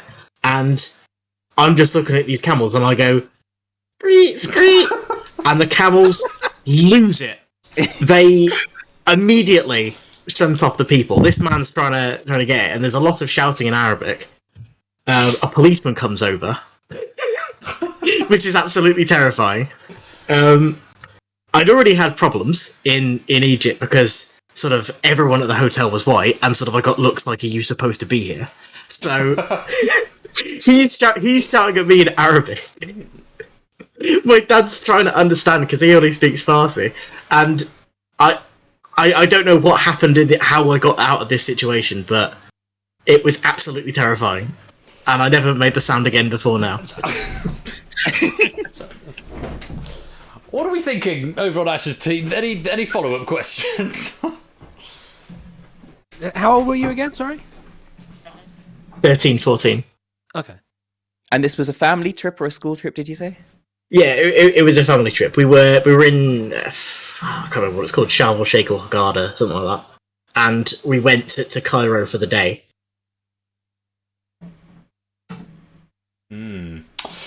Well, it's a very thorough account, and I enjoy the noise very much. What do Ash's team? Last few seconds in the audience to cast your votes. Ash's team, what do you think, panel? Claire, what do you think? I'm not sure that noise is scary enough to scare a camel, like to spook a camel. So I'm going to say I think it's a lie. Clive? it was very well rehearsed, wasn't it? And you know, camels are like notoriously stubborn bastards. You'd think they'd take a little bit more than a 14-year-old going scree scree to get them going. I think it's a lie. Zeus? I think that noise would have the camels cowering in the kitchen with Clive next to the keepers. I'm That's just what Mariarty had.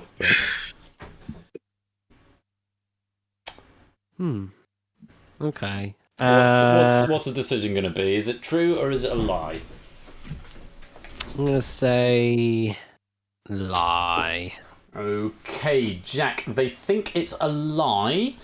Can you tell us, did you once nearly get arrested in Egypt for making a noise that scared the camels? Was it true or was it a lie? That story came out very quickly. There's a lot of pent-up trauma, but which is kind of strange because the story is a lie. Get it! Yes, it is a lie.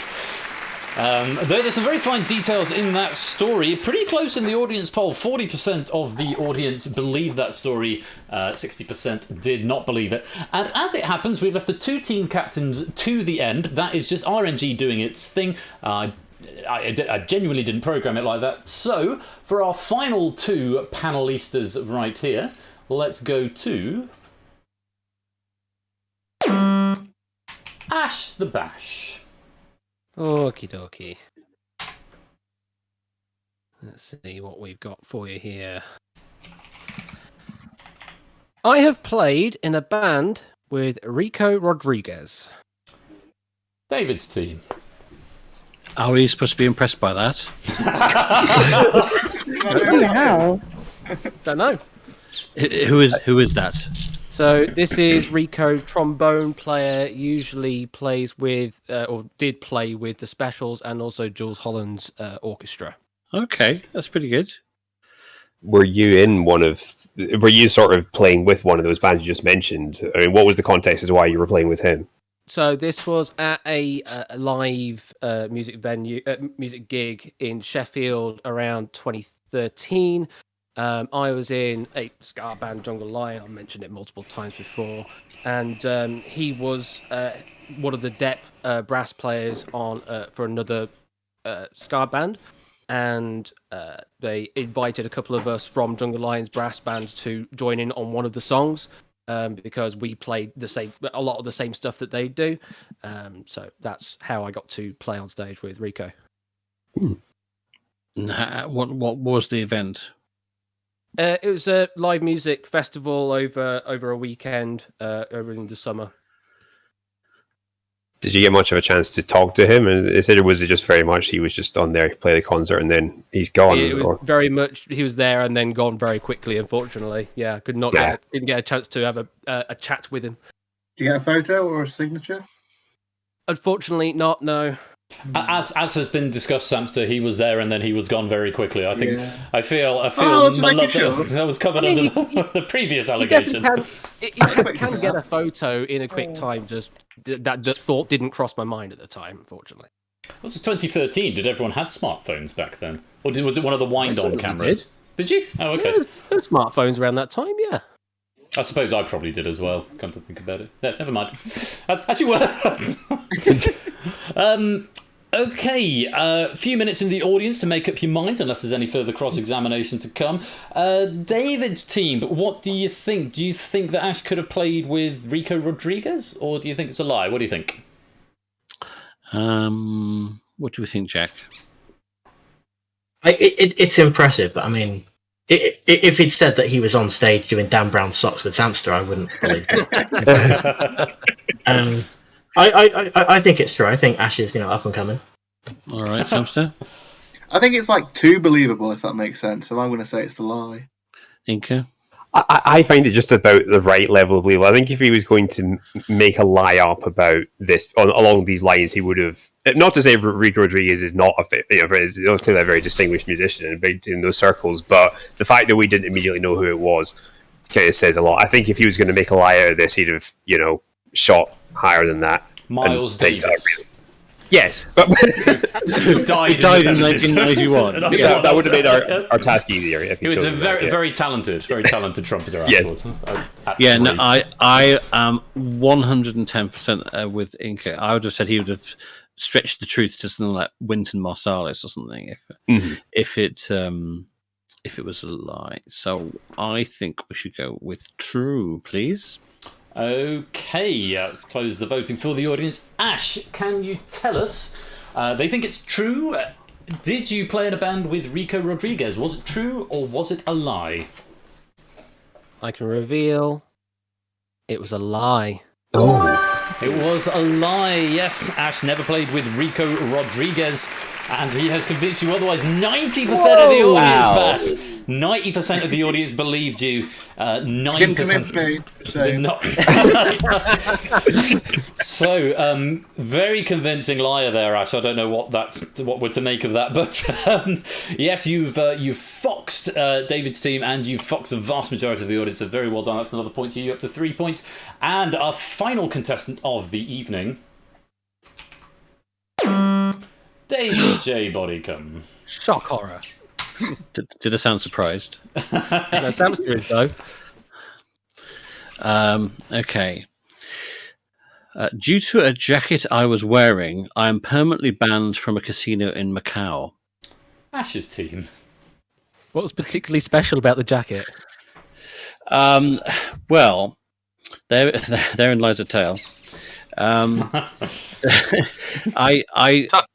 boasted to my wife that I would wear something bright next time I saw her, and so I sort of went very literal with it. I managed to find this. This was sort of, I don't know, 12, 13 years ago when we just got married. I managed to find. So what I'm saying is that this is the days before all this fancy tech you get these days in clothes. I found this jacket that had sort of like a series of sort of LEDs sewn into the arms of the jacket, and then the wires would go down and have like sort of battery packs at the back. And so when you turned it on, like your jacket would sort of like sparkle and as if with all these LEDs going on. So it's going to be like a sort of like a visual joke of like, haha, look at the bright jacket I've worn. Unfortunately, I didn't. I hate gambling, but I did cash in 10 chips. I can't remember what the currency would be in Macau. I think they actually, although it's Chinese country, I think they just used dollars anyway. So I played 10 hands of blackjack. I did terribly. I think I only played 12 hands and I managed to lose it all very, very fast. And I went, okay, I'm done. I've I've had the experience of playing it, but I would never do it again. I don't recommend it to anybody.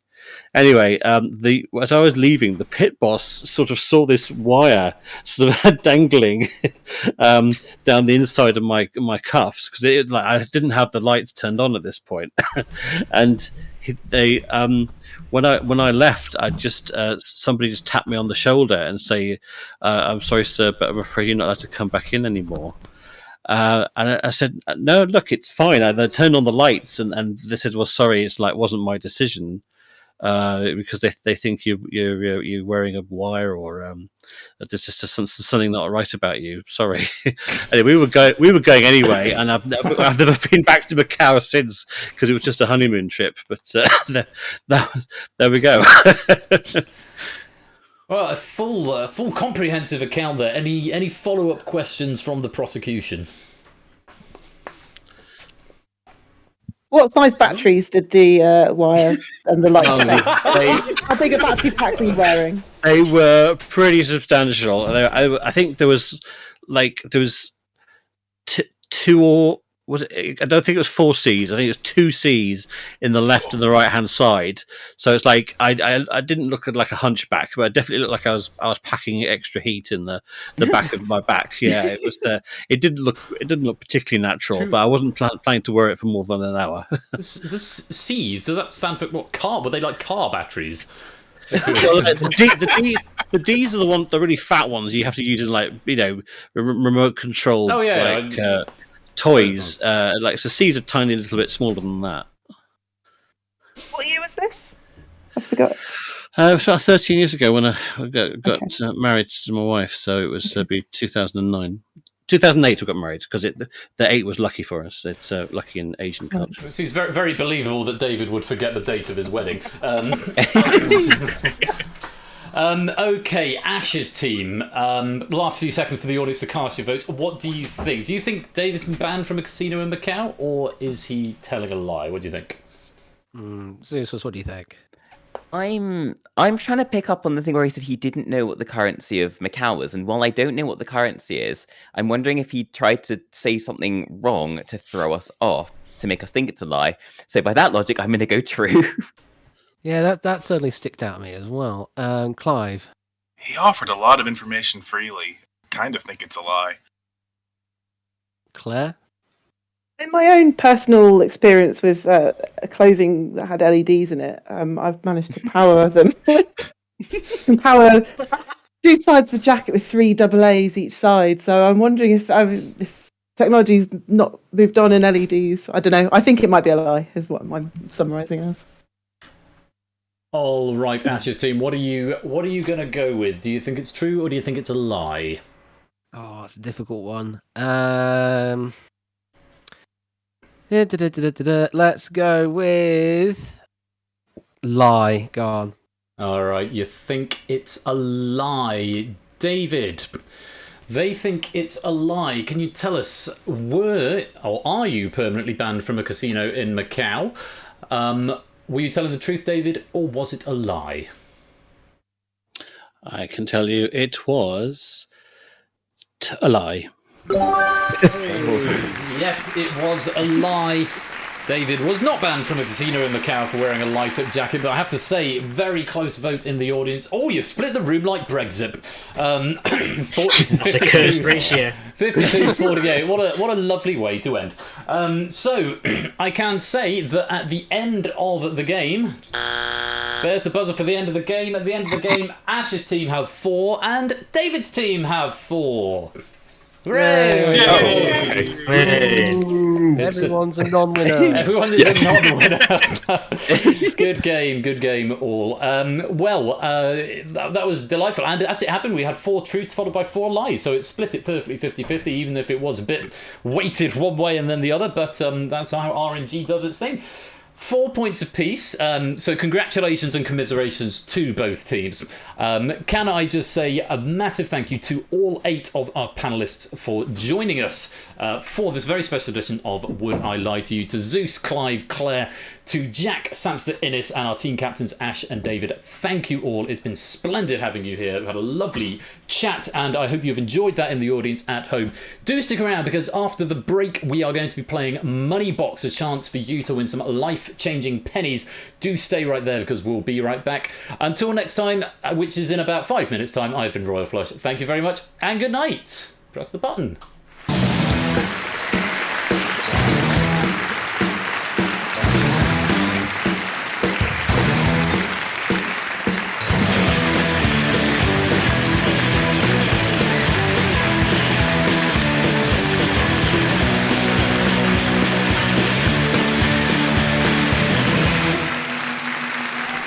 And thank you again to our panellists, and the audience are going nuts, which is really fun.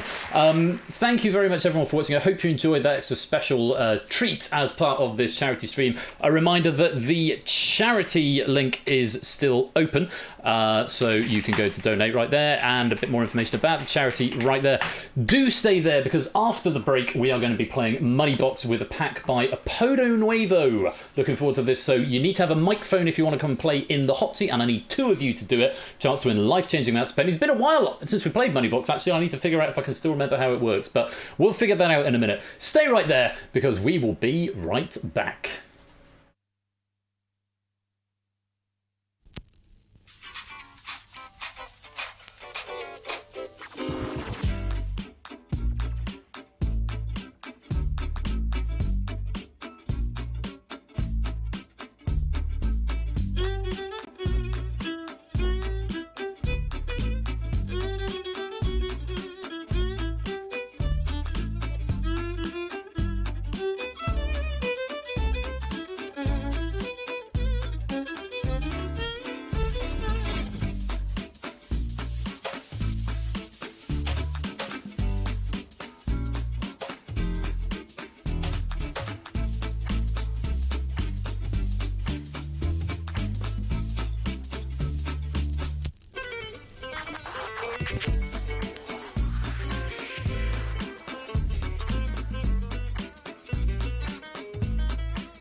Shoo-biddy-wop-dee-oo-biddy-wop-dee-oo-ba-doo-dow.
forget how much of a bop this is. Welcome to Moneybox. Oh, where's the camera gone?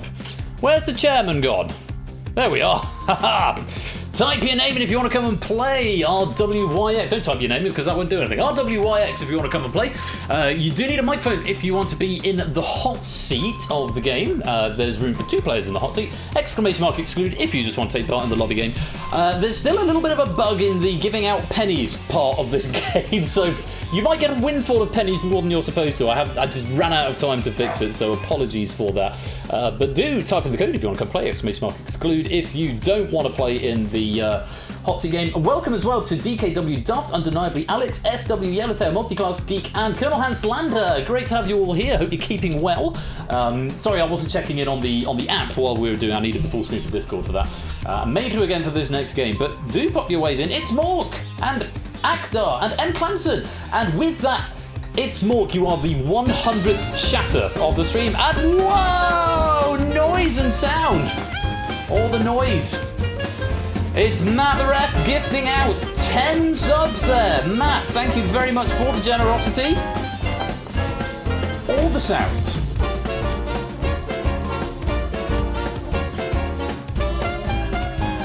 Joe, welcome to the stream as well. I hope work was good. Was it work you're at? I'm not sure, but welcome to the stream. Matt with the 10 subs. Going out to HUDs, Hey Dev, Theory of Game, Malobnik, Marky V, Binary, It's Sportsy, Venum Veritas, Sorota, and Anosep. Welcome to the fan. Matt, thank you very much for your generosity there. That's 10 subs. That's another £25 that is going on to the total going to Fetch a Dog. Thank you so much indeed for your support and your generosity. And some donations. We've got another £5 from Zeus of the 7 PM piano tax. This is sort of in C-ish.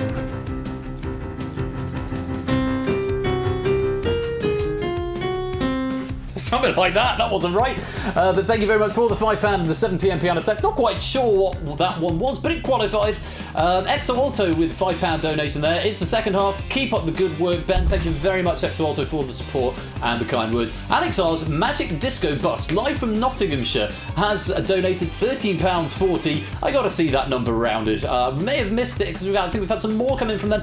Lolcon donating £10 there. Thank you very much, Laura, for the generosity. Dan Brown has turned up to donate £5 as well. Has anybody seen my socks? Apparently some sixth former is claiming they're his. Dan Brown, thank you very much for the £5 donation. And Apodo Nuevo with a £25 donation for the Papa is the message. Thank you for the generosity there, Apodo. And this is Apodo's question pack we're going to be playing here in Moneybox. And finally, the latest donation, Katie Raymond Oak with a donation of £15. Thank you very much. A couple of those we might be seeing a little bit later on in the evening. But for now, we have got Moneybox to get through. Last chance to come and join the lobby. 2 players will be called into chat, and then all the rules will be explained. I'm not sure I can remember them myself. It's been a while since we played this game. It's undergone some changes, but the bug is still there where you might accidentally get far too many pennies, but it's all for charity and for a good cause, so I'm kind of okay with that. So I'm still in the studio, which is why my avatar is still there. We'll see in a minute if that's going to get in the way of the game. I don't know if it will or not. We'll find out shortly. A few more seconds to come join this lobby and then the game will begin. We will pick our players. I need to go to, I need to unmute Discord and I need to go to the Moneybox profile. There it is. That's the end of the sting. That seems like a good a time as any. So make sure you've got a microphone if you haven't excluded. And let's pick some players to play Moneybox. Aha! We've got Matt the Ref and DVD Smith. Welcome to the game. If you two would like to make your way down towards the green room, we will get your sound tested and then into the broadcast studio where you'll be able to see the game in real time and we'll all be able to hear you as well. Colo is there to do some sound testing with you. Colo, when they're all good, if you could just pop them into the broadcast studio, that would be amazing. So this is Moneybox, your chance to win a life-changing amount of pennies. All the rules will be explained. It's generally quite simple until it gets to the final and then it gets a bit more complicated. You're waiting to get accepted into Discord. Are you really? If you've joined, let me see if I can fast track that. Ah, there we go. If you click the accept button, it should give you the roles, but maybe not. Let's give you member and streams, which are the default ones. So DVD Smith, you should now be in the Discord. You should now be able to come and join the green room where you'll meet Colo. And Matt as well. These two love having a marital argument. They do a bit, don't they? They do a bit, Zeus. It has to be said. It can't be denied. Having a bit of a bunny. I see DVD Smith in the green room, just getting them sound tested, and then we'll bring them into the broadcast studio. I'm hoping Cola's going to just pop them in for me. That would be grand. We haven't had any pennies for a while. Let me give you all some pennies while we're rating some Moneybox pennies. Moneybox. Moneybox 81 is the code. If you want to get 10 pennies, do type in the code. And 10 pennies will go your way. All will be well. Aha! Matt the Ref, DVD Smith, good evening to you both. Evening, Ben. Hello, how you doing? Very well, lovely to have you both here. Thank you very much for joining me, and RNG has favoured you. First of all, Matt the Ref, can I just say thank you very much for that very generous sub-bomb that you did just before the stream began. There are 10 players coming into, or 10 members coming into the family, and all of that going to charity as well, so thank you very much for your generosity there. How have you been keeping today, Max? I saw you this morning, and then were you off? Gal, were you refereeing this afternoon, or? No, I just went for a walk, stretched legs a bit, and just sorted some other bits and pieces out, and then just come back in. Literally come back in about 10-15 minutes ago. And someone was saying in the chat that sub bomb seems to have manifested itself. Seems to have manifested itself a little bit. Well, it's good karma right there, sort of paying forward, and you're into the game. So, have you seen Moneybox before? I haven't seen this one, no. So I'm intrigued as to how it works. New experience. All will be explained. Welcome to the game, Matt. Great to have you here. And DVD, I've been calling you DVD all day because you've been here since 11 o'clock. Is it Dave, or am I making that up? It's David, yeah. David. I'm not a Dave, I'm a David. Not a Dave. Hello. Sorry, David. Hello, lovely to chat with you. How are you keeping? Because you've been here for the long haul. You've been here since before I was, I think. Yeah, no, I've had a free day. I had my weekend plans fell through, so I've just had a day of sort of lazing around, watching tennis, eating pizza, and playing quizzes, and it's been fantastic. That sounds like an ideal day. I'm not going to lie. Thank you very much for joining us for the day. It's lovely to have you here in the community, and welcome to Moneybox. So. First thing I will make absolutely clear is that this is a team game. Oh, and there's another noise. Claire gifting out a sub to DVD Smith. So you won't get to see any more ads for the next month, DVD Smith, David. Oh, David. thank you, Claire. Thank you. Thank you very much, Claire, for your generosity of the £2.50 going on to the total. We're up to 820 now. 820 going to Fetch Dog, which is fabulous. So the first thing I'll make clear, for you guys in the lobby, this is a team game, okay? You're not opponents all the way through, including in the final, which is a bit weird. It is a team game, so you're working together to get the best result you can. In the lobby, you'll see what's going on in there as well. You get points for answering, but the points are varied, and for the lobby, the points are randomly assigned, and for the players in the hot seat, they might as well be randomly assigned. It's sort of like Golden Balls is the best way I could describe it. Golden Balls quiz, but without the terrible split or steal mechanic, and I'm not going to say the thing about which we can never ever speak because score count will get terribly cross. I think I'm going to stop whittering on and we'll explain the rules. Oh, first of all, we'll bring on some categories. Checkers, Risk, and Operation are the first three categories. You've then got Connect 4, Uno, and Bridge under D, E, and F. Ticket to Ride, Seven Wonders, and Forbidden Island are your next three.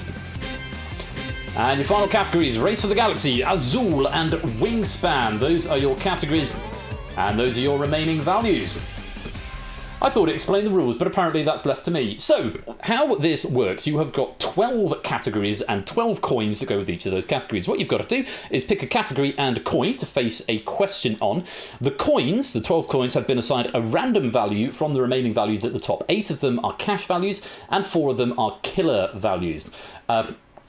Can someone explain to me what the killer values do? I think they cut your score in half. I changed the rule, and I haven't played it for so long, I genuinely can't remember. But I think they cut your score in half. So if you find a killer value and you get the question wrong, your score is cut in half. If you find a cash value and you get it wrong, you just lose that amount. If you find a killer value and get it right, there's no change. If you find a cash value and get the question right, then that is added to your total. The objective of the game is to build as many as you can. You face 8 questions, and then for the final, you will face a single question but you won't have a choice of category. It will be picked at random from the 4 categories that you leave. So there's a level of strategy in that you need to think about which categories am I going to leave out to the end, which categories do I definitely not want to see at the end, because you might be better off playing those earlier on, because all the questions are 50-50, and then the end game is a little bit different, but it's a bit of a wacky game show, but they're all 50-50 questions, and I'm sure we'll have a great time. In the audience game, you don't get to pick the category, because that's driven by the players in the hot seat, and the coin will be randomly assigned to you, but whether you get it right or wrong will affect your score, and then you get a percentage based on the amount of pennies that you accrue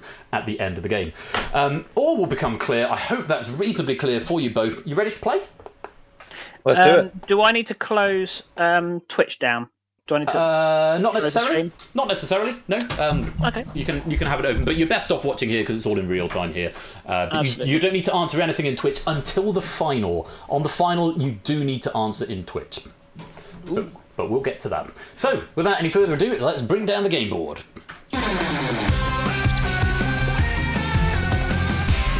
This is what happens when I make new games and then don't play them for 2 months. I forget how they work. So, the choice is yours, Matt and David. Would you? Which category would you like first of all? Matt, you can pick the first one if you want. Oh, great. Go Uno. It jumped out at me to start with, so Uno. Okay, and again, thanks to Apono Nuevo for this question pack. Well, Uno is the question that we're going to load, but you get a separate choice of coin. So, David, I don't know if you want to pick the coin for this one. Let's go down the middle-ish and let's say 150. Well, you can't pick 100. Well, I don't know where 150 is. You have to pick a letter of coin. Oh, sorry, I'm looking at the wrong one. You got the wrong one. Yeah, okay. let's go with G then. Why not? G. Okay, we're on G. We will load G into your money box. And I will get a readout of what the coin value is, but you won't. I now understand the game. You now understand the good stuff. So the question is on Uno. It's either A or B. You need to decide on an answer, and if you give me the right answer, you will get whatever value is on that coin, and if not, then it will go into the endless void, and you won't get it. But if it's a killer, it will halve your score, which at the moment wouldn't be a problem because you haven't got anything accrued.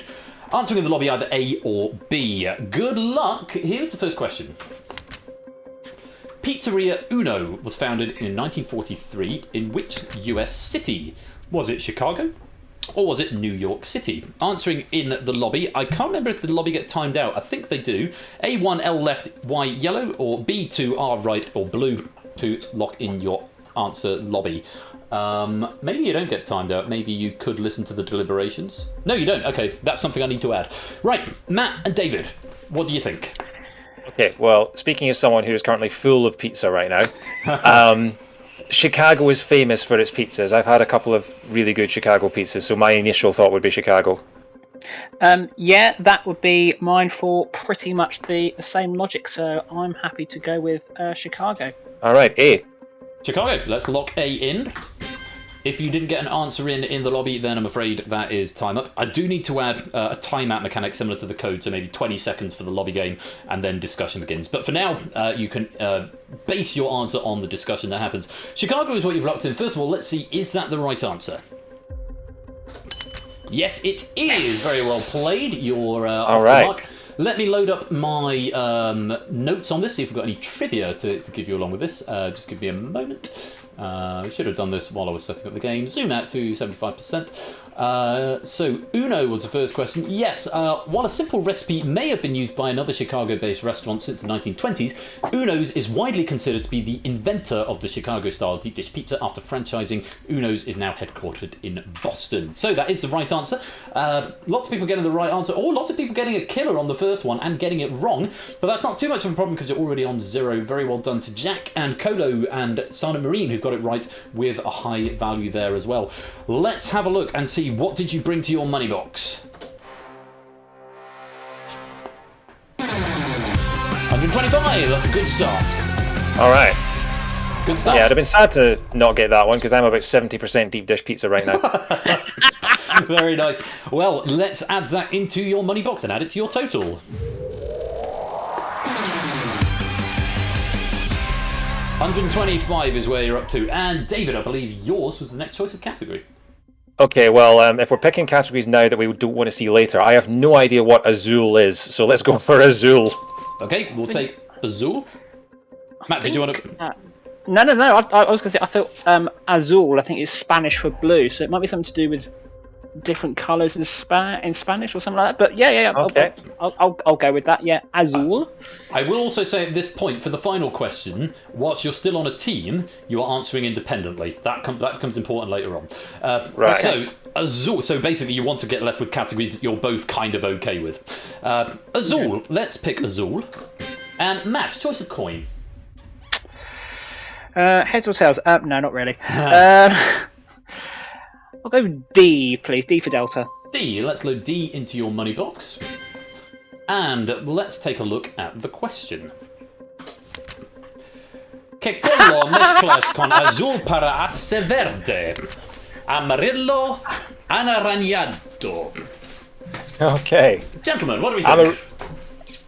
Well, I was right about the Spanish thing. Right about the Spanish thing. I'm pretty sure it is asking what colour do you mix with blue, which is azul, to get green, which is verde, and it's amarillo, which is yellow. Yes, I agree with that. I've also been to Amarillo. Please. You'd like to lock in Amarillo? Yes, please. Amarillo is locked in. First of all, is that the right answer? Certainly is. Very well played. Yes. What colour do you mix with blue to make green? Spot on translation there, Matt. Yellow and orange are the choices, and the correct answer was, of course, yellow. Lots of dark green there in the lobby. Right answers with big values found. Oni, you found the 500 and got it wrong, I'm afraid. You're going to lose 500. And some killers being found with wrong answers as well. Some killers with right answers appear in green, but if you are red with a killer, I'm afraid your score, I think, gets cut in half. Someone tell me if I'm wrong, we'll find out in a minute. As for you two, Matt and David, what did you bring to your money box? Let's have a look. 200! Oh, not bad. Building up still from the top row, but it is cash, not killer. Although killer on the right answer is not necessarily the end of the world, it's killers on wrong answers that we need to avoid. Let's add 200 to your total.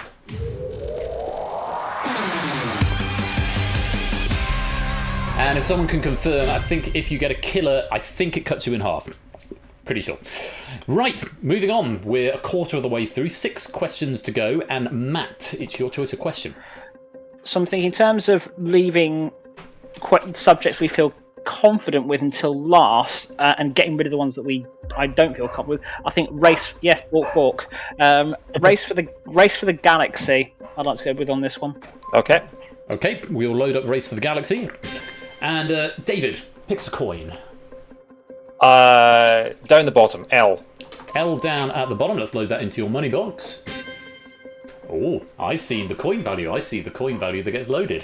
Not going to say, though. Let's have a look at your question. Which aerospace company was founded earlier?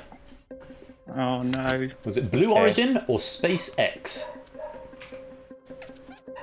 325 so far. I'm not that familiar with Blue Origin, so... I think that was... I've got a feeling, because I think I did a question for it on Take It or Leave It. Hashtag shameless promotion. It's fine. Yeah, you carry on. You're good.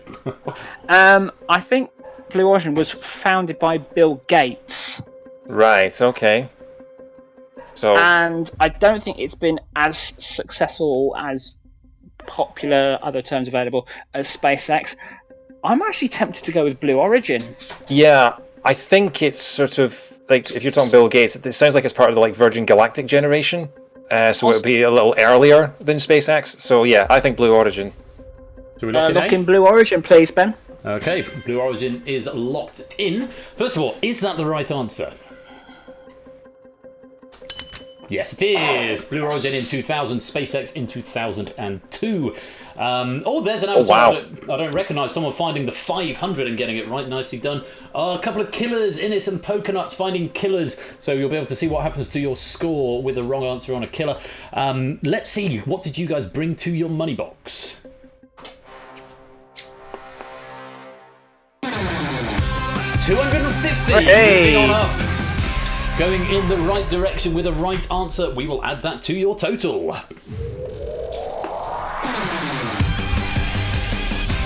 Up to 575. Someone confirm, was it cut in half? Was it cut in half? It's more because the avatar I don't recognise. I think it's cut in half. Someone will confirm in chat for me in just a moment.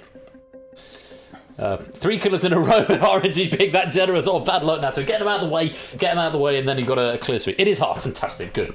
Other people know my games better than I do. It's always good to hear. So, David, choice of category. We might as well clear the bottom and go wingspan. I'm guessing that's going to be some sort of nature question. Okay, let's load wingspan in. And Matt, a coin? And F's in the chat. F, please. F's in the chat. Let's load in F to your money box. Hope we're not effing after this. Hopefully you're not effing after this. I need to put a pain button on this panel of the stream deck as well. Let's take a look at your wingspan question. You're right. Which of these birds has a larger wingspan? Is it the emperor penguin or the American flamingo? And F. Heathrin. F. Heathrin, welcome to the chat. And that F in chat, very much appreciated. Welcome to the stream. Hope you're keeping well. Gentlemen, thoughts? Well, can we ask Tipster? Unfortunately, that's not a lifeline on this game. We're all Tipster. Tipster, just flail if it's your... No, I'm joking. So, emperor penguins, I mean, they must be named because they're the largest penguins, I'm guessing. Aren't they like 4 feet tall, something like that? So, I believe they're the largest breed, or the largest type variant. Species. Species is that's the word. Yeah. Is it species or family? Or whichever one it is. And I've seen flamingos. I don't know if they were American flamingos. I mean, they weren't wearing a Stars and Stripes hat or anything, so they didn't have a 9mm on their waist. So I'd be tempted to go for the penguin. I know we've had 3 A's in a row, but I'd be tempted to go for the penguin. We think the penguin has got the larger wing.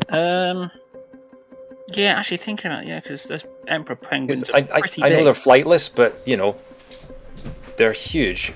What do we think? What are we going to go for? If you're not sure, we can go flamingo. No, you were more confident with your. I'm not so much. So no, we'll go with emperor penguin on this one, please, Ben. Sure.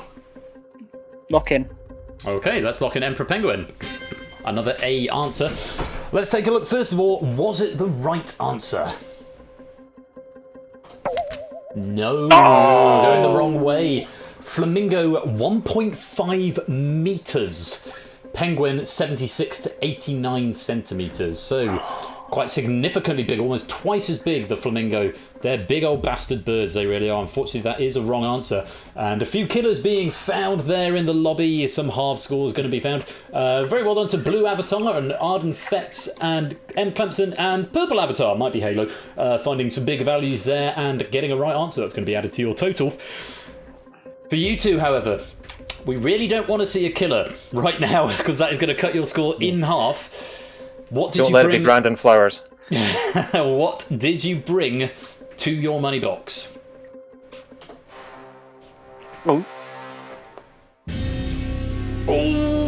no! It's the second worst thing it could have been. The worst would have been a killer. I'm sorry, that warrants me loading up my stream deck and I'm sorry, just give me a moment. Give me a moment. It's just a tiny little. What are we playing? Moneybox. There it is. Just to make the thing with the.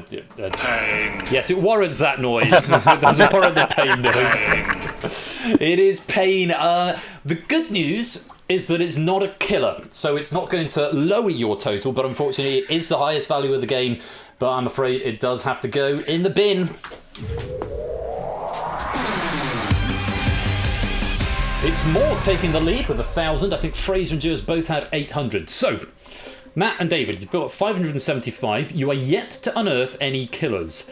There are 8 categories left. You've got to get through 4 of them, and you've got to find 4 values. Now, if you can find all cats, that would be amazing. But there is now a 50% chance that this is going to be a killer. So, you might want to be thinking about ones where you're particularly strong to ensure you don't lose any money. David, no, Matt, sorry. It's Matt's pick now. Matt, where would you like to go? 7 Wonders, please.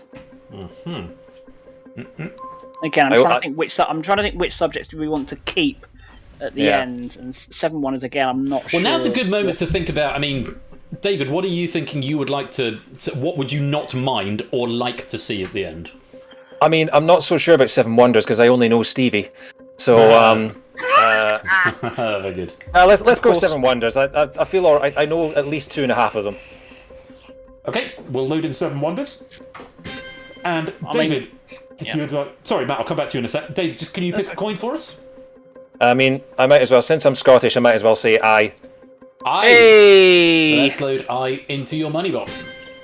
Matt, you was about to just say something? I was to say the only 7 wonder I know is the pyramid, and it's not the one in Egypt. Well, let's see. Shameless plug. Very good. Yes, the pyramid's been and gone then.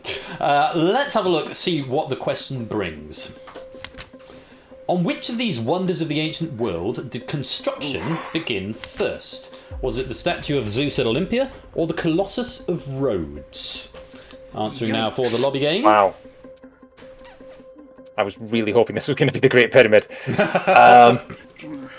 That would have been funny, actually, if that had come up. I mean, I don't really have anything to go on. I would say maybe. When was Rhodes? Well, they're both Greek, aren't they? Not a cat. Welcome to the yeah. I mean, just as tribute to the Would I Lie to You's favorite panelist, I think we'll have to go for Zeus. That's all I have to go on. Matt, you have to go with Zeus, that. Might not be Zeus after all. Yeah. I'm 50-50, so whatever you think, Matt. I'm 50-50 as well. So, yeah, I'll go with statue of Zeus at Olympia. Lock it in, please. Yeah, we'll pay tribute to Zeus. Listen, we'll say Zeus. Zeus tribute being paid to you. They are locking in the statue of Zeus at Olympia. First of all, let's find out, is that the right answer? It is. Yes. Good punch right there. Yes, well done. That one's for you, Zeus. That's for you, Zeus. Construction of the statue of Zeus began 466 BC. Colossus of Rhodes around 292 BC. And nice to see Zeus getting the right answer as well, albeit with a killer in your box. Mork is flying here at the top of the lead of the board already, but finding the 375 and getting it right, very well played. Now, we need to find out, was it cash or was it killer that came to your box? What was in your money box? Come on, 375. Come on, 375. It's a killer, but that's not bad. We want to get them out of the game. It puts the odds back into your favour, and you got it right. So it's not going to affect your score. You're going to stick at 575, and we're going to take that killer out of the game. Very well played. Okay. It's Mork and Planet 511, 2 new names leading the top of the board at the moment. Very well played to you guys, or gals perhaps. Yellowtail currently in 3rd. 3 questions remaining now. And remember, the last one will be picked at random and you have to answer independently. David, I believe it was your choice, but do feel free to discuss it if you want to start building towards what you're leaving at the end.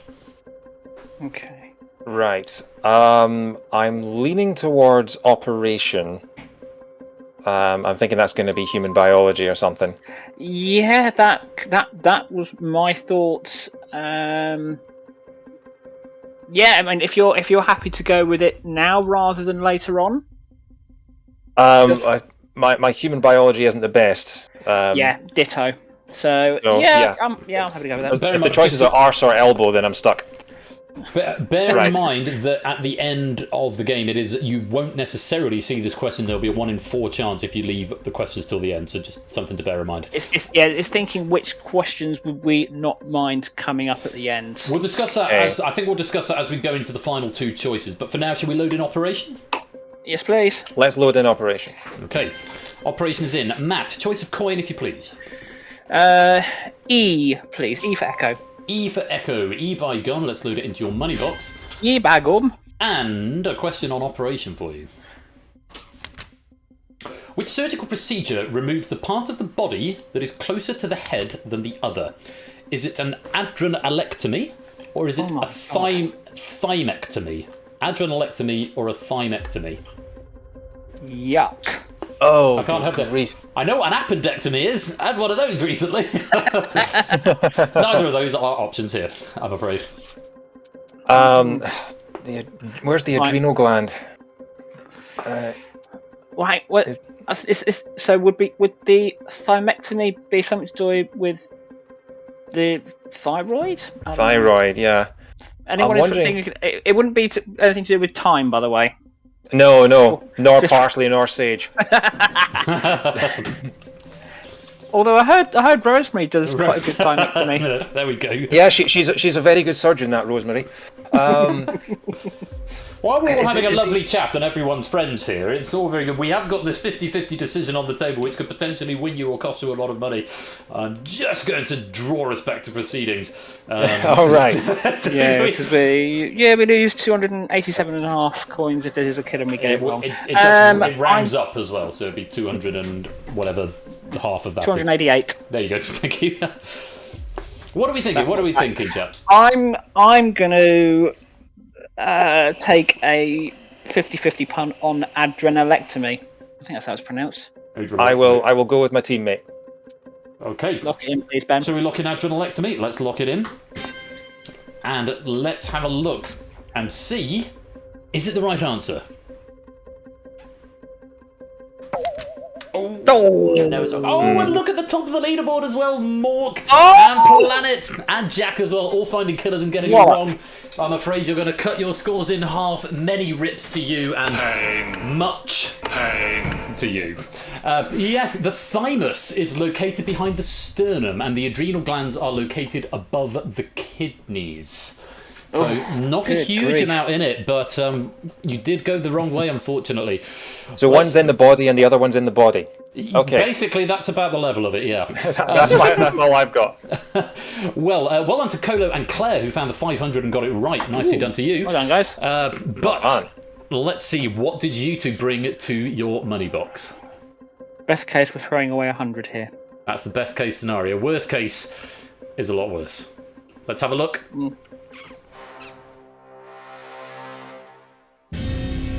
Oh God! No! Is that Mr. Brightside I hear in the distance? It is Mr. Brightside.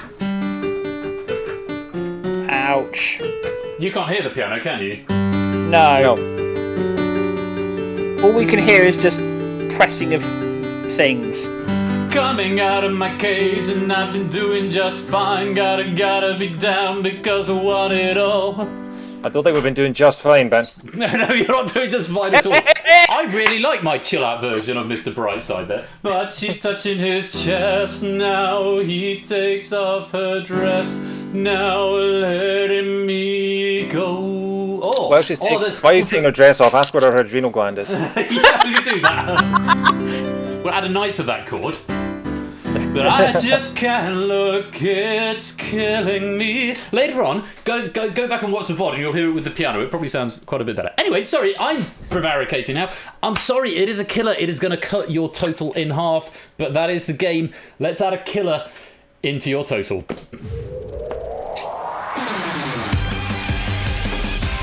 And we are down to 287. The good news, the silver lining there, is that you have taken another killer out of the game. With 2 questions remaining, there are 4 cash values, 2 pretty high ones, and 2 killers as well. Your total is 287 at the moment, and this equates to pennies, which you will, fantastic amounts of pennies you could win. There's still a lot available there. So let's have a quick chat about what are the 4 that you would not be uncomfortable being left with at the end, bearing in mind you will be answering independently. Right. So I'm looking at those. I'm thinking bridge is probably a bridges question, or possibly a card games question. Forbidden Island might be geography. I'd be all right with that. Mm-hmm. The other ones, I've no idea what. Ticket to Ride, that could be about roller coasters, or roller coasters. It could be about trains. Again, it's a bit of a. Could be Beatles songs. Yeah, well, you never know. We've got quite a wide variety of knowledge amongst this community. Yeah. I'm looking at the factoids right now, and I can say between you, one of you was right on that question. That's all I'm going to say. Interesting. On the subject. Oh, okay. Roller Coaster, Transport, or Beatles songs. It's one of those. Well, of course, you're not going to tell us. Checkers and Risk, they just seem too vague a description to even attempt to guess at what they would be. Yeah. Connect 4, why do I have a feeling giving recent events that there could be something to do with only Connect and connecting walls in there? I think Risk is so vague. I think I'd want to get rid of that before the final. Yeah, I'm actually happy to. But it's your choice actually. So No. I was thinking of either getting rid of Checkers or Risk, but yeah. So can we have Risk, please, Ben? Let's load Risk into your box, and also Bitter Rotter, welcome to the stream. Great to have you with us. Hope you're keeping well. Let's load up Risk, and David, a coin to go with the Risk question. Well, the second band I ever saw live was Steps, so let's have H. Hey, very nice indeed. Let's load H into your not A, H. Let's hope this isn't a tragedy then. Oh, very good. When the feeling's gone and you can't go on, it's I keep forgetting you guys can't hear the piano, but the stream can. Right, loaded into your money box, and we're hoping for a right answer, and we're hoping for cash. Let's see what the question brings on Risk. According to the US Department of Labor Bureau of Labor Statistics, which occupation had a higher fatal injury rate in 2020? Was it truck drivers or roofers? Ooh. Right away, I'm thinking roofers because I'm thinking truck drivers. There's loads of safety measures in vehicles now. I think they wouldn't have as many car accidents, and also you're more likely to survive a car accident in a truck because you just plow into anything that's in front of you. You know.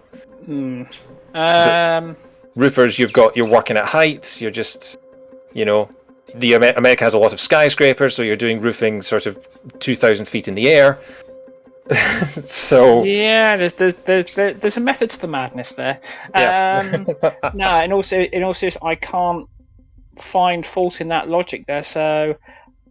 I'm just going to add something here because chat, Marky V in chat has come up with an interesting thing, and normally I don't involve chat, but I feel like this is a game like where I'm the host of the code, where I want to help you, I'm not against you. So I'm just going to add an interesting piece of information. Marky V has said 2020 lockdown. If that affects your thinking, COVID. Does that affect your thinking? It may or may not make any difference. Bear in mind, we're looking at the US as well, which may have had different lockdown rules. I just wanted to draw attention to an interesting thing. Also, Do Duetry, welcome to the stream. Lovely to have you here. Hope you're keeping well. That puts a different spin on things because obviously roofers would not have been allowed near houses or as much of housing because of obviously that COVID thing. But even so, and also there would have been. Would there have been more? There would have been less truck drivers potentially on the roads as well. Fewer, surely. Fewer truck drivers. I think that it's the fact it's an injury rate, so it's the number of injuries per injury rate. So it's not the number that were out there doesn't really matter. It's how much they were getting injured per person. So I don't think it matters too much. I'd be tempted to stick with my original logic, and I'd be tempted to take a couple of roofies. Thank you very much for the follow. Yes, Do Duetry. Apologies for mispronouncing your name. Thank you for the follow. And I just had a plate of spaghetti bolognese placed in front of me, so apparently it's dinner time. What are we going to go with, guys? What do we think?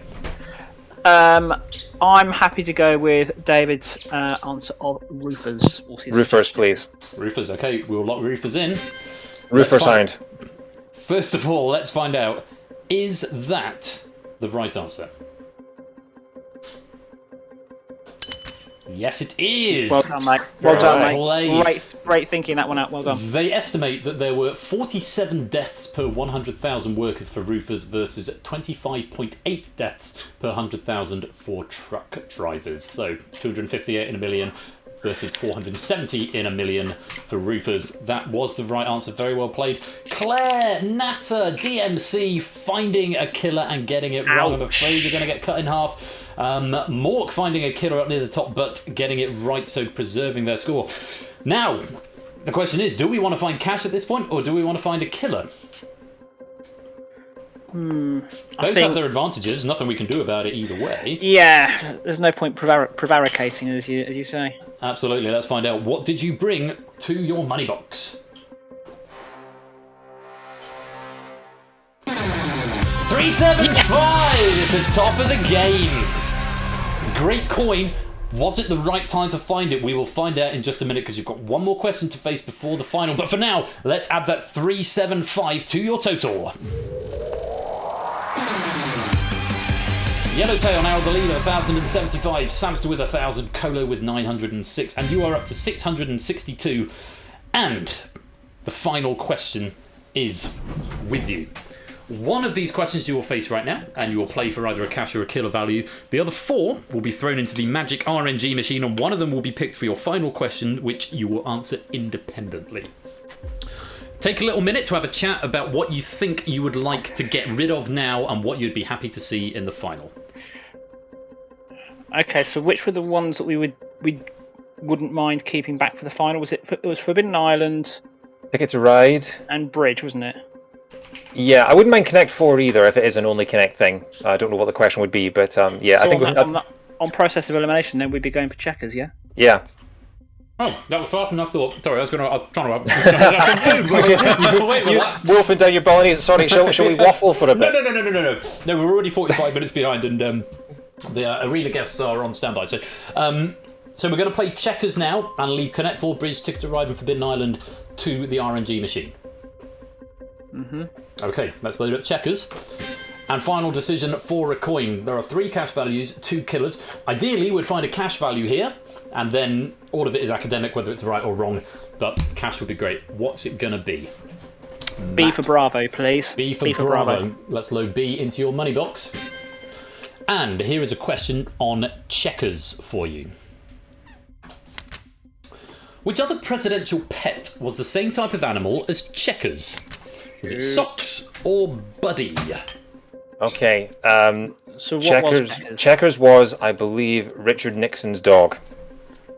Okay. So Checkers was a dog.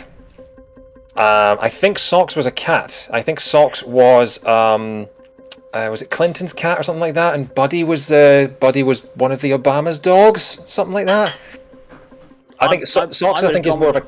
Sorry. I would have gone with Buddy anyway, just on a random, because it just sounds more like a dog name. Yeah, Socks sounds more like a cat's name, and Buddy sounds more like a dog's name. Yeah. Yep. So on that basis, lock in Buddy. B for Buddy. Yep. Buddy is locked in. First of all, was that the right answer? Good logic and right down to the fine details. Yes, Checkers was Nixon's Cocker Spaniel. I have one of those myself. And Buddy was Clinton's Chocolate Labrador Retriever, and Socks was his cat. Okay. So yes, absolutely spot on, right down to the details. Very well played. And I've just realised having spaghetti bolognese is about the least elegant thing one can eat on stream. There are a few killers and a few people going to get cut in half there. Silent Marie finding 500 at the last minute. Tipster and Quizzle and Aaron finding the 375. Let's see. What did you bring to your money box? At this point, we really hope it's cash. Really hope it's cash. But was it? Come on, 300. Come on, naked Gerard Butler. What? What's in your 300? 300. The film. What is in your money box? It's 300! Yes! Sparta! We dine in hell! Yes. Well, tonight we dine with Spag Bowl, which is very nice. I've only seen the trailer. Good film. Worth your time. Right. 300, and that was the last question. So, we are through, and we have got a cash value to finish. Very well played, guys. Let's add 300 to your total.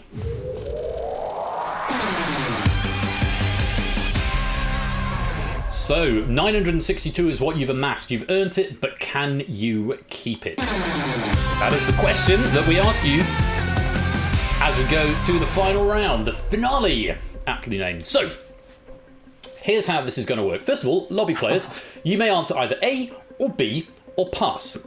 Choosing the correct answer will bank 100% of your points. Choosing the incorrect answer will bank 10% of your points. Choosing to pass will bank 50% of your points.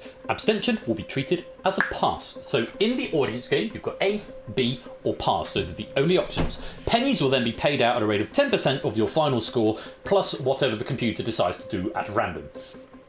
Because it is not quite right, we discovered. But there's so many pennies have gone out today, it's not, I don't think it's going to be too much difference. But those are the options. A, if you want to play A. B, if you want to play B. Pass, if you want to pass it. And then the payout rate is there. And then 10% of your final score will be your penny payout rate. As for David and Matt, you will now face a question, and you'll face the options. And I must ask, from when this screen goes away, that there is no more conferring. Okay. You're both going to submit an answer, either A or B, to Persephone's Twitch spot. Oh, and just a minute, a message from... No message, but a gift sub from Clive of Legend to Tipster. Tipster, welcome on into the fam. Enjoy ad-free viewing for the next month, and an extra £2.50 going on to our total for Fetch Dog. Thank you very much to Clive. So, you're going to answer independently. You're not going to be allowed to confer on the question. If you both give me the right answer, then you will split your 962 pennies evenly. And yes, 962, and you will take home 476, I think is half of that, pennies each. 481. 481, thank you very much. My math is not so good. 481 pennies each, if you both give me a right answer. If one of you gives me the right answer, and one of you gives me the wrong answer, the player who is right takes home all 962 pennies. If you're both wrong, you leave with nothing. However, I'm going to throw you a lifeline. You, like the audience players, have also got the option to pass. Now, if one of you plays and one of you passes, it will be treated as though you both got it right and you will split the money evenly. If one of you is wrong and one of you passes, you both leave with nothing. If you both pass, you both leave with nothing. So the question is, it's a game of trust, not of deceit. It's sort of spinning golden balls on its head. Do you think your teammate will know the answer? Do you know the answer? If you're fairly confident on the answer, your best bet is to play the right answer. If you are not confident on the right answer, you have to ask, does my opponent know this? And if they do, I will pass, maybe. Or do you take a guess? It is entirely up to you. There is no more conferring allowed. The way this works, you both need to whisper an answer to the bot. Nothing will happen for the first 20 seconds, so as to avoid any influence, because if one of you answers very, very quickly, and this thank you to Zeus for pointing out this idiosyncrasy of the game, if one of you answers very, very quickly, it might become very obvious that they know the answer, giving you a free opportunity to pass and split the money. So for 20 seconds, nothing will appear on screen. After 20 seconds, if you've both answered, lobby, the answering will lock. If neither of you have answered, you've still got time to answer. If only one of you has answered, it will show who has locked in. Are you both happy and clear on the rules? Yes. Let's do it. Okay, for 962 pennies, I wish you both the very, very best of luck. The question selected by the computer is Connect 4. Question is on Connect 4, and I must insist at this point there is no more conferring either in the chat or in typing. Whispering now to Persephone's Twitch bot A, B, or pass for lobby players and for hot seat players. Good luck. The question is,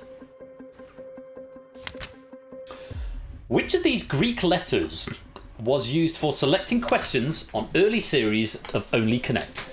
Was it Zeta or Theta?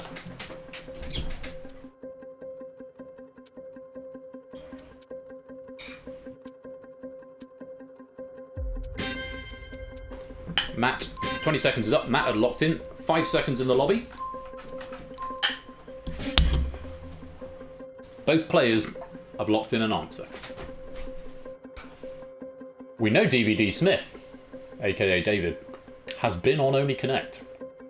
Matt was the first to answer. Did he play an answer or did he pass? First of all, let's find out what is the correct answer. And I must ask you to try and contain your reactions if you know what you've said. Obviously, you know what you've said. Try and contain your reactions in the idea of building up suspense. The correct answer was Zeta. As from Apodo, as someone who doesn't know the Greek alphabet because he never pledged a fraternity in college, this is genuinely hard to me, but apparently the early episodes used the first 6 Greek letters before switching to the hieroglyphs. Zeta was the correct answer. Those are the scores as read out in the lobby. As to whether you got it right, wrong, or passed, divide that by 10. That will be your penny payout. Thank you very much for playing. So, the right answer was Zeta. But what did you say? I really hope this is a happy ending for both of you, and if not for at least one of you. Computer, what did they say?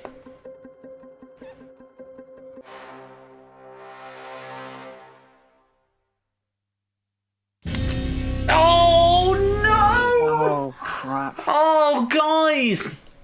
Yep. I'm so sorry. No, we've got the bad ending. Oh, apparently it's pronounced Zeta rather than Zeta. Zeta. Oh, Matt going for a pass. That might have explained the early one. And David went the wrong way. I did, yeah. I misremembered. I just thought I'm more familiar with Theta than Zeta as a Greek letter, and so that was all that was in my head. So I took a gamble. Guys, I'm so sorry. 962 built up, but it is not to be tonight.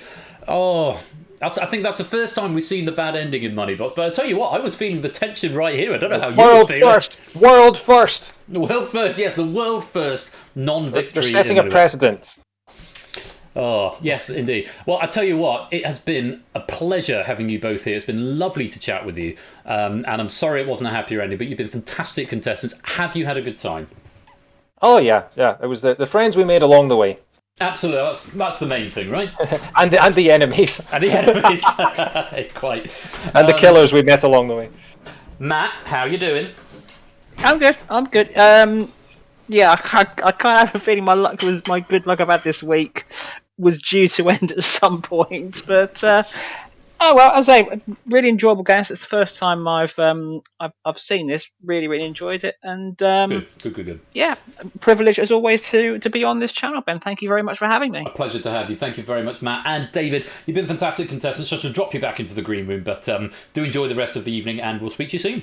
All right, thanks very much. This was really amazing. Cheers, guys. Bye. Night.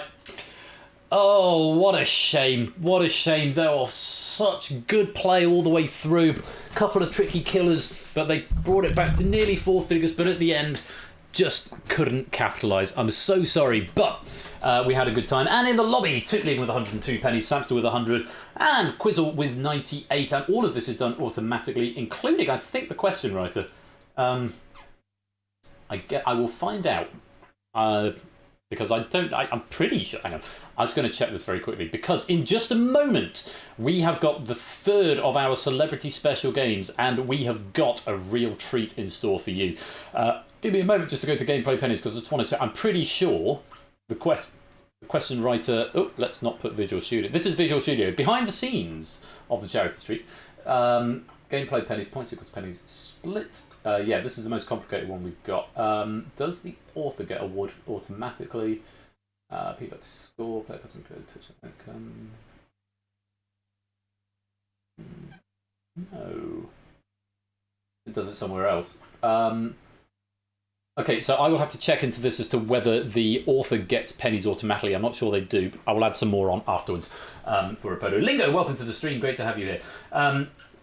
Anyway, I'm rabbiting on and we're nearly an hour late now, so I must extend my sincere apologies to our friends and guests who are waiting. Pennies will be added on in some form or other, and Apodo, I will add on pennies for you after the fact because I don't think it does it automatically. Such a shame that we've ended like that on that game, but it was. I hope you enjoyed the ride along the way. And coming right up after this break, we have got our third celebrity special. It is a trip to the arena for 4 professional question writers. This is the first point we've got to where I haven't exported the pack yet, so give me about 5 minutes to set up. I also need to do tech with the guests as well, because we're going to have a quick chat beforehand before we jump into the game. You can play along in the arena at home, and this pack has been written by David J. Bodycombe. So, I hope that everyone is all ready for this, ready to play along at home, and ready to greet our guests. We'll have a very brief interview with them before we jump into the action, because this is a non-voice game. Stay right there, because we will be right back.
I'm going to go to setup for the next game. In the meanwhile, have some pennies right there. Let's put some music on. Give me 5-6 minutes to get set up for the next game, and our guests will join us shortly.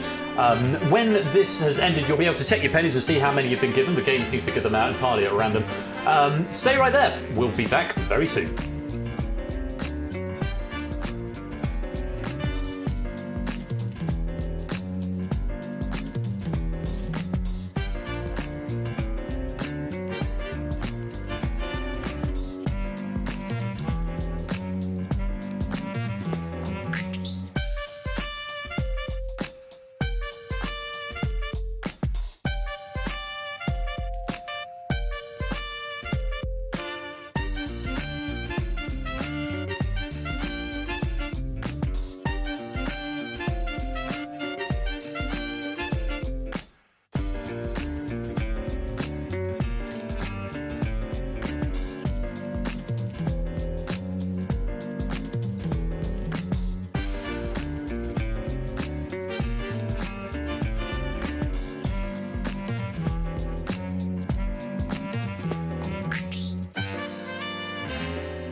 Vedo mare quanto è bella.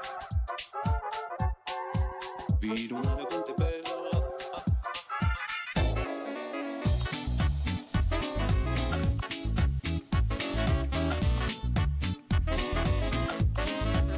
Guarda qua che sto giardino, sembra si sti ciurance, una fuma così fina, in all'aria se la fa. Se tu dici quanto via, tanto fare la sudore, tanto fare dell'amore, ti hanno cuore in buona.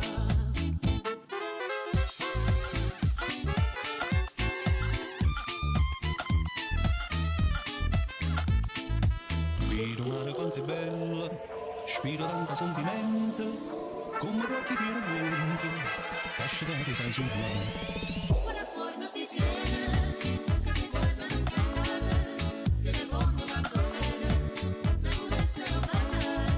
E tu dici parto via, da lontano da sto cuore, dalla terra dell'amore, ti non muori non torna.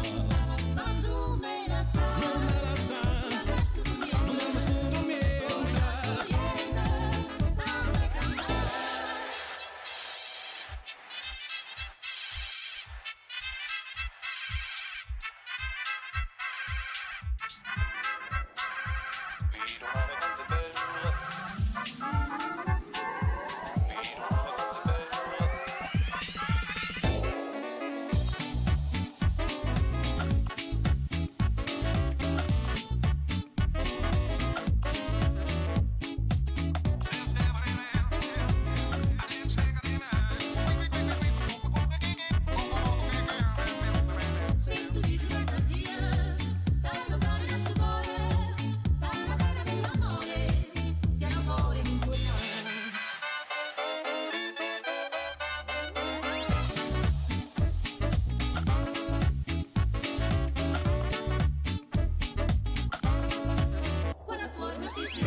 Welcome to the game with Cam. The Arena.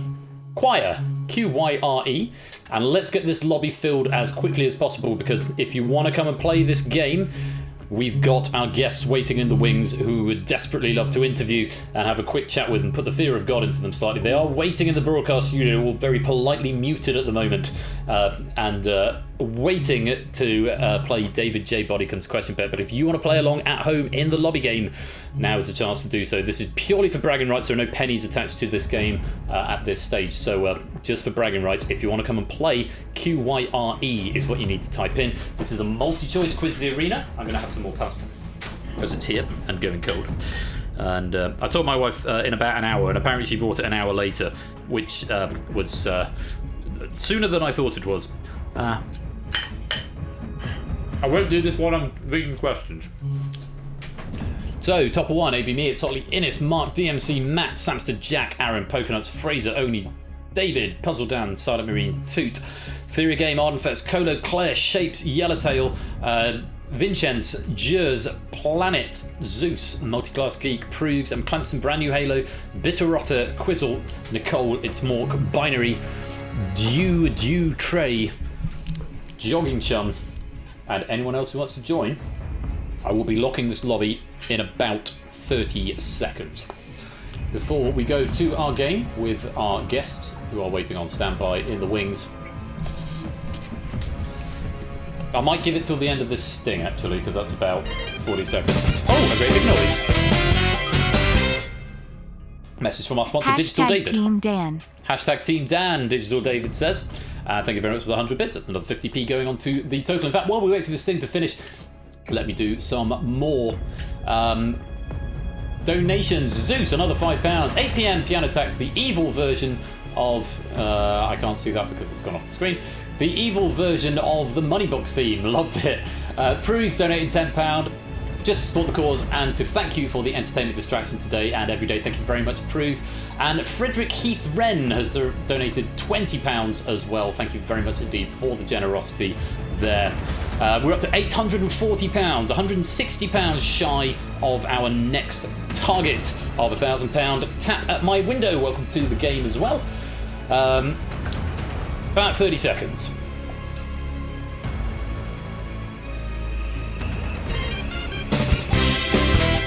And a message from our sponsor, Puzzle Dan. Hashtag Team Dan, cause it gotta be right. And thank you for the 200 bits, Puzzle Dan. Another £1 added to the total. Hashtag Team Dan, cause it gotta be right. Okay, here comes the end of the sting. And we get ready to meet up. Okay, we'll get the alerts out of the way first of all. Matt gifting out a sub there to M. Clemson. Thank you very much. Another £2.50 added to the total. Let's go to the arena.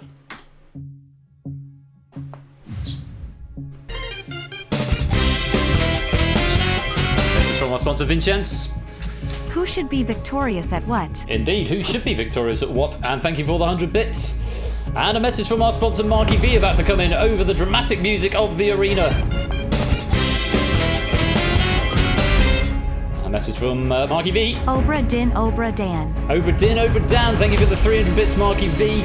And welcome to Energy at Laucon and Tap at My Window to the stream. And the smoke begins to rise as our guests in the wings start to tremble with fear, and they rise from the deep. We have Quizzy Dan, Laura Conlon, Jack Yeo, and Alex McMillan, our celebrity question writers for this evening. Welcome to the arena. To all four of you, thank you very much for joining us and taking time out of your evening to come and be here. And apologies for the delay. Lovely to have you all here. I'll go round you in order, starting at the top. Quizzy Dan, welcome to the arena. How are you keeping? I am very well, thank you. How are you doing? I'm okay. I'm not quite at the running on fumes point yet, but it's the food that has been consistent throughout the day has been helping. You are being well supplied with victuals, I have noticed. This is going well. Very much so, yes. Yeah. We're so I've still got half a bowl of spaghetti bolognese, which I will attempt to eat during Only Connect, which is following immediately after this game. Dan, take a few minutes. I know a lot of people here because we've got quite a close, quite a good relationship between our two communities. But for those of us who are perhaps new here or who haven't met you before, tell us a little bit about yourself, who you are, what you do in your professional world, and perhaps further afield as well. Dan Peake, everybody. Hello, so I am Quizzy Dan, Daniel Peake. Those of you who know me from my question writing work will very much associate me with Only Connect. That's my big one. I'm not the only one here who does Only Connect, so I will leave a little bit of leeway to talk about that. But I've been a question writer for Only Connect. I'm also the picture researcher for Only Connect as well. I don't do all the picture research, but I do a great deal of it. I've also been a question writer for Quizness on Channel 4, which was last year. I've also done a few other things. I did a puzzle show ages ago called Beat the Brain. I've done Two Tribes. I've done Chase the Case. And I've also been a Questions AP, which stands for Assistant Producer, which is essentially someone who takes all the questions from the writers, puts them in a big pot, make sure they get verified, and that they're the sort of questions that the producers are happy with and want, and all that sort of thing. So I've been in the TV industry for on and off. For about 10 years now, on and off, very, very sporadically. Had a few downtimes in that sort of a way. I'm currently a puzzles editor assistant editor. Let me get it right. Assistant editor for a well-known broadsheet that rhymes with Mellograph, and very nice, which is keeping me occupied until September this year. So that's what I do on a professional capacity. On a non-professional capacity, we better not talk about that. I do some Twitch streaming. It's I have to say, it's quite an impressive CV that you've got there, Dan. It's really good of you to come out. Now, do you think that your experience writing questions is going to prepare you for answering questions in the arena? I'm going to say yes. In reality, it's no. When you write questions, you have the internet at your disposal. You have research. When you have to think, I'd like to think that some of that knowledge has absorbed in, but not. I know it won't have done. I'm going to do my best that I can. Well, we wish you the very best of luck tonight with another 3 of your contemporaries here. The next of whom is Laura Conlon. Laura, welcome to the stream. Thank you so much for being with us. How are you doing? Hello. I am okay. I am recovering from a walk that I went on this afternoon, to try and get my hype up before the competition. Then ended up getting caught up by sunset in some woods, and then the path ran out. It ended up being a bit more of a traumatic experience than I expected it to be. But I'm here and I'm running on adrenaline, and I'm genuinely sweating quite a lot. Oh no, not at all. Well, it does sound like it's quite an exciting walk over there. Then it's Northern Ireland you're speaking to us from? Yes, lovely Belfast. Well, Belfast. Okay, Belfast. Let's put it that way. Nice. Now, Laura, just tell us a bit about your background, your history in writing questions. So the one thing that I have noticed about you, and I'll let you say it if you want to, is the thing that's in your Twitter handle, which I enjoy a lot. I don't know if you want to share that with everybody else, what that's all about, but just tell us a bit about you and your background in writing questions. So I think I know what you're referring to here, but correct me if I'm wrong. Is it the co-creator of Sharon Gate? That's the one. That is the one. That's it. Okay. This is my only question writing claim to fame. I mean, I have credits similar to Daniel and I assume Alex as well. I've done a bit of Mastermind, a bit of Only Connect, Quizness as well, and then pilots and lightning-y things and things like this. But the thing that you probably know me for without knowing that it's me was whenever Amanda Henderson answered a question on Celebrity Mastermind. The answer was Greta Thunberg, and she unfortunately said Sharon. And then we got to sort of witness that go viral in front of our very eyes. And I believe it's still shown occasionally on Seth Meyers. So it seems to be one of his recurring bits. Who knows? It's a mad funny. It was a very, very funny moment, I have to say, but I think it was the delivery of just Sharon, and then John Humphries is going Greta Thunberg, which was delicious. So, co-creator of that question, how do you fancy your chances up against 3 of your contemporaries, Dan, Jack, and Alex? How do you fancy your chances here? And what are the stakes? The stakes is reputation, as I'm sure it is for all of us. I am fearful for my chances. I have sort of worked tangentially with all these fine folk, and also the lovely David, who's written the set. So I am scared for my life, to put it mildly. But we'll see how we fare. We'll see how we get on. Laura, thank you again for being here, and the very best of luck in the arena tonight. P. Fired, welcome to the stream, and thank you very much to Enar Whale for that follow, and Vincenz, a message from us to The stakes Vincenz. are hopefully medium to medium rare. The stakes are hopefully medium to medium rare. Thank you very much for the 100 bits there, Vincenz. I need to turn off alerts when we go into the game, because obviously we want to make sure that we have full concentration, and I don't know how to do that without OBS, but I'll figure that out in a minute. We move on to Jack, contestant number 3. Jack, is it Jack Yeo? Is that the pronunciation? Jack, I think you're muted, Jack. There we go. Hello. Hello. It's just Yo. Yo, I beg your pardon. Jack Yo. Hello. Hello. Thank you very much for being here. Now, you're based in London, so we've got a sort of accommodating for at least 3 different portions of the UK here. Jack from London, tell us a bit about yourself, your background in writing questions and the online world and further afield. Well, I'll start by saying that I'm in London, but I'm very much representing Wales, despite my very English accent. Very nice. So my job is a sort of split between question writing and format development. So on the question writing side, I've written questions for shows such as The Wall with Danny Dyer, 100k Drop, and most recently, well, not most recently, but Richard Osman's House of Games. Probably the big hitters. And then on the format development side, games development for House of Games as well. That's always a lot of fun. And then here's the odd thing here and there. You know, a lot of pilots and things like that. There was a show a couple of years ago called Best Christmas Ever with Alexander Armstrong, which was a lot of fun and, you know, never went anywhere. And a new singing show coming up called Starstruck, which is about to air. Those are probably the potted highlights of my career. Well, I mean, it's quite a broad portfolio, both question writing and format developing. And as someone who does that, obviously, here as well, I know that they are two very different disciplines. Do you have one that you prefer? Do you have one that you're better at? Do you like one more than the other, I suppose is what I'm getting at, when it comes to format developing or question writing? It's a tricky one to say. I really do like having the balance of both. You know, to be honest, I do a lot more format developing than I do question writing. Getting my excuses in early, but I really love. You know, those times when I do get to go off for a bit and just do question writing and, you know, be involved in the production.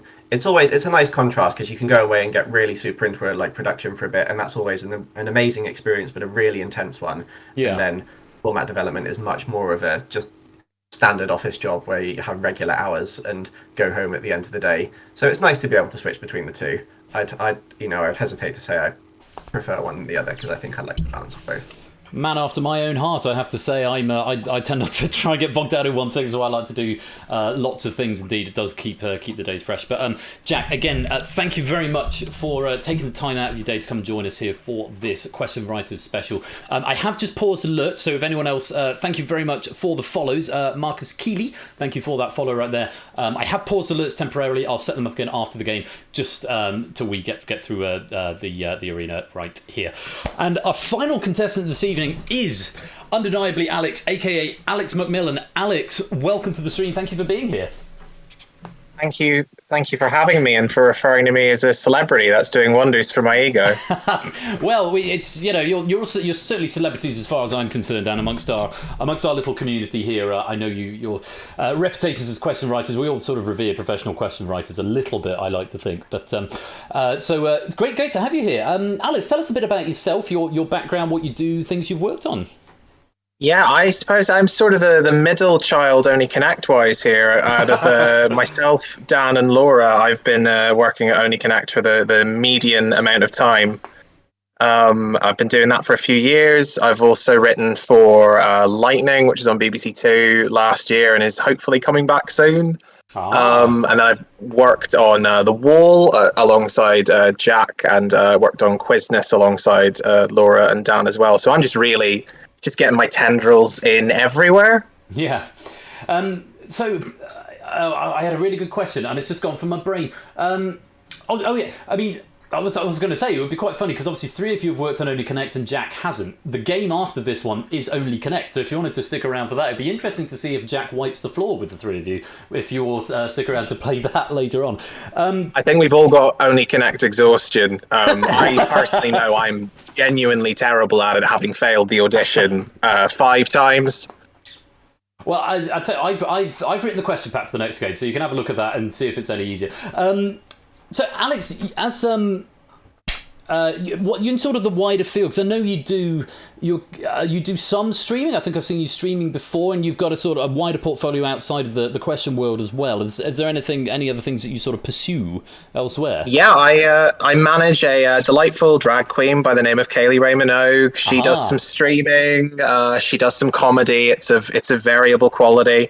And then I also do improv as well. And I think the thing I did most recently that was notable, it's not as viral as Sharon now. I made a thread about Yankee Candles and their sort of abstract qualities, and that is still getting retweeted. It's just on like a ridiculous number of things, and I probably should have muted it by now. Oh, but the serotonin, is it serotonin? Or the oh yeah, anytime I get that notification. It's like, yes, my worth as a human being has improved. I get that, which is why it's quite nice to click onto my Twitter and see it's just gone from 9 to 12 notifications, which is very exciting, and I'll look forward to reading through those a bit later on.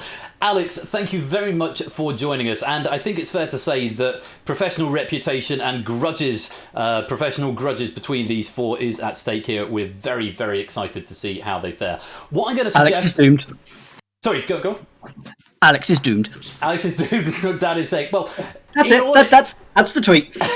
In order to prevent the banter during the game to allow you to fully concentrate, I'm actually going to suggest that you all stay here in the broadcast studio with me, but stay on mute. I will also mute you at this end, but you'll be able to hear me read the questions. You can either watch in the Discord or on Twitch, but the key thing is that in Discord it will be in real time, but on Twitch you'll have to follow when the questions arise. It might be slightly out of sync.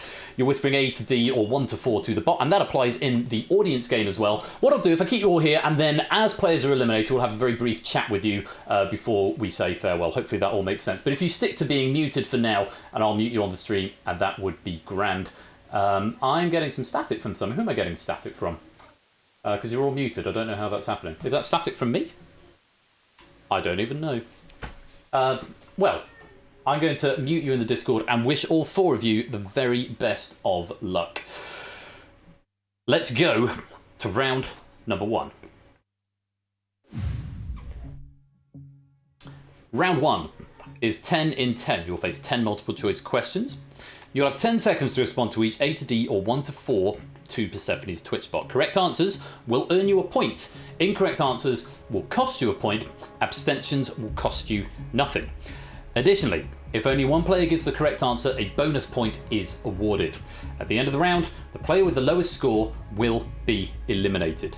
In the event the scores are tied, the player who spent longest answering in total this round will be eliminated. I know our hot seat players are happy with those metrics as we went through at the tech the other night. So, in the audience game, if you give me a correct answer, you get a point. If you get it wrong or abstain, you don't get a point. No points lost. So it's just correct answers get you a point in the lobby game. But in the arena, the stakes are a little bit different. And this question pack comes to us from David J. Bodicum, to whom we are immensely grateful. Good luck to all 4. Let's play 10 in 10. And Jack, your name has just appeared on the Twitch, so welcome to you there. I'll chat with one of you in about 4 minutes' time. Good luck. Here comes question number 1.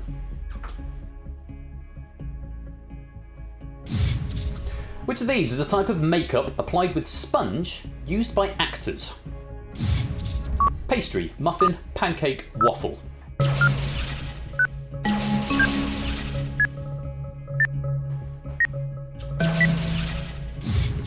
Jack just sneaking an answer. Remember, you can't go lower than 0. Pancake was the correct answer. Dan, Laura, and Alex off the mark. Oh, is the overlay covering the question? I will get rid of that briefly then. Question 2. How often does a quotidian event occur? Quotidian. Daily, quarterly, monthly, or fortnightly? All 4 have answered. And only 2 of them are right. Dan and Jack getting a point. Laura and Alex both incorrect.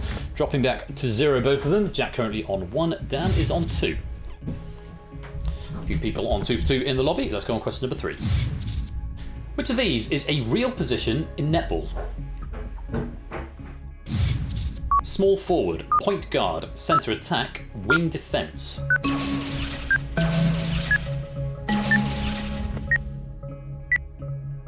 Jack, Dan choosing to preserve his score there. D, wing defence was the correct answer. All 3 other players were correct. Jack moves up to 2. Laura and Alex both on 1. On we go. Which animal did Florence Nightingale often carry in her pocket? Kitten, mouse, ferret, owl.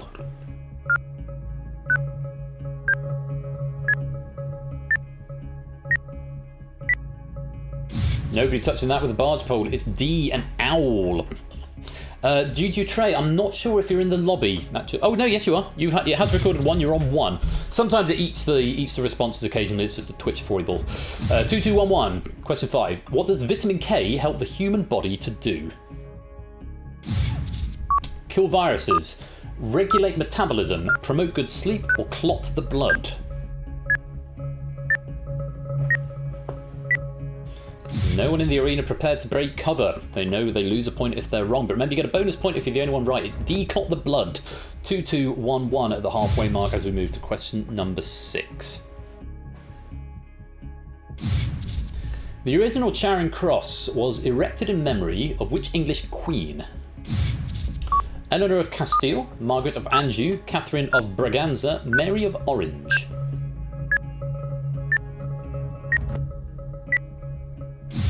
Also cautious. It was B, Margaret of Anjou. Also very, very cautious here. Not wanting to break cover. Let's move on to question number 7. If someone told you to cheese it, what should you do? Pull a trigger, make a bet, shake hands, or run away. Alex having a go, Dan having a go, Jack having a go. All 4 having a go on this one. All 4 correct. No change to the differences in scores. 3-3-2-2 after 7 questions. Are we going to see any drama as we go forward from here? Question number 8. What is a Pet Shop Boys song Shopping actually about? Power of the media, privatisation, political corruption, or people trafficking? Alex having a go, Jack having a go. And both wrong and losing a point. It's B, privatisation. They both went for D, which was the wrong answer. Dan now with the lead of 3. Alex now on the back foot with 1 and 2 questions to go. Laura and Jack both on 2. Question 9. Which country contains the tip of the Horn of Africa? Somalia, Sudan, South Africa, Senegal. Alex breaking cover, Jack having a go as well. Jack is right, Alex was wrong. Alex drops back down to 0. He needs a miracle at this point. Jack moves into lead with 4, Dan on 3, Laura on 2. Alex, if you only want to get this one right and someone gets it wrong, he could still make it through. Here is question number 10. Which of these is a genuine gardening technique? Sticky finger test, bare bottom test, backwards mirror test, cold laugh test.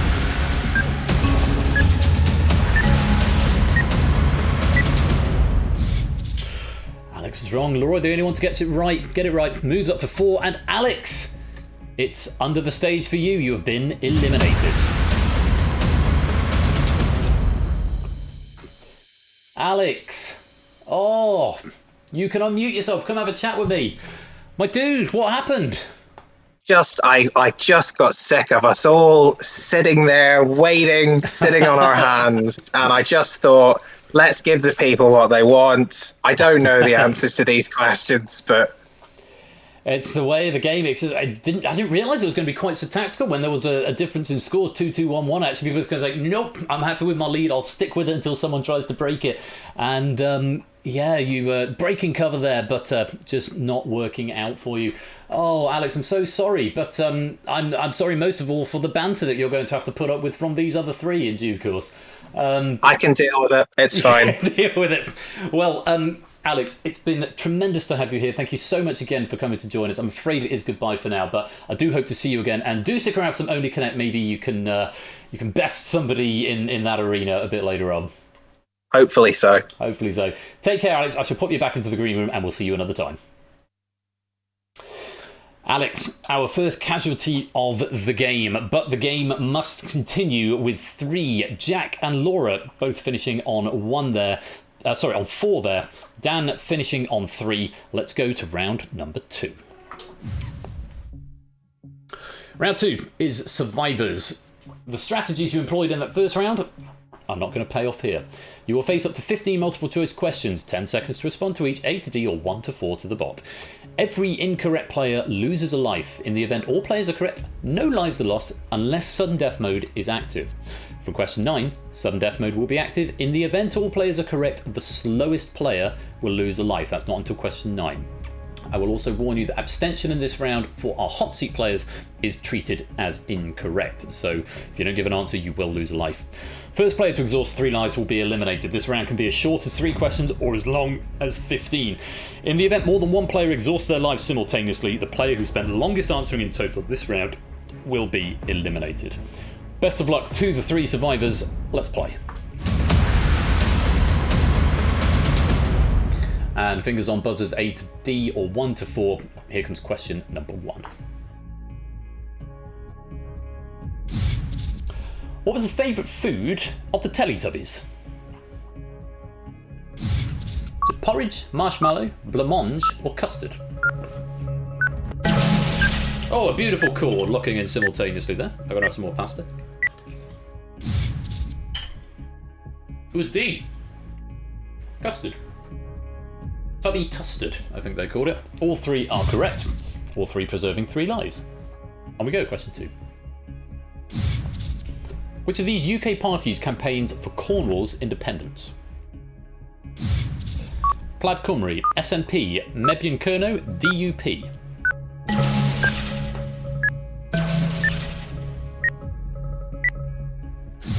C, Mebion Kerno.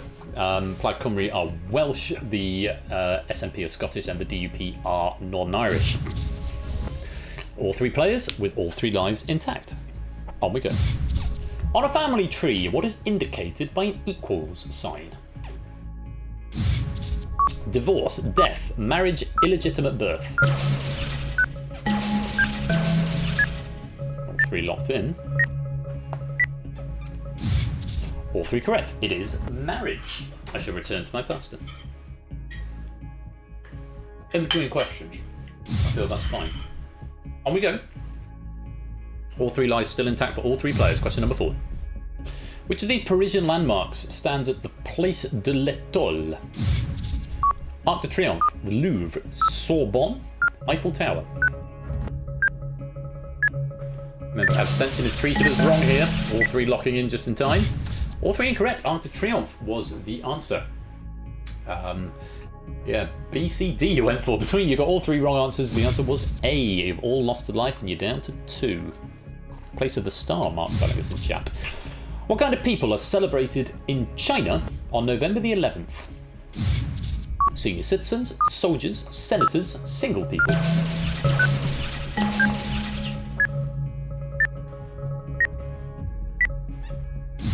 It is D, single people. Laura, incorrect there, down to your last life.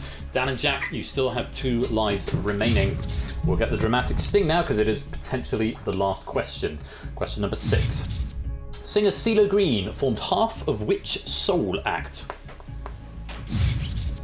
DangerZone, Outcast, Gnarls Barkley, Nerd.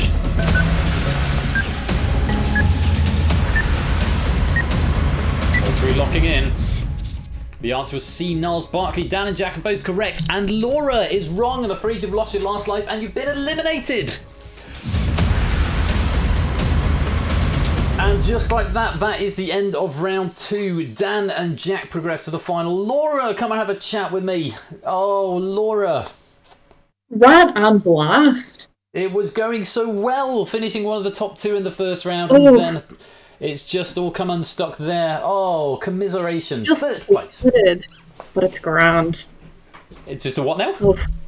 I just plummeted straight down. Straight it seemed down. all at once. Into the ground, Well, yes. I kept pace Through with the floor. lads for a while. Well, it's I don't know what to say, but it's been a pleasure having you here. Thank you very much. And the one thing is that you can at least claim some bragging rights over Alex, so I'll pop you back into the green room with shortly. But unfortunately, it is 3rd place tonight. But have you had a good time?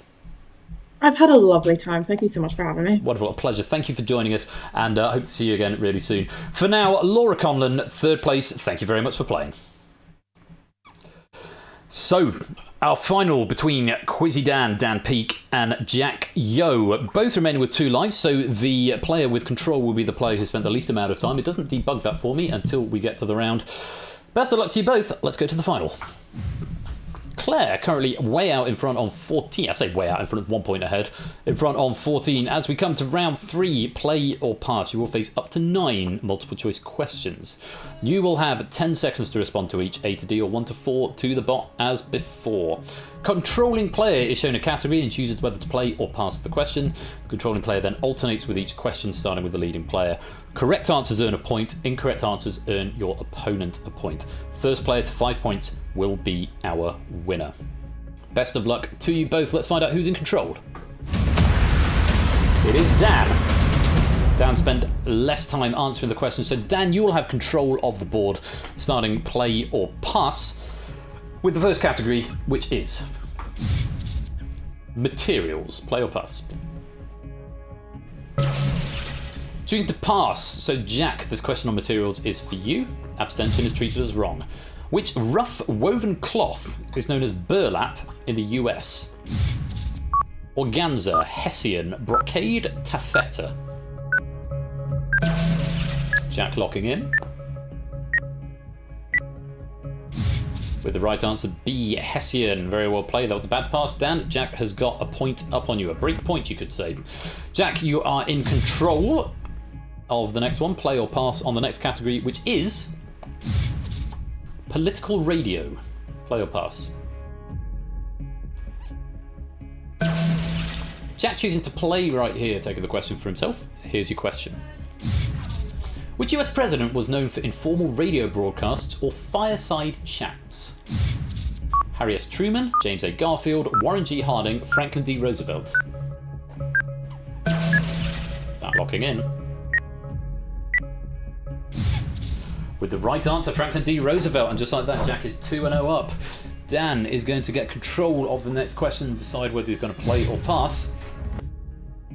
Dan's going to have to think about whether or not he knew those questions, whether he should have played. Category, Dan, is land. Play or pass? Dan taking the question for himself this time. Here it is. By area, what is Britain's largest landowner? Ministry of Defence, the Crown Estate, the National Trust, or the Forestry Commission? Dan locking in. Wrong answer. Dan going for A, which was not the right answer. It was D, the Forestry Commission, and like that, Jack is 3-0 up. I was expecting the church to come up as an option there. Jack, control is with you. Musical instruments, play or pass? Jack choosing to play on this one. I think my headset's died, so I might need to plug it in. Question is, which musical instrument has been nicknamed the Mississippi saxophone? Melodica, hurdy-gurdy, harmonica, Jew's harp.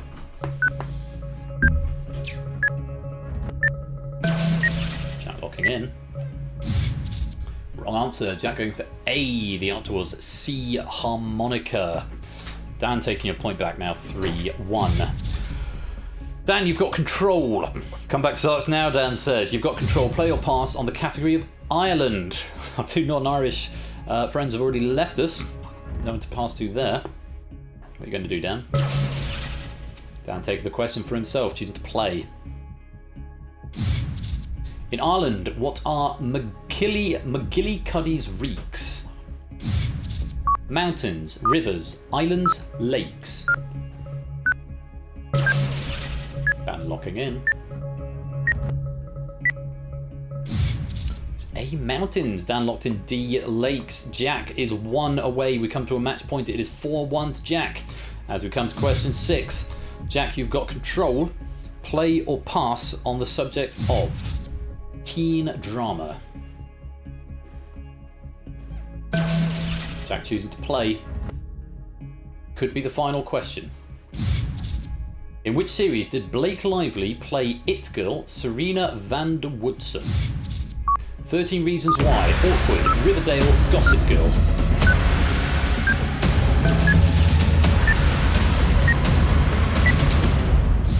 Jack locking in D, Gossip Girl, which is the right answer. And with that, Jack achieves his 5th point. And Dan, I'm afraid you've been eliminated.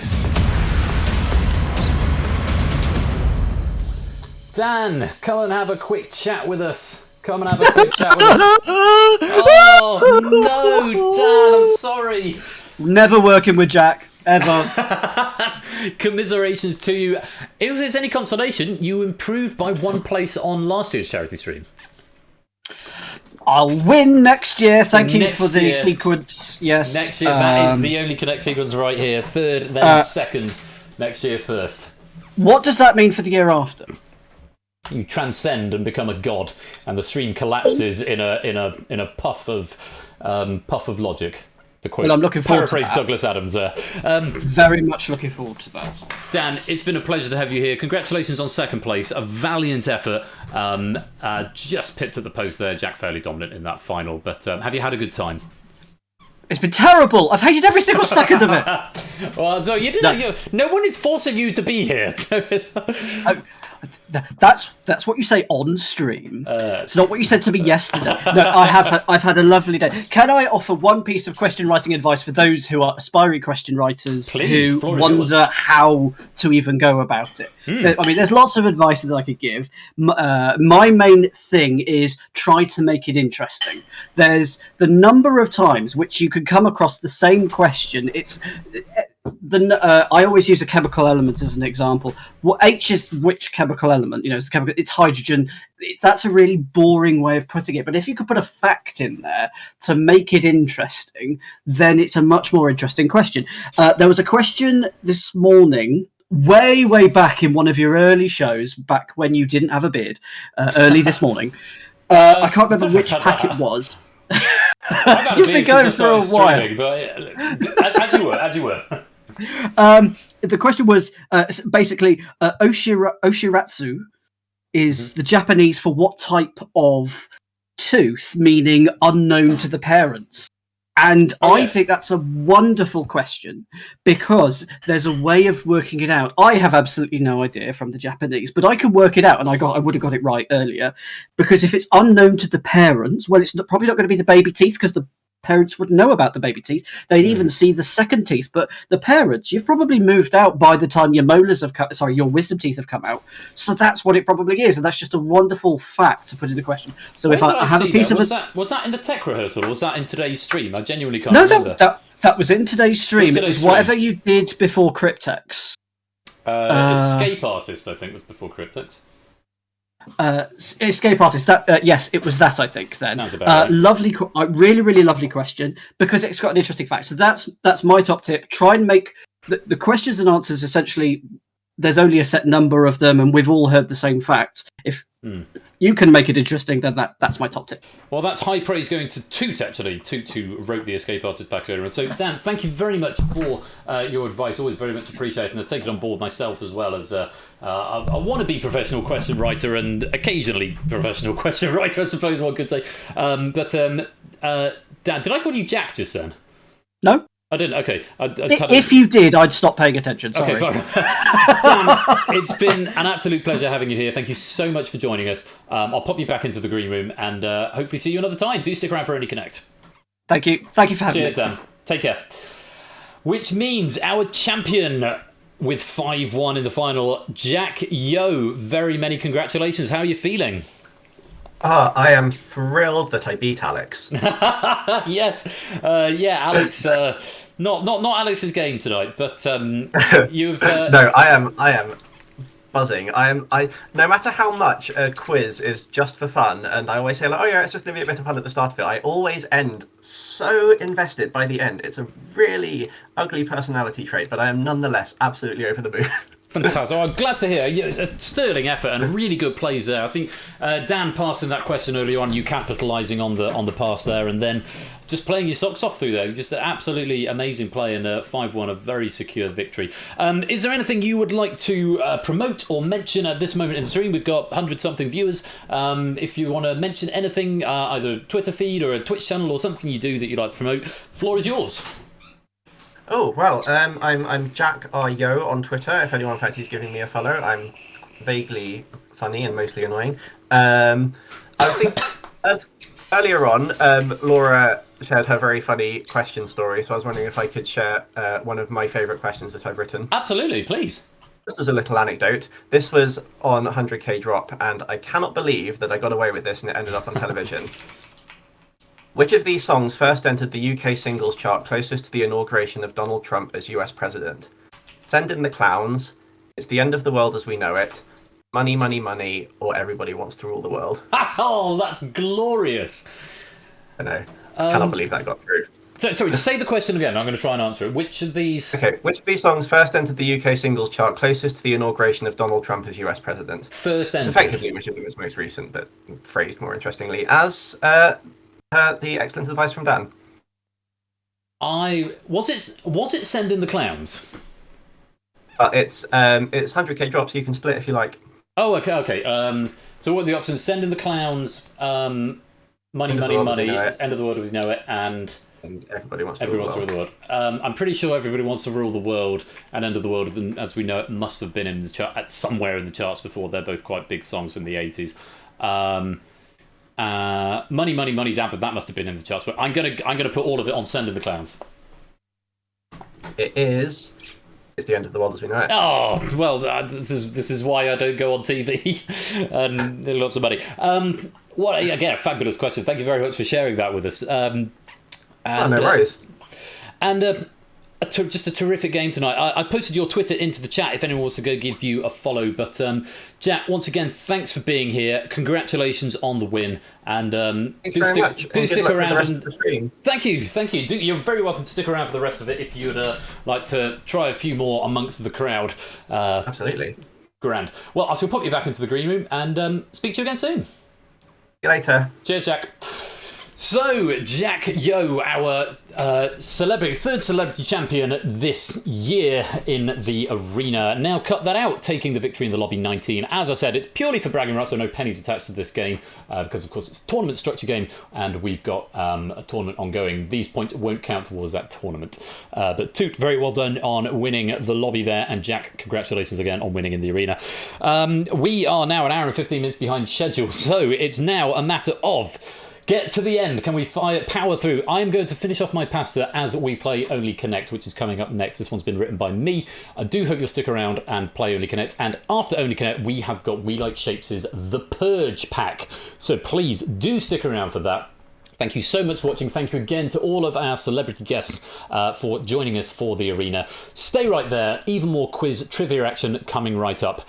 And I'll see you very shortly. Congratulations to Jack, for you have bested the arena.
Thank you for the reminder to turn sub alerts back on.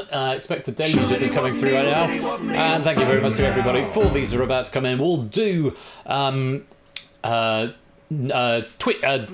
updates after this break. If you haven't had a chance to donate yet and you would like to, details of how to donate and the charity that we're raising money for are all there. Please, if you can afford to spare a few pounds, do pop over and donate. It'll be very much appreciated. Coming up very shortly, we will have Only Connect. Very much looking forward to sharing this with you. This is my pack of Only Connect. And pennies are up for grabs.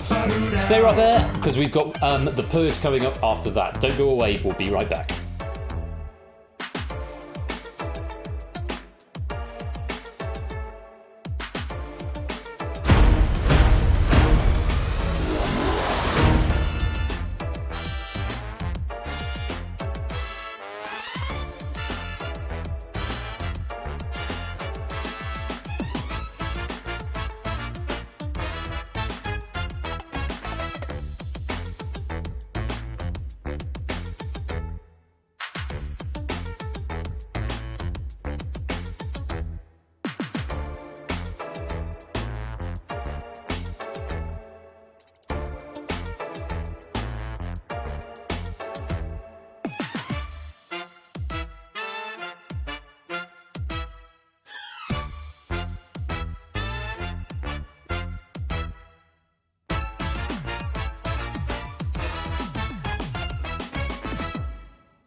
Sorry, my bad.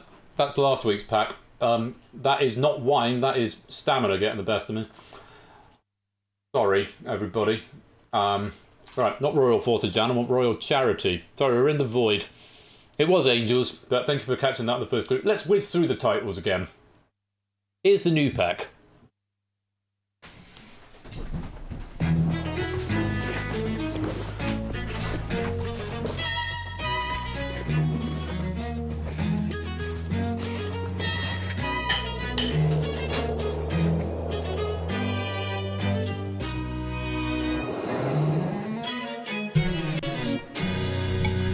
Yeah, sorry, I've just realised I didn't mute while I was eating the rest of my dinner. Sorry, that was last week's pack that we were playing just there, so apologies for that. I have now loaded it with Royal Charity Pack, which is the new one. I must have forgotten to update the pack because I was also getting the Purge ready and then forgot to do this one. I knew there was something. Welcome to our new chatters. Marcus Keeley, Token Boy, Aqua Sulis, Inarwal, Merlin Mew, Rereach, Milra, lovely to have you here. Thank you very much for joining us. There are a few spots still open in this game if you want to come join. I won't be talking throughout it, but just having a bit of chat now. Have we got any Tiltify donations we need to go through? Daniel Hurst donating £10. BC, really been enjoying the stream today. So many great games and question packs. Here's a little bit towards the next milestone, donating £10. Thank you very much indeed, BC. That's very kind of you indeed. Do keep those donations coming in, plus all bits and subs today going to Fetch a Dog. Wonderful cause. Please donate if you can. And enjoy the actual charity game of Only Connect.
I'm trying to select the text mesh object so that I can put and Oni are the winners. But I'll tell you what, I can do it there because is that selectable? Come on. Oh, there we go.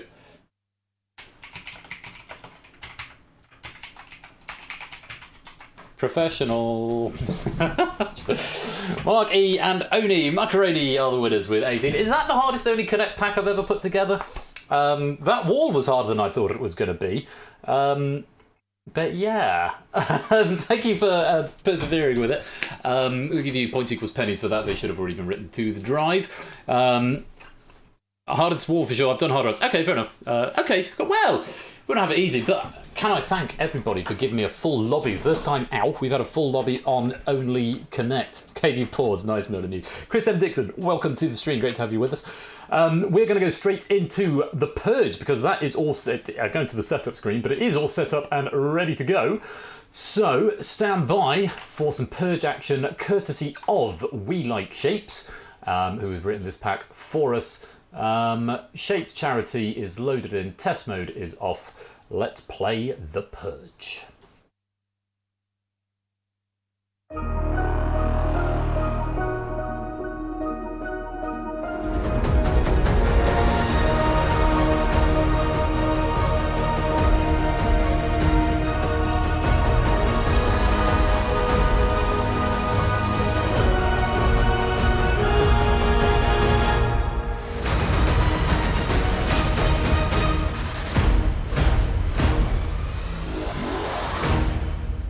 Welcome to the Purge, and the night goes on. EMJJ, EMJJ is the code that you need if you want to come and play. I'm going to load up the Purge profile. There is room for 50 players in this game. I hope we've got enough room for everybody. Everybody who wants to play. Do come and join real quick. Shadowbane, welcome to the stream. Great to see you. Hope you're keeping well. Agent 17, welcome on in as well. A first time chatter, great to have you with us. Places are filling up fast, 16 places left in the game, and then we'll lock it up. So, the running order, the itinerary for the rest of the evening. We've got the Purge and then Google that after that, so 2 fairly substantial games. We've then got My Mind's Gone Blank, Risky Business, and then finally DangerZone 2 to wrap up the evening. So still quite a few games to go. I'm flagging a little bit and we're running late. It's 10:30. The Purge was supposed to start at 9, so we're an hour and a half late. So it may very well be 2:30 when we finish. But I do hope you will stay with me until the end to get through this marathon stream. Say marathon is in the title. No one said it was supposed to be easy. So do come join the Purge if you'd like to come and play. Type in the lobby code. Whispering has over to the bot. This is a largely multiple choice game. Hive Mind is the key to this game. The Hive Mind can keep you safe, but only for so long. Shudder to think what the Twitch page says I've been streaming for at this moment. Yeah. Oh, I was going to look at my notifications, but I did not. So I'll look at those later. That'll be a nice reward for me when I finish. Right. A few more seconds and then we'll get going because we have got to try and make up some time. I budgeted an hour for this. If we can do this in 45 minutes, that would be good. Likewise, trying to Google that in 45 minutes. That is the height of ambition. But I don't want to leave anything out because people have gone to the trouble of writing these packs. I haven't proofed Oni's Google That pack, so I'm not quite sure what we've got in store there. But I did proof the Risky Business pack from Aaron that we've got later on, and it's honestly one of the most delightful things I've ever had the privilege of proofing. And then, of course, got my DangerZone pack, which I stayed up till 2:30 writing on Wednesday or Thursday night, which I'd really like to share with you. So we are going to get through the rest of the scheduled games, even if running just a little bit late. So, not at all, Odie, not at all. Right, 10 seconds, and then I'm going to lock the lobby, and we are going to play the Purge. We're up to £860 in the charity raising of money so far. If you want to donate, if you're in a position to, you can go over there. Probably not Matt because she's got COVID. So she was quite tired. I think she was about to head to bed. She could play from her computer in the other room, but I think perhaps some Chopin. I've had to put my headphones back in, but.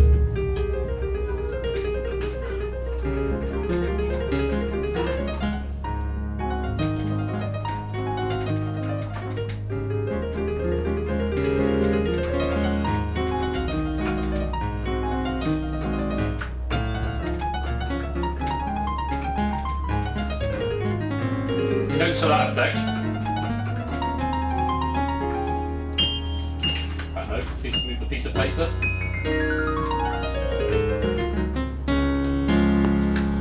There's some Chopin for you. And that's appropriate because that is the Little Dog Waltz. Yes, the Little Dog. Appropriate piece of Chopin for you right there. Oh, hello, a new name. Cameo the Green Fox. Cameo the Green Fox. Welcome to the stream. Great to have you with us. And I'm going to lock up the lobby. Oh, and a message from our sponsor, Puzzle Dan. As the minute waltz fades away, the purge begins. So it does. Thank you very much for the 500 bits. That's another £2.50 that I think Kodo and Score were keeping a track of all the additional subs and bits that have come in, which I'm going to add on to the total at the end. Vision, Calibrated Vision, donating £20 right there. Thank you very much. And Zeus, another £10. 10 p.m. piano tax. Come on, window. Let me scroll. That was a beautiful shop, and Ben, thank you. You're very welcome, Zeus. Thank you for the kind words. I do have a shop there. I used to be able to. Oh, that's like. No, I can't do other shop. I used to be able to play that a little bit. It's supposed to be the fourth piano sonata bit. Anyway, there we go. Right. A big highlighted message from Shapes. Anyone who's here for the first time because of me, I imagine you've probably Twitch quiz before, but if not, the question goes live when it appears in the chat window and ends when it says time up here. The main screen is a few seconds behind, possibly longer, depending how much latency you've got. Bash! My dude, welcome. Merry Christmas to you. Thank you for joining us at the tail end of the evening. Great to have you with us. I hope you had a wonderful day with the family. Great to have you with us. Time to nip in for the Purge if you want to play, or you're still too full of turkey and beer. If you want to hop in, I'll keep it over for another 10 seconds or so, Ash, otherwise we will get going. Yeah, I can play. Go on. Okay, too soon to watch of it, that's completely fine as well. Well, enjoy the spectation. This pack has been written by Shapes, and as he said, keep your eye on the chat if it is your first time here, and whisper to Persephone's Twitch bot, not in the public chat. Let's play. And usually this game starts with a tiebreaker question. You don't really need to worry about, well, you need to answer it, but you don't need to worry too much about it beyond answering. The answer will be a number. You'll have 20 seconds to whisper the number to the bot. Oh, and this game's got a weird quirk in that you have to wait for it to say answer now. So the answers and the question will appear first, but wait for the chat to say answer now. You can now answer your question, okay? And apart from possibly on the tiebreaker. So the answer will be a number. Just enter a whole number, no spaces, commas, punctuation, full stop, nothing like that. Just a raw number. If you type anything else, it won't be parsed by the game. This will function as your tiebreaker if we need it later on. The first question of the Purge, here it is. As of February 2020, there were how many members of the European Parliament, i.e. MEPs?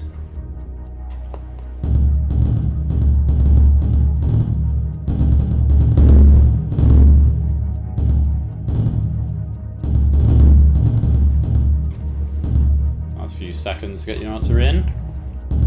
And if you didn't give me an answer, you were given int.max or max.int. To whisper, click Persephone's Twitch bot, there she is, and whisper your answer. 705 was the actual answer. That will function as a tiebreaker later on if we need it. Have I got any trivia to add to that? Prior to February 2020, there were 751, but the 46 representing the United Kingdom went missing somewhere. Let's move on rapidly before we get upset. Question number one then. 50% is the breakpoint. The objective of this game is to get enough of you to get the question right to avoid a purge. If more than the percentage shown gets the question wrong, everyone who got it wrong goes into a purge. And the Purge is a non-multiple choice question which you must give me a full answer to within 20 seconds, and if you fail to do that, you are eliminated permanently and immediately from the game. If you don't get a question wrong before a Purge, then you don't have to take part in the Purge question, and you are free to get through. Gameplay continues until we have seen either 20 main game questions, or 5 Purges, or we have 5 or fewer players left. The breakpoint will reset every time there's a Purge, but it will drop by 10% after every question, going back up to what it started at plus 10%. So after the first Purge, it goes back up to 60%. The options will also increase from just A and B to A, B, C, A, B, C, D, and eventually A, B, C, D, and E. Thus the game gets harder. Can we get through 20 questions? We will have to see. Good luck to you all. Question number 1, options are DIS, DAT. You only need to whisper A or B. Which of these is the name of a recording medium first introduced in 1987? Whisper A or B to the bot now.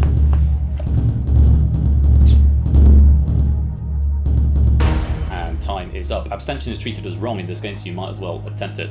Correct answer was B, DAT or DAT. Digital audio tape was developed as a successor to analog cassettes with superior sound quality, superseded by the compact disc and later by hard drive storage, although DAT is still used in some films, television and music contexts.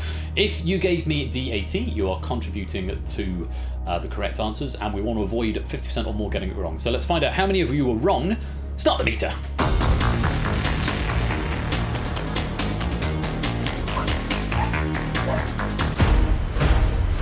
26% of you are wrong. 4 abstentions, at 7 going for DIS, 32, 74% getting the correct answer. You have gotten through the first question. Let's go on to question 2. Breakpoint drops to 40%. Still 2 options, A or B. Here they are. Pepper. Salt. What is the surname of Evelyn, a CIA agent played by Angelina Jolie in a 2010 film? Bot now. A or B?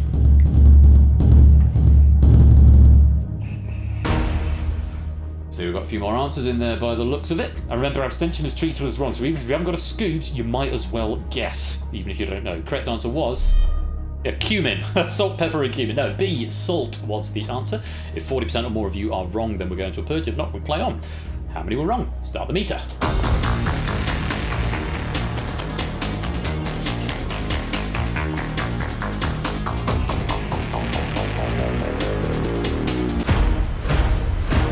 %.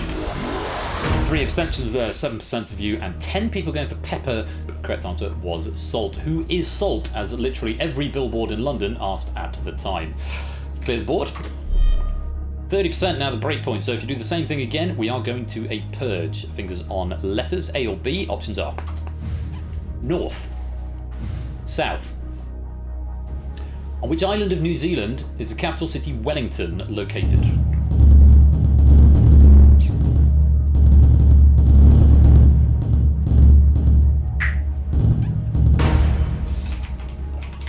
CB. Just a reminder, you need to whisper to Persephone's Twitch bot if you type it in public chat. It most importantly won't be processed by the game, and so your answer will be counted as an abstention, so make sure you do whisper to the bot. Correct answer is A, North. We were looking for North. Wellington is located at the southern tip of North Island, overlooking the Cook Strait. If you gave me A, you will not contribute to this purge. If you abstained or gave me B, South, then you might be heading us towards a purge. Let's find out. Start the meter.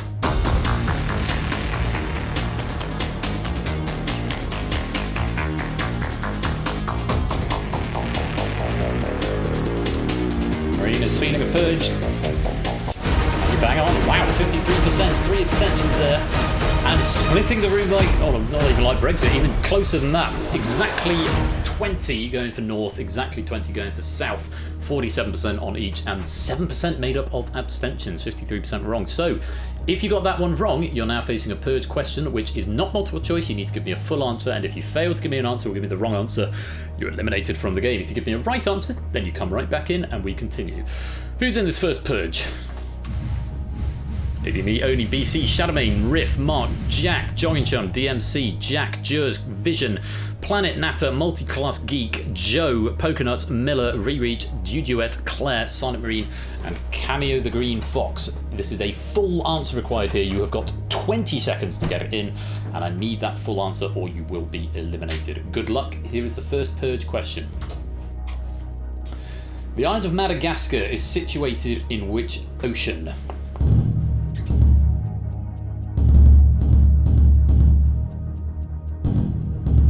Must give me an answer. If you abstain, it will be treated as incorrect. Last few seconds. No answer from Cameo the Green Fox. You are going to be eliminated. Let's have a look what the answer was and what you said. It's the Indian. Oh, Pacific, Pacific, Pacific, Pacific Ocean, Atlantic, Pacific, and no answer. Madagascar is located around 400 kilometers off the coast of Mozambique, the nearest part of the African mainland, which is off the eastern coast of Africa in the Indian Ocean. If you gave me Pacific, Atlantic, or you didn't answer, I'm afraid it is the end of the game for you after just 4 questions, or 5 questions including the tiebreaker. I'm so sorry, but BC, Planet, Duduet, Rereach, Cameo, Pokenuts, Vision, and Jack. That's a wrong answer, and you've been purged. On to question 4 then. 60% is where the breakpoint resets to, and still 2 options to these questions, A or B, and they are Juju Trey, sorry, my bad. my bad.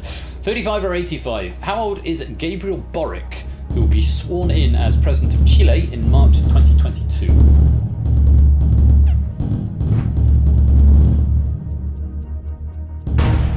Time. Make sure you whisper to the bot, or it will not be Boric for buzz off. Nice. Correct answer was A, 35. Get back up to my trivia for the top. Unsurprisingly, Boric, pronunciation Gabriel Boric, will be the youngest president in Chile's history. A decade prior, he had led student protests against tuition fees that led to them being scrapped for some students. 60% or more of you are wrong. We're going to another purge. If not, we play on. Let's find out. Start the meter.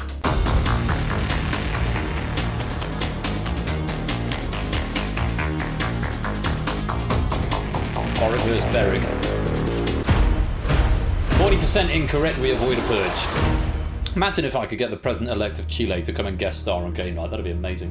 5 people abstaining there, 9 people going for the wrong answer. See, these abstentions, they really do stack up, so do attempt it. Even if you don't know, you might be right and help the hive mind. 60% given the right answer. Let's move on to question number 5. Last question before we go up to 3 options. At the moment, it's just A and B.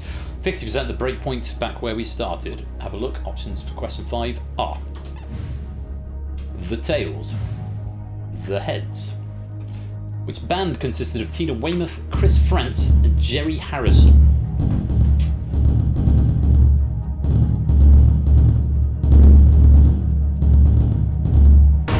Time.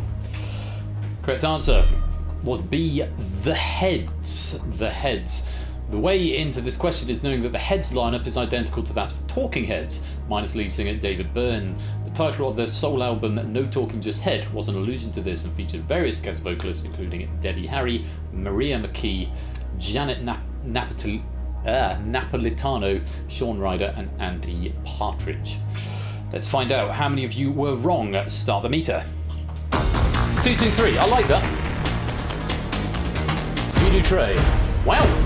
Well represented question, only 17% wrong, 4 going for the tails, 2 abstentions, and 83%, 29 players giving me the right answer. Let's go on. Question 6, there are now 3 options, A, B, or C to this question. So an extra finger needed to press another button. 40% the breakpoint options are 2 reeds, Twisted Flax, Horned Viper.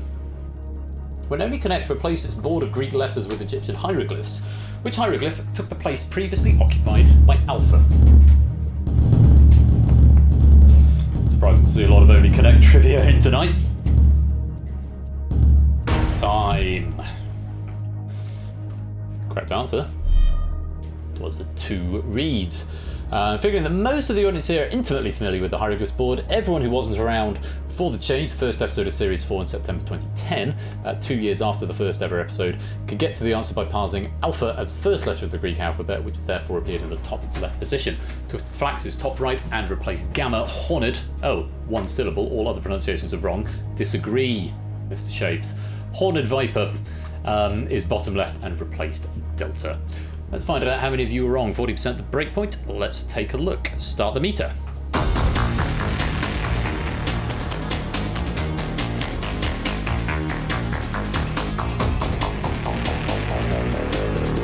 Within 10%, we're slowing down. And we're breaking through. Only just 23% were incorrect. 9% abstaining. 26% going for Horned Viper, 9% going for Twisted Flax, just shy of 60% give me 2 reeds, which means if you are one of the 15 players who gave me a wrong answer, you are going into this purge, and you are. Baby me only toot, it's Solly and Aaron, Matt, Halo, TVD Smith, Jogging Chum, it's Mork, Natter, Puzzle Dan, Miller, Agent 17, and Silent Marine. Full correct answer required. if you want to survive this purge. Otherwise, you will be eliminated from the game. Good luck. Second purge question is: versions of the UK Strictly Come Dancing made in countries including the US, Australia, and Ireland have what 4-word title?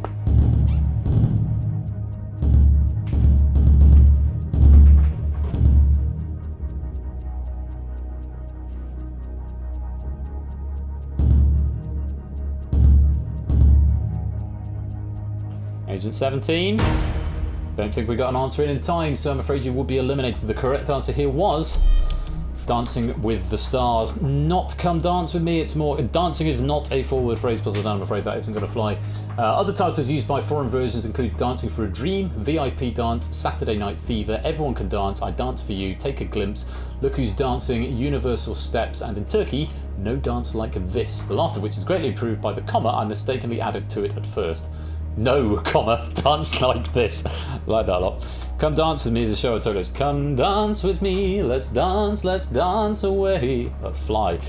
I'm afraid for Agent 17, it's Mork and Puzzle Dan. That is the wrong answer, and you've been purged. On we go. Question number 7. 3 options. Breakpoint is 70%. Take a look. Goats.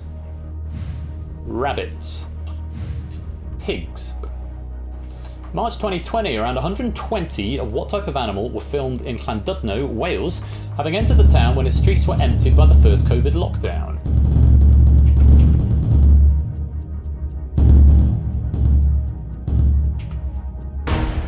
Time. Correct answer was A. Goats.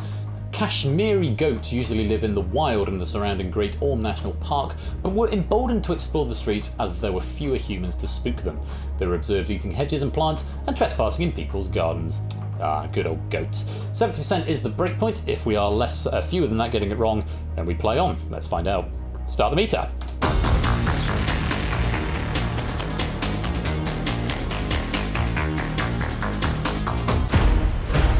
Survive, 34% incorrect. 3 abstentions there, 6 going for pigs, 2 going for rabbits. Majority, 66% going for goats. 21 players will play. Let's play on. Question number 8. 3 options, 60% is the break point. Have a look. Ravel. Beethoven. Vivaldi. Which Baroque composer was born in 1678 and died in 1741?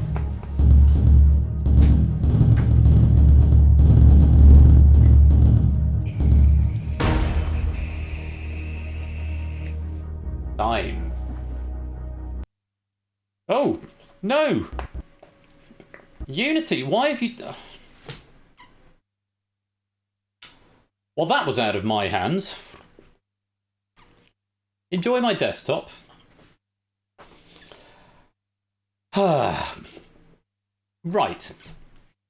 Well, I was going to leave the Persephone chair logo here for a minute. I hope you'll agree that at least wasn't a bug. Oh. Unity just apropos of nothing. Ash, why did Unity crash? Apropos of nothing whatsoever, it's just decided, yeah, I don't even get a bug report out of it. The answer to that one was Vivaldi, by the way, because he's the only one who's Baroque, Beethoven was classical, arguably romantic, depending who you talk to, and Ravel was impressionist. Well, that is a terrific shame. Did it save for Time Machine? You know what, Silent Marine? You've saved the day. Points to Silent Marine for saving the day. I've got a Time Machine in this one, and I've just given you a free question as well. Give me a second. I should, because this was early enough when my internet was still being sketchy. I built a time machine into the game, which should allow everything to just be restored. Should. What I'm going to request is that nobody joins the lobby. Don't join the lobby when the code appears, otherwise it may break it. Let's find out. In fact, I might even just go to the BRB screen, just so it doesn't show you the code.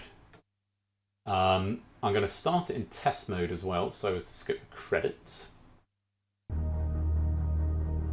And to not post it in chat. Let's come out of test mode. Let's press restore game, and let's keep our fingers crossed.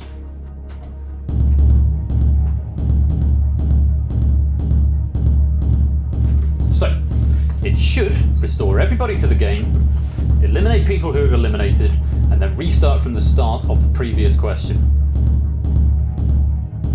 Should. Huh.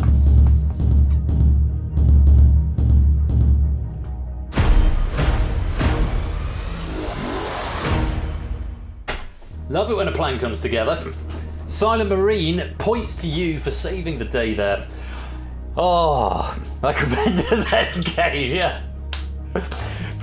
We'll just bring everyone back. You should get a free question now because I told you the answer rather stupidly. Let's see if it's remembered or if it's going to crash from here. We're not home and dry yet. Let's find it out. The one thing it won't save is your pennies of eliminated players. That's the one thing it won't save. And any pennies for... or maybe it will. No, it will. It should restore all data. I guess we'll find out. Press the button then. Oh, we're on to the next question. Gus Grissom, Alan Shepard. No. No. That's not Shakespeare's question. At least I know it works. The reason it's done that is because I started it in test mode and it loaded the test pack. So, yeah. I started it in test mode, which means it loaded the test pack, which means don't join the lobby when it loads. We are going to have to go through the credits again. I was going to say, that sounds like a question I wrote for a test game a million years ago. Actually, no one did. It was Big Man Aaron's from 26th of... something. Don't join this lobby. Oh, thank you for the screenshot, Timster. We should be okay.